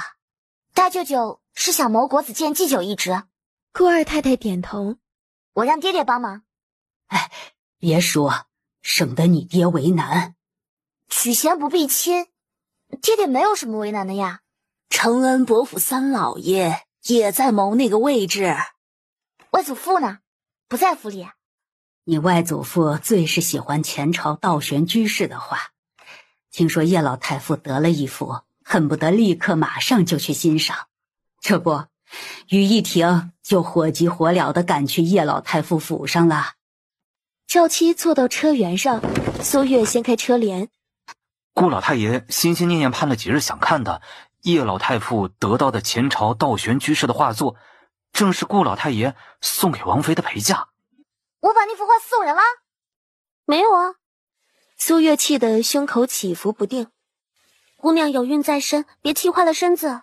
哎呀，顾老太爷不知道王妃的画是被人偷拿了，他没有怪王妃的意思，甚至顾老夫人想问问，顾老太爷都不让，说既然送给你了，你就有权处置。他原本也不是给您拔香底用的，还说等将来您再嫁人，他再多送您2幅。他这个外祖父也就只有这些字啊画啊能拿得出手了。深呼吸，苏月把怒气压下。玉儿找爹爹什么事？程伯来找爹爹，是想让爹爹帮忙给江三老爷谋国子监祭酒一职。玉儿怎么知道这事的？祖母说大舅舅适合国子监祭酒一职，我想爹爹帮大舅舅争取这职位。爹爹今儿去顾家了，你舅舅没和我开口。爹爹答应帮程伯府了。苏怀臣没有说话，算是默认了。爹爹答应帮忙，是因为女儿在程伯府上吊寻死，爹爹想为女儿弥补程伯府。不全是。苏月眼眶微红，芍药站在一旁，几次按捺不住想抖出5个光世子杀苏月的事。女儿嫁给明王冲喜的时候，外祖父给女儿送了不少天装，其中有一幅外祖父最喜爱的道玄居士的画。今儿外祖父兴冲冲去叶府看叶老太傅新得的道玄居士的画，却发现那幅画正是他几个月前送给女儿的那幅。外祖父以为女儿把画送人了，但女儿并没有。女儿要开库房查是怎么回事？爹爹会查清这事，要真有人动你外祖父给你的陪嫁，爹爹绝不轻饶。大姑娘的陪嫁好像被人动了手脚，丢了东西，侯爷开库房查这事儿。丢了什么东西？好像是一幅画，是顾老太爷最喜欢的道玄居士的画，给大姑娘做天妆的，本该在库房里的画，却出现在了别处。哦，奴婢记得大姑娘在承恩伯府寻死当天，您和大夫人回府后，就让大夫人备份厚礼去承恩伯府赔礼。当时大夫人和几位太太都不同意赔礼从宫中出，大夫人提议先从夫人留给大姑娘的陪嫁里挑2件，宫中呢再拿一点儿。当时您同意了，后来大夫人送礼单来，里面就有画作，不会这么巧拿的就是顾老太爷给大姑娘的吧？你去前院和侯爷说一声。那画是作为赔罪礼送去承恩伯府了。老夫人让奴婢来，就是告诉侯爷这事儿的。当时准备的匆忙，大夫人可能也没想到随便拿的画会这么贵重。哼，玉儿她外祖父给她的天妆里面一共就6幅，赔个礼就拿走了3幅，这叫随便拿的。3幅？侯爷是不是弄错了？大夫人准备的赔罪礼里就1幅画啊！苏怀臣看向孙管事，起初是只拿了1幅画，还有先夫人留下的一对玉瓶。后来大夫人说，老夫人觉得准备的赔罪礼寒酸了，让再添点儿，就又拿了2幅画，还有一套紫檀木鎏金狼毫笔和一些其他东西。当时我就觉得拿多了，但是大夫人说是老夫人同意的，便没敢多说，只悉数记了下来。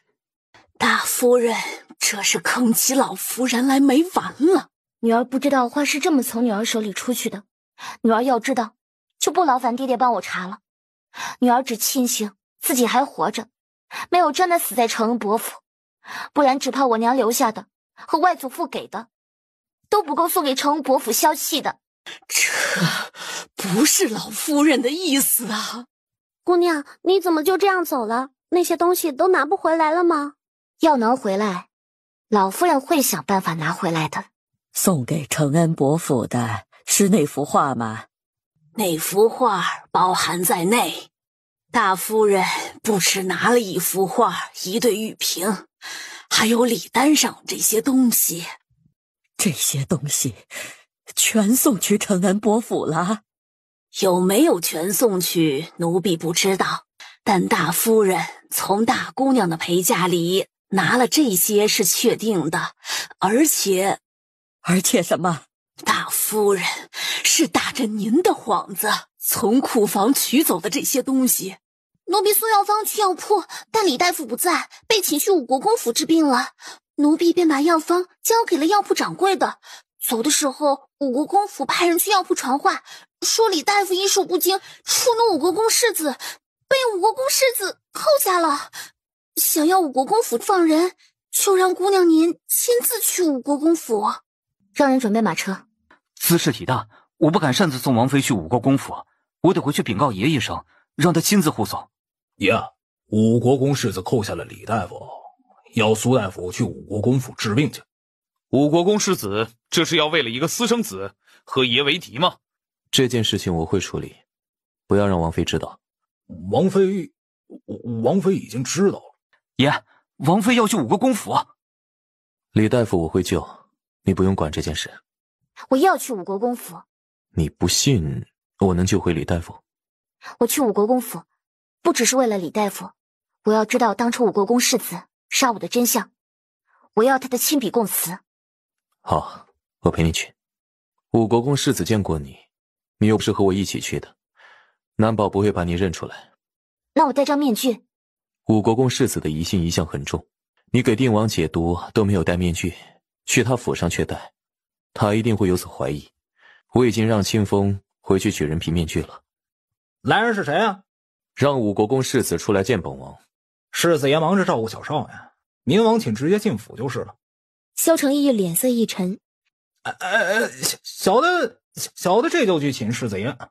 明王怎么有空来我武国公府？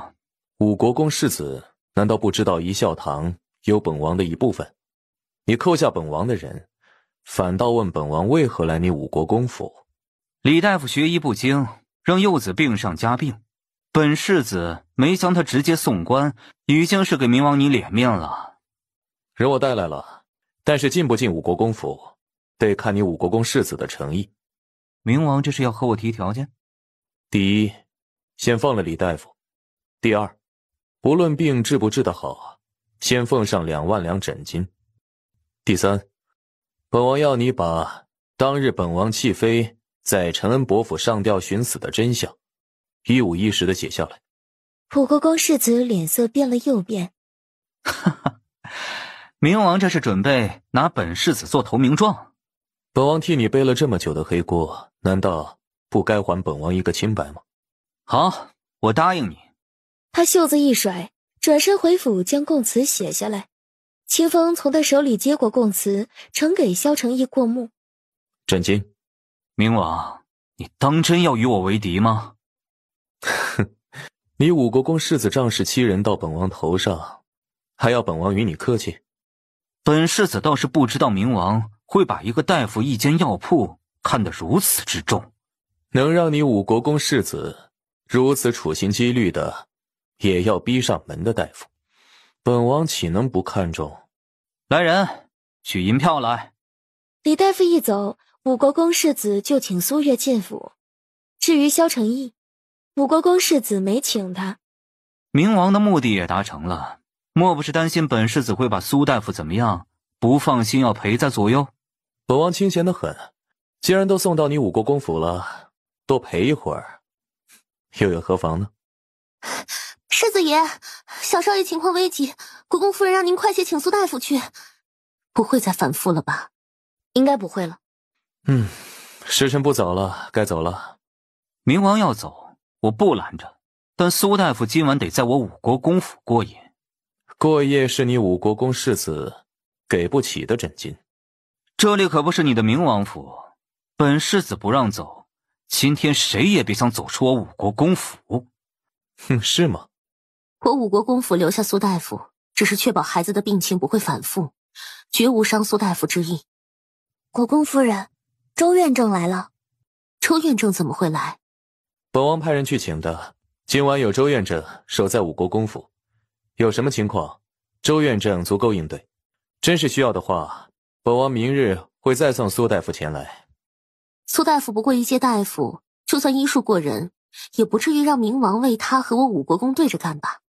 爷，有人跟踪，废他一条胳膊。把供词给我。供词借为夫用一下，明日还你。你要供词做什么？马车很快就到长宁侯府二门了。苏月还想和萧承义说两句，然而他还没想好怎么开口，萧承义已经跳马车走了。太气人了！平常3催4催死赖着不走，好不容易有事找他帮忙，他走得比谁都快。你不是走了吗？你不是有话和我说吗？你知道我有事找你还走得那么快。为夫吃一堑长一智，不先过河，怕你拆桥啊。苏月看着他说吧，让为夫帮你办什么事？有个和我爹作对，他也不会生你气的好机会，你要不要？这么有意思的事情，错过了岂不可惜？重视。那为夫有什么好处？苏月眨眨眼，没良心的，怂恿我和你爹作对。好像是过分了些。那你要什么？你知道我要什么？苏月在他脸上亲了下。这可不够。你说吧，还要什么？给得起我就给，给不起我另外找人帮我就是。晚上我睡你这儿。不行。那我打地铺。爷，你真是出息了呀！你还记得自己的身份吗？你是认真的？当然是假的了。明日为夫要上朝，得回府住。这还差不多，不然他要怀疑他脑子有毛病，按捺不住要给他把脉了。姑娘，老夫人今儿又晕倒了，初4和15都说是被大夫人给气的。大夫人怎么又把老夫人气晕了？大夫人跪在地上说了不少话，归结起来就2点：一是他揣度错了老夫人的意思，二就是他这么多年掌中馈，没有功劳也有苦劳。就算他在赔罪礼事上办得有所欠缺，但他没落什么好处，侯爷不该如此怪他。难不成大夫人的目的就是要离间老夫人和爹？一夜安眠，吃过早饭，苏月就带着芍药去春晖院探望老夫人。大姐姐昨儿去哪儿了？竟然傍晚才回府。我不想一样的话说几遍，等祖母问起我再说吧。祖母，可好些了？哎呀，你的那些陪嫁怕是拿不回来了。祖母已经让孙管事找人估算价格，只能折算成银钱补给你了。那是给承恩伯府的赔罪礼，虽然大嫂拿的多了些，但也是给大姑娘弥补过失，怎么能让老夫人您补给她？那赔罪礼岂不成了老夫人您掏的了吗？老夫人一记眼刀飞过来，把二太太涌到嘴边的话都给吓没了。老夫人，皇上提拔顾家大老爷做国子监祭酒了。怎么会是顾大老爷？国子监祭酒一职，承恩伯府3老爷不是志在必得吗？国子监祭酒怎么落到顾大老爷手里了？哎呀，江三表弟这回是时运不济，他不找大哥帮忙，没准这事儿就成了。昨天明王放下了脸面，让近身护卫送青丝来侯府，大哥让送了回去，落了明王的面子。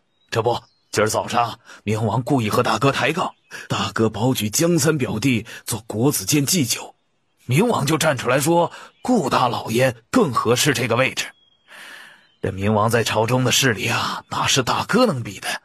就算承恩伯府没少找人帮着保举，可明王一开口，这朝中不下10位大臣把顾大老爷一顿猛夸，找的那些同僚也不敢和明王作对，鹬蚌相争，渔翁得利。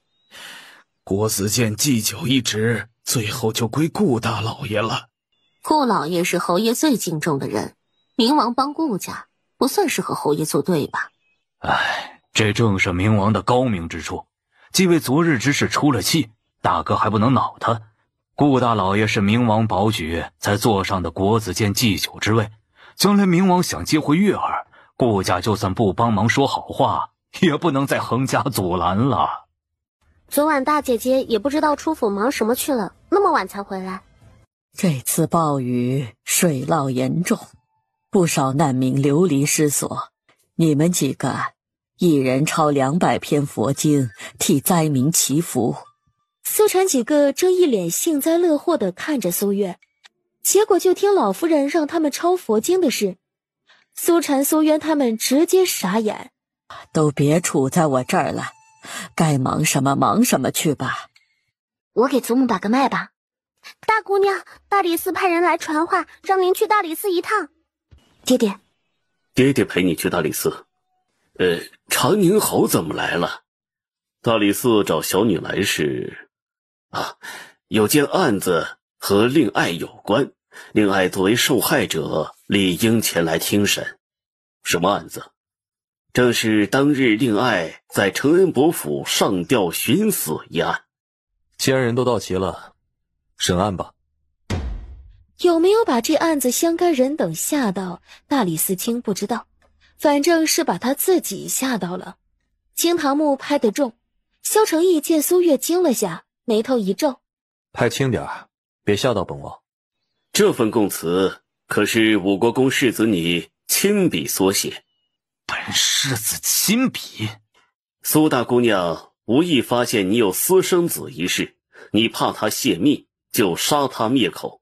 虽然他侥幸未死，但杀人未遂已是重罪，依照朝廷律法，当处以皇上口谕，宣武国公世子即刻进宫。武国公世子瞥了明王一眼，抬脚就走。站住！皇上传召本世子进宫，明王要抗旨不遵吗？皇上就算是再急，等宣判完再进宫也不迟。皇上催得急，真耽搁了皇上的事儿，本王一力承担。武国公世子没把萧承义放在眼里，依旧迈步要走。清风伸手将武国公世子拦下，两人就在大理寺打了起来。住手！我大理寺人微言轻，这案子实在不是我大理寺能审的，还把供词给我。大理寺卿赶紧从案桌上拿过供词，毕恭毕敬地送到苏怀臣手里。这事交给爹爹处理，你先回侯府。爷，你还笑得出来？岳父大人开始接纳我这一个贤婿了，不值得高兴吗？你这下是把武国公世子得罪死了。他很清楚我要他的供词不是要着玩的，不过你的供词可能要有借无回了。我爹走远了，你快跟着。你和赵七一起护送王妃回长宁侯府。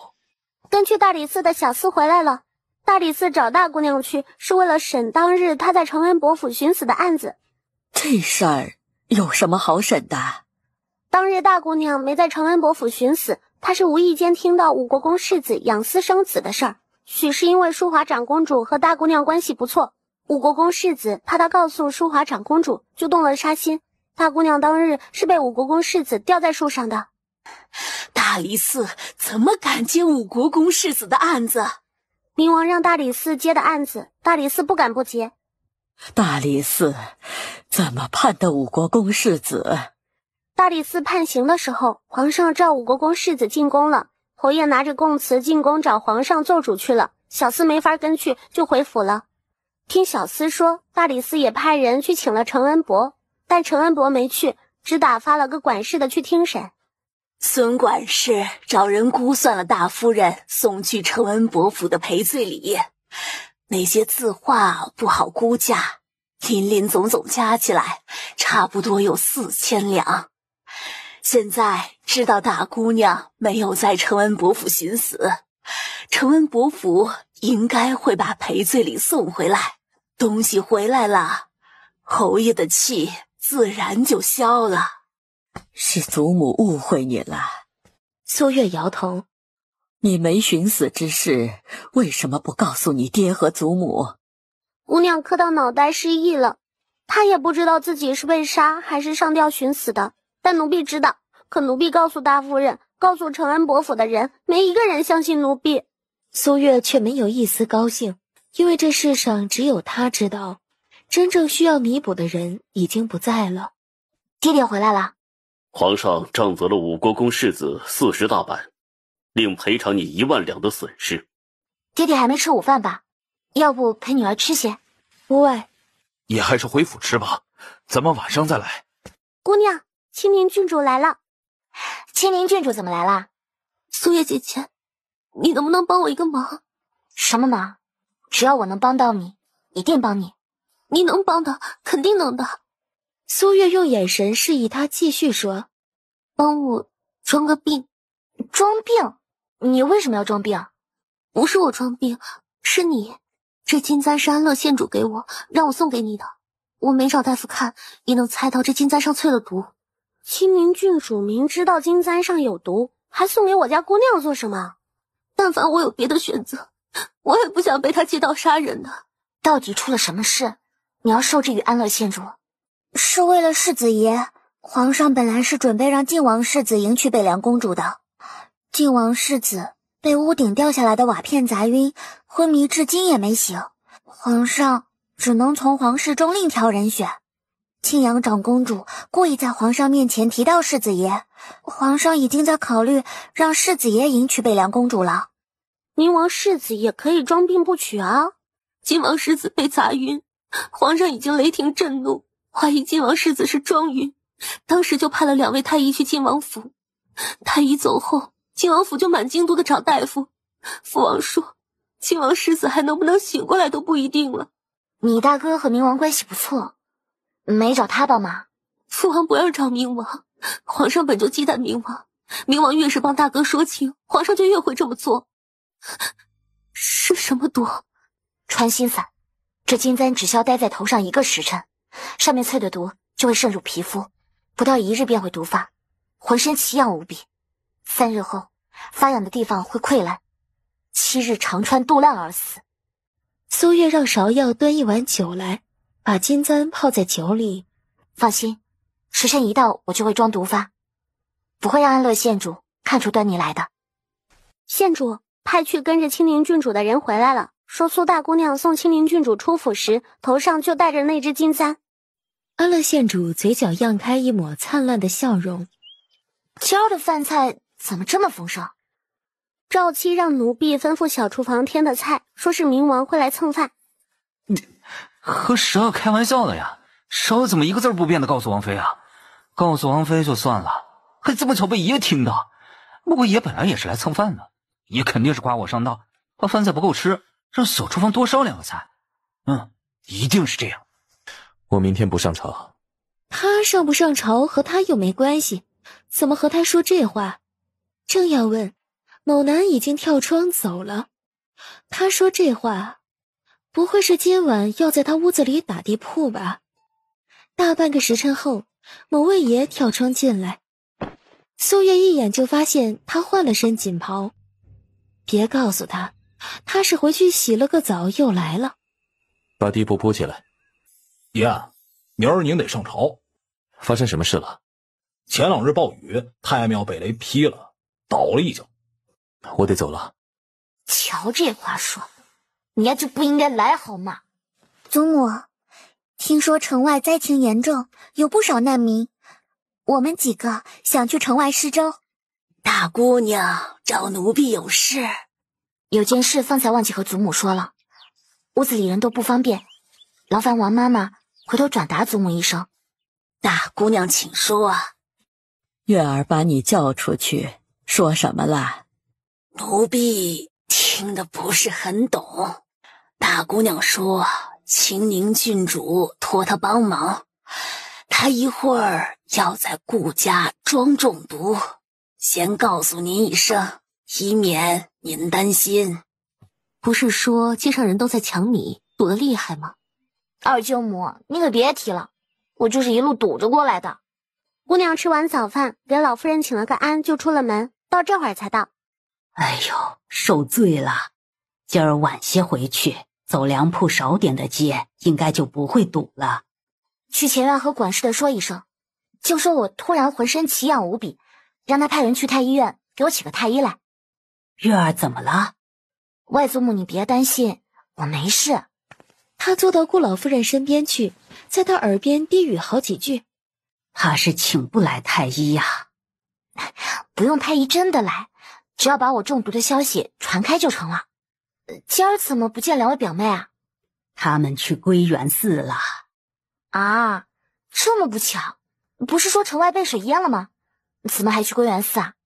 去归元寺那一段路没被淹，今儿一大早，童儿的院子里飞进来一只喜鹊，因而替他高兴，觉得今儿啊一定有好事情发生，兴致勃勃地拉着童儿去归元寺求姻缘去了。你大舅母不放心他们两个，也一起去了。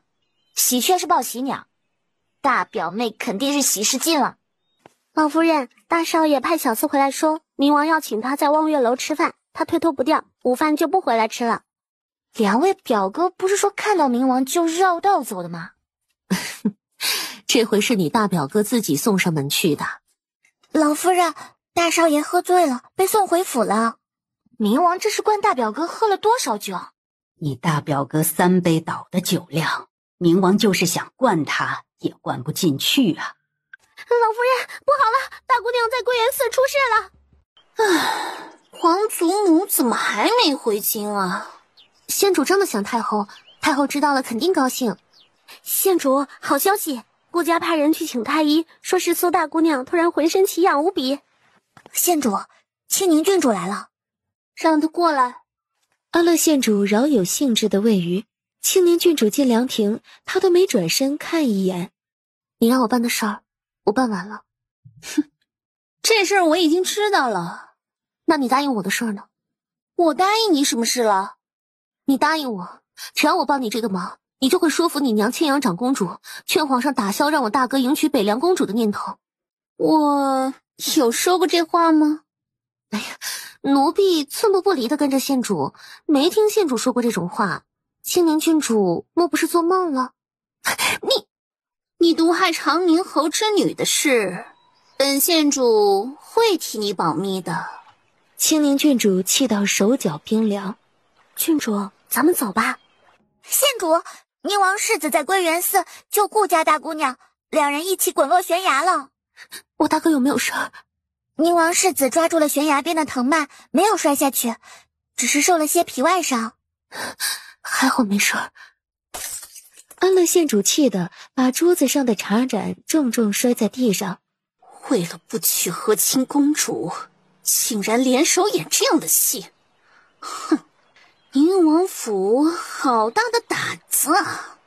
哎呀，好端端的去归元寺祈福，怎么会伤成这样啊？今儿要不是宁王世子舍命相救，我就回不来了。顾老夫人听是严家大少爷欺辱顾同惹出来的祸端，气得浑身颤抖。我顾家当初真是瞎了眼，怎么会看上这样龌龊的人家？今儿宁王妃去了归元寺，发生这样的事后，宁王妃当场替世子求娶童儿，她似乎着急得很，我就答应了。宁王世子品性不错，大表妹嫁给他不会错的。宁王世子伤得如何？我多送些药来，让大表哥给宁王世子送些去。顾大太太有些欲言又止。大舅母只管放心让大表哥送，我的药是苏大夫亲手调制的，别说宁王府，就是宫里也没有。找我的？我不找。去。确实找你有点事。让为夫帮你收拾严家。苏月点了下头。这个忙用不着我帮，皇上就饶不了严家了。今儿和我大表哥聊得怎么样？你怎么不告诉我，你表哥酒量那么差，那么好的机会，就被我3杯酒给喝没了？你又不是不知道我失忆了，我怎么知道我表哥酒量不好啊？我表哥3杯倒的酒量，还是被你灌醉了，差人送回顾家，我才知道的。萧承义浑身无力，他已经坚信自己和顾家八字不合了。爷，属下有事禀告。萧承义掀开车帘。爷，看守太庙的人全部都被杀了，一个活口也没留下。太庙被雷劈的那堵墙上有不少划痕，像是刻了什么字，被毁去了。不会是太庙被雷劈出了什么隐秘，给那些看守太庙的人招来了杀身之祸吧？除了这些，还有什么可疑之处？没发现别的。皇上派刑部尚书去太庙查这事儿，属下怕被发现行踪，属下就回来。在想什么？没什么。爷，庆阳长公主请您去她府上一趟。就说我没空。你知道庆阳长公主找你什么事啊？她要找的不是我，是你。找我做什么？文国公找了我2回，我没见他。但有事找萧承义帮忙，还不纡尊降贵去明王府，派个人传个话，要萧承义去见他。这求人的态度真够诚恳的。听说顾家大姑娘在归元寺出事，是宁王世子救了她，这事是真的吗？我大表妹已经和宁王世子定亲了。没想到顾大姑娘被退婚后还能嫁给宁王世子，大姐姐被明王休了，也不知道亲事什么时候才有着落。大姐姐身份比顾大姑娘尊贵的多，想来嫁的肯定不会比她差了。几位妹妹放心，我就算不为我自己，也会为你们努力给自己找个好夫婿的。你自己想找个好夫婿就直说，什么叫为我们努力？二妹妹说的，我身份比表妹尊贵，会嫁得比她好。我这个长宁侯府嫡女要嫁得不好，你们岂不是嫁得更差？苏婵脸绿了，她的话不是这个意思。明儿我们还会去石州，大姐姐和我们一起去吧。你们几个去就行了。为什么祖母不让大姐姐和我们一起去啊？姑娘，昨天归元寺的事儿，皇上知道了，雷霆震怒，贬了礼部左侍郎严大人的官，将严府上下流放，还让人抄了严府。苏月高兴，午饭都多吃了半碗。姑娘，皇上派人去顾家宣旨，把顾大姑娘赐给宁王世子做侧妃。听到这话，苏月脸上的笑容瞬间湮灭。皇上是铁了心要宁王世子娶北凉公主了，是不是？萧承义没有说话，默认了。这是庆阳长公主给皇上献的计。我表妹要做不成宁王世子的正妻，我要她庆阳长公主也尝尝自己女儿给人做妾是什么滋味。别气坏了身子，皇上没有直接下旨让萧寻娶北凉公主，这件事情就还有转圜的余地。北凉公主什么时候进京？萧齐的人飞鸽传书回来，北凉送亲队伍离京都不远，只是北凉公主又病了，估计还要几日才能进京。又是中暑又是病倒，北凉公主身子骨这么差吗？我要给靖王世子治病。你想治好靖王世子，让他娶北凉公主？我没想那么多，我就是单纯的想给皇上添点堵，多拉拢几个和皇上有隔阂的人，以后一起给皇上添堵。前几日里为夫没留下，娘子很失望吧？这哪跟哪呀？苏月望着萧承义，见萧承义看着他身后，苏月回头就看到芍药红着脸在铺地铺，而且快铺好了。苏月凌乱了，谁让你铺地铺的？这还用问吗？肯定是明王让铺的呀。萧承义坐下来，嘴角勾着笑，看苏月怎么给自己找台阶。爷，靖王世子病危，靖王去王府找您。萧承义看了眼地铺，浑身无力。救人如救火，快走吧。你爹的人可在外面守着呢，我直接带你走，没得叫他们误会我大晚上的把你给掳走了。让苏木苏乙过来一下。赵七很快把人叫过来。我有事儿需要出府一趟，这事儿就不要告诉我爹了。还请大姑娘不要叫我们为难，您但凡出点什么事儿，我们没法跟侯爷交代。你们要跟着我也行，但你们保证今晚看到的、听到的事，不向我爹透露半个字。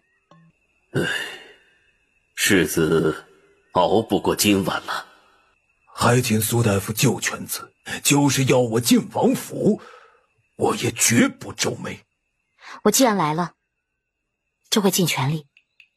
苏月准备药浴替晋王世子施针，萧承义就坐在那里，见苏月给泡在水里光着上半身的晋王世子逼毒，眉头拢成麻花，男女授受不亲呢。晋王怕药味重熏到萧承义，请他去正堂。萧承义没走，他也就留了下来。见苏月额头上的汗珠，萧承义心疼坏了。苏月忙了一夜，萧承义就陪着守了一夜。世子的毒已经解了，但太虚弱了，接下来半个月都要卧床静养，要完全恢复至少要1年时间。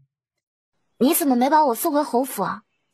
岳父大人的安危都心疼你累着了，没要为父送你回侯府，为父能不心疼吗？爷，长宁侯府二老爷求见。苏月眉头一拢，二老爷怎么会来明王府？他现在不怕明王了？二叔，坐。混蛋，谁认得叫二叔的？二叔怎么来我明王府了？二老爷欲言又止。你是月儿的二叔，就是本王的二叔，一家人有什么话不妨直说。月儿，哎呀，喊得真是亲切呀！也不知道先皇在梦里是怎么训死的，效果这么好。我是有点小事，想请明王帮忙。萧承义挑眉，用眼神示意二老爷继续说。内子今天不小心划伤了手，恐会留疤。我听闻苏大夫手里有奇药，能去伤疤。这明王和苏大夫关系好，能不能……苏二老爷来找本王的事，长宁侯可知道？刚刚的二叔把二老爷喊懵了，现在的苏二老爷更是让他懵得厉害。二老爷没说话，看来是瞒着长宁侯来找本王的。本王不喜这样偷偷摸摸的事情。脸呢？偷偷摸摸的事太少干了。哎呀，侯爷军务繁忙，哪会管这样的小事呢？这事儿月儿知道。他知道？哼！苏月脸冷沉了下去。他既知道，怎么没有亲自来找本王？我知道侯爷想接回月儿，我可以帮你。长宁侯的脾气本王已经领教过，本王放下脸面不要，他都不为所动。你能够帮到本王？侯爷信任我这个弟弟，月儿敬重我这个二叔，难道明王不信我吗？苏月庆幸没吃饭就来了，不然得恶心吐了不可。好像除了相信你苏二老爷，也没有别的选择了。可算是说动了。找苏大夫要一些去除伤疤的药，对本王来说不过是动动嘴皮子的事情。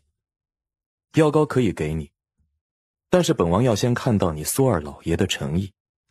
不知这份诚意够不够啊？清风给萧承义看了一眼，就把锦盒合上，放到桌子上。这份诚意，本王已经感受到了。去找苏大夫拿膏药。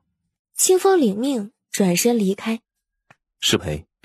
我可没答应给二老爷药膏。没先问你，是我知道你肯定不会拒绝。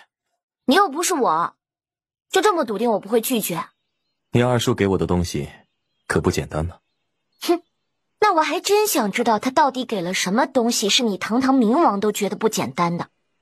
青丝，锦盒里装的是一缕青丝。萧承义想要他的青丝，二老爷送给他是投其所好。可问题是，这青丝不是他的，天知道是谁的头发。还是第一次有人敢如此戏耍本王。我二叔没这胆量，所以为夫想看一看，是谁借你二叔的胆子？还能是谁？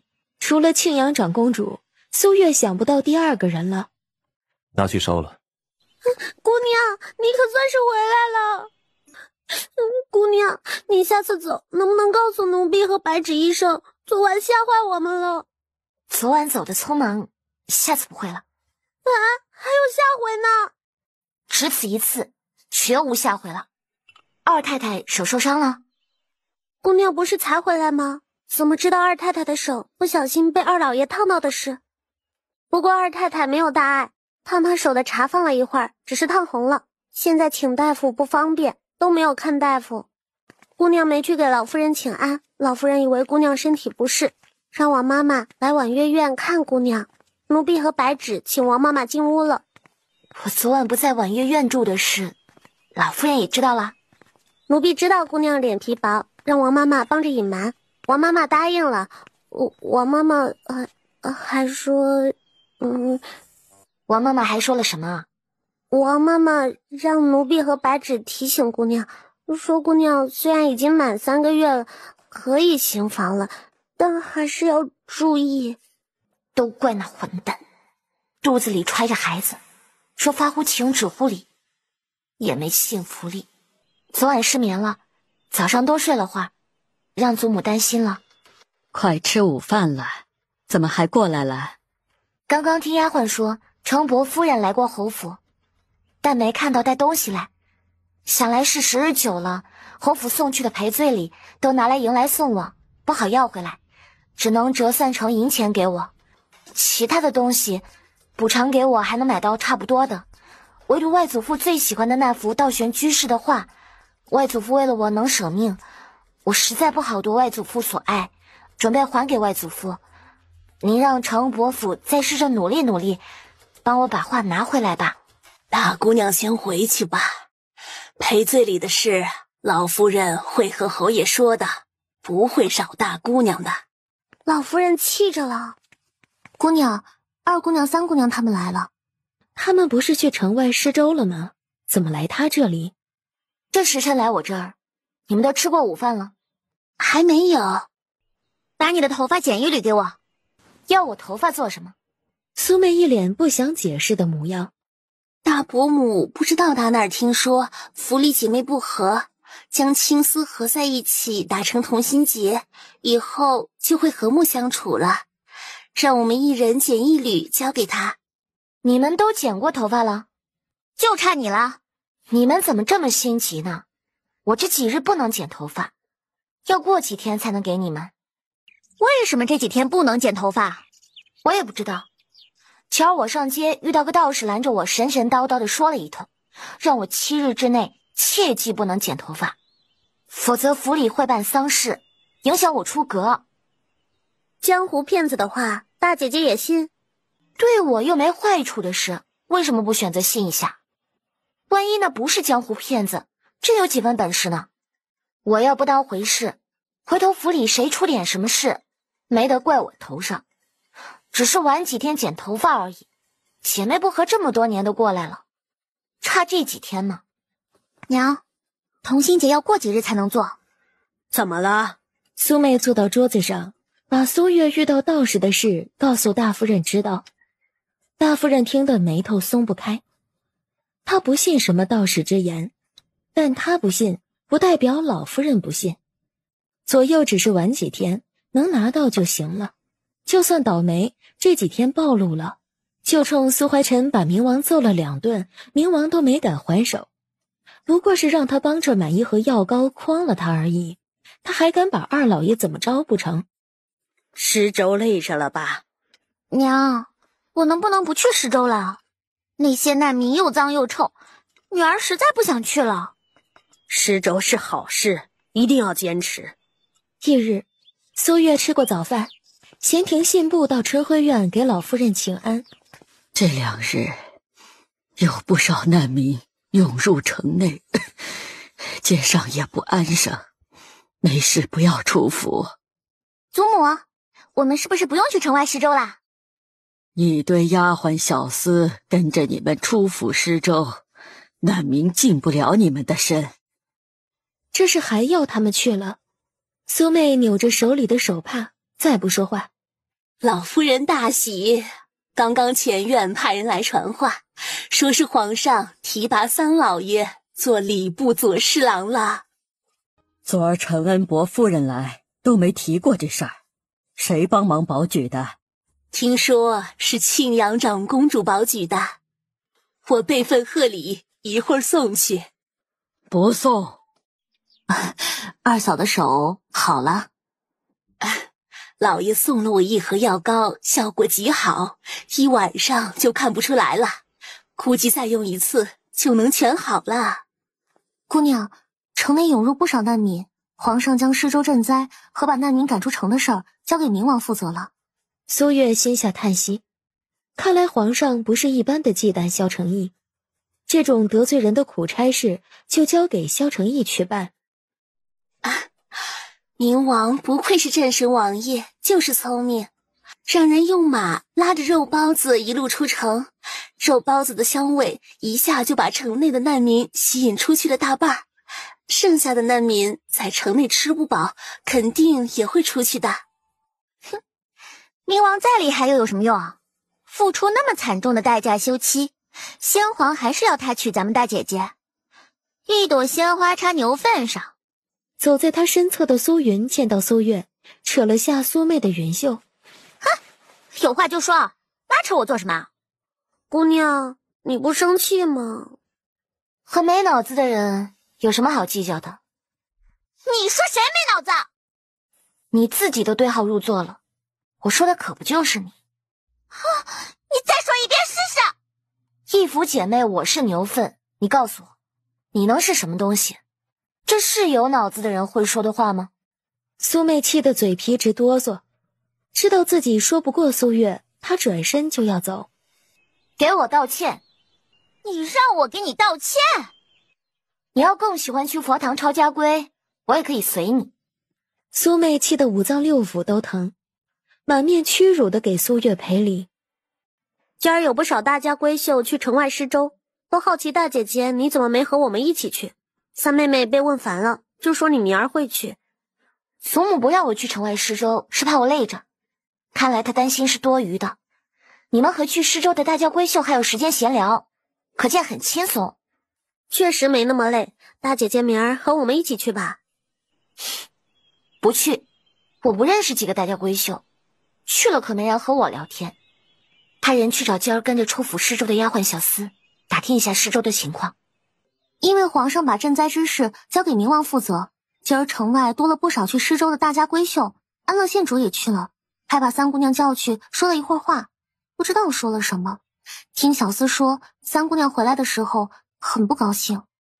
苏月当即吩咐出寺，让他去前院找刘全，让刘全明日跟去施粥，盯着苏妹的一举一动。突然，窗户被敲响。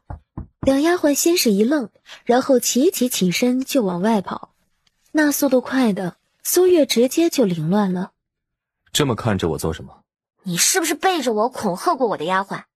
你的丫鬟我拉拢都来不及，谁敢吓唬我？那他们怎么听到敲窗户声，吓得起身就跑？为夫在城外赈了一天的灾，你都不问我累不累？那是在城外赈灾累，还是在边关打仗累啊？苏月不只关心萧承义这一天，他是连他过去一整年都一起关心了。身不累，心累。肉包子引难民的计划失败了，成功了，就是成功的有些过分了。苏月挑眉看着萧承义，不仅把真难民吸引出去了，还吸引了不少假难民。这馊主意谁给你出的？萧齐他们。你们这些生来就尊贵的王爷世子，怎么会知道寻常百姓平常连肉包子都舍不得吃啊？只要跟出城就有香喷喷的肉包子和白粥，怎么会不跟去？你一个侯府嫡女上哪儿知道这些的？这不是重点好不好？当然是丫鬟告诉我的了。那娘子可有妙计？妙计我没有，不厚道但管用的主意倒是有一个。怎么个不厚道法？往赈灾吃食里掺沙子，明儿还要继续赈灾，早就回去休息。萧承义当即起了身，就在苏月诧异这厮竟然没腻歪就直接走的时候，萧承义直接朝柜子走去，熟练地把柜子打开，把被褥拿出来。苏月就那么看着他把被褥铺好，然后躺下。我是让你回去休息。自打上回在你这里睡了一回地铺，回去之后就睡得不是很好了。明日还要继续赈灾，处理各种琐碎的事情，晚上必须要睡好。他什么时候走的？早上奴婢进屋的时候，冥王就已经走了。今儿的菜怎么这么素？孙妈妈觉得姑娘这几日腰粗了些，让姑娘吃的素一些，好瘦回去。孙妈妈什么都不知道，没得饿坏小少爷，不是小世子。刘全让奴婢转告姑娘，说今儿您没去施粥，安乐县主认定三姑娘戏耍他，把三姑娘叫了去。三姑娘大概是怕安乐县主恼他，就骗他说今儿冥王祭的腰带是您绣的，还说有青宁郡主和祝国公府大姑娘能帮他作证。第二天，苏月比往常早了1刻钟。等他吃完早饭去春晖院请安时，苏妹带着丫鬟越过苏月，要先进院子。只是丫鬟路过时，突然哎呀一声叫了起来：“姑娘，她故意踩奴婢的脚。”“奴婢不是故意的。”“大姐姐就是这么管教丫鬟的，故意给我的丫鬟使绊子。”“姑娘息怒，奴婢真的不是故意踩到她的。”“是我没管教丫鬟，我这又让芍药给碧兰赔不是。”“大姐姐以为赔一句不是就能算了？我让她踩回来。”“丫鬟故意滋事，宜家规要怎么处置？要杖责20大板。”“芍药是我的丫鬟，我知道她没这个胆量。”“大姐姐这是要包庇丫鬟，罔顾家规了。”“大姐姐三妹妹快别吵了，为了2个丫鬟姐妹不和，叫祖母知道了，你们都得挨罚。”苏妹抬脚就要走，苏月伸手将她拦下。“这根金簪就当是我御下不严，给三妹妹的赔礼。”“这根金簪都够大姐姐买10个丫鬟了。”“看在大姐姐诚心的份上，我就不计较丫鬟今日之过了。”“大姐姐对这丫鬟都比对我们姐妹要好。”苏月都懒得搭理她。“你要和丫鬟比，别拉上我们。”“哎呀，姑娘，三姑娘不知道出了什么事儿，头破血流的，被抬回府了。”这结果好得出乎苏月的预料，她嘴角勾起，心情别提有多好了。好端端的出城施粥，怎么会受这么重的伤？三妹妹去见安乐县主，没带我们去，她到底是怎么受伤的，我们也不知道。安乐县主说是碧兰踩到自己的裙摆，从背后推了三妹妹一把，让三妹妹的脑袋磕到庆阳长公主府施粥的台子上。但碧兰说是安乐县主的丫鬟绊了她一脚，她才会推到三妹妹的。大夫人眸光凌厉地扫向碧兰。“奴婢没有踩裙摆，真的是安乐县主的丫鬟绊了奴婢一脚，奴婢才连累三姑娘磕伤脑袋的。”“快请大夫！”回来的路上，小厮已经去请大夫了，大夫一会儿就到。“不会留疤吧？”“伤口如此之大，留疤应该是在所难免了。听说怡孝堂的苏大夫手里有药膏，对去伤疤有奇巧，要是能够弄到1、2盒，或许能够不留疤呀。”“到底怎么回事？你得罪安乐县主了？”“女儿哪敢得罪安乐县主，是他性子阴晴不定。今儿我一去城外，他就把我叫去，远远的就看到他脸色不好看。女儿已经很小心了，他还是脸色难看。女儿知道惹不起他，已经小心又小心了。大姑娘，街上的人都在骂冥王心太狠，没有怜悯之心，让人往赈灾的粥里掺沙子。这时辰你不是在城外赈灾吗？怎么来我这儿？”“刚被皇上叫进宫里狠狠地骂了一顿，骂得我差点没有忍住就要弑君了。”“消消气，等过2日，皇上就知道他错骂你了。”“这会儿还不知道有多少大臣在写折子弹劾为父。”“能扛得住吗？”“扛不住也得扛。方才来的路上碰到你二叔了，他又在找我要去伤疤的膏药。”“帮我三妹妹要的。”“二老爷是吃饱了撑得慌吗？帮承恩伯府要也就算了，苏妹是他爹的女儿，他爹人又不在边关，需要他照应，他这么越过他爹去找萧承义要药膏，把他爹置于何地。你答应了？当然不会答应了。我要把青丝和药膏一起送来，岳父大人是收还是不收啊？你这不是给我爹出难题，是给我出难题。我能帮着你为难我爹吗？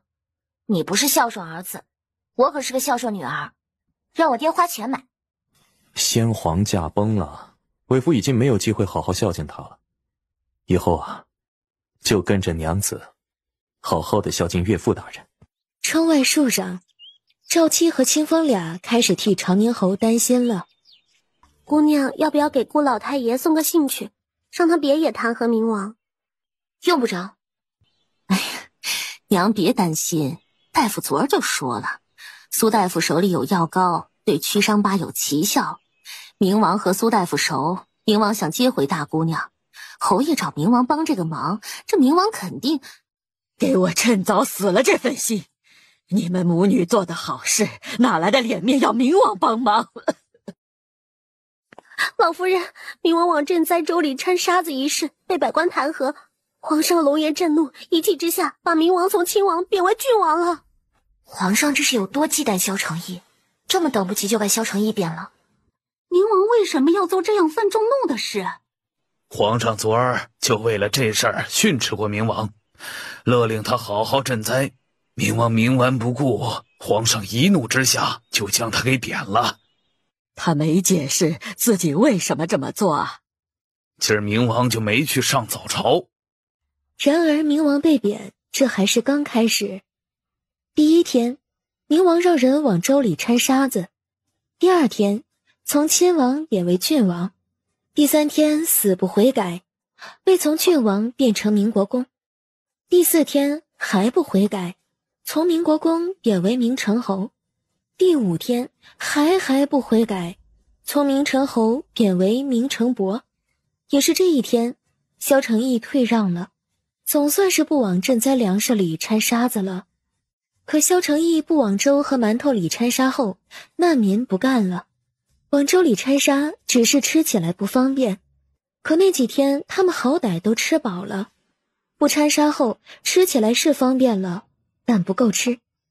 明王往赈灾粮里掺沙子之举，之前从未有人这样做过，被人误解情有可原，但事实证明，这样做赈灾粮能最大可能的用在刀刃上。明王有功无过，皇上理应恢复他亲王之爵，再行嘉奖。恭喜明王恢复爵位。有你这么打趣为夫的吗？不有趣吗？让皇上吃这么大一个鳖，也就只有娘子你了。那皇上的赏赐分我一半。全给你，我一会儿就让人送过来。可别，我是开玩笑的。气全消啦？还有一点儿。我看皇上给的赏赐你也没放在眼里，不如换成粮食赈灾吧。萧承义笑起来，笑声酣畅，吓得苏月赶紧伸手捂住他的嘴。你这是劫富济贫还是存心气皇上？一半一半吧，不敢吗？等赏赐送到明王府，我就换成粮食赈济灾民。你还要去赈灾呢，快去吧。赈灾之事已经不归我管了。为什么？我把这件事情推给太子了。爷，谢礼准备好了，该去送礼了。你这是要去谁府上送礼啊？顾府，你的外祖父。老夫人，不好了，刑部的人来侯府，要找二老爷去审问呢。这事儿和二老爷有什么关系？听刑部侍郎说，承恩伯送给青阳长公主的药膏是二老爷给他的。老二送给承恩伯什么药膏了？温国公府大姑娘毁了容，需要苏大夫的药膏才能保证不留疤。温国公找明王帮忙，明王不见他，温国公也没有办法，就找长公主帮他。可明王也不卖长公主面子，正好礼部左侍郎职位空出来，江三老爷想要谋这个职位，庆阳长公主就把承恩伯找了去，说只要程恩伯帮着拿到一盒药膏，就帮着保举江三老爷。程恩伯夫人就来找大夫人想办法。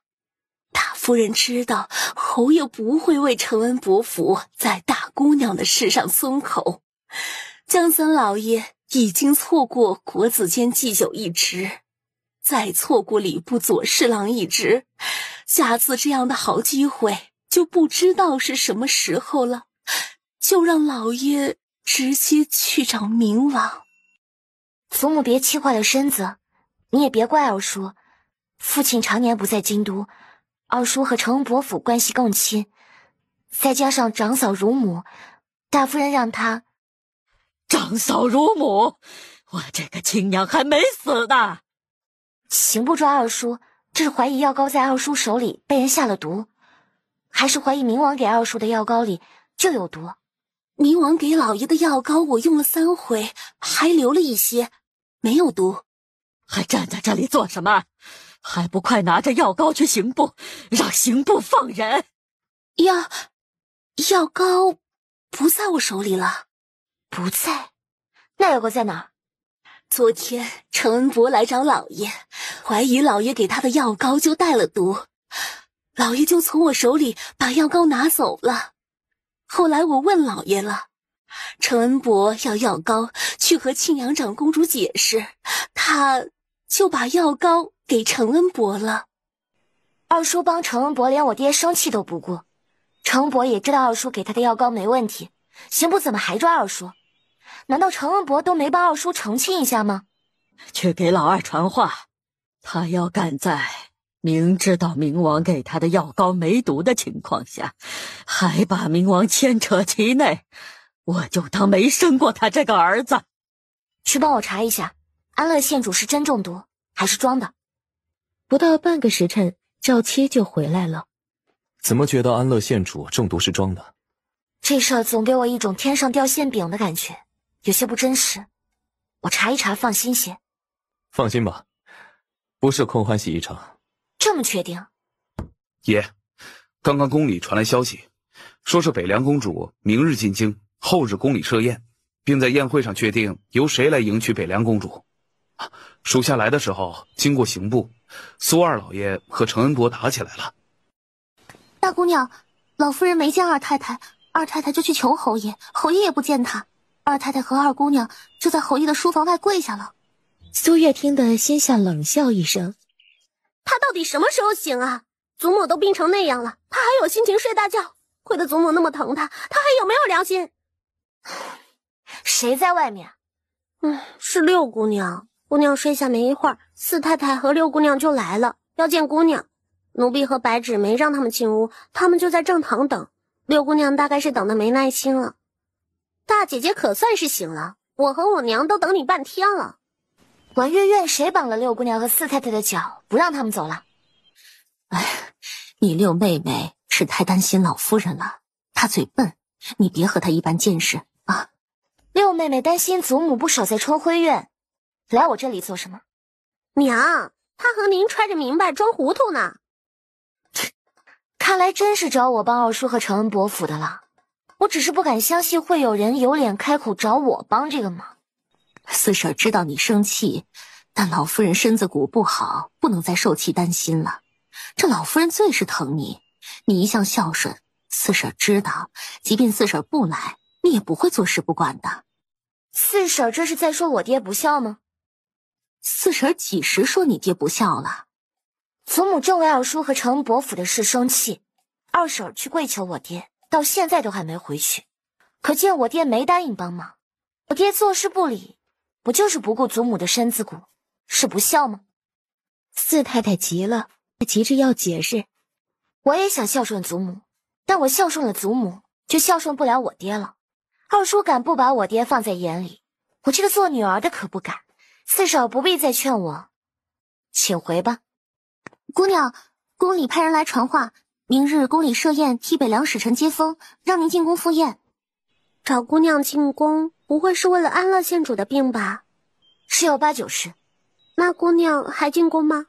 当然要去。姑娘，侯爷来了。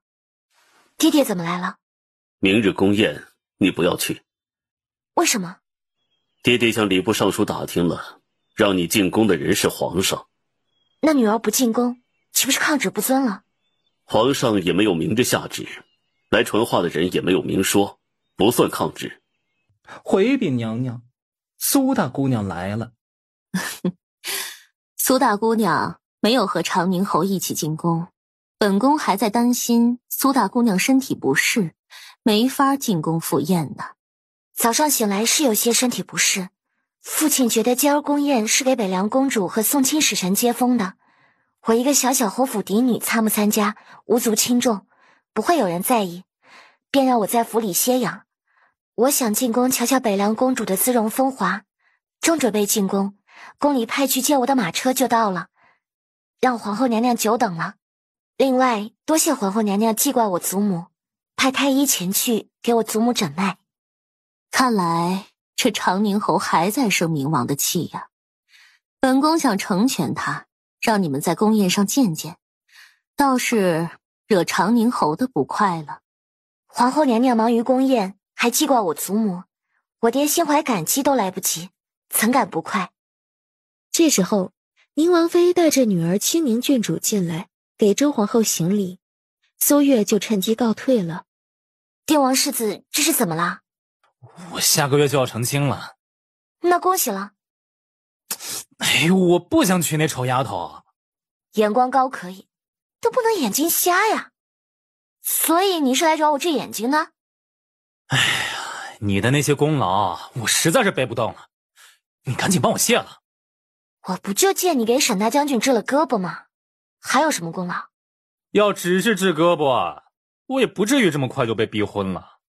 就他们现在对我的满意程度啊，我要提退婚，他们能打断我的腿。这货绝对就是欠的，为准岳父一家子喜欢还不满意，非得恼他才高兴。你找错人了，提醒我让你找人护沈大将军的是明王，你要找也该去找他。萧琪想想也是，姑娘让定王世子去找明王诉苦，明王不会以为他是在故意显摆，气得揍他吧？你不觉得他欠揍吗？有点儿。主仆俩就站在湖畔，没一会儿，一道响亮的落水声就传了来。干得漂亮！我还以为你今天不会进宫赴宴了呢，我们可都有好些日子没见了。你给我开的药方子可管用了，这次我就没肚子疼了。举手之劳而已。苏月姐姐的举手之劳可是救了我半条命。我刚过来时看到清宁郡主一个人在凉亭里，她心情不是很好的样子，我们去找她吧。啊，是你们来了。你不去找我们，我们只好来找你了。事情只要没有尘埃落地，就还有峰回路转的希望。北凉公主都在进宫的路上了，还会有希望吗？怎么了？茶里有毒。啊，要怎么办？皇后娘娘不好了，太后养的一池锦鲤突然间死了好几十条。太后养的锦鲤好端端的怎么会死？你们对太后的锦鲤做了什么？我们什么都没做。刚刚丫鬟给苏月姐姐端茶，我们俩不小心把茶盏撞飞到莲花池里去了。没一会儿锦鲤就翻白了，不会是苏月姐姐的茶里被人下了毒吧？宫里怎么会有人在苏大姑娘茶里下毒啊？哎呀，没有证据的事儿不可胡说。锦鲤无端死这么多，确实像是被人投毒了的样子。又偏巧苏月姐姐的茶盏落了水，也不怪明珠这么猜测。是不是我的茶水被人下了毒，牵连到太后的锦鲤，把给我们端茶的宫女找来，一审便知。你去查这事儿。苏大姑娘是本宫派人接进宫的，务必尽快查清这事儿，给她、给长宁侯府还有明王一个交代。十有八九什么都查不出来。我没指望皇后会真的给我一个交代，回头你们就知道了。这一池锦鲤不会白死的。查出来是谁往苏大姑娘茶里下毒了？臣妾让郑嬷嬷找了给苏大姑娘和清宁郡主他们端茶的宫女，严加审问。这宫女一口咬定没有往茶里下毒，茶是宫女沏的，也是宫女送的，送茶途中也没人有下毒的机会。那盏茶苏大姑娘也没喝，应该是没毒的。眼下只能确定苏大姑娘那盏茶没毒，至于太后的锦鲤是怎么死的，还得查。不是我得罪宫里什么人，要给我下毒，置我于死地，牵连到太后的锦鲤就好。北凉公主到，不知大齐朝谁迎娶我们北凉公主啊？皇上，您之前担心北凉公主有闪失，不能完成和亲，迟迟没下圣旨。如今这北凉公主已经到京都了，该定下人选了。皇上看向明王，百官还等着皇上定下人选。皇上这么看着臣弟，没叫人误会皇上还想让臣弟娶北凉公主。朕要真让你娶北凉公主呢？皇上可不要和臣弟开玩笑，臣弟付出那么大的代价休妻，可不是为了给北凉公主腾位置。朕迟迟没定下人选，是朕这里有2个合适的人选，不知道选谁更合适。一是明王，二是宁王世子。苏大姑娘觉得他们2人由谁来娶北凉公主更加合适呢？他皇上是不是还觉得自己挺好说话挺英明的？可去他姥姥的！朝堂大事，皇上要交给一个女子来定夺吗？明王这么生气，是担心苏大姑娘选你吗？选本王又如何？本王连北凉皇帝一母同胞的王弟都杀了，害怕手里再多条北凉公主的命吗？这个选择不好做。在选择之前，臣女能不能先问皇上一个问题？你要问朕什么问题？历朝历代有没有哪位帝王因为和亲公主在他国而放弃自己野心的？皇上问你，明王和宁王世子谁更适合娶北凉公主？你问这话做什么？是没有，还是庆阳长公主对历朝历代的国史不熟，不知道？没有。臣女觉得明王和宁王世子都不合适娶北凉公主。北凉战败，北凉皇帝从自己众多公主中选一个不受宠的送来和亲，皇上却要放弃一个重臣，此举无疑是伤敌800，自损3000。要历朝历代里但凡能找出一个公主和亲能阻止战争的先例，臣女都愿意赌一把，但是没有。明王和宁王世子显然都不愿意娶北凉公主，可皇上要问他们谁愿意要10万担粮食，50万两银子，臣女相信他们谁也不会拒绝的。这话是什么意思啊？这些天我打听了不少关于北凉永和公主的消息，她是北凉皇帝的妻公主，生母不过是北凉宫里一介宫女，生下她就难产而死。她并不受北凉皇帝待见，也是被选为和亲公主，才被赐封号永和。北凉宫里的人背地里视她为灾星。永和公主有没有为北凉带来过灾难，时间太短，我打听不出来。但北凉公主踏入我们大齐，先是她中暑，再是雨水都少的京都大雨磅礴几日，竟然发生了洪涝水灾。还有娇宫里，太后养的锦鲤死得突然，死得蹊跷，未尝不是一种事情在告诉皇上，有灾星进宫了。有些事宁可信其有，不可信其无。大齐又何必要一个没什么用处的和亲公主呢？让北凉拿10万担粮食，50万两白银，换他们公主回去吧。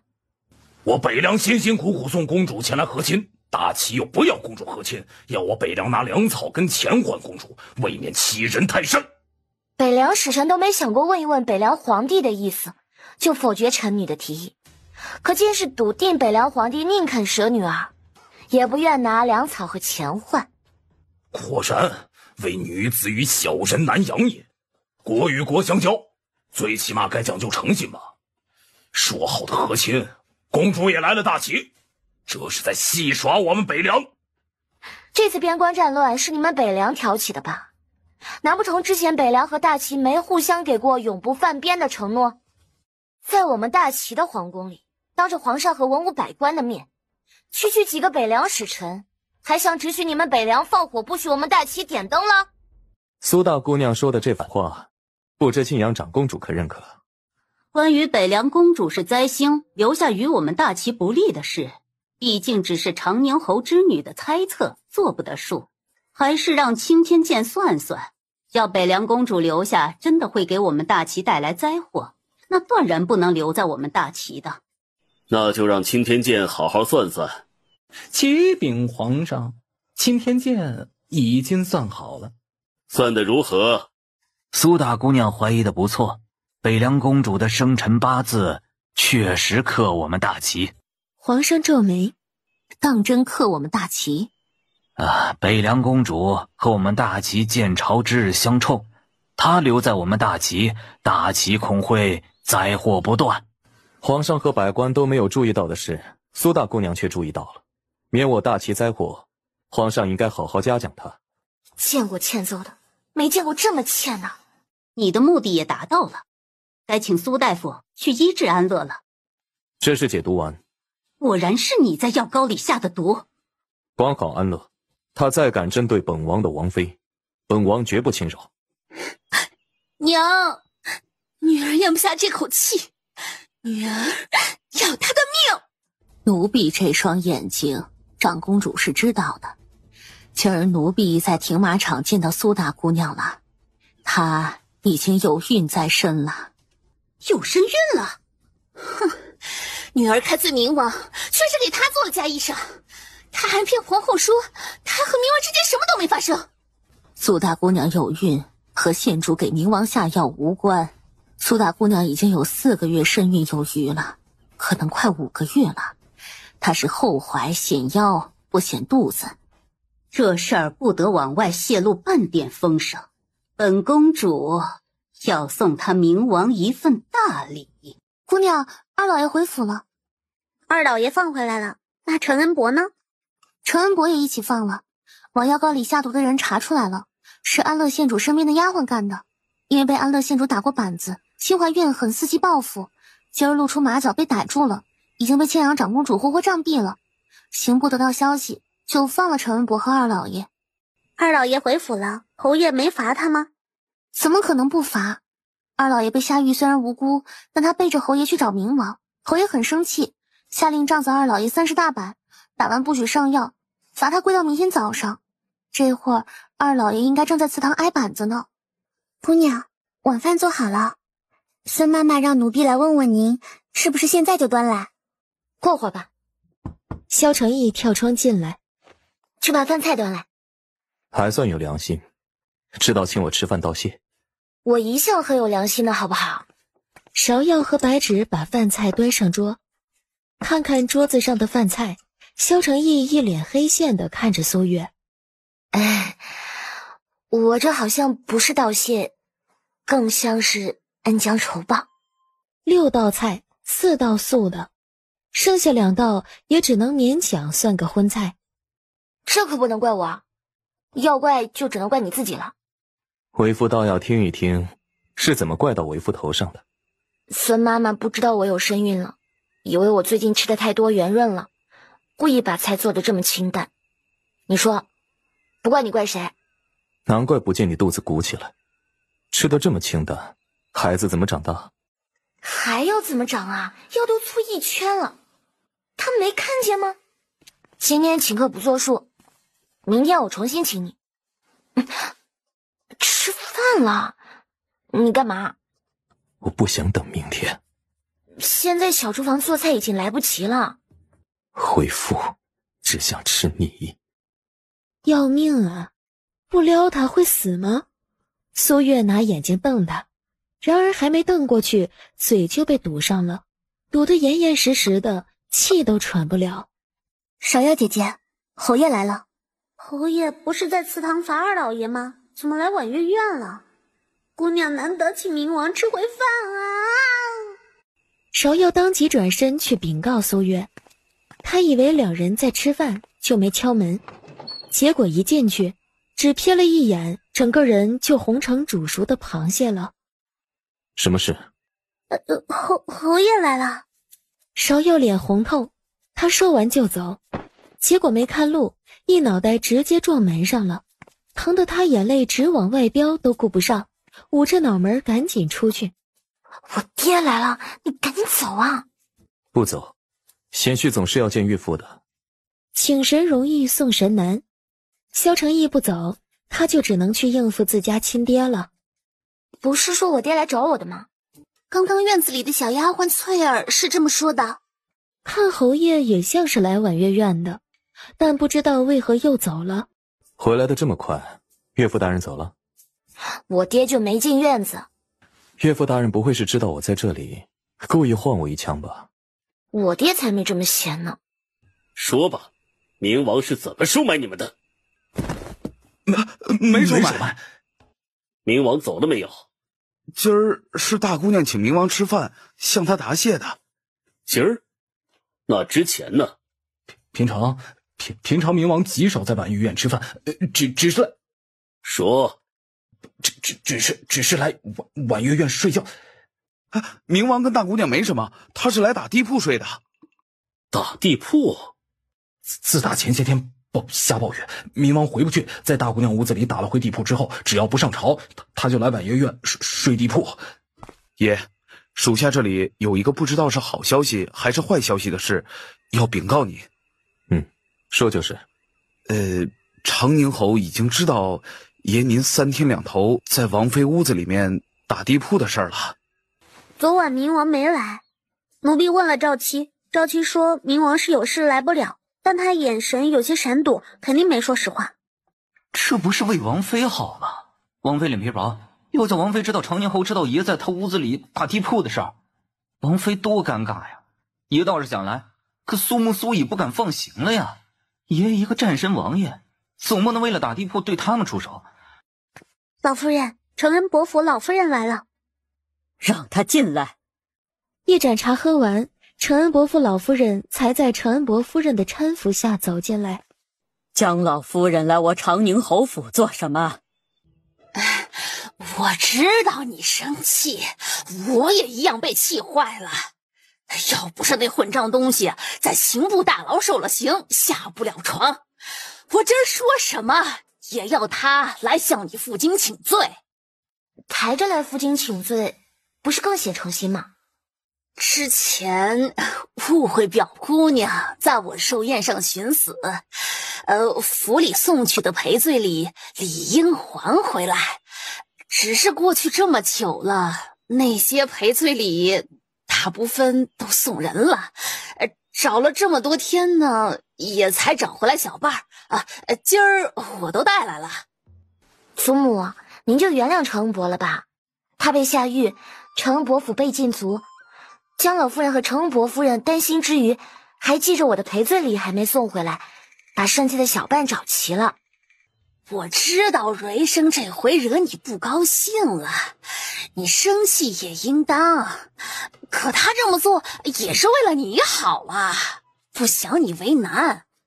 承恩伯拖二老爷下水，拉二老爷给他垫背，还说是为老夫人好，这脸皮厚的怕是连城墙都比不上了。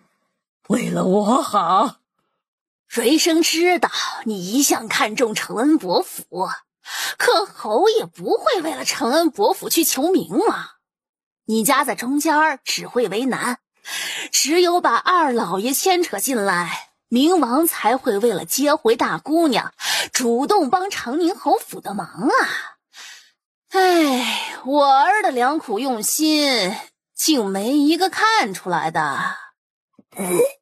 苏月真的要被恶心吐了。我这个老婆子岂止是眼拙，看不出承恩伯府的良苦用心，还心下的厉害，早已是个废人。以后承恩伯府有什么事，不用知会我知道了。送客。我不知道他们是这样的人，我要知道，就不劝祖母见他们了。祖母又何尝知道？不好了，承恩伯府老夫人在回去的路上摔伤了。承恩伯老夫人坐轿子回去的，怎么会摔伤呢？抬轿子的绞丝有俩不知道被什么人用石子打了脚脖子，往地上一趴，轿子侧翻在地，然后就把承恩伯府老夫人给摔伤了。怎么会有人打伤承恩伯府抬轿子的小厮呢？不会是赵七干的吧？赵七，是不是你在替我出气？属下没有替王妃出气，王妃要的话，属下找时间再去一趟。不是赵七，那会是谁？承恩伯府对爷一片良苦用心，属下刚替爷去向江老夫人聊表了谢意。受人之恩，理当答谢。大姑娘、二姑娘，祝国公府温大姑娘来了。出什么事了吗？没出什么事。方才我带着丫鬟在碧云楼买首饰，下楼的时候正好碰到东瀛郡王上楼，我无意间瞥见他腰间佩戴的玉佩，那块玉佩我曾见你大哥戴过，因为有些特别，我印象很深刻。我知道你大哥失踪了，那块玉佩或许是个线索，但我不好问东瀛郡王。知道你在顾家，就来找你了。那是一块什么样的玉佩？是一块墨绿色玉佩，上面雕刻着合欢树。姑娘，世子爷确实有一块这样的玉佩，特别好看。老夫人第一次见，还问世子爷玉佩是哪来的。世子爷说是别人送的，但没有说是谁送的。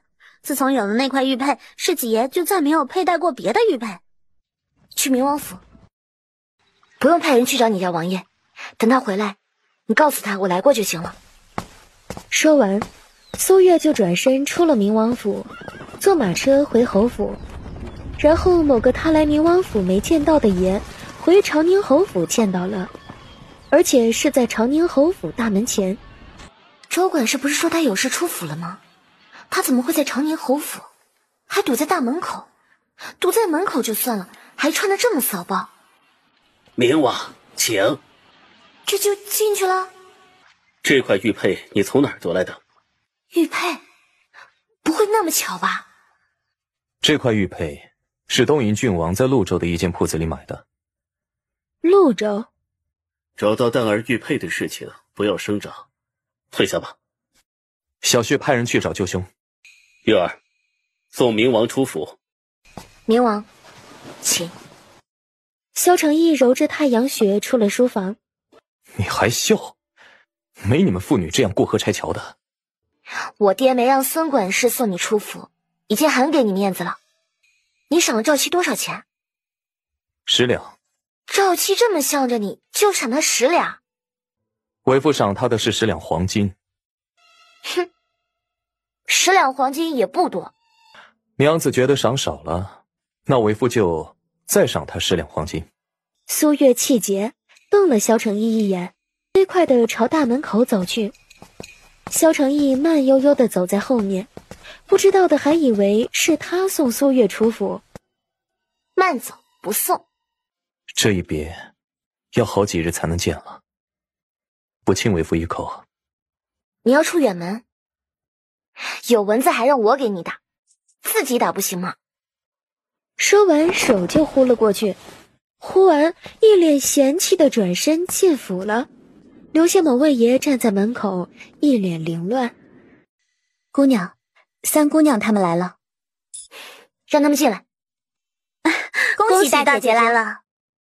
恭喜我什么？虽然明王是因为不敢忤逆九泉之下的先皇，不得不接你回去，但他也算是回心转意了。今儿他登门，父亲没有拒而不见，难道不值得恭喜吗？那同喜了。什么同喜？不管明王是因为什么原因回心转意的，他休弃我这事儿，都不会再影响到侯府名声，也就不会影响到你们密良婿了。大姐姐，你说什么呢？明王送父亲的是什么东西啊？没什么。要没什么，父亲怎么可能会见明王？这么想知道，你可以直接去问父亲。我们来向你道贺，就顺带问你了。大伯父肯定会告诉祖母的，你就别瞒着了。明王送的是你爹的半条命。你这话是什么意思啊？明王送的是二叔当日送给他的青丝，二叔拿假青丝骗明王，明王是不追究，真追究起来，你觉得二叔会是什么下场？不可能是青丝，你少骗我。除了青丝，你告诉我还有什么东西能让我爹见明王的？苏晨喉咙像是被人掐住，吐不出来半个字。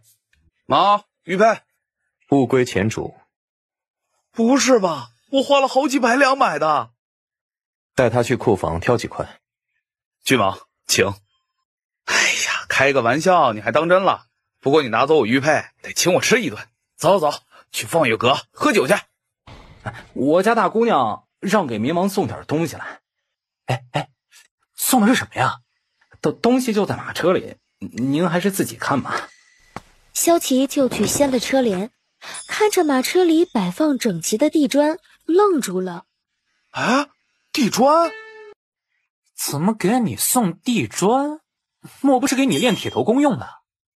清风站在身后，肩膀差点抖脱臼，撇开爷逼到手的乌龟帕子和换来的腰带，这还是王妃第一次主动送人礼物，不得不说够分量。听说昨儿你差人给冥王送去了好几块地砖。昨儿冥王来找爹爹，我送他出府的时候，他夸咱们侯府的地砖好看，我也不知道他是什么意思，就让人给他送了几块去。昨儿祝国公府大姑娘来找我，不巧我去顾家了，也不知道她是不是找我有事，我一会儿去祝国公府一趟，我陪大姐姐去。温大姑娘找你大姐姐，指不定有事，你就别去凑热闹了。站住！你为什么要给冥王送地砖？安乐县主聪慧过人，难道猜不到我给冥王送地砖的用意？你想冥王给你表演胸口碎大石是不是？不愧是安乐县主，就是聪明。赵七还在呢，姑娘你收敛点笑。事情办妥了，奴婢办事，县主放心。只是长公主早有计划，县主何必？安乐县主一记眼眸瞟过来，丫鬟就把嘴闭上了。顾大少爷在前头，去找我表哥。哎，表妹。表哥，你帮我个忙吧。我能帮表妹什么忙啊？这幅画装裱坏了，还被我踩了一脚，表哥看还能不能补救一下？要不能就帮我扔了。表妹，你这个画最多也就值10两，还有鞋印在上面，没有补救的必要了。最多10两，连10两都不值吗？这画表妹是哪里来的？姑娘刚花钱买的。多少钱买的？900两。啊哈哈，表哥尽量补救啊，挂在书房也还挺好看的，至少比银子直接挂在那儿好看。总算是来祝国公府了，再不来，我都要和明珠去长宁侯府看你了。长公主不嫌我烦，我以后常来。我高兴还来不及，怎会嫌烦？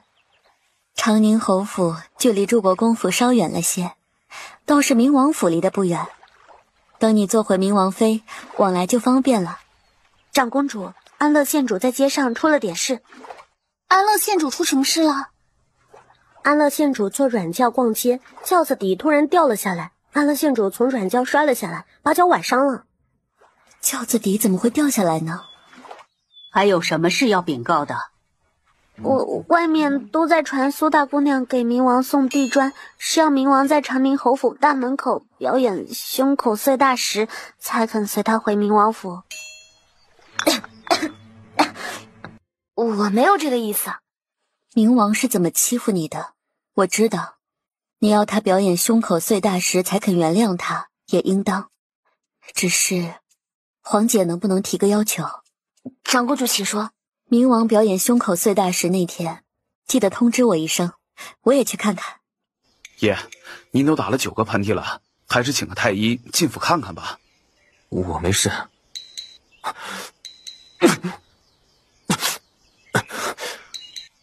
爷，定王世子他们来了。来了就来了，有什么值得大惊小怪的？哎呀，都什么时候了，还顾着看书呢？你这扛着铁锤来做什么？这还用问？当然是来帮你练胸口碎大石的。萧承义一时间没反应过来。哎，作为兄弟，我可是很关心你的终身大事。我和你父王才是兄弟，你们到底来做什么？外面盛传苏大姑娘送你地砖，是让你练好胸口碎大石，迎娶她当日要在长宁侯府大门口表演，不过关她是不会上花轿的。还接她回来做什么？给我守寡吗？哈，还没恭喜苏大姑娘。恭喜我什么？恭喜苏大姑娘900两就买到了松雪道人的画。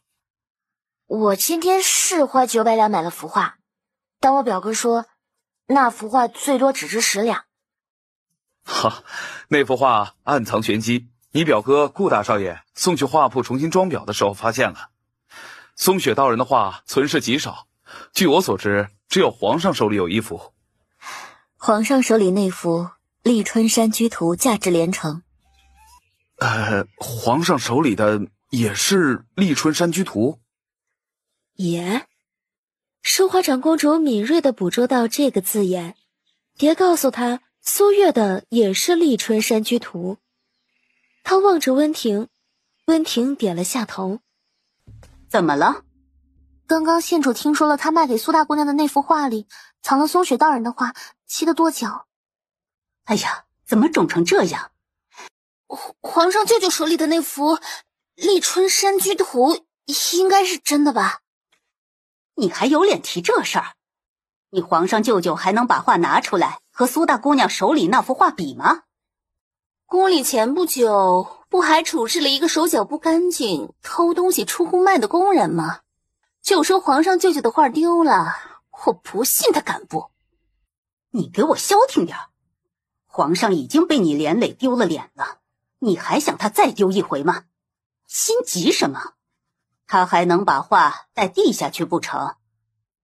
他会进宫吗？哼，我要他进宫，还由不得他不进宫。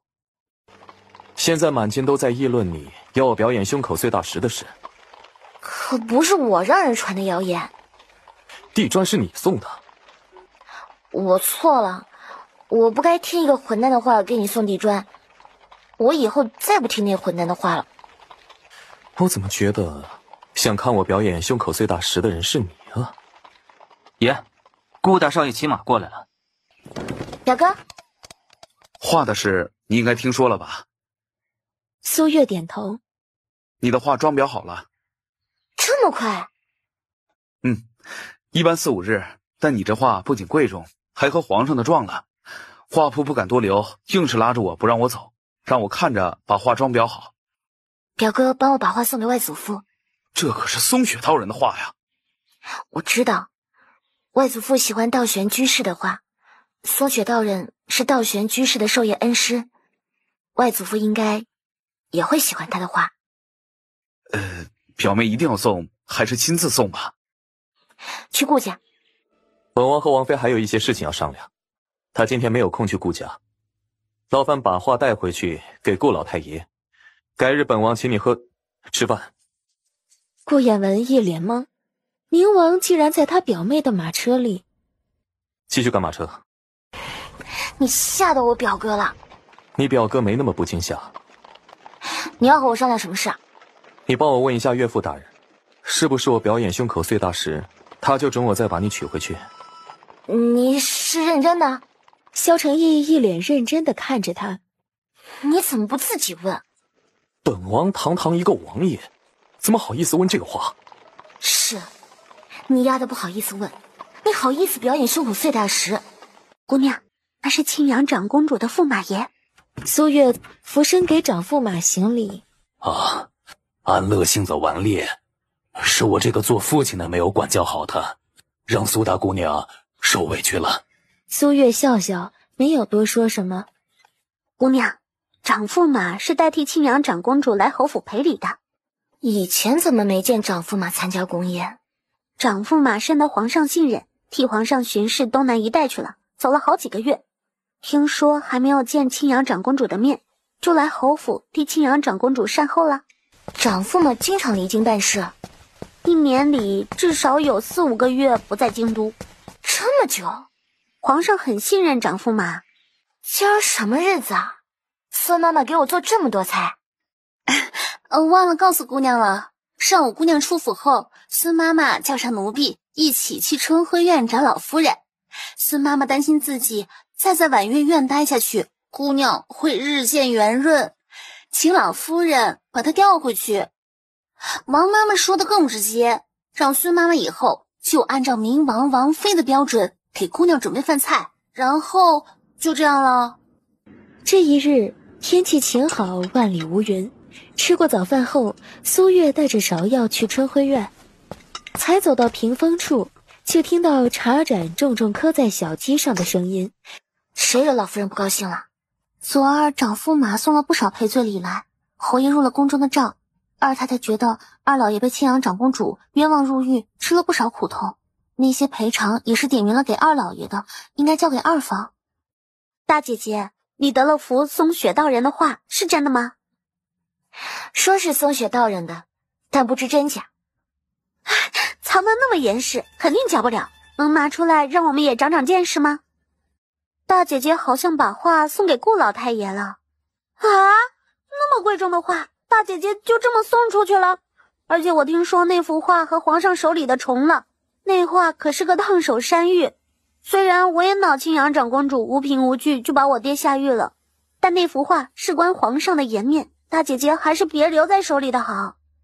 不留在手里，难道要我烧了？可以让大伯父献给皇上。二妹妹是想让我爹给皇上献真迹，还是献副赝品？那也不能把画给顾老太爷啊。连二妹妹都知道那幅画是个烫手山芋，我会不知道吗？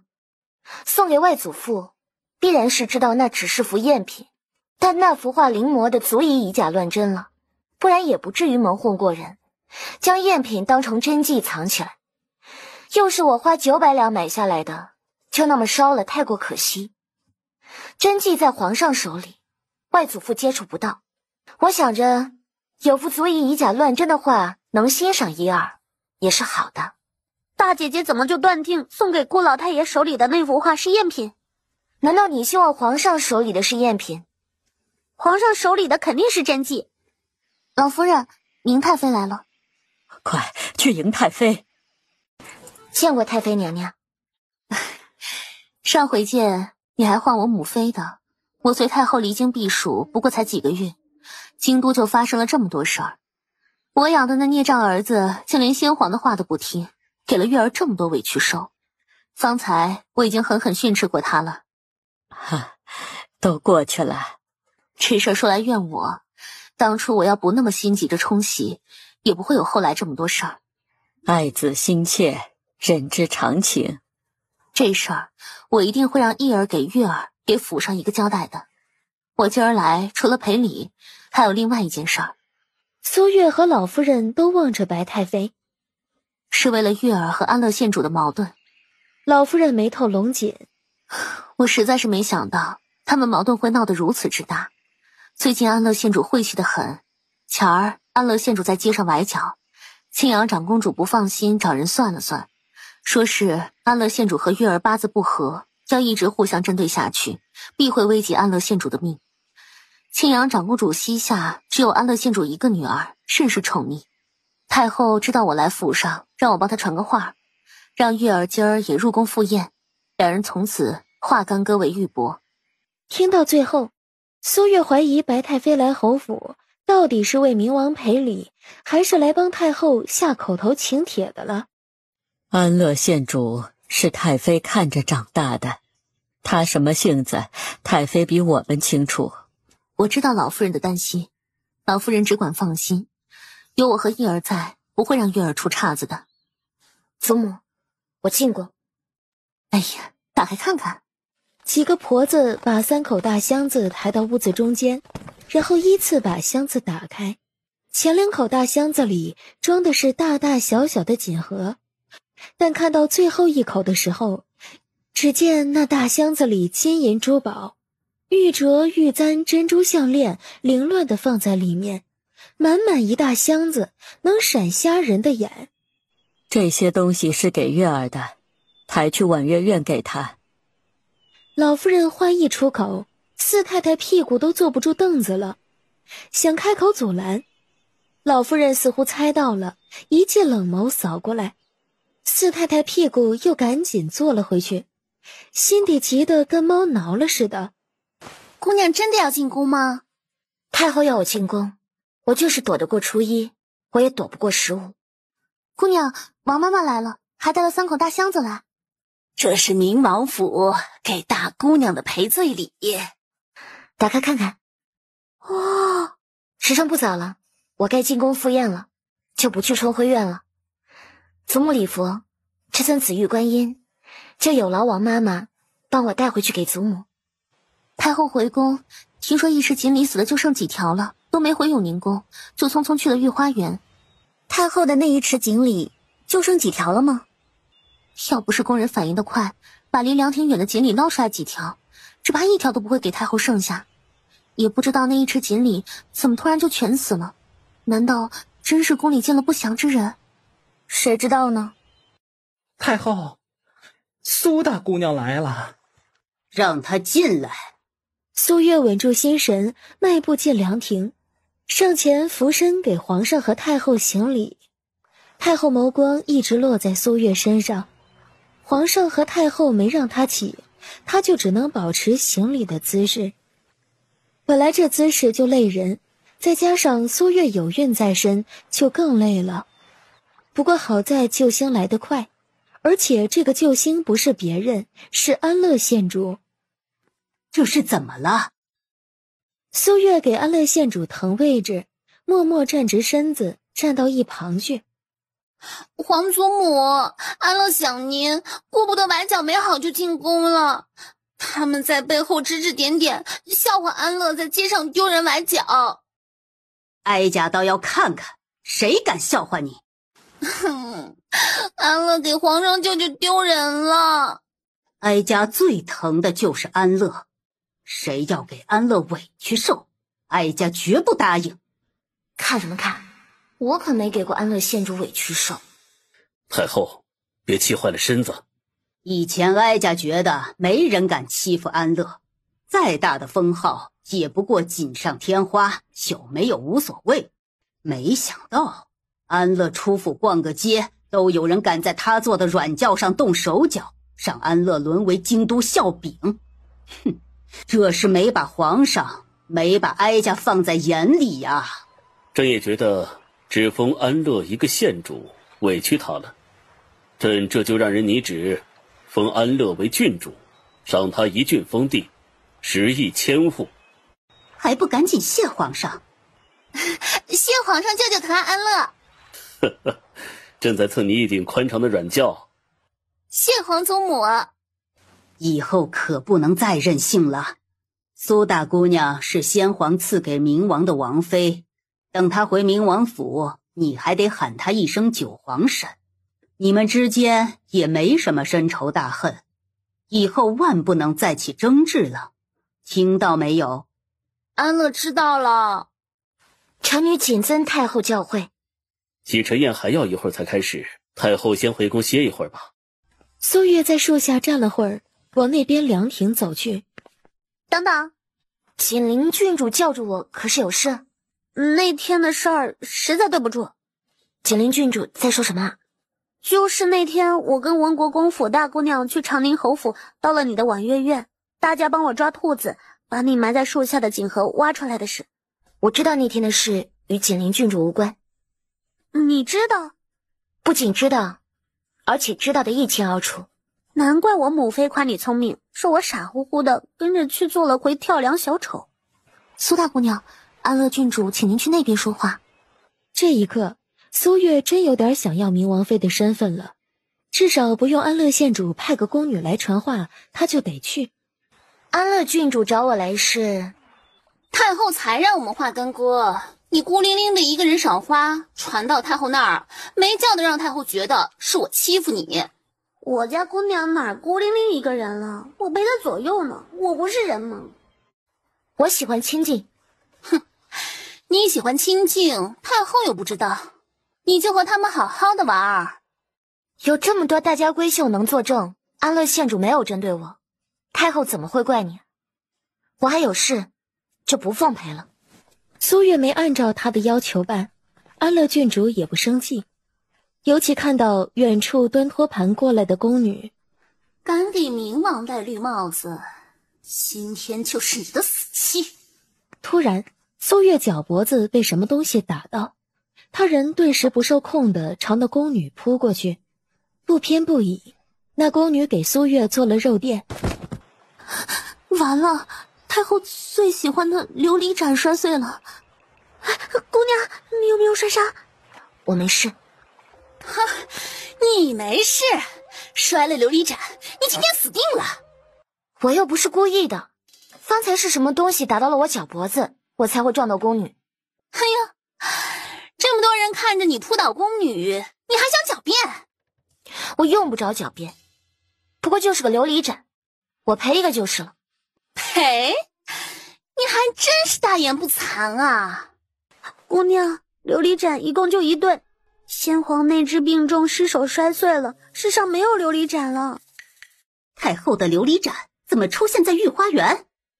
啊，他们都没见过琉璃盏，想一睹为快，我就央求皇祖母借我看看。啊，我没想到他会扑倒宫女，打碎皇祖母的琉璃盏。哼，亏得皇祖母还要我和他握手言和，他就是个灾星。上回进宫，太后的一池锦鲤死得不剩几条了，今天又把太后的琉璃盏给打碎了。太后的琉璃盏是苏大姑娘打碎的。周皇后眸光所到之处，那些大家闺秀无不点头。打碎先皇赐给太后的琉璃盏，这是重罪。来人，给本宫杖责40大板，再拖去交由太后处置。周皇后话音一落，当即过来2嬷嬷，粗鲁地抓住苏月。芍药要帮苏月，被嬷嬷掀翻，一头撞到地上的石头上，晕死过去。芍药，你们放开我！苏月说了好几声，也没人理会他。放开他！熟悉的声音带了几分焦急，却莫名让苏月心安。他就那么走到苏月跟前，一把抓住嬷嬷摁着苏月的手，疼得嬷嬷大叫，下一秒就被萧承义一脚踹飞了。明王要杖责他的是皇后，你这是把皇后置于何地？本王的王妃，还轮不到你们来处置。哼，不过是你明王休掉不要的弃妃罢了。就算她今日还是明王妃，她打碎先帝御赐给太后的琉璃盏，皇后打她40大板已经是轻的了。太后避暑才回京，我奉劝明王不要这时候触太后的眉头。就算要杖责我，也得查清楚，这么迫不及待就要打我板子，承恩伯和二叔的前车之鉴，庆阳长公主是忘了吗？这么多大家闺秀亲眼所见，难不成本宫还会冤枉你不成？他们只看到我扑倒宫女摔碎琉璃盏，有谁见到我没被石子打中脚脖子？至少也要让我脱了鞋袜，证明我没有撒谎。苏月要脱鞋袜，萧承义不让，他是又生气又无奈。他知道苏月对男女大防没那么看重，但周围不只有大家闺秀和宫人，萧琪他们也过来了。赵嬷嬷过来，琉璃盏摔碎的事儿，太后知道了。太后勃然大怒，下令杖毙罪魁祸首。你没把本宫和长公主放在眼里也就罢了，你还要忤逆太后不成？太后要杖毙的是罪魁祸首，不是本王的王妃。皇后不查罪魁祸首，息太后之怒，反倒揪着本王王妃不放。王妃在御花园出事，王后是不是也该给本王一个交代？明王知不知道自己在说什么？本王的王妃身怀有孕，进宫赴宴，却在御花园你的皇后的眼皮子底下被人打伤了脚脖子。要不是宫女给她做肉垫，本王的骨肉就没了。皇后觉得本王不该替自己还没有出世的儿女要个说法吗？有孕、骨肉，还没出世的儿子女儿，一时激起千层浪。去请太医。萧承义抱着苏月，不多会儿，太医就拎着药箱子匆匆赶来，给苏大姑娘把脉。苏月露出手腕，太医伸手给她搭脉。不一会儿，太医就收了手。确有身孕了。已经有4个月的身孕了。确定有4个月身孕？对，足有4个月。冥王回京才3个多月，你却有4个月的身孕。说，你肚子里的孽种是谁的？王后骂你儿子女儿是孽种。哼，你要不要脸？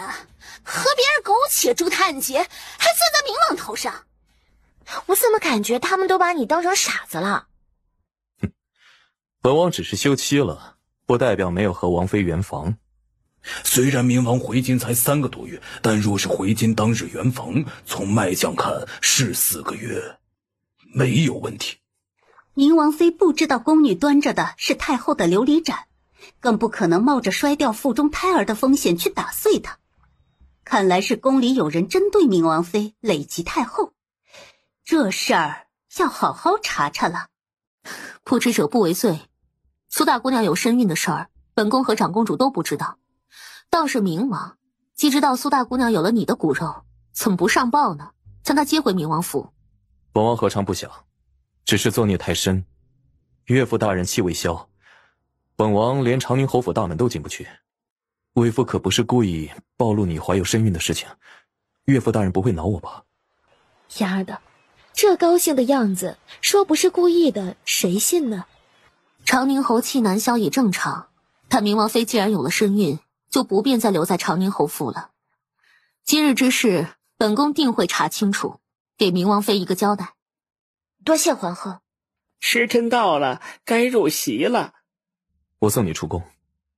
既然进宫了，自然要等宴会散再出宫。太后。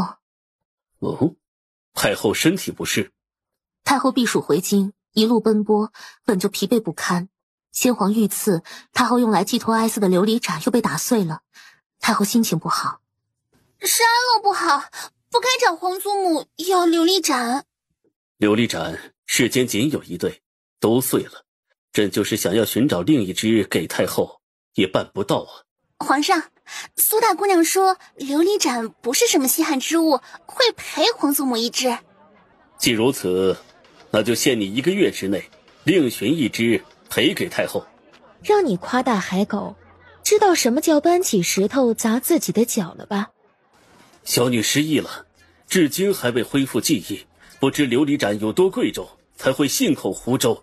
皇上切莫当真，朕看他胸有成竹的很。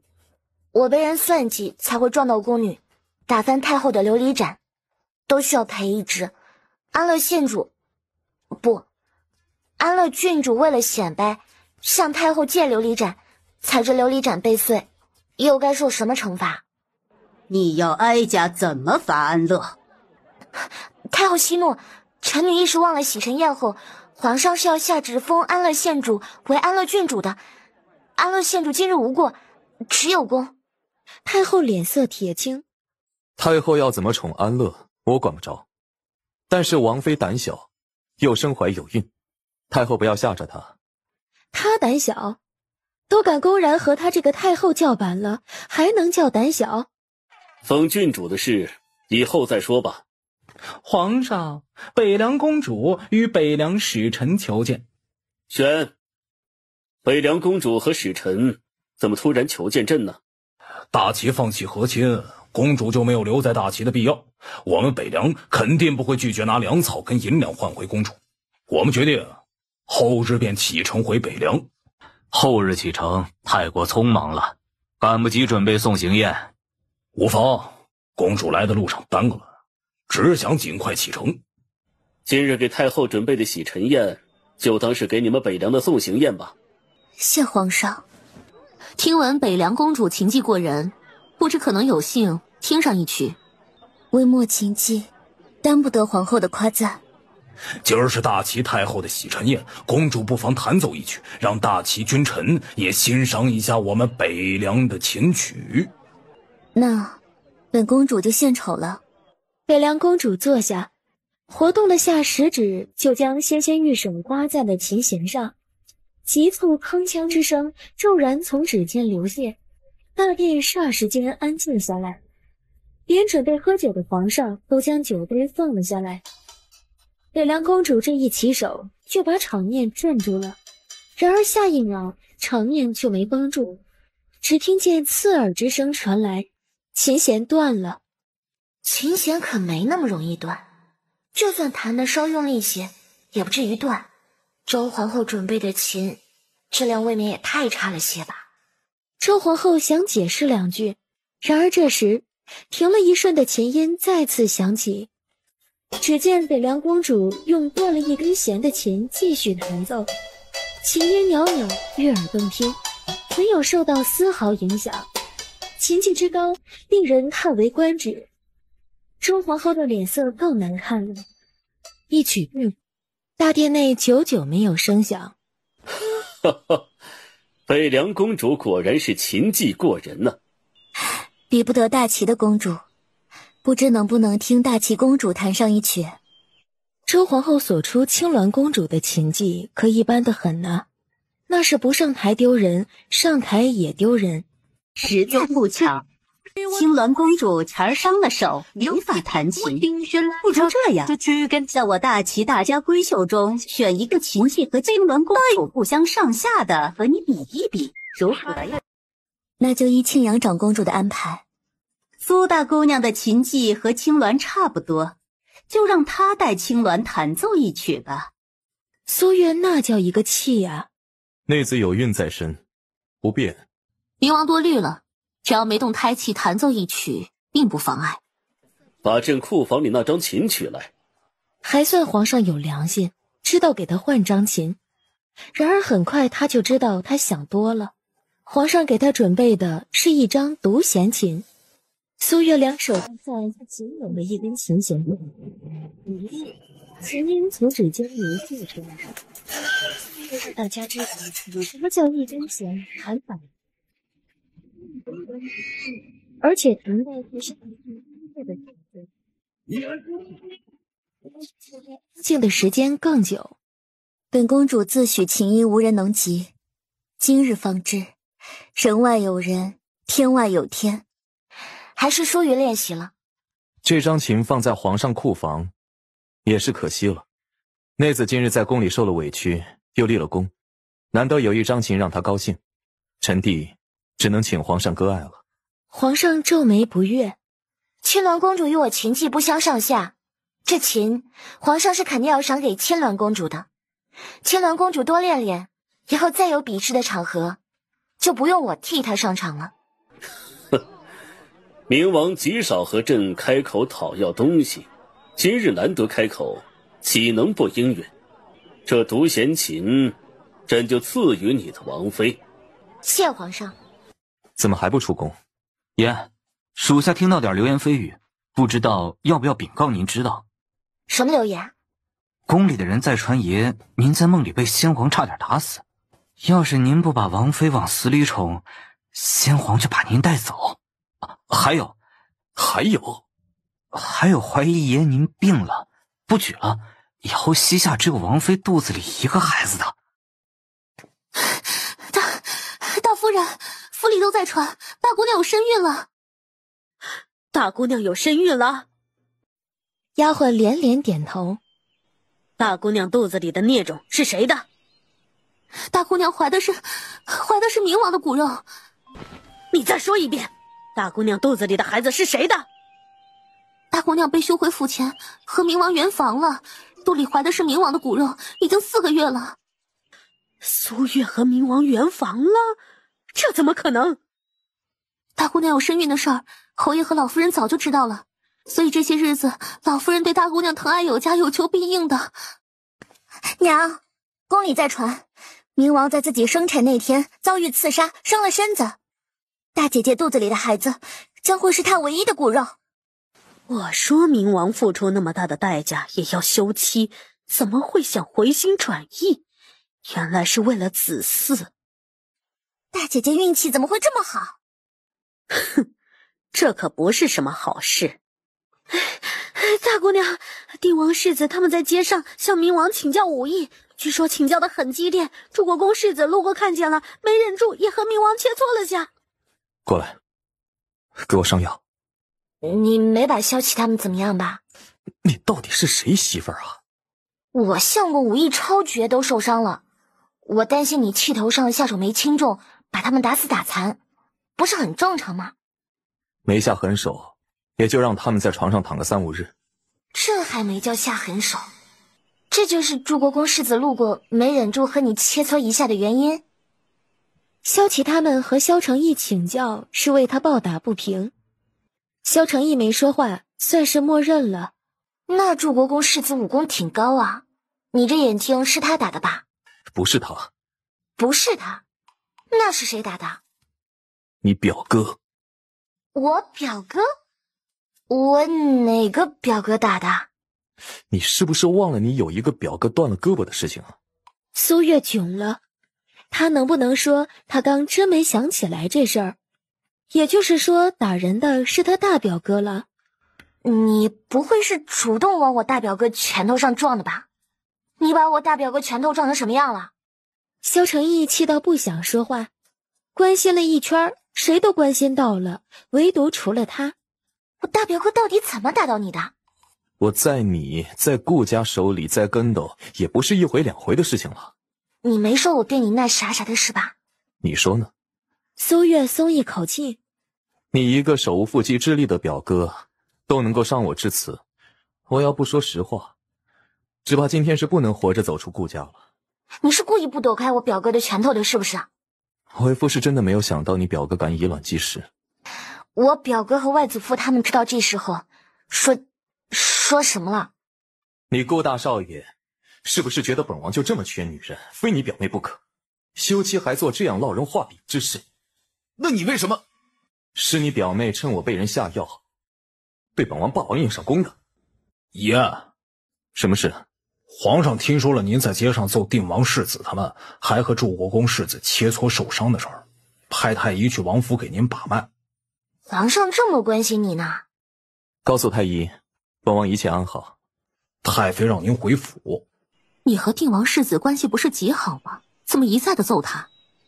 受定王所托，给他一些魔力而已。满京都除了你，确实没人敢揍定王世子了。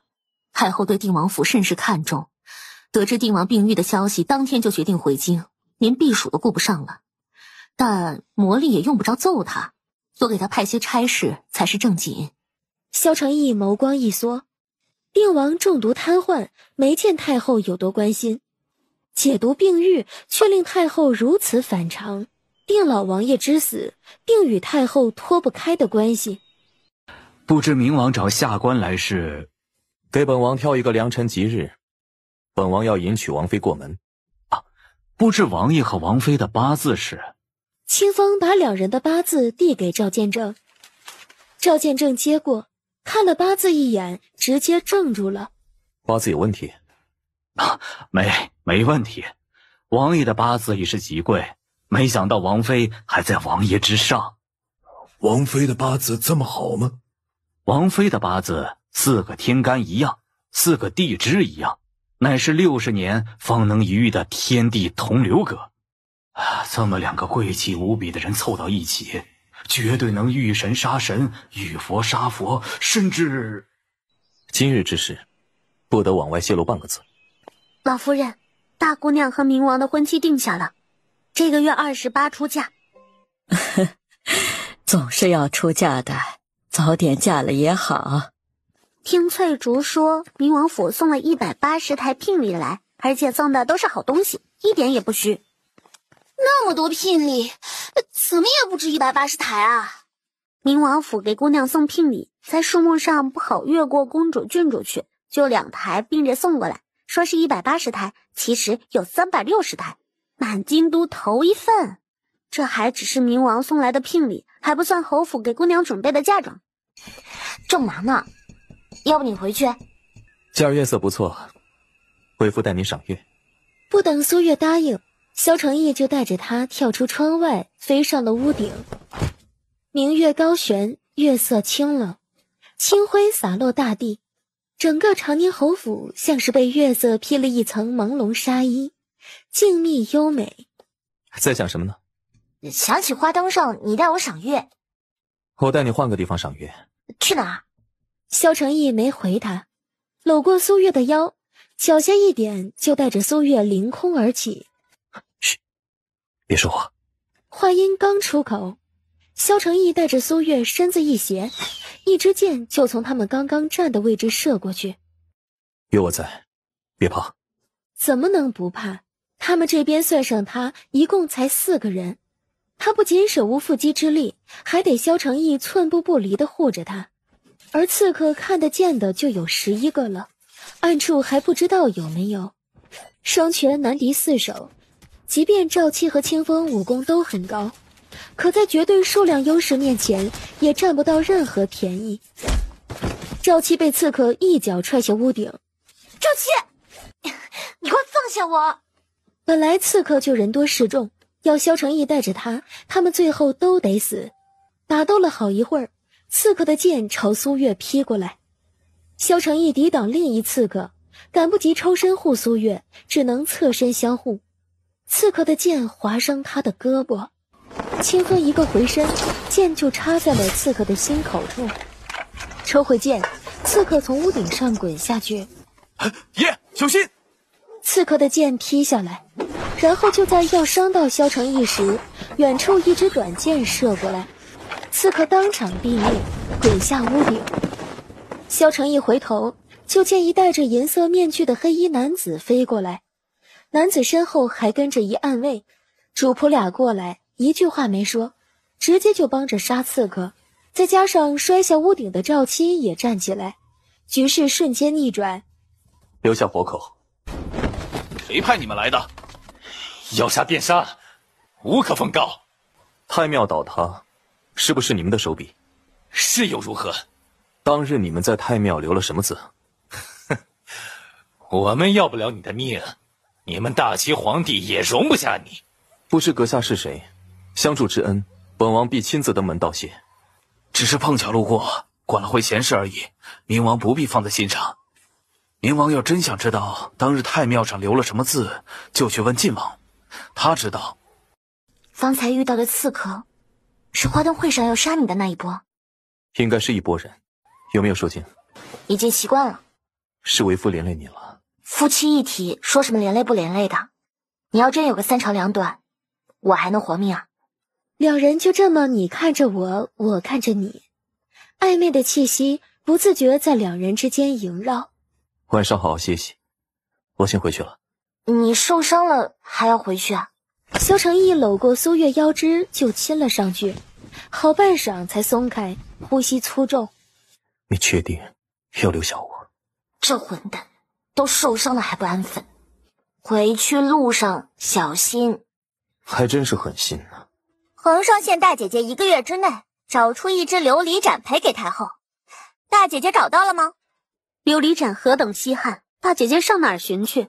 何况大姐姐还有孕在身，肯定是冥王帮大姐姐找啊。大姑娘没几日就出嫁了，这京城的大家闺秀出阁的时候啊，都会随身佩戴一只平安符，一般都是由生母带着去归元寺求的。大姑娘有孕在身，怕是去不了了吧？我有好些日子没去归元寺了，让人去打点下。我后日去归元寺上香祈福。祖母才刚回府，不宜颠簸劳累。祖母没那么脆弱。那我和祖母一起去。怀了身孕的人没事尽量不要去寺里，你安心待在府里。不是非去不可，还是别去的好。万事以孩子为重，出阁宴我们几个多上点心是应该的。但大夫人呢？大姑娘出嫁这么大的事儿啊，您不准备放她出来露露脸吗？她忤逆了您，被皇上夺了诰命，已经影响府里姑娘说亲了。怎么知道我要来啊？我正准备让赵七去找你，你就来了。找为夫何事？这是制琉璃的办法。你确定能够制造出琉璃盏？烧制琉璃不是什么难事，找个擅长烧窑的，钻研个半天就能着手烧制了。不过琉璃色彩很难把控，烧个和太后摔碎的那只差不多的不难，但一模一样的，短时间内没可能。差不多就行了，就算是烧不出来，有我在，皇上也不能把你如何。你伤口换药了没有？等你给我换药。苏月从药屉取药膏和纱布的功夫，某位爷已经把锦袍脱了，这厮是来换药的还是来色诱的？看哪儿呢？我不看怎么知道你胳膊上的伤会不会影响腹肌？这女人睁着眼睛说瞎话的本事可当真了得。你确定看就行了，不用上手摸一下？你说的对，人家都送上门来了，这便宜不占白不占。苏月伸手去戳腹肌，硬邦邦的。如何？这么好的体魄，不去表演胸口碎大石，有点可惜。肖成义一口老血涌到喉咙口，差点就喷出来了。窗外树上，赵七差点笑掉下来。这胸口碎大石是过不去了是吗？哎呀，你想存心气死我是不是？快放开我，胳膊还没上完药呢。苏月多挣扎了2回，肖成义就放开苏月了。苏月看他后面有好几道伤疤，从结痂程度看很凶险。怎么受得这么重的伤？作战计划泄密，中了北凉的埋伏。怎么了？我这几道伤也算没白受，不仅杀了北凉王，还娶到了你。我突然发现裴国公世子和你眼睛长得挺像。你看别的男人倒是看得挺仔细的。你小点声，别吓到我肚子里的孩子了。我的儿子哪有那么容易受惊？大姑娘，大夫人出事了。大夫人怎么会出事？是老夫人出事。不是，是大夫人跟老夫人一起出事了。慢点说，到底谁出事了？老夫人吃完了素斋，打道回府，下台阶的时候脚下一滑，大夫人为了救老夫人，从台阶上滚了下去，摔昏迷了。老夫人呢？可受伤了？大夫人救治的及时，老夫人只在台阶上磕了一下头，额头有些淤青。老夫人他们已经在回府的路上，让孙管事赶紧派人去宫里请太医。你刚刚说什么？祖母是怎么滑的脚？我们长宁侯和庆阳长公主府绝对八字不合。祖母好端端的去归元寺上香，帮大姐姐你求护身符，结果碰巧今儿庆阳长公主也去了。庆阳长公主府上的丫鬟笨手笨脚的，把带去的香油撒了些在台阶上。丫鬟去找寺里的小和尚清扫台阶，人不在。祖母下台阶时没注意，然后就滑了脚。今儿要不是大伯母，祖母怕是要摔得不轻。如何啊？胳膊倒是还好，只是摔脱臼了，棘手的是这脸上的伤，止血容易，只是用寻常药膏很难不留疤呀。先给他止血吧。老夫人没摔伤吧？我没事，你养伤要紧。娘，你的脸，我让父亲去找明王，给你买药膏回来。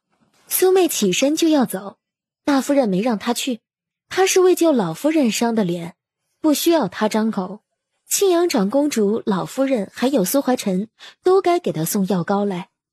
大夫人脸上的伤已经结痂了，只是昨儿在窥元寺受了惊，晚上做了2次噩梦，怕您担心，还不告诉奴婢，是丫鬟说的。唉，从那么高的台阶上滚下去，怎么会不受惊，不做噩梦？看来昨儿太医开的安神药没什么效果，得再请个太医来看看才行。吴太医的医术在太医院也是排得上号的，他开的药都不管用，再请别的太医来，估计也起不了什么大作用。更何况大嫂的脸，太医院的太医可没本事治啊。明王对大姑娘的事一向上心，老夫人又是去给大姑娘求平安符才出的事，若明王知道了，一定会把苏大夫带来给老夫人看看的。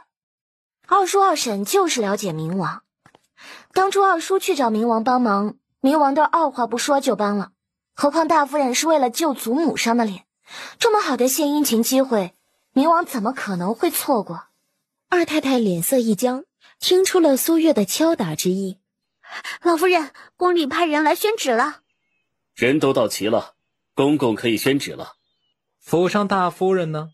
她昨儿摔伤，正卧床休养，怕是来不了。那不行，这倒圣旨是给他的，得他亲自来接，这咱家没法通融。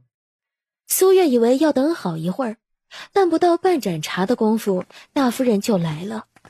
王氏知错就改，孝顺婆母，真心甚慰，令恢复其诰命，赐玉如意一对，玉颜糕2盒。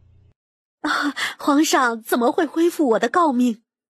是沁阳长公主帮您向皇上求的情。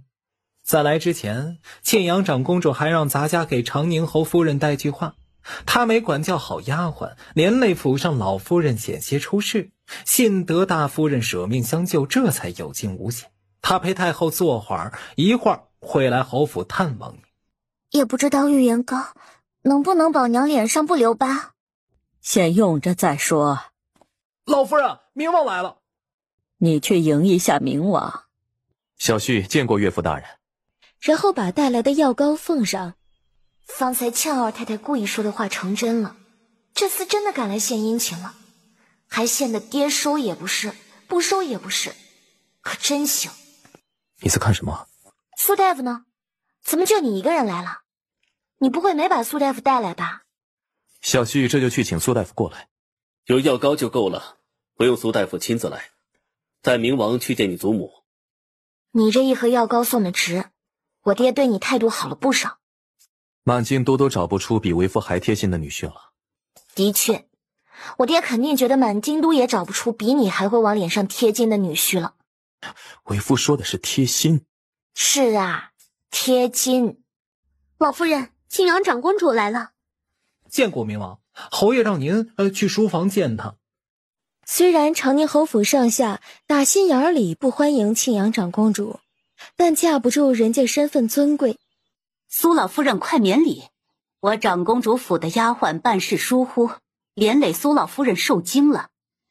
那笨手笨脚的丫鬟我已经狠狠地处置了，还望苏老夫人见谅啊。长公主言重了，丫鬟也不是故意的。虽说身正不怕影子斜，但安乐和府上大姑娘之前闹了些不愉快，苏老夫人要真因为我府里丫鬟摔了，我就是浑身是嘴也解释不清啊。安乐和府上的大姑娘没有深仇大恨，只是呢，她打小就亲明王这个舅舅，明王不喜府上大姑娘，她替明王抱打不平，才处处针对府上大姑娘。如今呀，明王都要迎苏大姑娘回去了，他们夫妻恩爱，安乐呢，倒是里外不是人了。这话老夫人就不爱听了。好事多磨，要月儿和明王之间没这么多魔力，他们的感情也未必有现在深。塞翁失马，焉知非福。可不是，大夫人为救老夫人您摔伤脸，都没等侯爷去找，明王呢就把去伤疤的药膏送来了。急大姑娘所急，我瞧着呀，明王是真把大姑娘捧在手心里宠着了。沁阳长公主一肚子火，她亲自登门都要不到的药膏，明王主动往长宁侯府里送，这哪是把苏月捧在手心里宠，都快把苏月把长宁侯府捧上天了。大夫人的心性，本公主佩服。那么高的台阶滚下去，我还担心你要卧床10天半个月呢。我也没想到那么高的台阶滚下去，只是摔脱臼，脸受了些伤。虽然皇上夺了我的诰命，但侯爷没有休我，大姑娘依旧得唤我一声母亲。我要是有什么3长2短，侯府就没法给他们操办喜宴了。大夫人没有大碍，本公主就放心了。哼，娘帮长宁侯府夫人恢复了诰命，该她去向娘道谢才是，娘还亲自来赔礼。苏大夫人是个狠角色，值得娘跑这一趟。娘看走眼了吧？苏大夫人算什么狠角色？要不是娘，她还不知道哪天才能恢复诰命呢。让他们母女办点事啊，就没办跑过一次的。这样的废物，看着都觉得碍眼了，娘竟然还夸她。那么高的台阶，说摔就摔了，对自己都狠的人，对别人只会更狠。大夫人是自己摔下去的。杨稍微推波助澜了下。外头风这么大，随时会下雨，怎么还来祖母这儿啦？出门的时候天色还好，没想到这么快就变天了。大姑娘是出嫁在即，舍不得老夫人您，哪怕天气不好，也来给您请安呢。你这孩子，有孕在身的人，当以照顾自己为重，把自己照顾好，不让祖母担心，就是最大的孝心了。老夫人，送去平州给小少爷用的东西都准备妥了，只是这天色怕是要下场大雨，要不还是等雨下过后再启程。就等雨停再送吧。六少爷的事，苏月刚来那几天就知道了，当时没多想。这会儿把这事儿翻出来，苏月觉得奇怪。大夫人为什么要把自己儿子送去平州那么远？放在庄子上不行吗？老夫人，承恩伯夫人来了。天随时会下雨，承恩伯夫人怎么这时候来咱们侯府啊？说是承恩伯府找回一幅顾家给大姑娘的画，特意送过来。不是专程送画来的吗？画呢？那画伯爷花1000两银子重新买回来了。论字画造诣，伯爷远不如侯爷。我担心是赝品，进府就让人送去给侯爷过目了。老夫人记挂您，要不是天色不好，她额头上的撞伤还没完全好，今儿啊就亲自送来了。差个小厮把画送来就行了，用不着亲自来一趟。这天眼看着就要下雨了，我就不留你了。来人，送陈恩伯夫人回去。姑母心疼我，那我今儿就先回去，改日再来看您。老夫人，大理寺卿来侯府了。去前院打听下，看大理寺卿来侯府做什么。老夫人，可以派人去平州接回六少爷了。怎么回事？刚刚大理寺卿来府上找侯爷，说是昨儿大理寺抓了个招摇撞骗的江湖术士，夜里狱卒审问的时候，那江湖术士扛不住打，招供在京都骗了哪些人，其中包括5年前被人拿了50两银子收买来侯府胡诌您和小少爷八字相克的事。到底是谁这么狠心，要如此日夜煎熬我一个老婆子？那江湖术士可知道是谁收买他的？侯爷问了，大理寺卿说他来之前还仔细盘问了那江湖术士，那江湖术士说给他银子让他做这些事的是年轻女子，戴着斗笠，他没有见到他的模样。大夫人知道被江湖术士骗了，闹着要去平州接小少爷。吴妈妈说她快拦不住大夫人了，让老夫人您派个人去劝劝大夫人。你们4个是约好了一起来给我送天妆的？我和大姐姐特地起了个大早，想做今儿第一个来给表姐送天妆的，谁想紧赶慢赶，还是叫青宁郡主他们抢在了前头。这些天妆都是谁送的？可都记下了？姑娘放心，奴婢都记下了。左相府大姑娘送给姑娘的画是副赝品。你几时学会辨别画是真迹还是赝品了？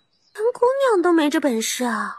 苏月也觉得奇怪，看向白芷，肯定是赝品啊，因为真迹就在姑娘手里。这幅画你还记得吧？姑娘嫁进明王府没多久，白太妃就随太后离京避暑了。迎来送往的事，云嬷嬷就交给姑娘办。当时顺王府添丁大喜，姑娘不敢去明王府宫中库房选贺礼，就从自己的嫁妆里选了几件，其中就有这幅画。云嬷嬷知道后，让姑娘赶紧把嫁妆收好，拿自己的嫁妆给明王府送礼，传出去会叫人觉得明王府已经穷到要用王妃的陪嫁了。哼，姑娘和左相府大姑娘无冤无仇，她之前帮安乐县主找3姑娘算计姑娘，没人要她来送天妆，她巴巴的来，还送了一幅赝品画，这也太气人了。就是，得亏真迹就在姑娘手里，不然姑娘哪分得出真假呀？苏月确实分不出真假来，这是实话。但是要不要说的这么直白，她也是要脸的呀。姑娘，不好了，出事儿了。出什么事了？奴婢怕说了，姑娘会气得动胎气。说吧，我没那么容易气坏。库房房顶漏雨，下面好巧不巧放着顾老太爷送给姑娘您的天装，满满一箱子的字画，一件不剩，全被毁了。啊，姑娘，您走慢些。姑娘走得这么急，是要去哪儿？不吃午饭了吗？苏月一口气不带歇的到了前院。库房重地，怎么会漏雨？不知为何，放着字画箱子上面的瓦片碎了一角，又恰逢下雨，这才……库房碎了几片瓦？就一片。一共毁了我多少幅画？算上昨儿承恩伯夫人送来的那幅，一共17幅，其中13幅是顾家给大姑娘的天装，4幅是侯府给大姑娘的嫁妆。这话听得苏怀臣额头青筋暴起。这事儿不得传到顾家人耳中半句，把这17幅画找人估算价值，加倍从宫中折算成银子，算到嫁妆里。这些画已经毁了，生气也于事无补。爹爹会查清楚瓦片怎么碎的，若是人为，一定给你一个交代。姑娘，咱们回去吧。去打听清楚，夏雨这2天都有谁进出过库房，回来一五一十的禀告我知道。可打听到什么？那间库房存放的都是姑娘的陪嫁，轻易不开。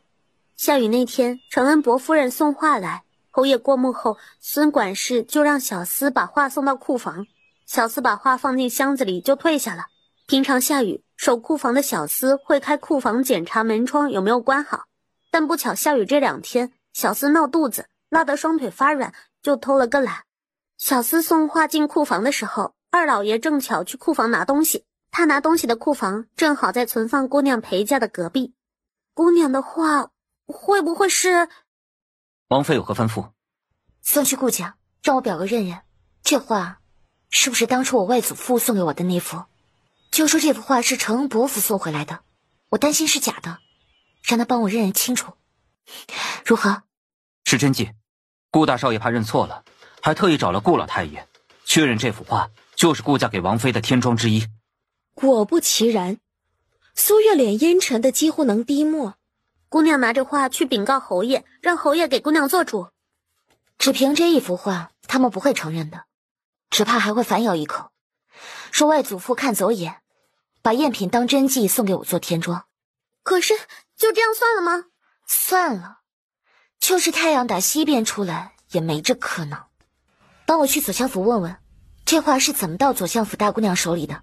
属下回来的路上碰到了爷，就把这事儿和爷说了，爷当时就让清风去问左相了。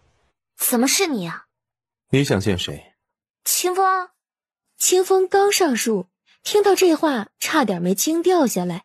哎呀，王妃呀，你可别害属下呀，爷的醋劲是能要命的。为夫亲自给你送消息还不够，一定要清风回禀你。这倒不用。画是怎么到左相府的？左相夫人的娘家侄儿路过平州的时候，平州知府送给他的，回京之后又孝敬给了左相。左相夫人犹豫给你送天装送重了，怕晋阳长公主怀疑左相府想要做墙头草，送轻了不如不送，左相便折中选了这幅画。苏月眸光冷沉。你打算做什么？我不想听大夫人狡辩，他才在归元寺救了老夫人一命，我又出嫁在即，现在捅出来不会有结果，直接派人去平州王家，我要大夫人托我陪嫁的证据直接摆在我爹和老夫人面前。你去取大夫人的笔记。仅凭书信很难确保万无一失，帮大夫人孝敬王家1万两。不愧是战神王爷，就是腹黑。什么事？暗卫看了苏月一眼，还是没说话，用眼神示意萧承义出去，他再禀告。萧承义眉头皱紧，手撑着窗户跳了出去。爷，找到王妃的兄长了。人是死是活？活着，但是生不如死。王妃的兄长在去边关的路上遭遇到了刺杀，坠崖了。虽然确实没死，但是双腿尽断，在以后就只能以轮椅常伴了。萧承义看向窗户，他不敢想要苏月知道这事儿，会心疼成什么样子？是不是有我大哥的消息了？想你大哥了？我2次嫁你，大哥都不在。一有我大哥的消息，你就要告诉我。不论我大哥怎么样了，都不许瞒着我。好。侯爷，明王来了。让他进来。小婿见过岳父大人。苏怀臣看到萧承义给他行礼，眉头就皱成川字。小婿刚收到消息，已经找到大舅兄了。找到蛋儿了？在陆州找到他的？萧承义点了下头，面色凝重，欲言又止。照实说，我受得住。大舅兄遇刺坠崖，摔断了腿，承受不住打击，才没有回京。岳父大人放心，等大舅兄回京，苏大夫一定会竭尽全力的医治他。这事你告诉月儿了？萧承义摇头。不要告诉月儿，让她安心待嫁。你和北凉公主几时有交情的？又是送你琴，又是送你天妆。北凉公主送我东西很难理解吗？我没见过比北凉公主还倒霉的人了。她的东西你最好别收，免得沾上她的晦气，悔之晚矣。北凉公主被送来和亲，还能回北凉，对她而言已经是天大的幸运了，何来晦气之说？她遭遇的那些坎坷，是因为她和我们大齐八字不合。在我们大齐经历完这些磨难，等她回到北凉，自然就事事顺遂了。来得正好，祖母给你准备了些天妆。你去明王府，白太妃怎么说的？白太妃觉得咱们侯府太谨小慎微了，明王王妃的身份不比皇上的公主差什么，再加上月儿情况特殊，又是带着身孕出阁的，不会有人盯着比，更没人敢弹劾。白太妃让咱们长宁侯府怎么嫁女儿风光就怎么来，无需顾虑其他。老夫人，淑华长公主派人给大姑娘送来24台天妆。二太太羡慕的手里的茶盏都差点没端稳。紧接着就是宁王府也派人送来12台，再就是晋王府送了8台。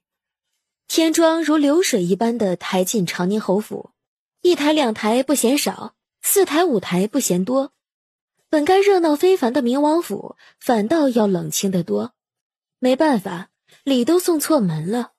别说二太太怀疑明王要入赘了，就是某位爷自己都陷入了沉思。这怎么看都是他要入赘的架势。到了成亲那日，他要不要把自己送上门呢？天气晴好，晴空万里无云。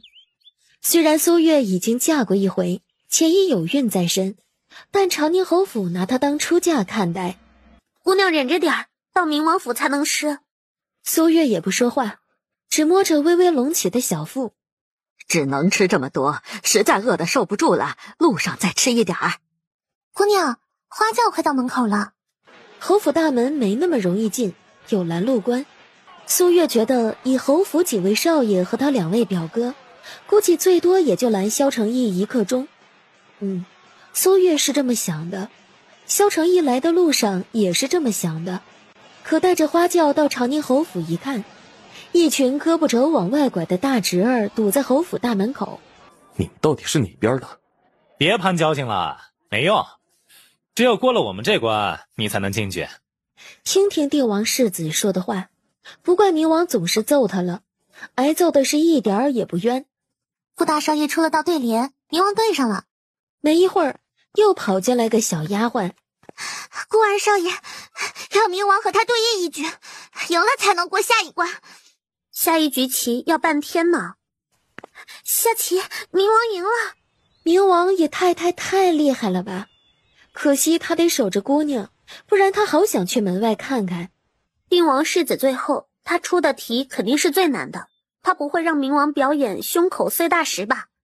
他要真敢这么做了，以萧承义的性子，绝对会把他倒吊在城墙上挂一天。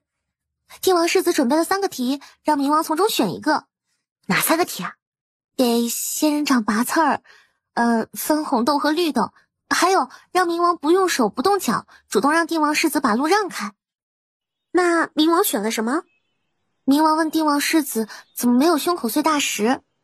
苏月肩膀直抖，没有对比就没有伤害。然后呢？然后帝王世子就把胸口碎大石加进去，让冥王选，然后冥王就选了胸口碎大石。冥王选了让帝王世子主动把路让开，这厮也挺欠揍的。那冥王是怎么让帝王世子主动让路的？还不知道。你要想等到我那集自己走，那你可要失望了。我能扛到太阳下山。不想丢脸，就赶紧把路让开。开玩笑，现在把路让开，不一样丢脸。这般想，萧琪就听到一声鹅叫声传来。萧寻他们循声望去，就见清风抱着只雪白大鹅从人群挤过来，大意了，他们怎么忘了萧琪有这么个死穴呀？才想到这里，清风过来把大鹅一扔，好家伙，萧琪已经嗖的一声上了长宁侯府大门口的石狮子上了。死大鹅，你不要看着本世子行不行呀？今晚要吃铁锅炖大鹅。哎呦，快别笑了，赶紧帮大姑娘把凤冠戴好，一会儿拜别爹娘就要上花轿了。他要敢欺负你，爹爹绝不饶他。小婿不敢。哎，侯爷，吉时快到了。既然吉时到了，就不多留你们了。好在梁府离得不远，以后没事儿常回府看看祖母和你爹。苏月点头应下。祖母不求你大富大贵，只盼你一生顺遂，无忧无虑。出什么事儿了？奴婢有事要禀告您。王妈妈把手里捏出汗的绣帕当着老夫人的面打开。这不是我给月儿的那只平安符吗？怎么在你手里？大姑娘被冥王抱出门，芍药那丫鬟就折返回来，悄悄把这方绣帕塞给了奴婢。不等奴婢问，芍药就匆匆地走了。这只平安符是您特地去归元寺求回来的，这道平安符求回来的不容易，大姑娘是知道的，却让丫鬟悄悄地送回来。奴婢觉得有问题，就让碧珠把平安符拿去找大夫检查了一番。平安符有什么问题？这平安符里装了麝香，还混有毒，大姑娘要随身佩戴，在花轿里闻上1-2个时辰，轻则小产，重则丧命啊！到底是什么人这么心狠手辣，要置月儿于死地？要冥王府喜事变丧事，何等歹毒的心肠！把平安符的事去告诉侯爷，这事儿必须要查清楚。冥王府张灯结彩，喧嚣热闹。我今儿这脸是丢大了，我和他萧承业不共戴天。你是斗不过冥王的，认了吧？你可别忘了自己说过给冥王送贺礼的事儿，真把他惹毛了，他要你兑现承诺，你怎么办？贺礼？什么贺礼啊？你要敢说，你陪我一起跑。没想到我们还能喝冥王2次喜酒。上次喜酒我没喝到，好在这次没错过。晚上咱们好好闹闹他的洞房。哎，这么看着我做什么呀？人家都快当爹了，还闹什么洞房？好像也是哈。既然他不着急着洞房，那这样我们多灌他酒，灌醉他。还是太妃有福气呀，有冥王这样一个好儿子，儿媳妇带着身孕进门，要不了几个月就能抱上孙儿，可真是羡煞我们了。先皇最是疼义儿，他给义儿选的王妃断然不会错。但愿一会儿冥王把人接回来，白太妃不会失望。总算是到冥王府了，屁股都坐硬了。喜娘把准备好的大红绸递过来，但萧承义没接，直接把苏月打横抱起。在一阵震天的鞭炮声中，抱着苏月上台阶，迈步进府。一拜天地，二拜高堂，夫妻对拜。萧承义把红绸扔给喜娘，又打横把苏月抱起，抱走了。看得安乐县主妒火中烧，放我下来吧，我自己能走。做了半天花轿，够累了，我抱你就是。也没那么累。当真不累？那晚上不许叫累。祝王爷王妃夫妻恩爱，100年好合，3年抱俩。赏。喜娘高兴得合不拢嘴的退下了。你还笑？哎，不是吧？天儿还没黑呢，就关门了。他们找你呢，你快去招呼宾客吧。等我回来。萧承义前脚走，后脚苏月就到桌边，拿起糕点吃起来。姑娘少吃糕点，王爷让丫鬟端饭菜来了。还叫姑娘呢，该改口叫王妃了。云嬷嬷，你去门外守着，我和云嬷嬷单独说几句话。王妃可是有什么吩咐？之前来明王府，就一直想和云嬷嬷道声谢，到今儿才找到机会。王妃为何这么说？没有云嬷嬷暗中相助，就不会有我腹中这个胎儿，我和明王也不会再走到一起，这般恩情岂能不谢？云嬷嬷眼神有些躲闪，但说话声很坚定。王妃折煞奴婢了，这都是王妃和王爷的缘分。奴婢只不过是怕王爷气头上，做事不理智，劝王爷留了王妃一晚，多一晚上时间，慎重考虑而已。奴婢没能劝王爷改主意，能怀上这个孩子是王爷的福气，也是王妃的福气。当真不是云嬷嬷暗中助我？王爷钟情您，想要这个孩子，若是奴婢帮的忙，奴婢早就邀功了，又怎么会否认呢？奴婢虽然不想王爷休掉王妃您，但向天借胆，也不敢为了帮您算计王爷呀。真的是云嬷嬷帮的姑娘，不是，是王妃。帮我的就是云嬷嬷。啊，云嬷嬷说不是她呀。苏月也没多说，云嬷嬷暗中帮她之事，就和先皇临终把她赐婚给萧承义一样，叫人匪夷所思。刚要让丫鬟准备热水，熟悉的脚步声就传来了，就见萧承义在清风和赵七的搀扶下进屋。下一秒，某个醉得一塌糊涂的爷就站直了身子，摆了下手，清风和赵七就都退下了。谁给你委屈受啦？除了你，还能有谁啊？我怎么给你委屈受啦？所有人都觉得我不急着洞房，一个劲儿的灌我酒，我要不装醉，我都回不来了。苏月窘了，听上去是有点委屈，但别人这么想也很正常，毕竟他们孩子都有了。你要补偿我？搁这儿等他呢。王爷喝了不少酒，太妃让王爷今晚睡书房。可怜爷盼星星盼月亮啊，才盼到把王妃娶进门，结果洞房花烛夜要去书房睡。这些人是想把爷气死在大婚这日吗？母妃让我今晚睡哪儿？袁嬷嬷正要回话，退下吧。你也想我去睡书房啊？我可没这么想过。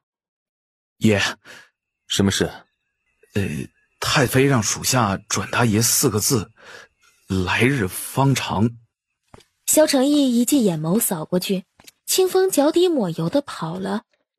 太妃都让清风劝你了，要不你今晚还是睡书房吧。萧承义已经快气得没脾气了，他躺下来。睡吧，我今晚不要你。话几乎是从牙缝中挤出来的，怒气冲天。苏月都于心不忍，他看着萧承义，萧承义侧头看他，苏月赶紧转了个身，留给他一个后脑勺。萧承义气得牙根都痒痒，他挨过来，连人带被子一起抱住。睡觉吧。苏月很困了，但越想睡越睡不着。换了地方，是不习惯。是不习惯，但更不习惯的是床上多了个人，还把他抱得这么紧。苏月艰难地在被子里转了个身，然后就发现枕头底下的书了。你怎么把书放枕头底下？苏月拿过书，随手翻看，一张露骨的画面映入眼帘。你无耻！再不睡，我可不保证不做什么。苏月赶紧转过身去，准备闭眼睡觉了。然而被子被扯开，被人从身后抱住，萧成义整个人都贴了上来，大手附在他微微隆起的小腹处，明显在摸孩子。苏月就没阻拦了，可渐渐的那只手就不老实了，探入衣襟，一路向上，所到之处似火燎原。苏月摁住他作乱的手，正要说话，就被他压在了身下，细密的吻落下，吻得他双眼迷离之际，有沙哑的嗓音在他耳边蛊惑。给我。萧成义那张妖孽脸庞上，那双让人沉沦淹没的眼眸里倒映着自己。他双手搂上他的颈脖，声音黏腻：有孩子，轻点。得到准许，某男不再压抑自己，咬上苏月圆润的耳垂。红鸾帐暖度春宵，重叠的身影，交缠的气息，羞得窗外月儿都躲进了云层。苏月不知道自己是什么时候睡着的，醒来时人在萧成义怀里，浑身酸软的感觉，一身的骨肉都不像是自己的似的。见萧成义还熟睡着，苏月多看了两眼，发现这丝睫毛比他的还要长，鼻子挺拔，那张脸是说不出的好看。苏月伸手在他眼前晃了两下，见萧成义没反应，苏月就看得肆无忌惮了。看还不够，还把手伸了出来，从鼻子到嘴巴再到喉结，堪堪碰到喉结，手就被捉住了。苏月人还没反应过来，就被压在了身下。你装睡！昨晚你一求饶，为夫不忍心就放过你了，我就知道你也意犹未尽。什么一求饶就放过我了？至少求了1刻钟，好不好？萧成义俯身亲下去，苏月拼命地抵着他胸口。昨晚就要他半条命了，还来。他今天一整天都别想下床了，一会儿还要去敬茶呢。孩子饿了。孩子他爹还饿着呢。你饿了，叫丫鬟给你端饭菜进屋啊。萧成义浑身无力，就那么看着苏月。苏月后知后觉反应过来他指的是什么，不由得脸一红。什么时辰了？辰时末了。都错过敬茶的时辰了，你怎么不早点叫我起来？晚些去敬茶而已，母妃不会怪罪你的。快去禀告太妃，王爷王妃来了。起晚了，让母妃久等了。你们今儿啊，就是不来给母妃请安也没事儿。月儿有孕在身，别累着她就成。苏月耳根发烫，暗瞪了萧成义一眼。上次冲喜，月儿进宫聆听了皇后教诲，但这次毕竟重办了喜宴，明儿还是进宫一趟的好。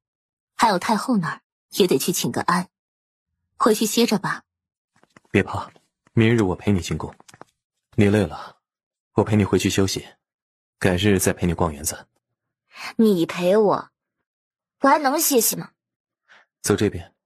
苏月脚步戛然而止，默默朝天翻了记白眼，然后转身。苏月往前走，走了会儿，发现萧成义没跟上，他转身回头，就看到清风在禀告萧成义什么事。可是出什么事了？3天后，宫里为北凉公主和北凉使臣准备饯行宴。苏月好看的眉头扭紧。今日早朝上，皇上把送北凉公主回北凉的差事交给岳父大人了。我爹护送北凉公主回去，那我爹手里的兵权呢？皇上交给武定侯接管了。他就知道，皇上安排他爹就是冲着兵权去的。那兵权就让武定侯接管了。为夫还想有岳父大人掌那一部分兵权，能偷点懒。看来是不能了。我自己能走。我饿了，等你走回去，什么时候能吃上啊？姥姥的，世思说的是吃午饭，而不是别的吧？看来义儿是真喜欢王妃呀。王妃变化不小，岂止是变化不小，胆大聪慧，就像是脱胎换骨了一般。如今的王妃和义儿很般配，只是太后似乎很不喜欢。谁是明王妃，太后都不会喜欢的。白太妃看向皇宫的方向，眼底隐隐藏了几分恨意。我睡了多久？快1个时辰了。苏月没想到自己一觉睡了这么长时间，她要起来，然而才起了一半，就被萧承义带着又倒了下去，稳落下来。苏月本就没完全睡醒，这一亲更迷糊了。大白天的，你别……不让一次吃饱，你还不让为夫少吃多餐吗？苏月张嘴要说话，然而所有的话都被他给吞了下去，只能沉醉在他的温柔里。等苏月再醒来，已经是傍晚了。苏月睁开眼睛，就看到萧承义坐在小榻上看书，精神抖擞，意气风发的样子。珠帘外，丫鬟擦桌子。平常王爷白天都是待在竹园，就连晚上都大半的时候就睡在竹园里。如今娶了王妃，王爷连看兵书都要守着王妃了。世人说王爷娶王妃是因为王妃有了身孕，这分明是宠王妃宠到骨子里了。想想几个月前，王爷还执意要休掉王妃呢，如今却是看在眼里，就拔不出来了。睡觉吧。苏月听到睡觉2个字就机灵了。你困了你先睡，我还不困。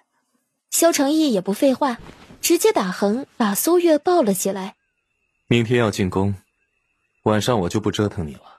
早说呀！苏月扑腾的脚顿时安静下来，那模样看得萧承义一脸无奈。不过萧承义只答应不折腾苏月，没答应不抱着她睡。苏月不习惯，挣扎了2下，然后就发现有东西顶着她了。睡觉。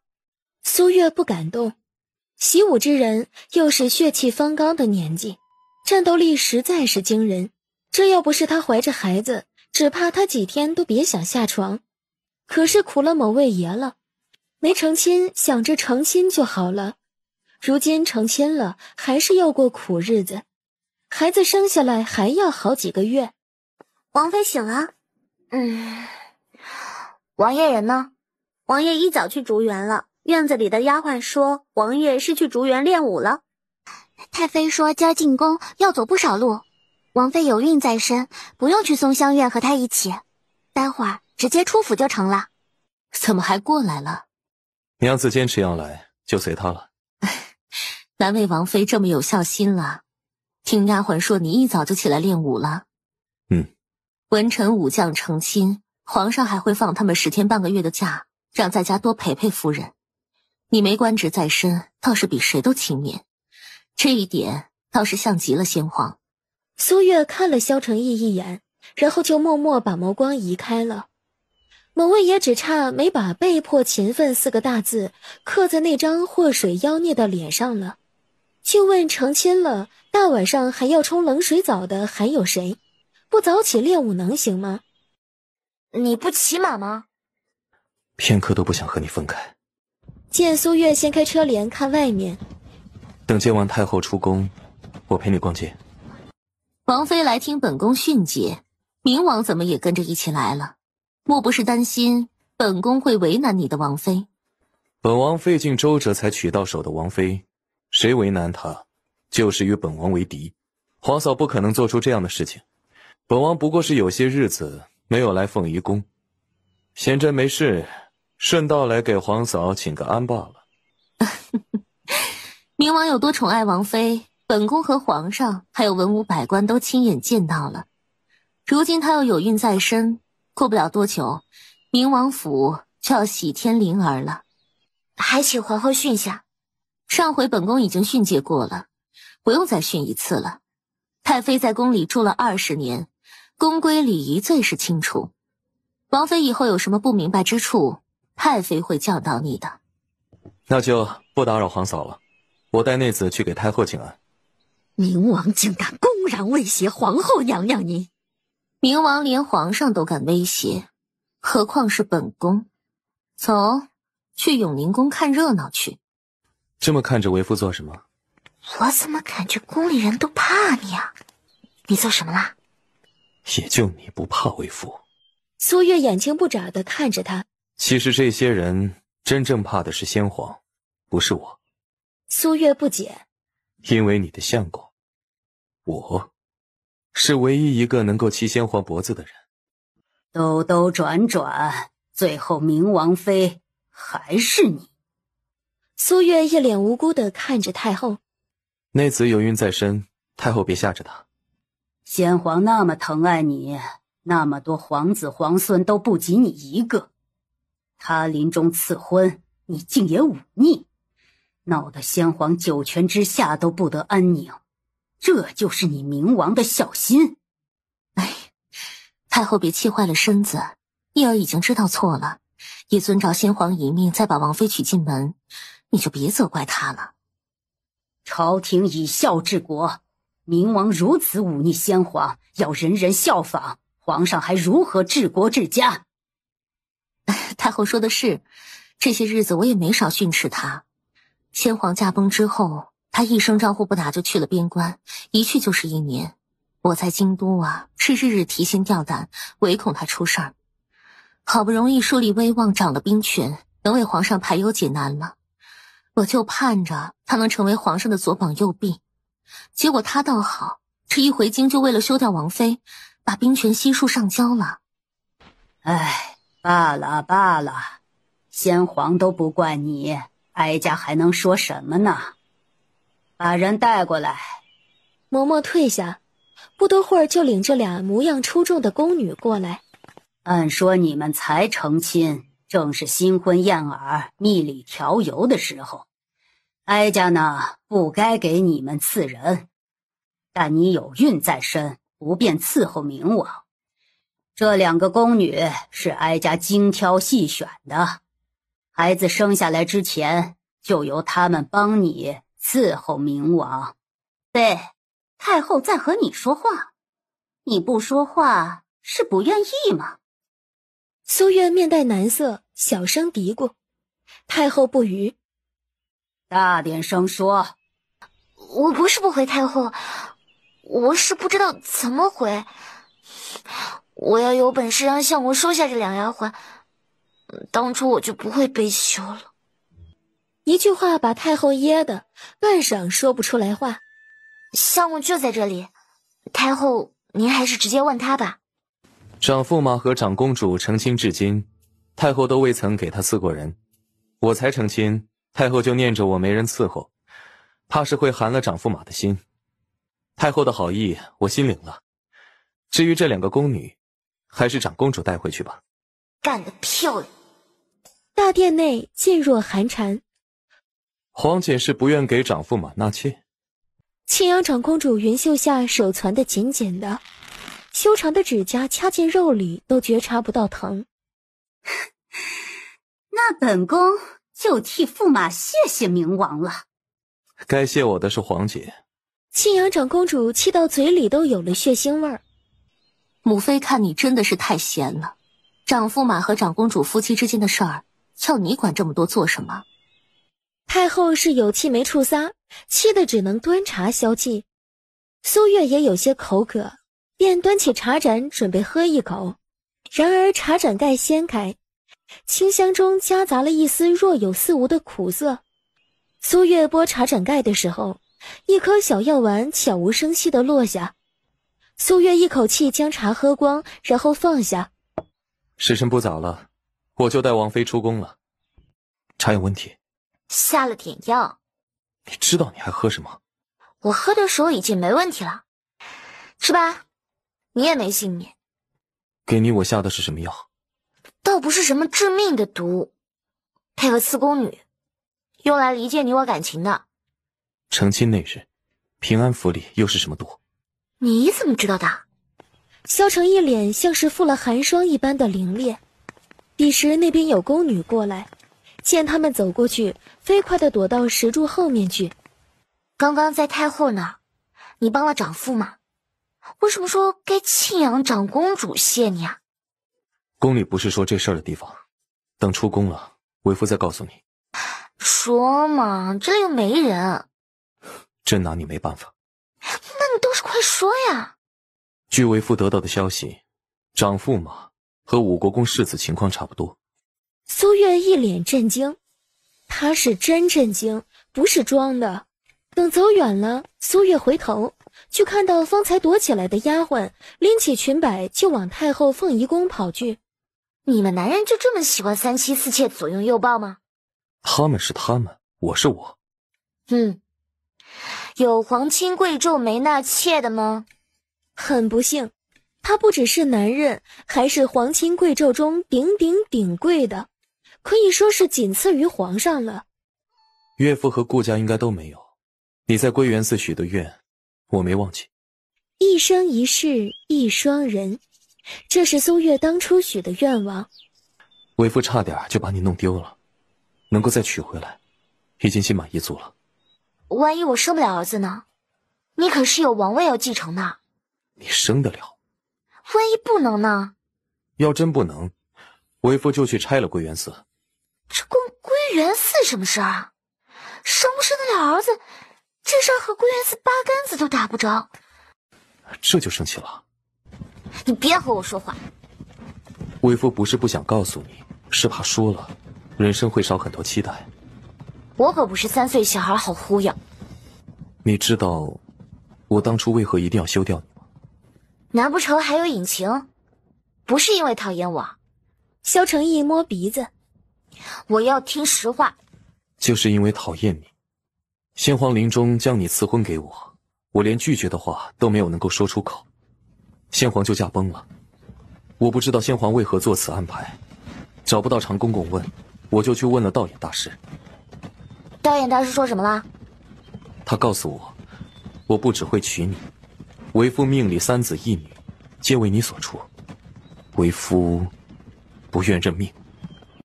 那你为什么不直接杀了我以绝后患？我要杀你易如反掌，只有留着你，我才知道自己有没有抗争过命。最后呢？舍得的时候没杀你，想杀你的时候已经舍不得了。3子1女，再加上你，5张大网，为夫这辈子是休想逃过你的手掌心了。为夫已经认命了。你认命，我可不想认命。萧成义看着他，我可不想生那么多孩子。你就一个王位，要那么多儿子干什么？这一胎就怀得他够够的了，再来3胎，他会疯的。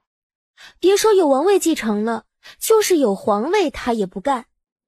行，生几个都听你的。县主别气坏了身子，新婚夫妻感情好很正常，时间长了感情就淡了。没想到明王会陪明王妃一起逛街，他们走在一起真是般配啊。岂止是般配，只有明王妃才能配得上明王，也只有明王才能配得上明王妃。是王爷在练武，王爷也太勤奋了吧。对于芍药和白芷的夸赞，苏月默默抽了下嘴角。明天是他回门的日子，萧成义这会儿练武肯定是不会折腾他了。苏月想得很好，然而等他泡完澡睡到床上，就发现自己想多了。明儿要回门呢。明日岳父大人要上朝，晚点去没事。入秋了，早晚天有些凉了，但屋子里格外的热。什么时辰了？刚到4时。啊，就这么晚了？这么晚了怎么不叫我啊？王爷交代让王妃您多睡会儿。你们俩到底是谁的丫鬟？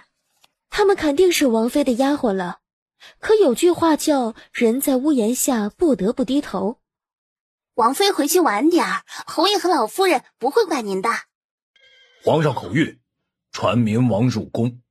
真是绝了，心情刚愉快一点，天都又来了。去回了皇上，去伤疤的药膏1万两1盒，他要几盒，直接送银票来本王这里就成了，用不着本王为这点小事进宫一趟。皇上召见。本王说的话你是没听见，需要本王再重复一遍吗？侍卫退下，转身骑马回宫复命。你怎么知道皇上找你是为了安乐县主摔伤的事啊？就算不是为了此事找微夫，皇上也会提这件事情的。月儿给祖母请安。回来了就好，再去催一下侯爷。侯爷也真是的，大姑娘回门是大事，手头的事儿就不能先放放，不知道的还以为不待见女婿了。出嫁那日，你是怎么发现平安符有问题的？平安符有问题吗？老夫人点头。我也不知道平安符有问题，只是闻着和上回的气味不一样。这平安符多闻会儿，头就有些晕乎乎的，内心很抗拒。只是平安符是祖母特地去归元寺给我求的，我也不好扔，便让芍药交给了王妈妈。还好你没硬逼自己收下，躲过一劫。害你之人心肠歹毒，在佛菩萨眼皮子底下害人，断然不会有好下场的。大姐姐怎么回来的这么迟啊？让大家好等。王爷不让丫鬟叫醒我，早上多睡了会儿。临出门又碰到皇上传召相公进宫，相公打发皇上的人走，耽搁了片刻，就到这会儿了。苏妹还想挑苏月的刺，听到这话直接就歇火了。爹爹护送北凉公主到边关，就折返回京吧。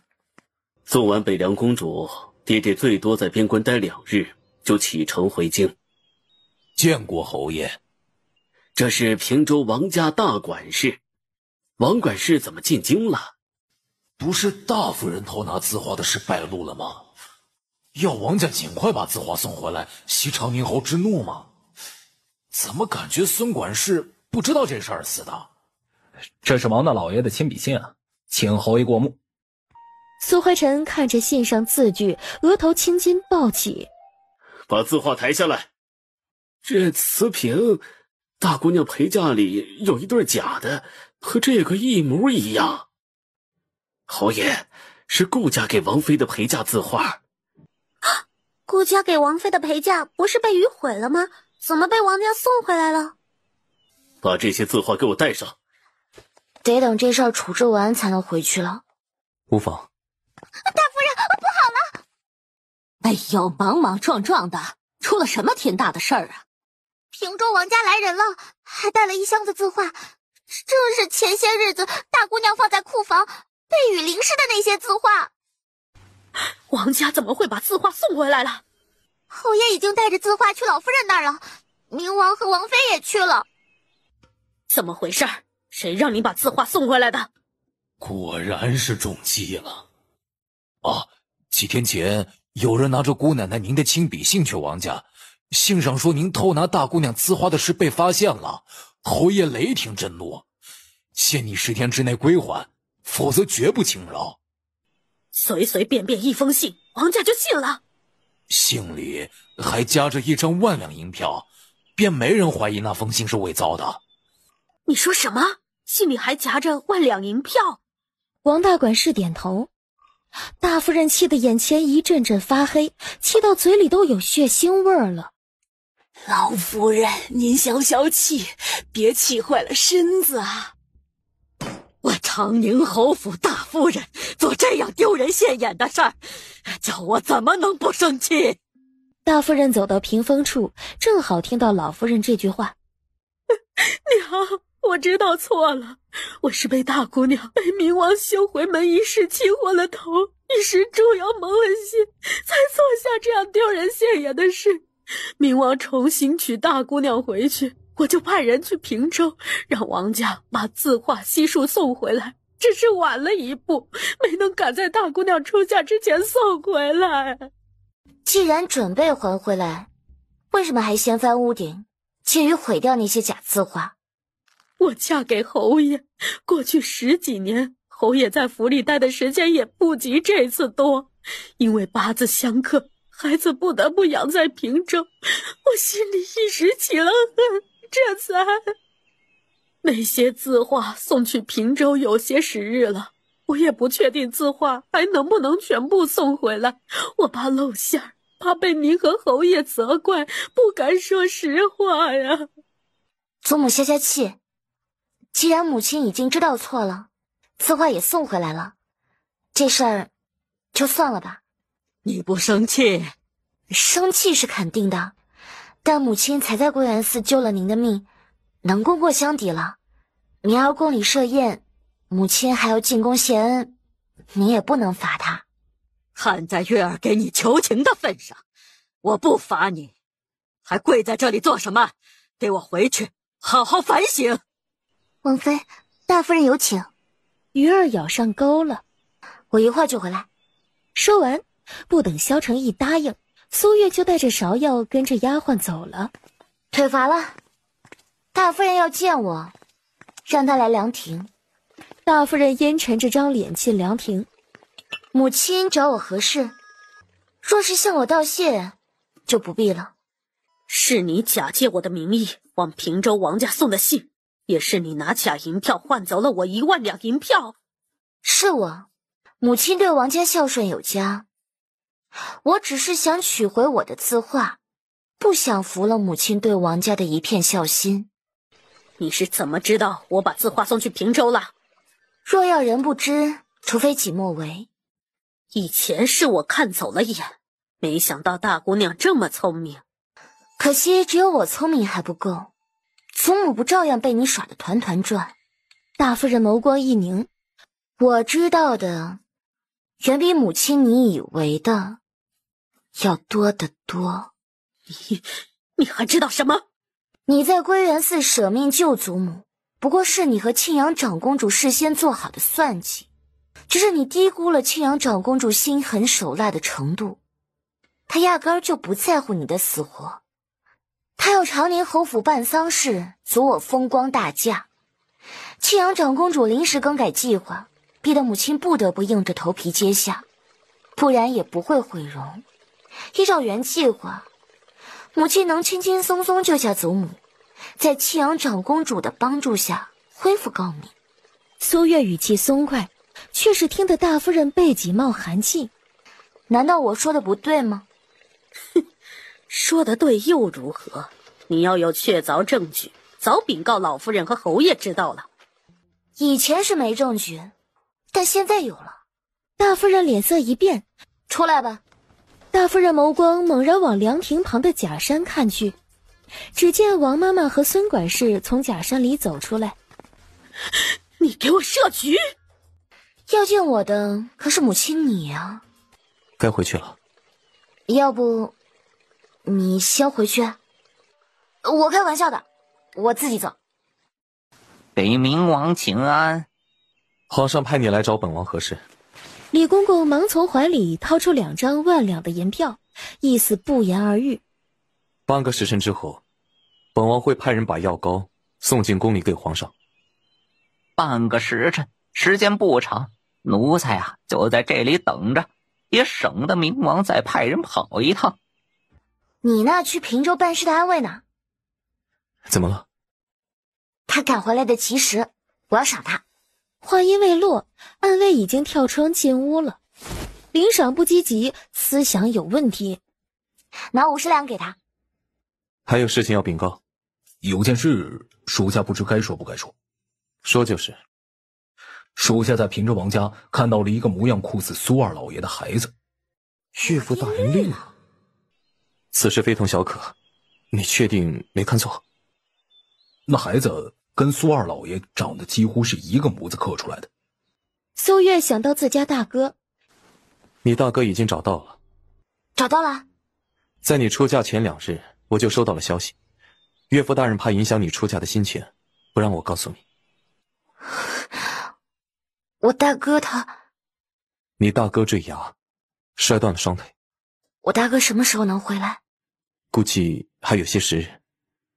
别担心，你大哥肯定吉人自有天相。你帮我查一下，皇上派我爹护送北凉公主，是不是庆阳长公主的主意？去请李公公。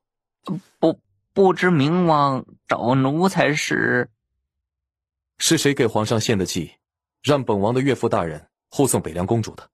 李公公怔住，眸光躲闪。说。是庆阳长公主。有办法让皇上换个人护送北凉公主离京吗？你一定要留下岳父大人，也不是没办法，但他们对岳父大人动了杀心，岳父大人留在京都未必比护送北凉公主安全。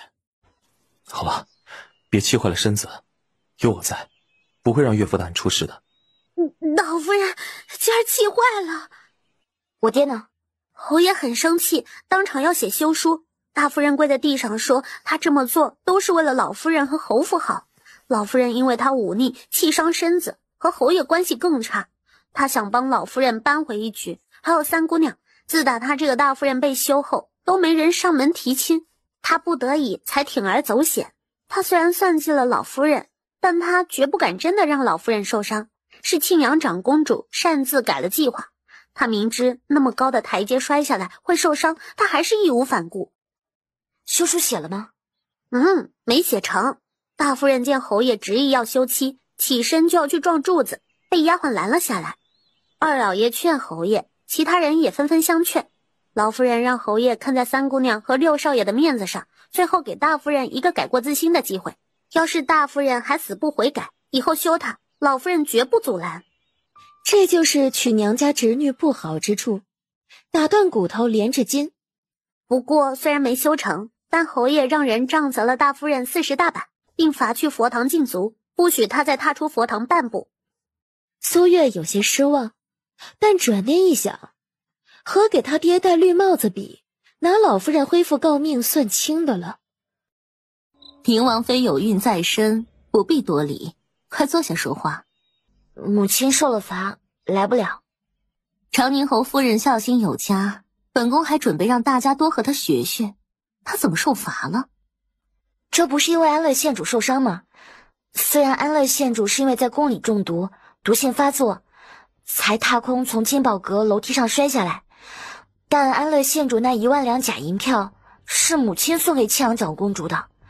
父亲知道这事后，雷霆震怒，问母亲那1万两假银票哪来的，又为何送到庆阳长公主手里？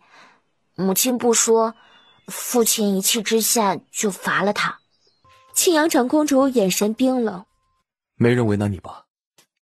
你的王妃我也不是随便是谁都能为难的。北凉公主比上回见消瘦了不少啊。诚如大齐青天剑算的，大齐克本公主能活下来已经是万幸了。这次瘟疫来势汹汹，宫里也有不少人染上，好在得天庇佑，能这么快扼住。我大齐京都的百姓这些日子都被逼闷坏了，皇上已经恩准3日后京都举办花灯会，热闹一番去晦气。永和公主还没见过我们大齐的花灯会吧？若是不着急，可以赏完花灯后再启程，也不迟。归乡心切，皇后的盛情，本公主只能心领了。岳父大人让我转告你，让你明日别去送她。我知道，我送北凉公主，顺带送我爹。不是拦着月儿吗？有身孕的人还这么奔波，也不知道性子随了谁。爹爹执意不让女儿送，女儿就不送您了。但北凉公主赠女儿琴，女儿理应向她道声谢，送送她。苏怀臣脑壳疼，身后几个护卫忍笑，忍得肩膀直抖。上回北凉公主赠我琴，我还惋惜不能亲自送你离开，没想到一场瘟疫把你在我们大齐多留了些时日，我能不留遗憾。虽然这一趟大齐之行我吃尽了苦头，但能结识到明王妃，也不虚此行了。你以我为知己，今日你离开，我将这瓶可解百毒的解毒丸回赠于你，希望你回去这一路不像来时那么坎坷，不会有用上这解毒丸的一天。我也给爹爹带了些药。我大齐愿意给北凉接回北凉公主的机会，但是北凉皇帝未必愿意拿粮草换他。岳父大人此行只怕是会凶多吉少，为以防万一，小婿选了几个暗卫，乔装成护卫随行。你们在京都也要多加小心。苏怀臣翻身上马，一定要确保我爹不会有事。为父不会让岳父有事的。见过义父义母。哎呀，惹煞我们了。怎么不见义妹啊？去看看李二在瞎忙活什么。丫鬟正要去，才走了2步，就看到沈离进来了。哎，额头怎么了？被天上掉下来的石子打到了。天上怎么会掉石子？还这么巧砸到你？女儿也不知道。看来沈大将军府的花园不仅会下石子，还会吓人呢。你就不会好好的出现吗？冥王妃有孕在身，你要把她吓出个好歹来，看冥王会不会把你吊起来抽。这回我不是来找你的，皇神，给他看一下。本来脑子就不聪明了，没的又被我打得更笨了。哎呀，打了我脑门还说我笨。你来我们府上做什么？我就没想来，是我母妃非要我今晚来陪你赏花灯的。好不容易才办一次花灯会，你陪我，那我就别想玩好了。嘿，我要说你不让我陪，母妃肯定不信。哎，你给我写个纸条，我拿回去给母妃看。你再不走，我喊人了。哼，我还不乐意来呢。你们经常这么吵？他总是来气我。萧琪肯定喜欢你。他才不会喜欢我呢。他找我10次，至少有8次是要退婚。他肯定喜欢你。他要真想退婚，就不是找你了，找相公，找义父，找皇上，找你又无济于事。沈离不信苏月说的，可能是你们习惯了用吵架的方式相处。萧琪要不想陪你逛花灯，以他的性子，定王妃估计话还没张口，他人就跑没影了，更不可能会来约你。方才你不答应，他要你写字据，他这是给他自己找台阶下呢。是这样吗？我敢打赌，今晚萧琪肯定会去找你。你别把他气走啊。我肯定忍不住，你都不知道他会有多气人。你想不想今晚占上风？沈离点头如小鸡啄米。苏月示意他附耳过来，在他耳边低语了几句。这能行吗？哎呀，你信我的准没错。好，我听你的。人太多了，我光半个时辰就回去。萧承义陪苏月往前，逛了没一会儿，就碰到宁王世子萧寻和顾同逛花灯。一起逛花灯？本王只想陪自己的王妃。好的，他走。萧寻果断把顾同拉走了。看着他们逃似的离开，苏月忍俊不禁。但往前没走一会儿，又看到熟人了。靖王世子在陪一个看上去有几分眼熟，但一时间想不起来是谁的姑娘在逛花灯。看到萧承义和他，靖王世子和那姑娘也红透脸。靖王世子看到他了，不敢当没看见，要上前行礼。然而才朝苏月他们走过来几步，萧承义摆了下手。靖王世子就像是得了特赦令一样，拉着那姑娘就转了身。我看我们还是去买个面具戴着吧。不等萧承义答应，苏月拉着萧承义就往那边卖面具的小摊子走去，然后在摊子上碰到了同样准备买面具的萧琪和沈离。还有买面具的必要吗？还想去哪边转转？去那边看看吧。哎，看吧，我就知道这办法没用。萧琪都被你气得半天没说话了，还不够？别回头。身后萧琪只觉得心底格外的闷，很生气，特别生气，说不上来的生气。前面不远处就是五擂台，结果到地方一看，刚夺了文擂台的裴国公世子上了五擂台。没想到他还是个文武全才。怎么看上他了？关你什么事儿？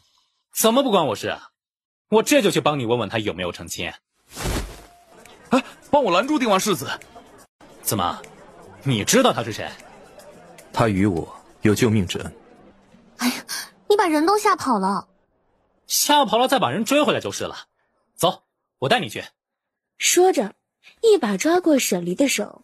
在沈离错愕中，萧琪带着他往裴国公世子离开相反的方向走去。苏月和萧成义两人是一脸黑线，嘴是真硬，脚是真实诚。萧成义陪苏月回府，将苏月放到床上，吻得难舍难分。苏月眼神迷离之际，萧成义却突然放过了他。等我一会儿。这是有什么手握火急火烧眉毛的事要立刻马上去办的？你受伤了？是刺客的血。有刺客闯入？我得先去洗个澡。苏月坐在床上，眉头拢得松不开。他怕花灯会上碰到刺客，提前回王府，结果刺客直奔明王府来了。今晚的刺客不是来要我们命的吧？应该不是。你竹园藏秘密了？竹园最大的秘密就是你的药方。爷，属下无能，没抓到活口，但从刺客身上搜出来点东西。闻言，萧成义就起了身。他走到窗户边，赵七就将一份进血的信呈给萧成义。这是封通敌信，信上萧成义和北凉某位大将军联手设下圈套，诱使北凉末王，也就是北凉皇帝一母同胞的王帝前来活捉他，最后被他砍下项上人头。信的最后让萧成义别忘了兑现自己的承诺。这是要构陷你，看来皇上是非要你的命不可了。为夫这条命可不是他想拿走便拿走得了的。庆丰，明日早朝上我要听到武定侯坠马摔断腿的消息。是。明日起为夫要起早上朝了，以后晚上就需要早些就寝。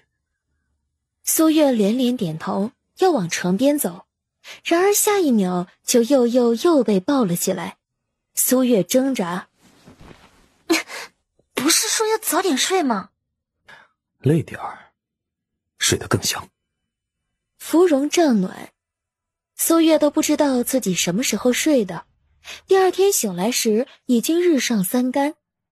王妃，听说武定侯今儿上朝的路上，马突然发狂，武定侯不小心从马背上摔下来，把腿给摔断了，之前摔断才养好的胳膊也断了。我正要去给母妃请安，母妃怎么来了？听丫鬟说，昨晚莫玉轩闯入了刺客。昨晚确实有刺客进莫玉轩，不过只在竹园。一儿没受伤吧？母妃别担心，相公没事。哎呀，没事就好。树大招风，树小又遭人欺，难为你和一儿了。不是去早朝了吗？怎么回来了？早朝已经结束了，去军营之前回来看你一下。这是拿回武定侯手里那部分兵权了，这是好事。但是要不要这么腻歪？有没有想我？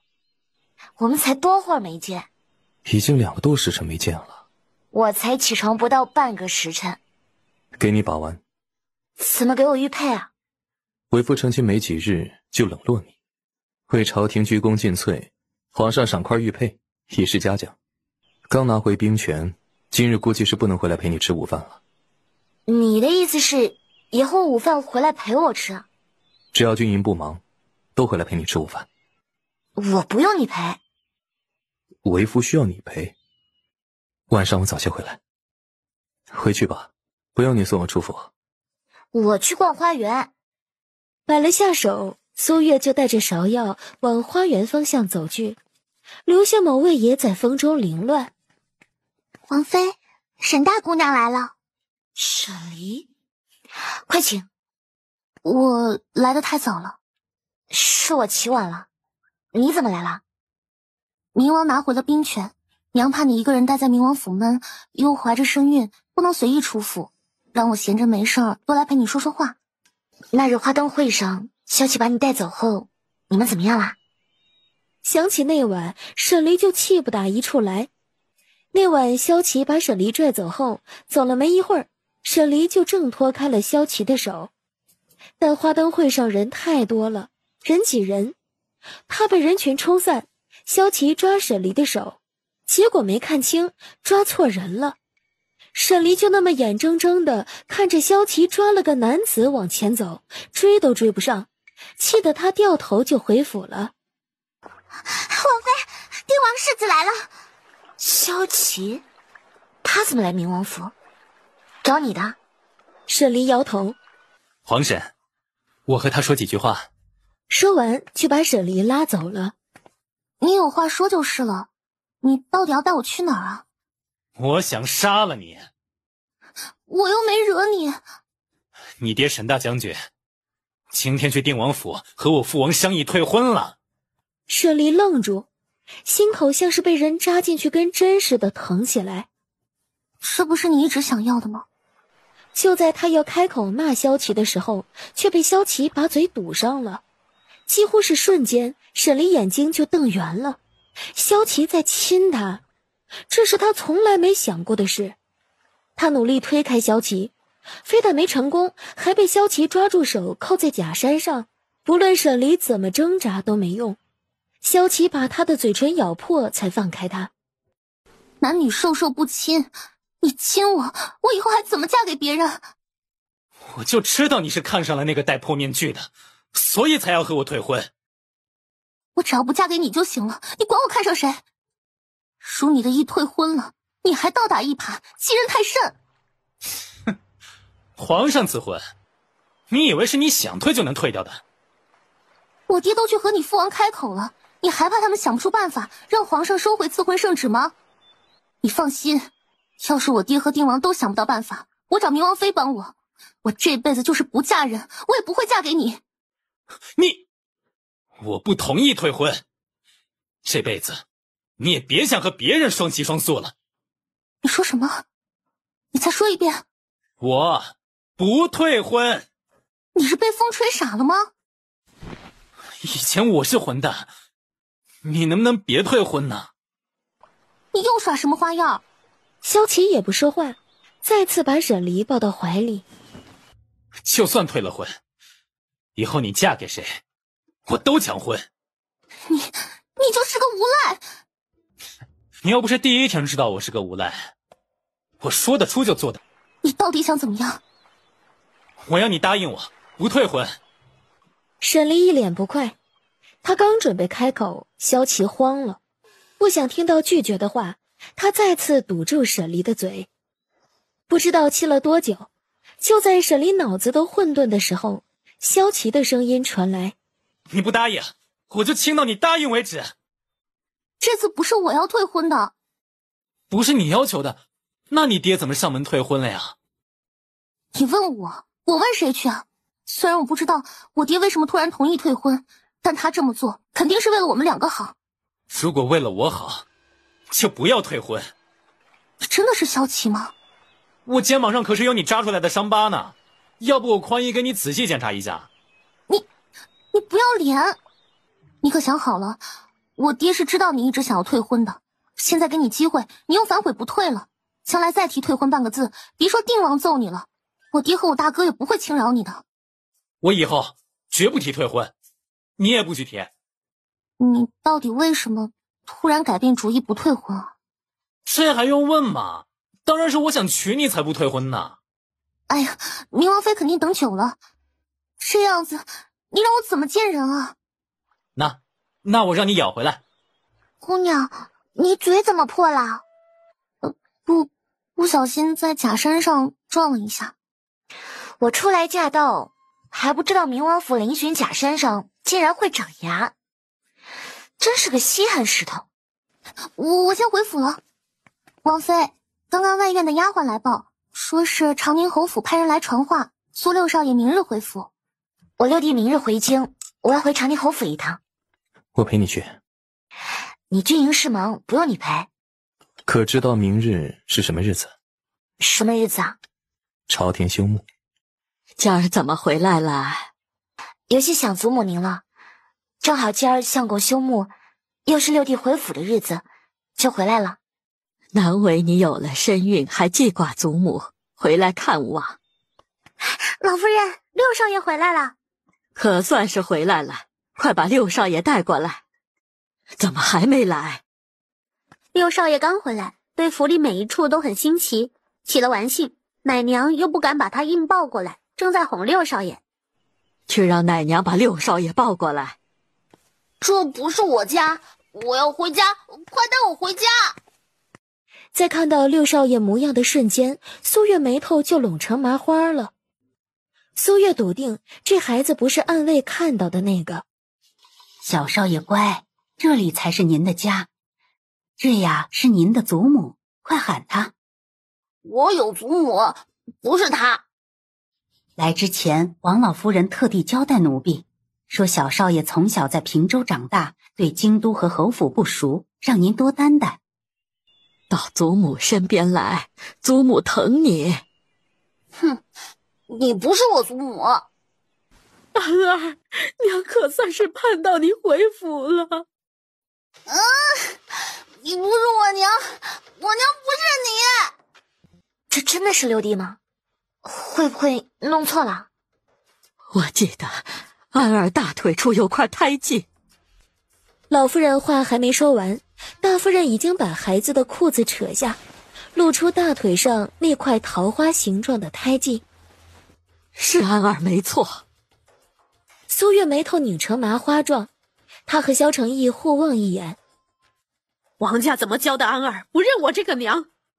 侯府把小少爷送去王家抚养，平州不少人觉得奇怪，还有在小少爷面前说闲话的，说长宁侯府不要他的。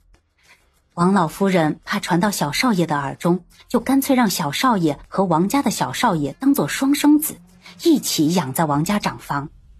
在侯府派人去接小少爷之前，小少爷从来没有怀疑过自己不是王家的小少爷。不知道是什么人收买的道士，来我们侯府胡说八道，才让六少爷被送去王家那么多年。唉，好在孩子还小，带在身边多养些时日就熟了。我犯了错，该罚。我不敢奢望您放了我出佛堂，但我和安儿母子已经分别5、6年之久，哪怕就是住在佛堂，我也要把安儿带在身边。我会亲自教养安儿，谁也不能把我安儿从我身边夺走。哎呀，大哥常年驻守边关，母亲都日夜思念，何况六少爷这么小，这事儿到底还是侯府亏欠他们母子。大哥不在府里，母亲身子骨还没好全，不易操劳，还是让大嫂亲自带安儿吧。佛堂那地方僻静，天又越来越冷了，安儿住那儿不合适。禁足反省不一定非要在佛堂，在青兰院也一样。老夫人拨弄着佛珠，看向苏月。二叔顾虑的对，祖母需要静养。王家把六弟养得这般性子活伐，养在春晖院，怕是会吵得您不得安宁。禁足反省不一定要在佛堂，您就放母亲回青兰院吧。您是为六弟好，父亲回来不会责怪祖母您的。芍药一脸的不理解。苏月的想法芍药猜不到，萧承义一眼就看穿了，捉奸捉双，拿贼拿赃。祖母，我带相公去花园转转。小少爷，你别跑了。大夫人呢？大夫人往佛堂那边去了。胎记能作假吗？胎记做不了假，但有可能大家看到的时候就已经偷换过了。我派人查过此事，你六弟出生的时候，王家还没有外放到平州。道士说八字相克的时候，王家刚到平州2个月。再有1刻钟，老夫人就念完佛经了。祖母身子骨还没好全，每日都念佛经吗？四大侯爷护送北凉公主离京以后，老夫人就一直心绪不宁，只有念佛经才能安心。奴婢实在是劝不住她。找王妈妈来没别的事，就是想问问老夫人，为何执意要我爹娶大夫人，以至于和我爹起这么大的隔阂？这其中是不是有什么隐情？这事儿啊，老夫人下了封口令，不让说。王妈妈对祖母忠心不二，按说我不该找你询问，让你为难。但王妈妈是最关心祖母的人，应该也很想我爹和祖母能化解隔阂。只有知道症结所在，我才能对症下药。唉，当年先夫人过世，留下世子爷和姑奶奶无人照顾，老夫人就想给侯爷续弦。姨太太知道以后，就想把大夫人嫁给侯爷。老夫人想着大夫人知根知底儿，也就动了这份心思。但侯爷和先夫人感情极好，是准备替先夫人守孝1年的。老夫人提续弦之事，侯爷当时就很生气，说自己无续弦的想法，就算有也得1年之后再说。而且就算娶，他也不会娶大夫人。侯爷当时说得很坚决，老夫人就打消了这念头。既然祖母打消这想法了，为何最后又逼父亲娶了大夫人？唉，老夫人是没这想法了，可姨太太和大夫人不死心，为了促成这桩亲事，大夫人给侯爷下了药，将生米煮成熟饭，不娶也得娶了。老夫人最是了解侯爷的脾气，她要知道给他下药的是大夫人，必不会给大夫人好脸色看，更不会给大夫人正妻之位呀。老夫人为了保住姨太太的脸面，为了侯爷和大夫人之间没有隔阂，老夫人也相信母子之间没有隔夜仇，就把这事儿给认下了。后面的事姑奶奶都知道了，侯爷娶了大夫人，但从此驻守边关。要不是有世子爷和姑奶奶，侯爷估计这辈子都不会再回来了。后来为什么没告诉父亲实话？当时没说实话，后来就不敢说了。大夫人实在不得侯爷的心，已经后悔嫁给侯爷了。要再传出去她是自作自受。老夫人担心大夫人会羞愤之下寻死，就一直瞒到了现在。六少爷也是下药才怀上的吧？姑奶奶是怎么知道的？老夫人，有世子爷的消息了。有蛋儿的消息了。世子如何了？丫鬟欲言又止。快说。世子爷在潞州遇刺坠崖，摔断了双腿。你们早就知道了，是不是？在我出嫁之前，相公和父亲就知道大哥摔断腿的消息了，怕我不能安心待嫁，都瞒着我。我也是前几日才知道的。祖母放心，等大哥回京，苏大夫一定会竭尽所能医治大哥的。老夫人，娘，你看王家把六弟养成什么样了，真是一点规矩都没有。娘会管教他的。外祖母和舅舅也真是的，疼六弟也不是这么个疼法，把六弟养成这样，祖母和父亲怎么念王家对六弟的抚养之恩？大夫人，侯爷派去的人传消息回来，找到世子爷了。世子没事吧？世子爷遇刺坠崖，虽然没死，但双腿尽断。大夫人骤然提到嗓子眼的心，听到这话又重重落下。你额头怎么了？怎么弄成这样？六少爷拿弹弓和石子打的。就没人管六少爷吗？奴婢没事。以后送药这样的事还是让赵七去吧。老夫人情况如何？老夫人情况不是很好，才过了1夜就多了许多白头发。王妃，府外都在传您的兄长与人私奔，途经潞州不幸坠崖，把双腿摔断的事。苏月深呼吸，把涌到头顶的怒气压下。回来啦，给我的礼物。先看看吧。苏月把琉璃盏拿在手里，哇，好漂亮！这只与太后摔碎的那只，哪个更漂亮？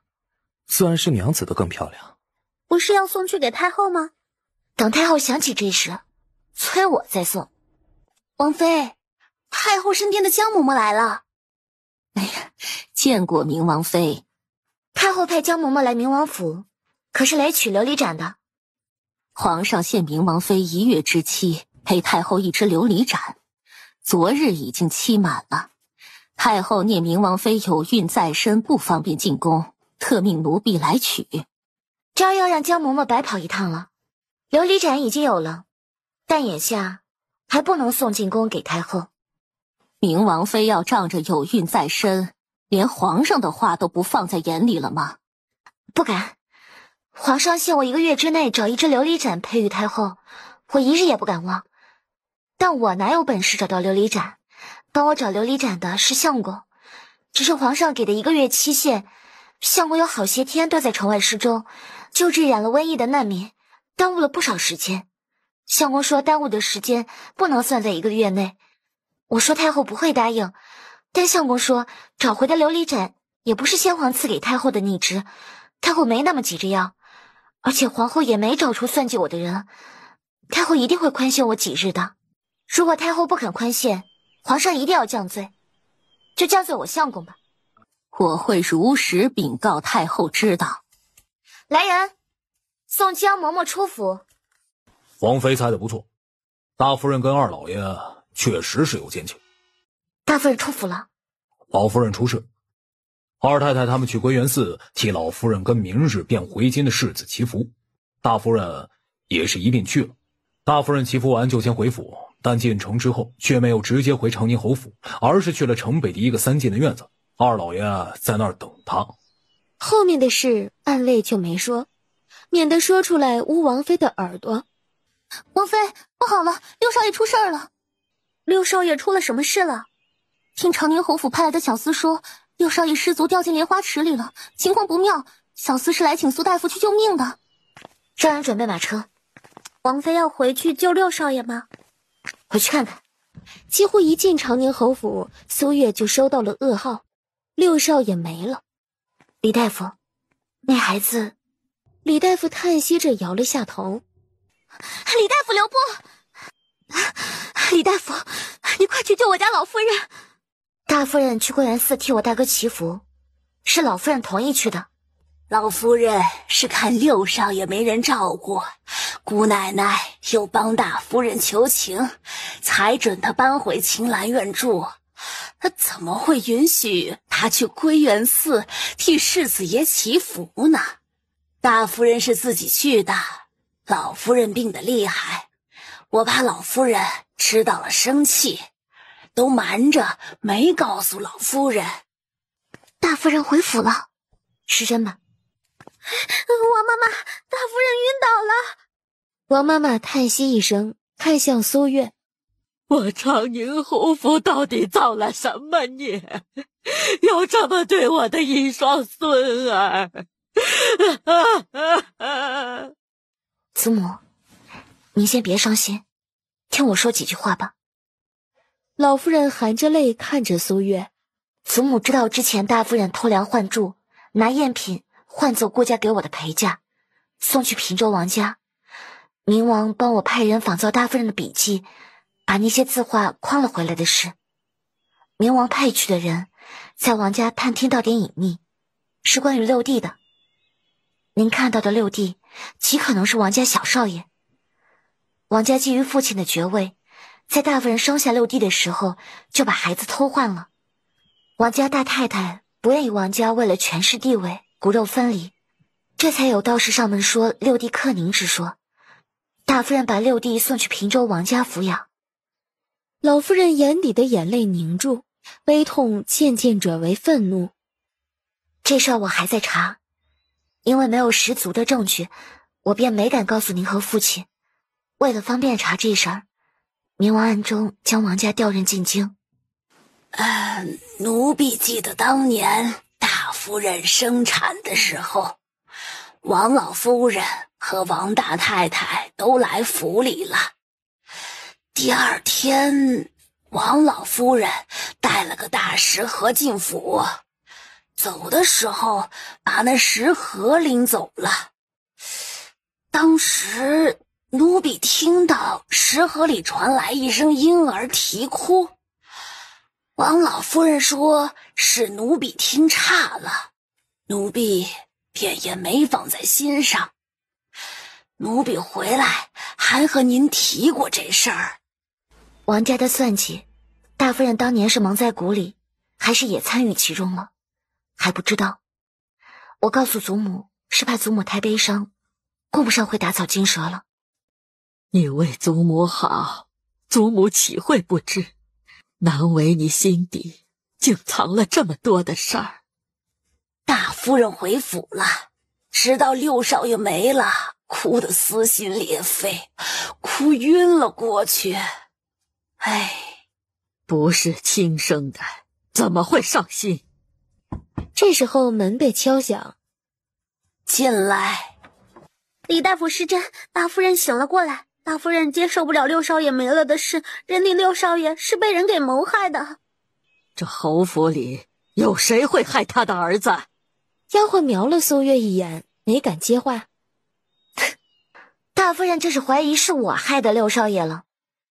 大夫人说世子爷坠崖摔断了腿，只要侯爷还有别的儿子，世子爷就不能继承爵位了。你有孕在身，你大哥明儿就回京了，不要为这些事影响心情。祖母保重身子，我今儿就先回明王府了。王妃，世子爷来王府了。王妃走慢点，小心摔倒。苏月3步并2步往二门走，远远的就看到有人推着轮椅过来。大哥。苏远淡眼角泛红，没有说话。大哥，我给你把脉。啊，你给大哥把脉？苏月没回他，抓过他的手就给他把脉，把了好一会儿。妹妹，你到底在做什么呀？我给你检查一下断腿。你管管他。你坐好了，别动。苏月将苏远淡2条裤腿撸到膝盖上，然后慢慢的仔细摸他的断腿。苏远淡眉头皱的能夹死苍蝇了。怎么样？能正好。大哥站不起来，是左腿断骨没接好，需要打断重新接上。右腿断骨接的倒是没有问题，但摔下悬崖的时候伤到筋脉了，也使不上力气。这2个问题我都能治，我保证100日内就能让大哥健步如飞。给我治腿的不是苏大夫吗？怎么是妹妹你呢？苏大夫姓什么？姓苏。我姓什么？你自然也姓苏了。啊，你是苏大夫？这怎么可能呢？我知道大哥很难相信，但我真的是苏大夫，没骗你。哎呀，大哥都这样了，妹妹就别和大哥开玩笑了。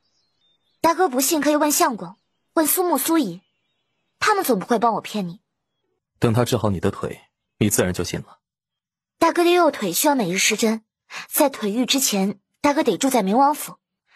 我先陪你回侯府见祖母，回来再替你医治。苏月的安排，苏远淡没有意见。大哥的心上人是谁？大哥没有心上人。没有吗？那大哥当初留那么一封家书。祖母让我娶承恩伯府的姑娘，我不愿意。借酒浇愁，二叔呢让我去边关找父亲。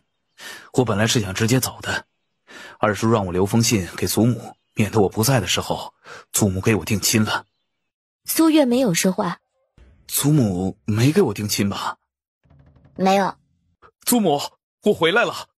回来了就好，回来了就好。看过苏大夫了，苏大夫怎么说？祖母放心，大哥的腿能治好，只是为了方便大哥治腿，他这些天要住在明王府。我长宁侯世子住在明王府多有不便，不能请苏大夫进府给你大哥治病吗？老夫人的病一直不见好，最好是请苏大夫来看一看。我大哥住明王府有什么不方便的？到底还是自家处的舒坦一些。二叔二婶知道苏大夫给人治病诊金是怎么收的吧？让苏大夫日日登门给大哥施针，每日1万两，宫中给得起吗？宫中要给得起，苏大夫每天来一趟又有何不可？一句话直接把二太太堵得不接话了。王妃，淑华长公主和温大姑娘来了。什么风把你们吹来了？我也不知道是什么风呢，才多少时日没见，肚子就这么大了。听说你大哥回京了。我大哥人就在明王府。没想到你大哥会遭受这么多磨难，也不知道他的腿伤得不轻，但好在还能治好。能治好就好，这已经是不幸中的万幸了。温大姑娘以前极少来我明王府，你和王妃关系好，以后常来王府陪王妃坐坐，说说话。这温大姑娘已经及笄了吧？可许人了？这些日子倒是有不少人上门求娶，还没定下来，不过应该也快了。也不知道谁有福气能娶到这般客人。温明珠被白太妃看得脸颊发烫，她脸皮薄，太妃就别打趣她了。我陪太妃坐会儿，你们不用陪着。那我带明珠去花园走走。可是有心事？没有。没有才怪了。可是因为一亲。王妃，到您给世子爷上药的时辰了，您要陪温大姑娘赏花，奴婢派人去和世子爷说一声，免得他等急了。给你大哥上药要紧，我在花园等你。怎么能把你独自留在花园里呢？得你相助，唐宁侯府才将我大哥寻回。我大哥理应当面向你道谢。他腿脚不便，你不介意的话，和我一块儿去吧。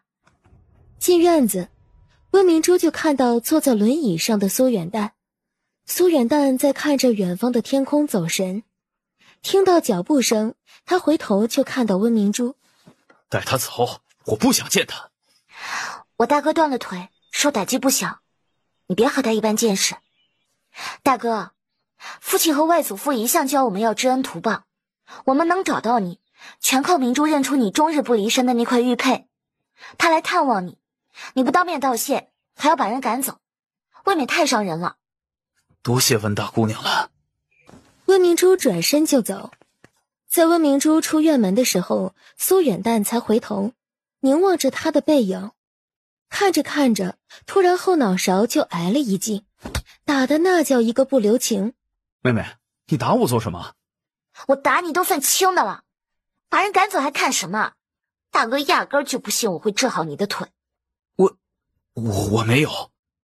你要相信我，相信自己还能站起来，你就不会这么拒人于千里。明珠好心好意来看你，你居然赶人家走。大哥喜欢他，就不怕伤了他的心，以后再不理你了。谁喜欢他了？难道大哥那块终日不离身的玉佩不是他送给你的？是他告诉你的？这还用明珠告诉我吗？我又不是没长脑子，猜不出来。一旁苏木、苏乙还有海棠嘴角抽了下，他们就没猜出来，感觉被骂没长脑子了。方才淑华长公主可是说了，近来有不少人去柱国公府求取明珠。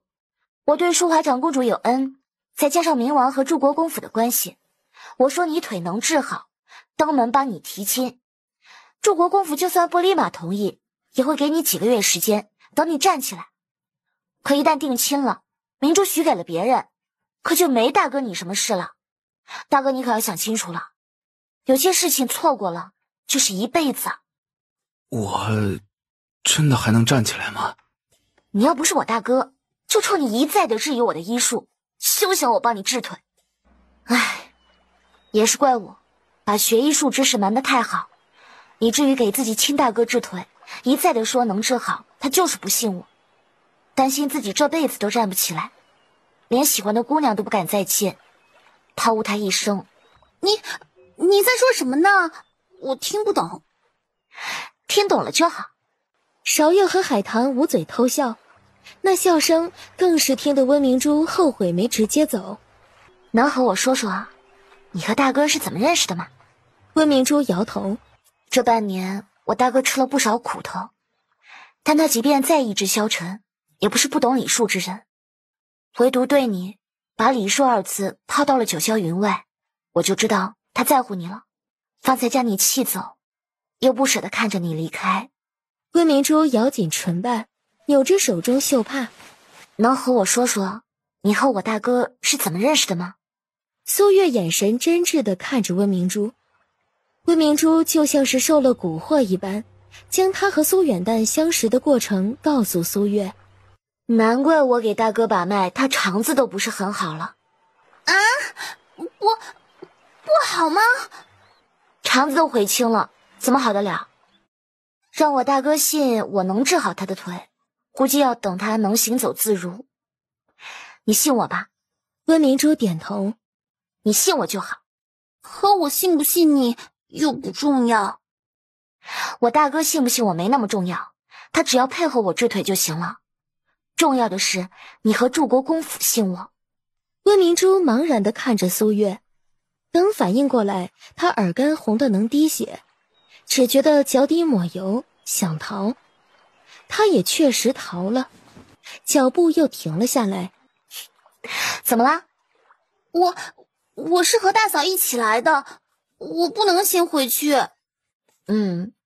希望我也能早日有个大嫂。芍药站在苏月身后，捂嘴偷笑。在聊什么呢？脸这么红。大嫂，你快让冥王妃给你看看，我们好回府。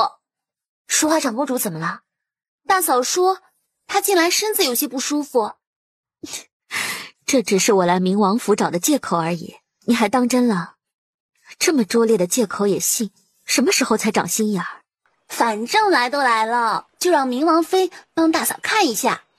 苏月搭上淑华长公主的脉搏，几乎是搭上去的瞬间，她眉头就挑了下。我大嫂一切安好吧？好也不好。啊，我大嫂怎么了？喜脉，有身孕了。真的吗？得，又一个质疑我医术的。多久了？足2个月了。可我一点反应也没有。快回府把这个好消息告诉我大哥。不是要回府吗？还让丫鬟先回去做什么？我一高兴就给忘了。胎相稳定，长公主尽可放心。他走了？大哥说的他是谁呀？苏远淡看向海棠。世子爷别为难奴婢，王妃不告诉你，奴婢可不敢多说半个字。有什么想要的，为夫帮你向祝国公世子要去。明日我要去祝国公府一趟。亲自去要谢礼？去帮我大哥提亲。你是认真的？苏月点头。萧承义扶额。你大哥腿还没治好，这个时候去提亲？时机是差了些，可没办法。去祝国公府求娶温大姑娘的人多，再等3个月，可能就没有我大哥什么事了。明日我陪你一起去。那你军营的事怎么办？又不是在边关，军情紧急的时候，少去1天半天无妨的。左相夫人来了，我娘忙着招呼她脱不开身，让我来迎接你们。娘说她明儿准备去冥王府道谢，没想到你们今天就来了，让我领你们去见大嫂。先忙正事，待会儿去见长公主不迟。冥王妃来我祝国公府，有失远迎了。见过冥王妃。冥王妃救了淑华长公主好几回呢，就连有了身孕也是去冥王府才发现的。我正打算登门道谢呢，你们倒先来了。不知今儿来我们祝国公府是陪内子来提亲。祝国公夫人怔住，不知冥王妃是替水府上的少爷前来求亲的？也不能算是提亲，我大哥腿上未愈，暂时还行动不便，我开口帮他求娶明珠太过冒昧了。只是昨儿听淑华长公主说起，近来有不少人求娶明珠，我这个做妹妹的怕等我大哥腿愈，明珠已经嫁人了，只能冒昧登门，希望祝国公府能给个机会。我瞧着温大姑娘不错，想着我左相府和祝国公府能有机会结成儿女亲家，今儿看来呀，是没希望了。承蒙左相夫人厚爱了，你我膝下都只有一双儿女，要结亲家，只能寄希望于孙儿辈了。满朝文武德国公爷夸赞的不多，左相是一个，我也希望10几20年后两家能结亲家。那我就不打扰祝国公夫人招呼明王、明王妃了，先告辞了。我去送送左相夫人，派人去请国公爷回府。你中意长宁侯世子？长宁侯世子救过女儿的命。什么时候？就是半年前女儿进马车那回。那你怎么不说呀？长宁侯世子说不用。你倒是很听长宁侯世子的话。温明珠脸更火辣辣了。你也知道咱们祝国公府和明王的关系，明王妃张这个口，娘没法拒绝。但是你一辈子的幸福，娘也不能不顾虑。你不用考虑其他，你只告诉娘，你愿不愿意？温明珠轻点了下头。哪怕长宁侯世子一辈子站不起来，你也愿意？温明珠重重点头。你当真喜欢长宁侯世子？女儿喜欢他。你怎么没招呼明王、明王妃？你反倒是出来了你。我躲着他们呢。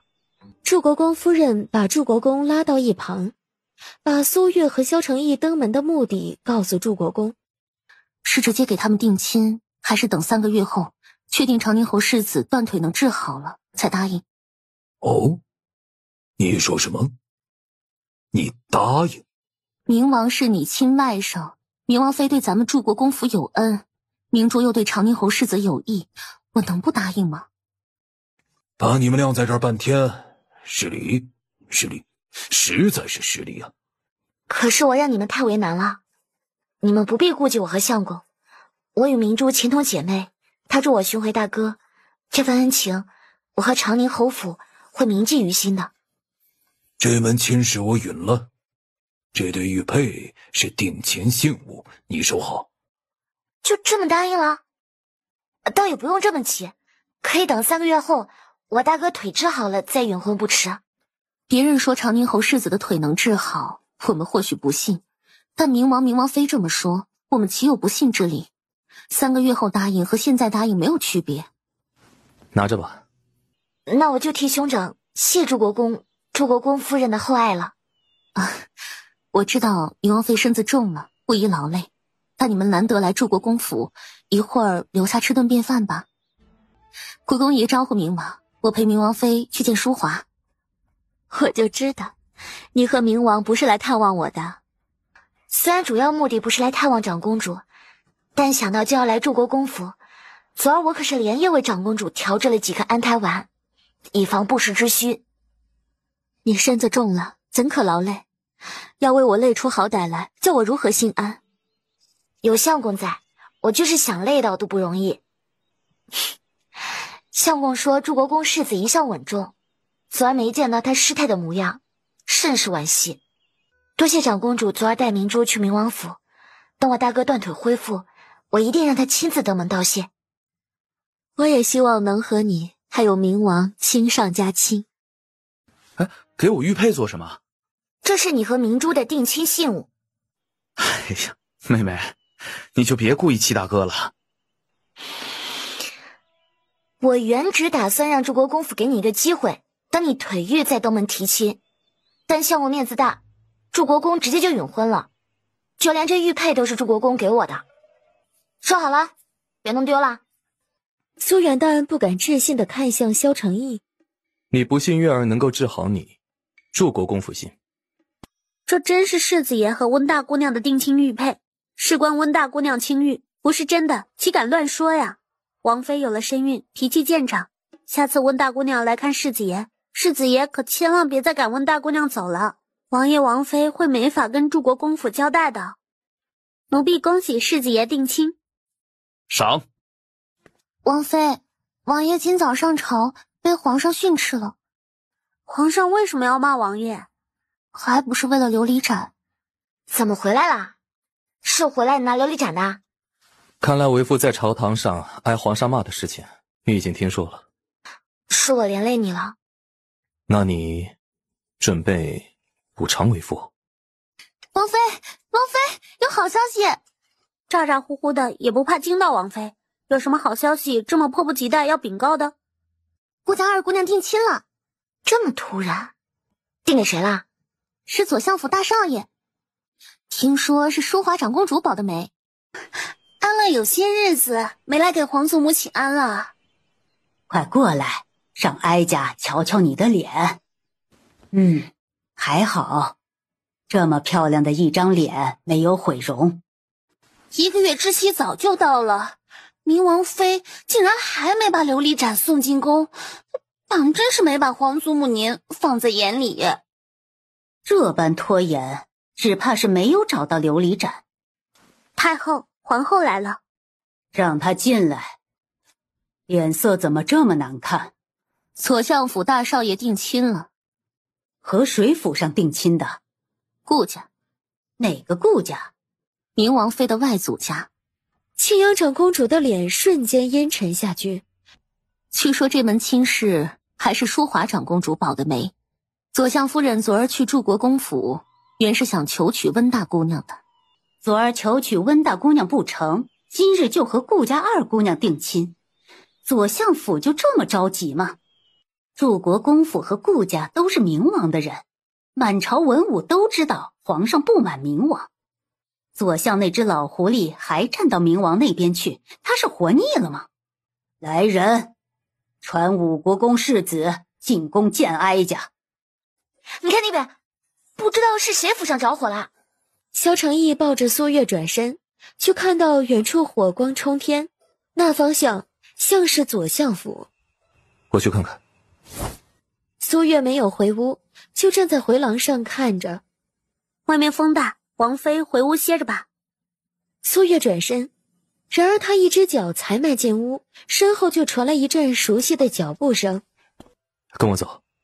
这大晚上你带我去竹园做什么？需要你去救命。风儿她，内子已经竭尽全力在救她了。内子，明王妃救的她儿子。子相放心，她是我准表妹夫，我一定会尽全力救她的。药起效果，出血止住了。犬子的命是不是保住了？只能说是熬过了第一关。左相可知道那些刺客是什么人？今晚那些闯入我府上的刺客翻箱倒柜，似乎在找什么东西，被风儿发现后便一把火将我的书房烧了。左相难道不知道刺客找什么吗？左相摇头，顿了下，看向萧承义。我记得定老王爷被毒杀前，书房也曾闯入刺客，翻箱倒柜。确实有这么回事。定老王爷也不知道那些刺客去定王府找什么。遗诏，先皇是不是留了遗诏？我没有听说先皇留有遗诏。左相也摇头。大舅母不是忙着表妹出嫁吗？怎么有空来我这儿？你二舅母担心屈大少爷伤重不治，又不好来问，我帮他来跑一趟。哎呀，这几日忙得忘了派人去顾家报平安了。屈大少爷已经没有性命之忧了。唉，命保住就好了。顾家是想退婚吗？顾家倒没这个想法，就怕左相府。你外祖母也有些担心婴儿和屈大少爷的八字相克。定亲当天晚上，左相府就遭遇了刺杀，屈大少爷差点死在刺客剑下，已经有流言蜚语说他们八字不合了。没想到这么巧会在明王府碰到顾大太太。上回老太爷回来，屈大少爷还昏迷不醒呢。知道屈大少爷命保住了，我顾家也就放心了。承顾大太太吉言了。这几日府外传的流言，左相夫人可曾听说了？那些胡诌之言，我半个字儿也不信。顾家放心，犬子得苏大夫医治，很快便能恢复如初，不会委屈府上二姑娘的。我回去就准备聘礼，等风儿病愈，就让他们完婚。我身子重了，出门不方便，平常居在府里，又没人陪我说话解闷，实在无趣的起。让表妹有空来冥王府陪我说说话吧。婴儿脸皮一向薄，未必敢来。表妹脸皮薄，但也听话。外祖母让她来，她不会不听的。王妃，顾家二表姑娘来了。苏月出去迎顾英。表妹脸怎么这么红啊？来得不巧，姑娘从马车上下来，正好左相从软轿里出来，见到姑娘，左相就说想起件事没办，坐回软轿内走了。不愧是左相，就是上当。那你和屈大少爷就别辜负左相一片苦心了。哎呀，没表姐你这么打趣人的。表哥呢？我听冥王府下人说，表哥在墨玉轩。大哥在如屋。我去看表哥。表哥，表妹来了。表哥管管表姐，一来他就打趣。顾英话还没说完，王太医咳嗽了下。顾英贴头看去，然后轰的一声，本就脸红的他都快羞炸了。王太医正在给屈大少爷上药，他坐在床上，上半身光着。顾英羞得想死的心都有了，捂着脸就往外跑。过来，帮我搭把手。顾英红着脸走过去，王太医给屈大少爷上完药，把纱布塞给顾英，然后就走了。顾英稳住心神，给屈大少爷包扎伤口，脸通红。裹紧点。太紧了。我随手打的，一时忘了，我给你重新打个结。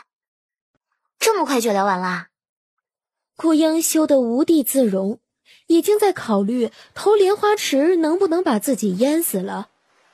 苏月眉头挑了下，就是屈大少爷让我给他倒杯茶，我不小心把茶泼他身上了。你也不是故意的，屈大少爷不会怪你的。表姐，我下次再来看你啊，我今儿就先回去了。这就要走啦？我还打算带你去给太妃请个安。那我去给太妃请个安再走。母妃明儿要来墨玉轩探望屈大少爷。母妃和太后和武国公府的关系没有你想的那么好，你要担心欺骗母妃，将来母妃生气，和她说实话也没关系的。母妃和太后的关系不好吗？苏大夫就是你，瞒了母妃许久，实不应该，还望母妃见谅。太妃上下打量苏月，那眼神就好像第一次见苏月一般。母妃就知道先皇那么疼爱胤儿，给他挑选的王妃必然万中无一。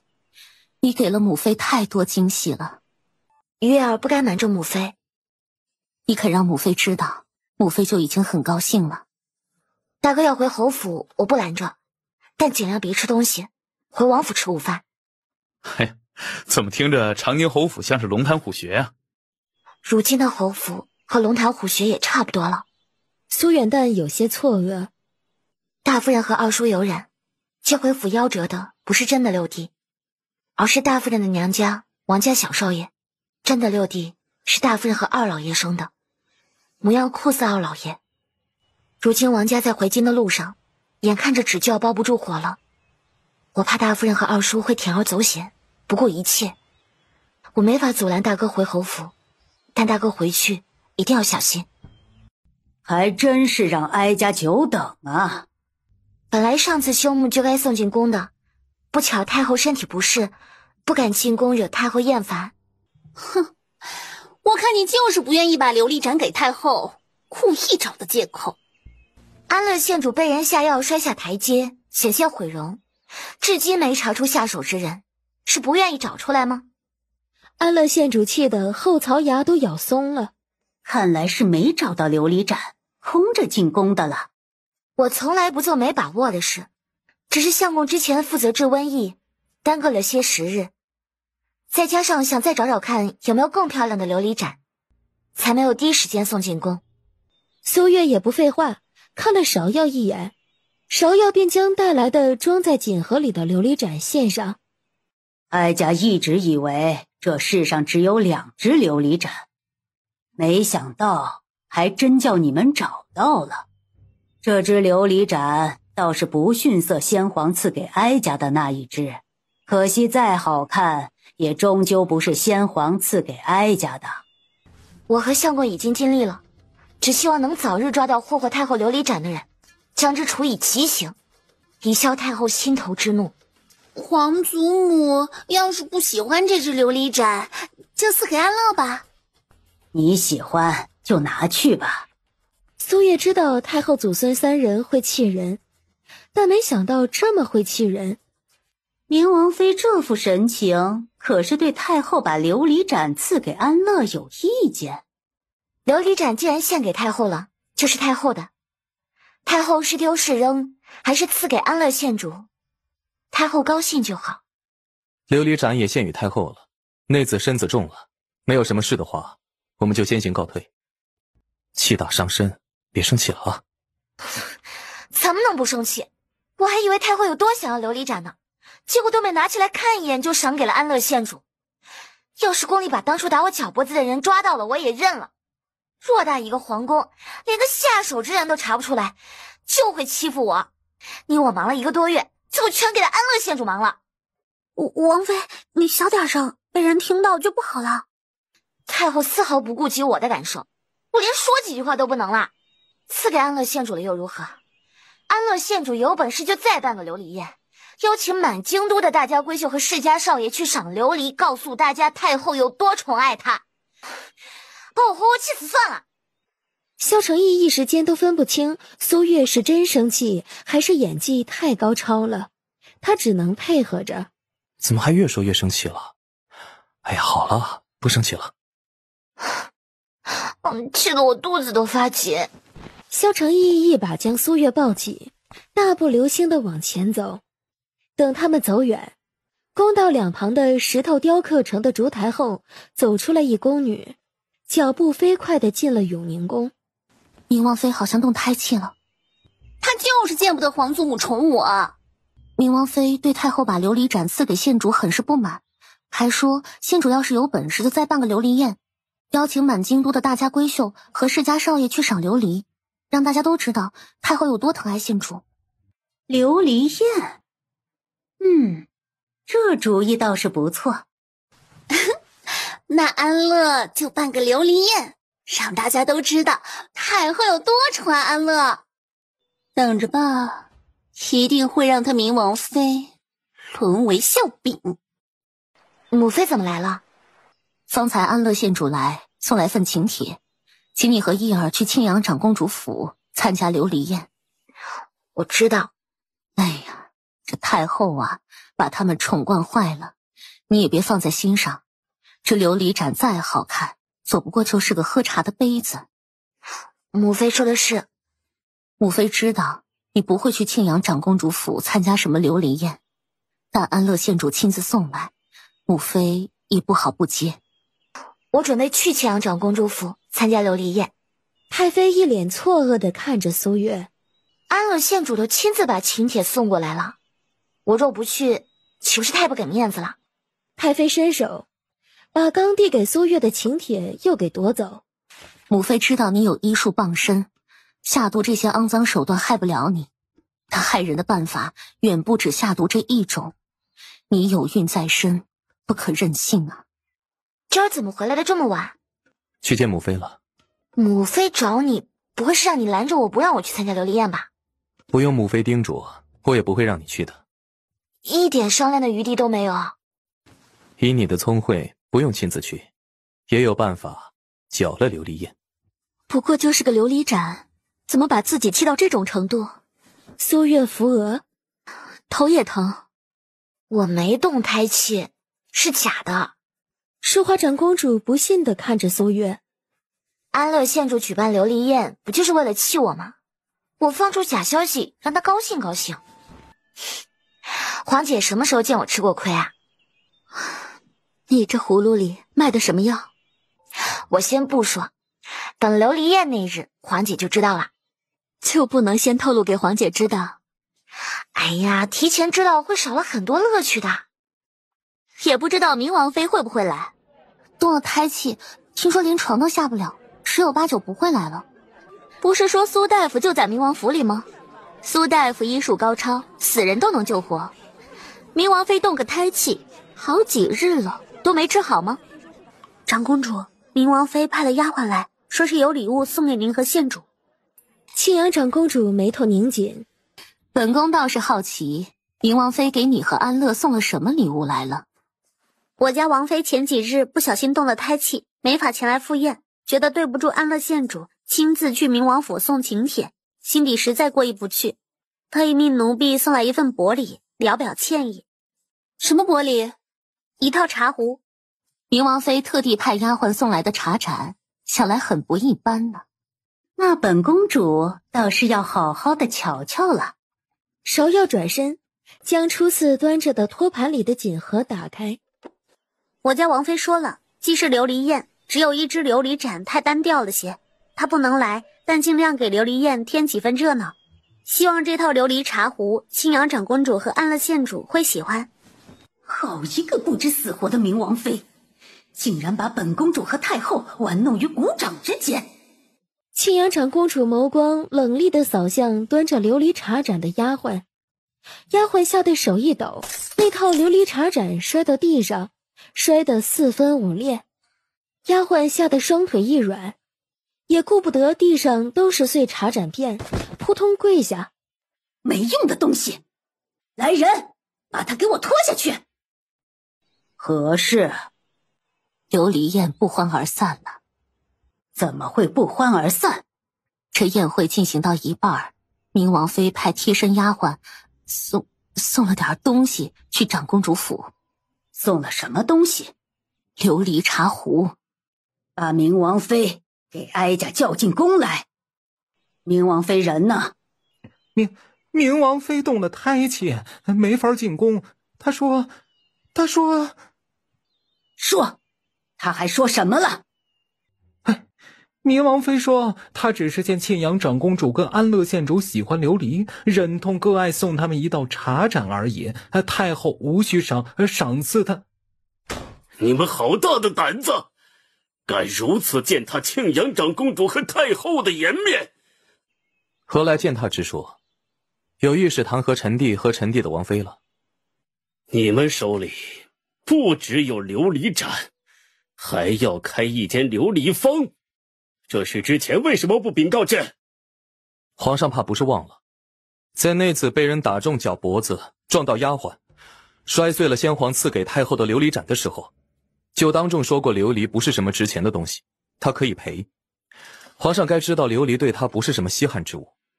既然有这么多琉璃盏，为何一再拖延送琉璃盏进宫？琉璃盏是有不少，但是要找一只和先皇赐给太后一模一样的也不容易。难不成皇上是希望内子敷衍太后，随便送上一只交差？皇上眼神阴厉，但萧承义说的滴水不漏，皇上也拿他没办法。还好没挨板子。你夫君的板子是那么好打的吗？爷，定王世子他们来了。来找我有什么事？哈，不找你，我们是来找皇婶的。找我什么事啊？我们三个今天都去了庆阳长公主府参加琉璃宴了。皇婶虽然没有亲自去，但礼送的让我们为实佩服。少拍马屁，说重点。萧齐话都到嘴边了，硬是给咽了回去，嘴角抽抽。萧寻肩膀直抖。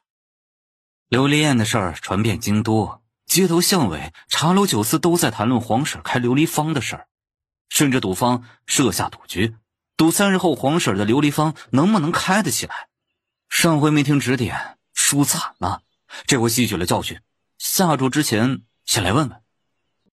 皇婶有把握把琉璃坊开起来吗？我的琉璃坊，你们要入半股吗？皇婶让我们入股琉璃坊，这不是跟送我们钱没两样吗？琉璃坊一旦开起来，就是个活靶子。庆阳长公主要知道琉璃坊不只是我的，或许还会忌惮一二。我入半股。我也入半股。放心大胆的下注，谁也阻拦不了我的琉璃坊开张。禀告长公主，已经查到琉璃坊开在哪儿了。毁不掉琉璃坊，你们也不用回来了。是夜，月明星稀。王妃，不好了，那边着火了！远处火光冲天，不比前些日子左相府着的火小。萧承义走过来，着火的是琉璃坊吗？十有八九是的。外面风大，回屋吧。爷，属下们守卫不力，琉璃坊被烧了。今晚风大，着火的不止琉璃坊，还有琉璃坊两边的铺子都被烧了。琉璃坊周围的铺子损失如何？按照王妃的吩咐，提醒了两边铺子的掌柜的，白天已经把绸缎跟古玩字画都运走了，是以被烧的只是铺子，别的损失倒是没有。虽然烧他们铺子的不是我，却是受我牵连。回头让人问问两边铺子可卖，我也不让他们吃亏，照着完好无损的价格给他们。青阳长公主要知道她又帮了你大忙，只怕会气到吐血。我可没让他派人来烧我的琉璃坊。再说了，两边铺子未必会卖给我。青阳长公主看着远处的冲天火光，盘踞在心口整整2天的怒气总算是消散了几分。冥王派了不少人守卫琉璃坊，不得已只能放火了。紧挨着琉璃坊的铺子也着火了，一间是文国公夫人的陪嫁铺子，一间是刑部尚书府老夫人的。听到这话，青阳长公主眉头皱紧了。哎呀，我的3000两啊！哎呀，你才3000两，我下了整整5000两呢。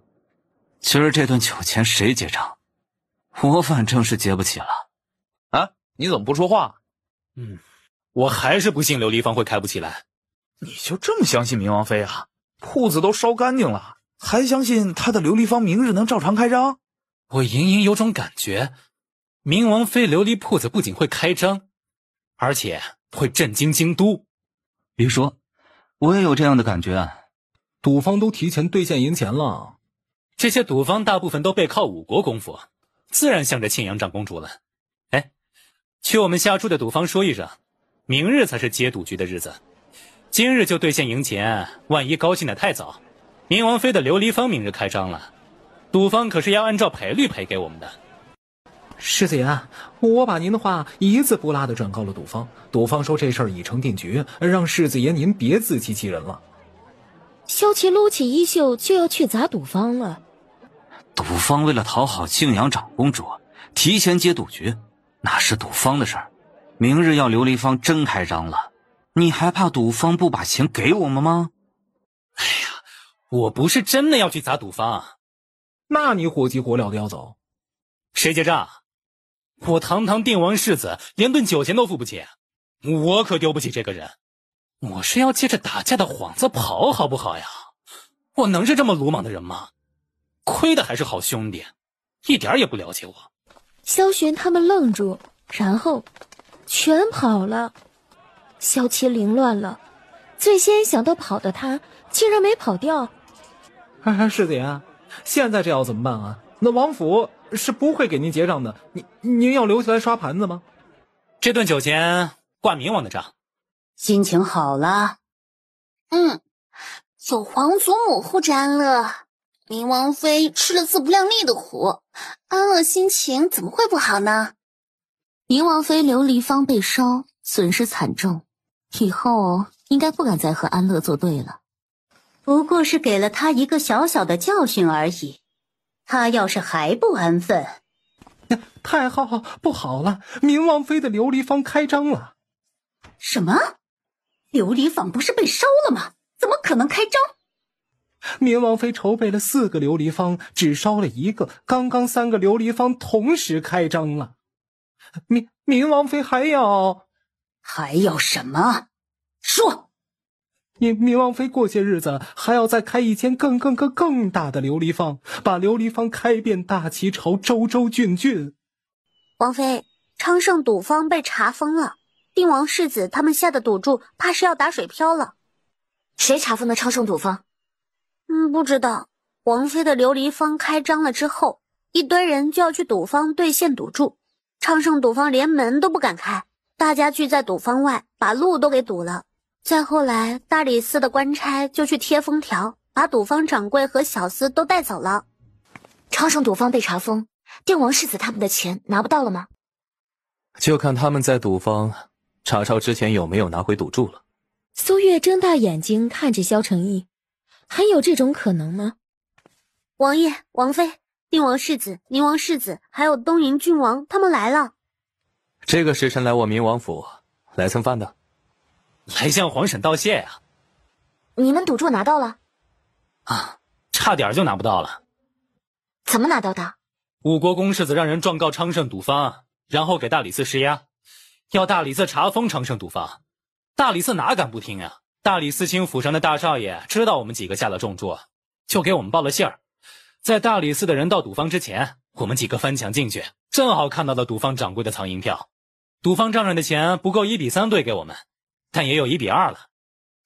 庆阳长公主不会还烧我的琉璃坊吧？他不敢再烧了。你确定？我已经忍耐他一次了，他再烧琉璃坊，我会烧他庆阳长公主府。这厮是怎么把这么霸道的话说得这么温柔的？王爷，有要事禀告。我自己去给大哥施针就行了，你帮正事吧。王爷，长宁侯出事了。不是派人暗中跟着了吗？怎么还让长宁侯出事了？派去的刺客不止一拨，其中一拨刺客是冲北凉公主去的。长宁侯为救北凉公主中了箭，暗卫掩护她离开，但掩护长宁侯的暗卫都死了，长宁侯下落不明。王爷别担心，长宁侯吉人天相，肯定不会有事的。北凉公主呢？长宁侯有所防备，提前让徐达将军带人接应。北凉公主只是受了些轻伤，没有大碍。长宁侯失踪的第2天就已经回北凉境内了。此事不得让王妃知道。边疆很快就会传消息回京，瞒不了王妃几日的。能瞒几天就是几天吧。平州王家出什么事了？王家大太太疯了。真的？六少爷呢？也一起回京了？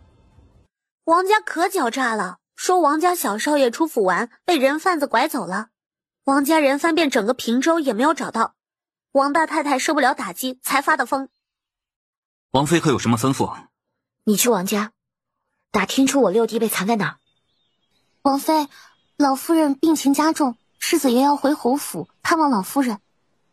让他等我会儿，我和他一起回去。世子爷说王妃您身子重了，马车太颠簸，他自己回去就行。王妃还是别回去了。你跟着一起回去，告诉老夫人，王家小少爷未必是真失踪了，极可能是王家怕被人发现端倪，偷偷把六少爷藏起来了。我已经派人去王家查了。这么快就查出来了？赵七欲言又止。直说就是。真六少爷也死了？怎么死的？这么快就查出来了？赵七欲言又止。直说就是。真六少爷也死了？怎么死的？王家小少爷在长宁侯府溺亡的消息传回平州，王家大太太承受不住这样的结果，当时六少爷就在她身边，她怒极悲愤之下，将气撒在六少爷身上，活活将六少爷掐死了。悲痛加恐惧，这才导致精神失常。王家想杀了王大太太，又不想把王大太太的陪嫁送回王大太太的娘家，这才留了她一条命。王家老夫人不敢让大夫人知道这事儿，这才谎称孩子被人贩子抱走了。大夫人被禁足，老夫人不许她回王家。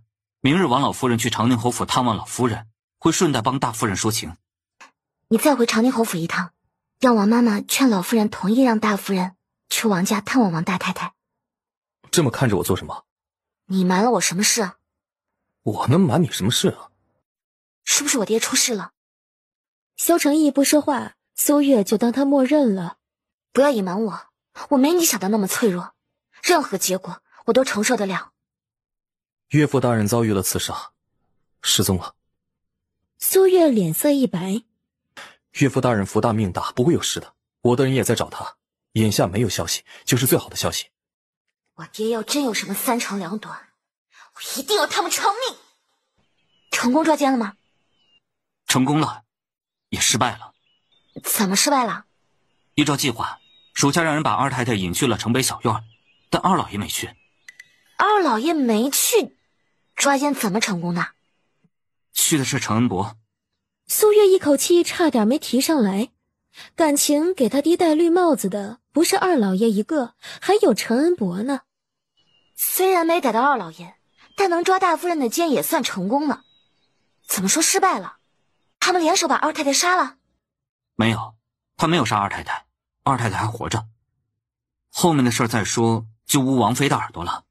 苏月眉头皱紧的能夹死苍蝇。都听到这里了，后面的他能不听吗？大夫人和程恩伯偷情，被二太太撞破，二太太以为自己死定了，对两人破口大骂。大夫人说他们杀了二太太，会没法和二老爷交代，但就这么放任二太太离开，二太太必会把看到的事说出去，然后程恩伯就把二太太给……实在是说不下去了。赵七想要一双没去过城北小院的眼睛。马车怎么突然停下了？庆阳长公主府的马车挡住了前面，过不去。如今北凉公主已经平安抵达了北凉境内，而护送北凉公主的长宁侯却因为救北凉公主受伤失踪，下落不明，生不见人，死不见尸。唉，不知明王妃可有后悔？当日为了帮自己的妹妹，不让宁王世子娶北凉和亲公主，却要提出拿北凉的粮草和银钱换回北凉公主的提议呢？啊！赵七，赵七走到安乐县主的马车前，给了他的马一鞭子，马车就跑起来了。安乐县主脸那叫一个绿。王妃都不生气吗？安乐县主挡住我的去路，说那些话，就是为了激怒我。我越生气，他越高兴。我不理会他，气的就主要是他自己了。一会儿我给祖母开张药方，祖母一定按时服用。王妃给老夫人开药方，瞒了祖母许久，也到告诉祖母的时候了。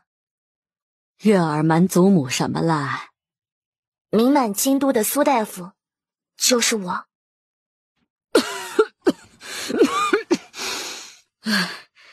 怎么和祖母开这样的玩笑？祖母不信，可以问大哥。这些日子都是妹妹早晚给我施针治腿。你什么时候学的医术？这事儿说来话长，以后有机会再和祖母细说吧。祖母这些日子吃的养生药丸都是我亲手调制的，只是侯府糟心事太多，祖母忧思太重，那些药效果都差了。我一会儿需要给祖母施针。你爹父亲遇刺失踪的事，我早几天就知道了。祖母应该相信父亲，他一定会平安回来的。二太太病倒了，太后传召明王妃进宫。安乐，还愣着做什么？给明王妃赔不是？不敢当。这回可不是安乐不给他赔礼，是他自己不要。太后怎么让安乐县主给我赔不是？平常安乐和你有些小打小闹，哀家睁一只眼闭一只眼也就算了，但长宁侯为朝廷办事，护送北凉公主离开我们大齐，在边关遭遇刺杀，下落不明。长宁侯为朝廷尽心尽力，安乐不懂事，言语伤你，哀家岂能纵容啊？原来太后召我进宫是安乐县主给我赔礼，王爷的人还以为我又哪里做错了事，惹得太后不快，火急火燎去军营找王爷进宫捞我。这会儿只怕王爷已经在进宫的路上了。哀家召你进宫，明王就这么不放心吗？王爷怎么会不放心太后呢？让王爷不放心的是在太后宫里都有人敢给安乐县主下药，之前算计我的人也没抓到，王爷安排护卫我的人又不能随意在宫里行走，怕我有闪失没法和王爷交代，才贸然去军营的。太后可还有别的事啊？哟，明王妃有孕在身，难得进宫，就这么迫不及待的要回去吗？倒也不是急着出宫，只是怕打扰太后和安乐县主说话。若是太后不嫌弃，那我就坐会儿，等王爷来接我。明王妃还是回去吧，免得叫明王担心。什么赔礼道歉，分明是借机折腾王妃。别生气了，至少今天看到一套极其好看的首饰，也不算白跑一趟。庆阳长公主之前那么欺负王妃了，王妃还夸她首饰好看。那首饰不好看吗？好吧，确实很好看。唉，可惜美中不足。哪里美中不足了？少了一只戒指。说起戒指，奴婢倒是想起一只戒指，瞧着庆阳长公主头上的首饰像是一套的。什么戒指啊？王妃您忘了吗？王爷在鹤栖湖修建酒楼时，不是挖出一具骸骨？那骸骨主人的戒指就是金镶红宝石的呀。明王妃别走。叫我家王妃做什么？太后让明王妃您再回永宁宫，她有话要问你。几乎是瞬间，苏月怒气就涌上天灵盖了。我家王妃已经走不动了，就算是太后也不能这么欺负人啊。明王妃要走不动，奴才可以叫人抬您过去，太后一定要见您不可。不知太后把我叫回来时，宫女听你们主仆在聊庆阳长公主的首饰。你知道这套首饰缺的戒指在哪儿吗？宫女听错了，我不知道什么戒指。这只戒指关系着朝廷要犯，明王妃要包庇他吗？只是曾见过一只金镶红宝石的戒指，瞧着和庆阳长公主戴的首饰很像是一套而已。那只戒指的主人是一具无名尸骸。那只戒指呢？如今在哪儿？我将戒指埋在尸骸的坟前了。将它挖出来，哀家要看看那具尸骸是不是哀家要找的人。回去我让人挖出来，送来给太后过目。说完，苏月找了个椅子坐下了。太后还等着呢，我走不动了，等明王来接我。怎么把自己累到这种程度啊？太后2次传召我，我不敢不来。太后有什么事情非要找你不可？太后找我进宫，让安乐县主给我赔不是。让本王身怀6甲的王妃进宫听安乐县主赔礼道歉，这就是你们道歉的诚意？放肆！在太后的面前也敢自称本王？你明王有没有把太后放在眼里？你们最好祈祷内子没事，即便是太后，我也会追究到底。丢下这句，萧成一打横将苏月抱起来，在几道冷厉的怒目凝视下，头也不回地走了。让人打听一下庆阳长公主头上戴的首饰。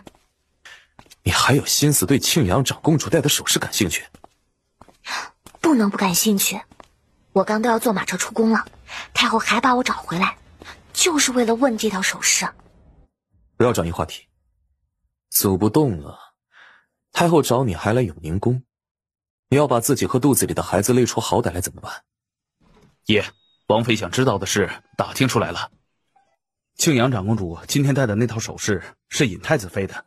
20年前，裴国公府嫡长女嫁给了尹太子，她在东宫过的第一个生辰，尹太子亲自设计打造了这套首饰，送给她做生辰礼物。后来尹太子被废，东宫查抄，这套首饰也在其中，后来就到了庆阳长公主手里了。据说当年查抄东宫的时候，这套首饰就缺了一只戒指，都怀疑是逃亡在外的尹太子妃带走的。尹太子妃都失踪20年了，太后还要找她做什么？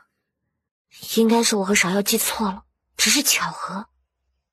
才说到这里，窗户再次被扣响，赵七跳窗进屋。他是从鹤栖湖回来的，将那只埋在女子坟前的金镶红宝石戒指取了回来。几乎是一眼，苏月就断定这只戒指就是庆阳长公主那套首饰缺的那只。让庆阳长公主亲自来取。戒指取走了。芍药摇头。王妃，庆阳长公主来了。太妃怎么来了？庆阳长公主难得来府里，没去我那儿，却来了莫玉轩。母妃来看看。青阳长公主是来找我拿一只戒指的。太妃迈步进屋，看到青阳长公主戴的首饰，太妃眼底有什么东西闪过。哼，你好大的架子，竟然让我娘等你这么久。是你们来的太不凑巧了，碰到我刚午睡醒，我总要收拾一下才能出来见客啊。切，谁要见他了？你让丫鬟把戒指给我娘不就行了？这么重要的东西，当然要当面给了。那只戒指呢？去找王爷拿那只戒指。等了会儿，萧承义就来了。不过就在他进来的时候，那边一丫鬟过来：“王爷，裴国公世子求见。”裴国公府怎么来明王府了？不会也是为了那只金镶红宝石的戒指来的？裴国公世子来我明王府，可是找本王有事？我收到消息，你手中有我姑母失踪时戴的戒指，是吗？萧承义回头看了一眼，清风就把端着的托盘递上前。啊，是我姑母的戒指没错，你从哪儿找到的？安乐县主伸手就要去拿戒指，被清风拦下。你敢拦本县主？安乐县主要拿你让他拿就是，他不忌讳这只戒指和它的主人埋在地下10几年，你还怕他碰了不吉利吗？你快告诉我。你随我去鹤西湖，路上告诉你。去请刑部尚书。尹太子妃都失踪20年了，太后还要找他做什么？估计会回来的比较晚，不用等我回来吃晚饭了。倒是不知道啊，明王和裴国公世子走得这么近。王爷和裴国公世子不可以往来吗？没什么不可以的，一儿做事一向有分寸，不会做不该做的事儿。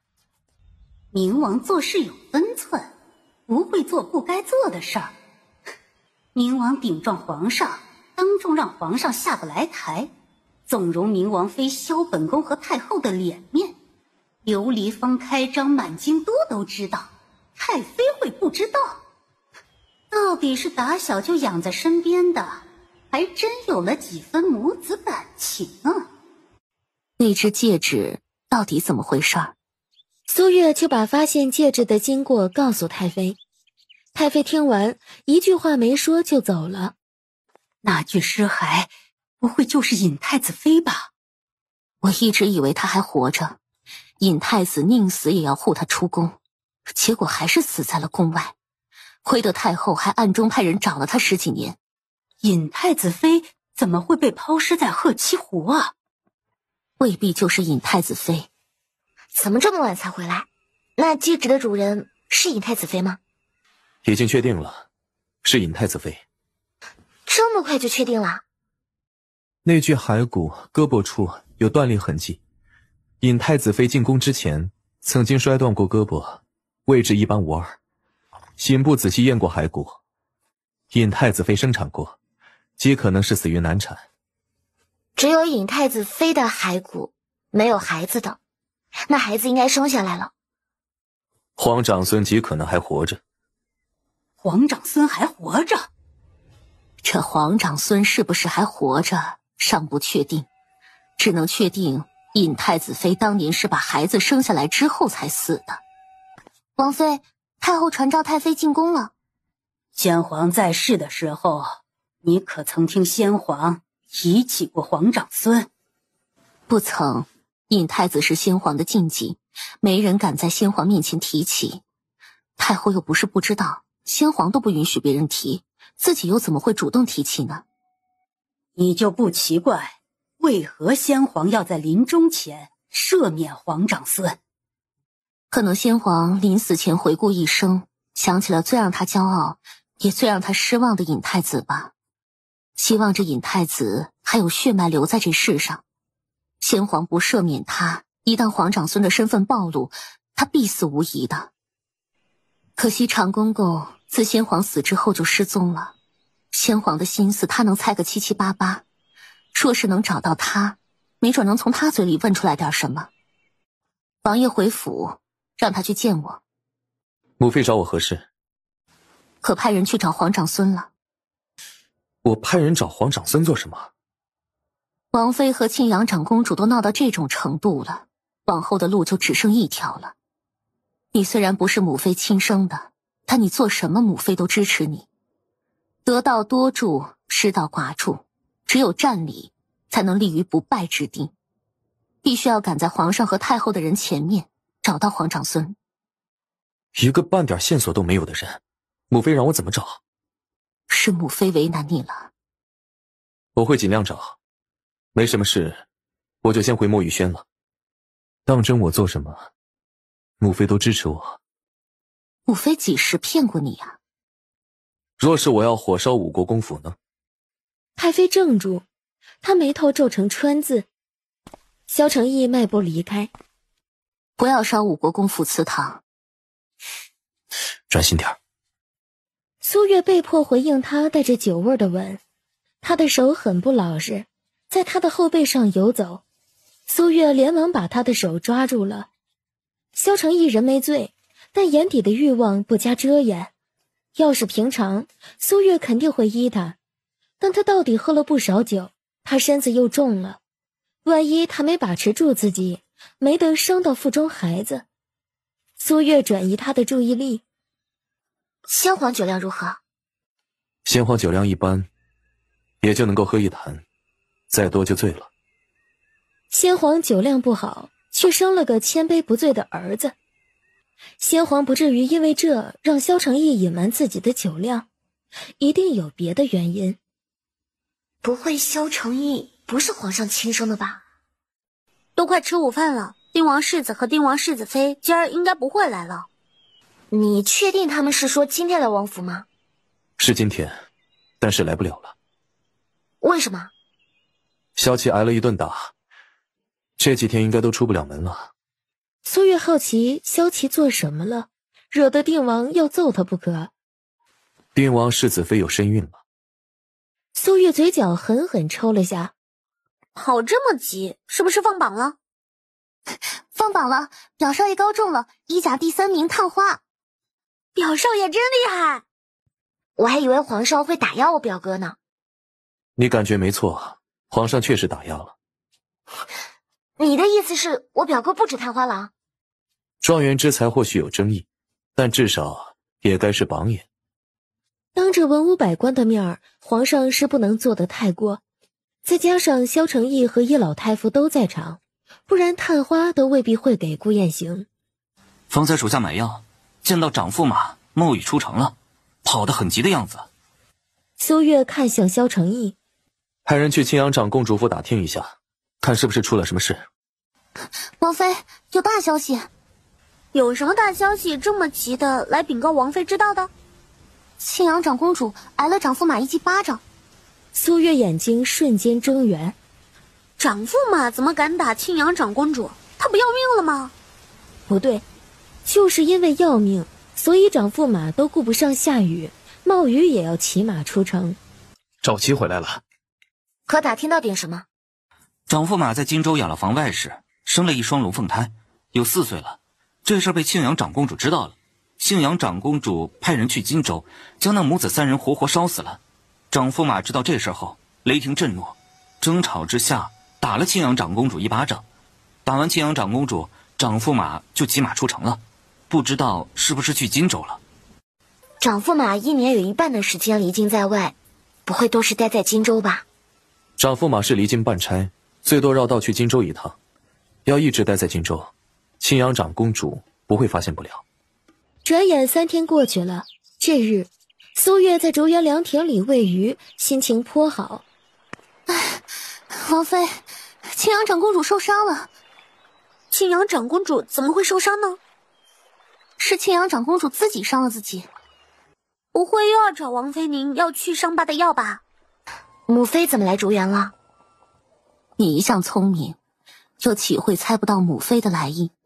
太后让母妃找苏大夫拿去伤疤的药膏。倒也不是拿，太后花钱买。苏月没说话。母妃知道，即便花钱，你也不愿意将药膏卖给太后，给庆阳长公主用。太后找我帮忙，我没答应。苏月怔住。母妃虽然回绝了，说管不了你和义儿，但母妃了解太后，事关庆阳长公主的脸面，太后绝不会放弃的。对你和义儿一再隐藏苏大夫，太后早有意见。如今在太后气头上，还与太后对着干，只怕你就是苏大夫的事儿会瞒不住的。多谢母妃提醒。母妃只是和你说一声，至于你和义儿怎么选择，母妃不干涉。虽然临盆还要1-2个月，但你这肚子委实不小了，别太累着自己了。你不想卖药膏，不必委屈自己。卖给他们，但我要2万两1盒。